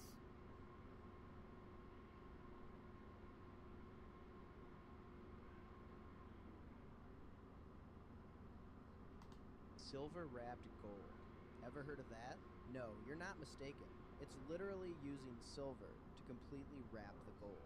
Usually the focus is on gold wrapped silver, but today things are being done differently because this customer's metal bracelet holds a very special meaning. For personal reasons, they specifically requested the gold be wrapped in silver so that it's not at all apparent it's actually gold.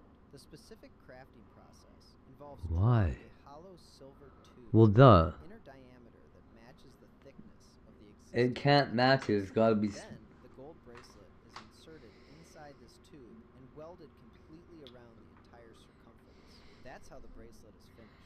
Silver wrapped gold. Ever heard of that? No, you're No, not I'd like to mistaken. see it though. It's literally using silver to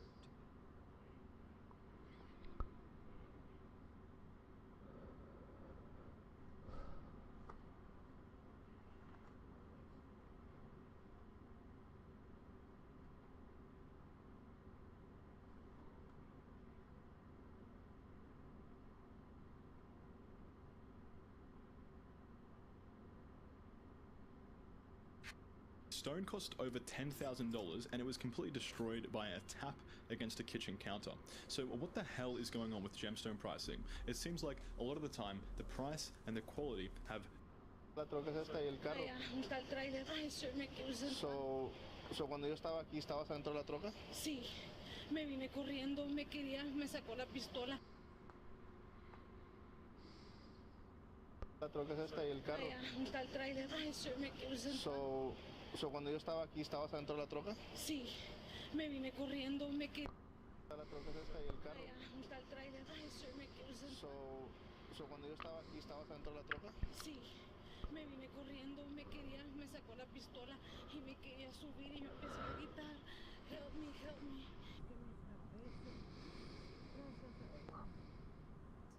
This truck right here is matching with the potential, with the murders that's been happening within the past 2 weeks. Hey! Josh shot him. You can't do that, bro. Yeah, you can. He just... Bro, yeah, you can. I'm telling you to walk away. You're not listening. Hi, good afternoon, ma'am. I'm here driving by Jeffrey's Road. I believe I found a dead body there.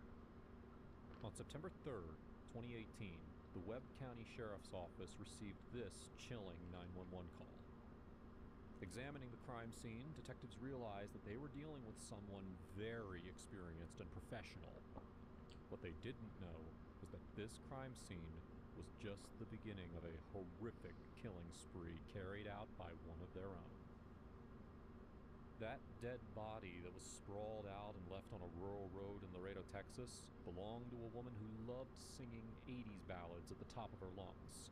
She loved getting into tickle fights with her 2 children, and she loved staying up late with them to watch cartoons and giggle long into the night.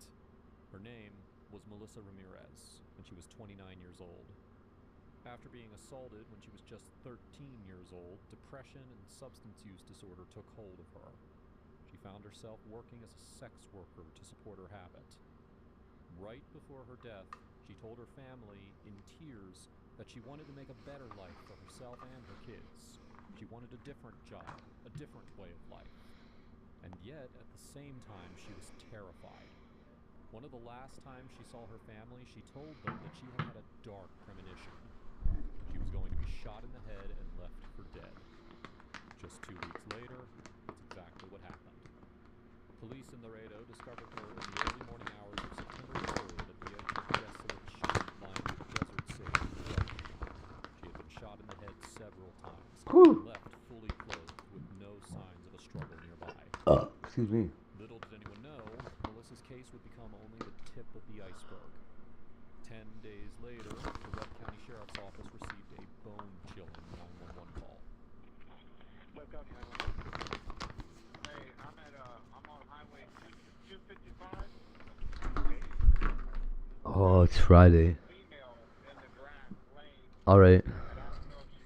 I found somebody that I've known long enough that I trust. Because I lived with her before. She's breathing, but she's breathing, but she's got blood all over the grass over here. So y'all better send a paramedic and the police first. Police raced to the scene on the side of a rural road as quickly as She can come over. When they arrived, they were fortunate to find the woman still breathing. I don't believe they did. I can't listen to that. It's so depressing. What on earth? No. You want to be that cop. You tried. And you want to sit here and try to say you didn't do it? Manslap me. Do it. You want me to manslap you? I'll give it. Yeah, I'll give you the shot. Do it. Why not? Because I'm not a little 3-year-old, 31-pound girl. On October 20th, 2018, Holy. Police Chief Timothy Dean accidentally drove his vehicle off the road in Wichita, Kansas. Another officer drove by and saw what Timothy had done, so he stopped to help. Timothy told the officer that he was on his way to New York to visit a friend, and that help was arriving soon. What the Kansas officer didn't realize is that the police chief was on his way to New York, armed with several handguns, an assault rifle. Whoa.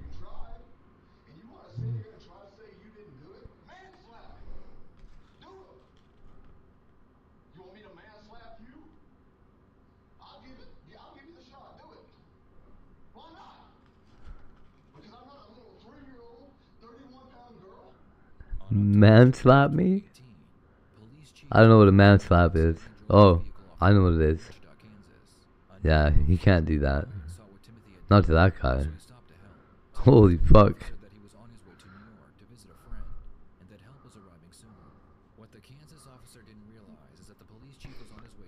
I don't play games where you hit each other in the head.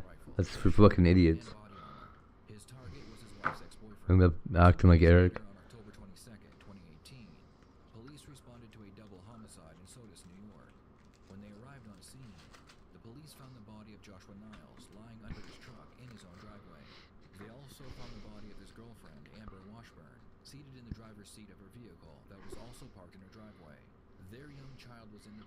Also parked in the driveway. Uninjured. A masked man. What the fuck? Oh no. At the same time. Sorry. Car. Yep. Oh no, the kid was in the car. The investigation continued, and the police learned that Joshua was in a custody battle for his children with his ex-girlfriend Charlene Childers. They were also made aware that very recently, Joshua had been granted full custody of his children after a judge deemed Charlene's home as unsafe for the children. Charlene was married to Police Chief Timothy Dean, who was also going through Timmy Dean. his ex after a video was taken of him striking his own daughter. The police began to realize that Charlene had motive for wanting to eliminate Joshua. Her husband was also an experienced shooter, so perhaps they were the key. How is he the chief of police? Detectives were able to find Charlene first, and she was brought in for interrogation. Charlene What fucking town is that? What's it called? Woodbury? He called me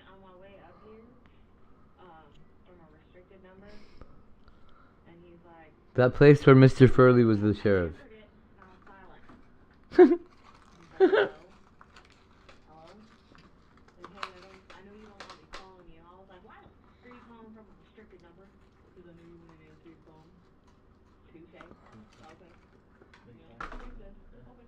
Man. How come Don Knotts didn't get Bill Cosby'd? Like, Me Too'd, or whatever. As if Mr. Furley wasn't a bigger pervert than Bill Cosby. As if.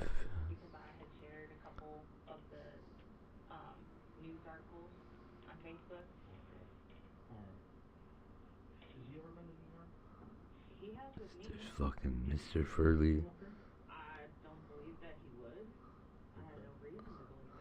Oh, her pictures are deceiving. On video, she is not as nearly as pretty as she looked like she was in that picture.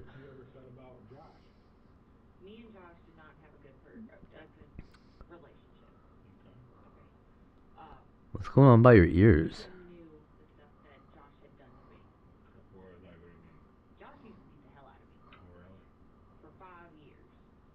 Holy, these cops. Oh, really? Oh, beat the hell out of you, huh?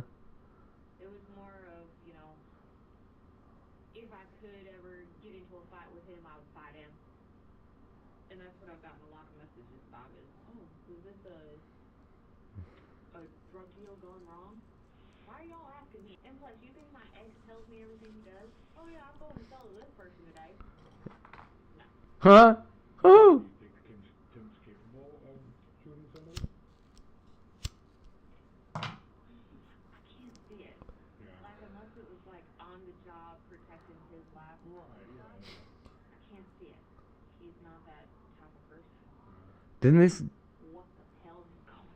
Didn't they say he shot at her?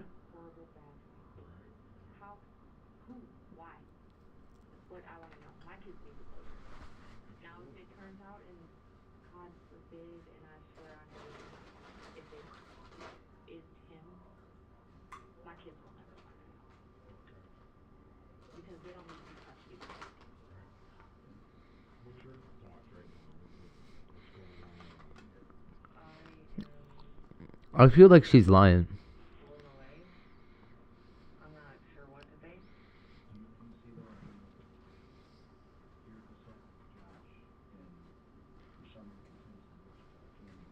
Charlene claims that prior to the murder, she received a call from her husband.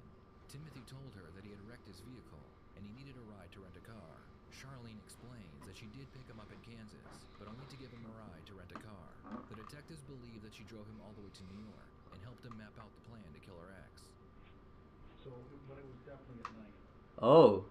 That you went up to his house. Yes. Okay. It was after 3 o'clock. Okay, where did you say you picked him up? At a Motel 6 in Folia. Okay. And you picked him up from Motel? Yes. So you're saying you picked The him up? police chief went and committed murder? That doesn't surprise me.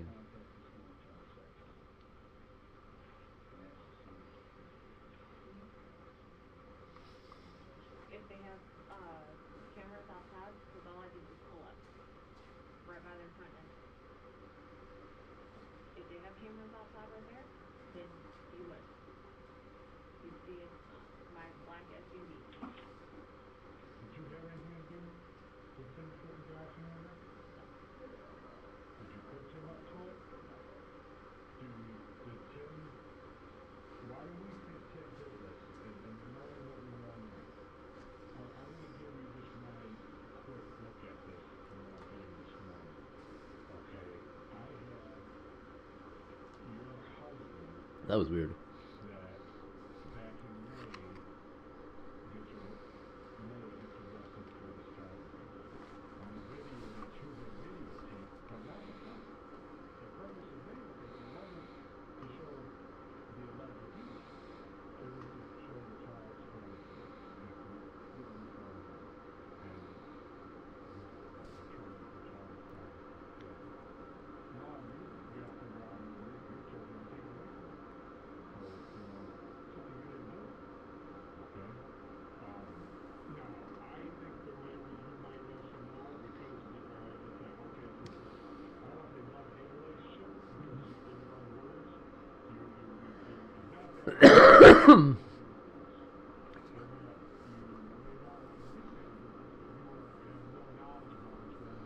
Is he a cop?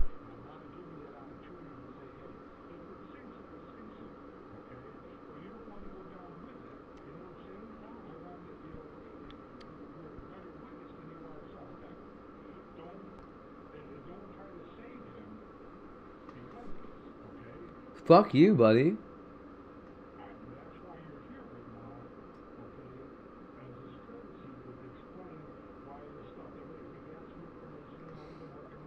Yeah, they're trying to get you to flip as a witness. Because they don't think they can convict you as a fucking suspect, idiot. Get out of there.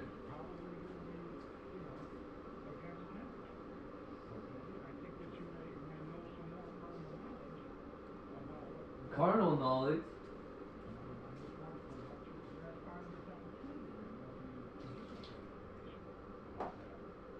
I don't know that he did it. I don't. Nothing. I know he loves me, and I know that he would do anything to try to make my life less complicated. Do I want to sit here and believe, yeah, my ex-husband, or soon-to-be ex-husband, freaking murdered the father and stepmother of my children? I don't. No. Not at all. Why did you think you were renting him a vehicle? I thought I was renting him a vehicle just to have to get around. You know he was running Okay. vehicles, right? You know he was running vehicles to do that. He got in an accident, you're the first one he called. He goes to jail, you're the first one he calls in. That he was quite a lengthy conversation. Okay, I got the car being rented on Saturday at 1 something, but you say you had it at 11 the night before. You're saying you picked him up from Motel 6. We have video from the hotel showing an Uber driver picking him up at the hotel, not you. We can imagine how it looks to us, and we do find that you're not being honest with us. So, I mean, you're talking about us twisting things up. I mean, we just want the truth. We're not twisting it up. Charlene realizes that she's stuck between a rock and a hard place. She decides it's best to admit that she talked about how much easier her life would be if Josh was out of the picture. Yeah, we did talk about it. Okay.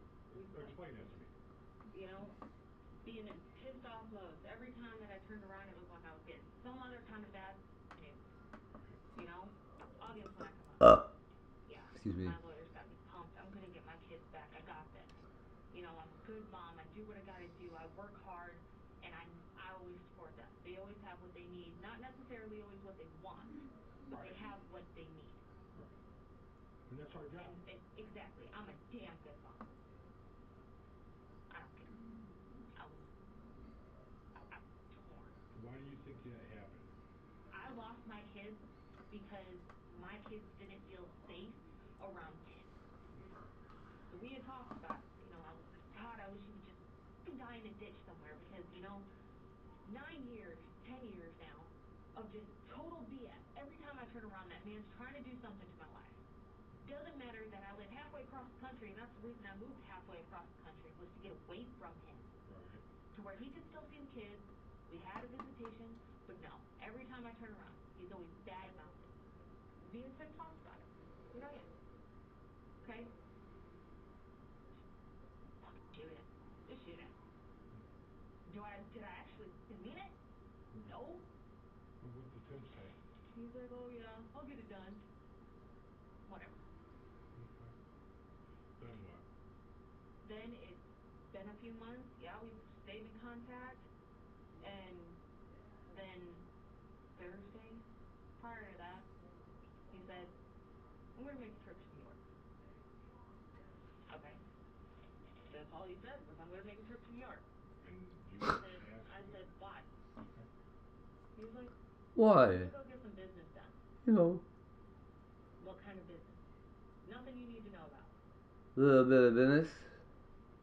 Okay. Do you think he was ever under the impression that you were getting custody back, that things would work out between you and him? He was at first. He was. Because, you know, I was like, you know, if I ever get custody back, then we'll do the whole, you know, slowly date for a little bit. bring you back into the kids' lives slowly, you know, reintroduce kind of thing. Makes sense. Make them, you know, see that you're not such a bad guy that everybody's made you out to be. You know, Well, you said you should just shoot him. Or yeah, I mean. But I just need to be clear on that, okay? What was actually said? Yeah, it was just shoot him, get him out of my life. You know, I didn't think that he actually would. But you are a very powerful young lady, okay? Besides being beautiful, you have a lot of persuasion about you that you're a persuasive young lady, okay? You know that you got that kind of power. There's nothing wrong with that. You don't smile. I do. Okay? Yeah, there's nothing wrong with that, okay? Hey, I'm a beautiful guy. I know I got that power too. So I'm with you on that, okay? You have a beautiful beard. There, thank you. You know, but anyways, that helps us see. Hope not.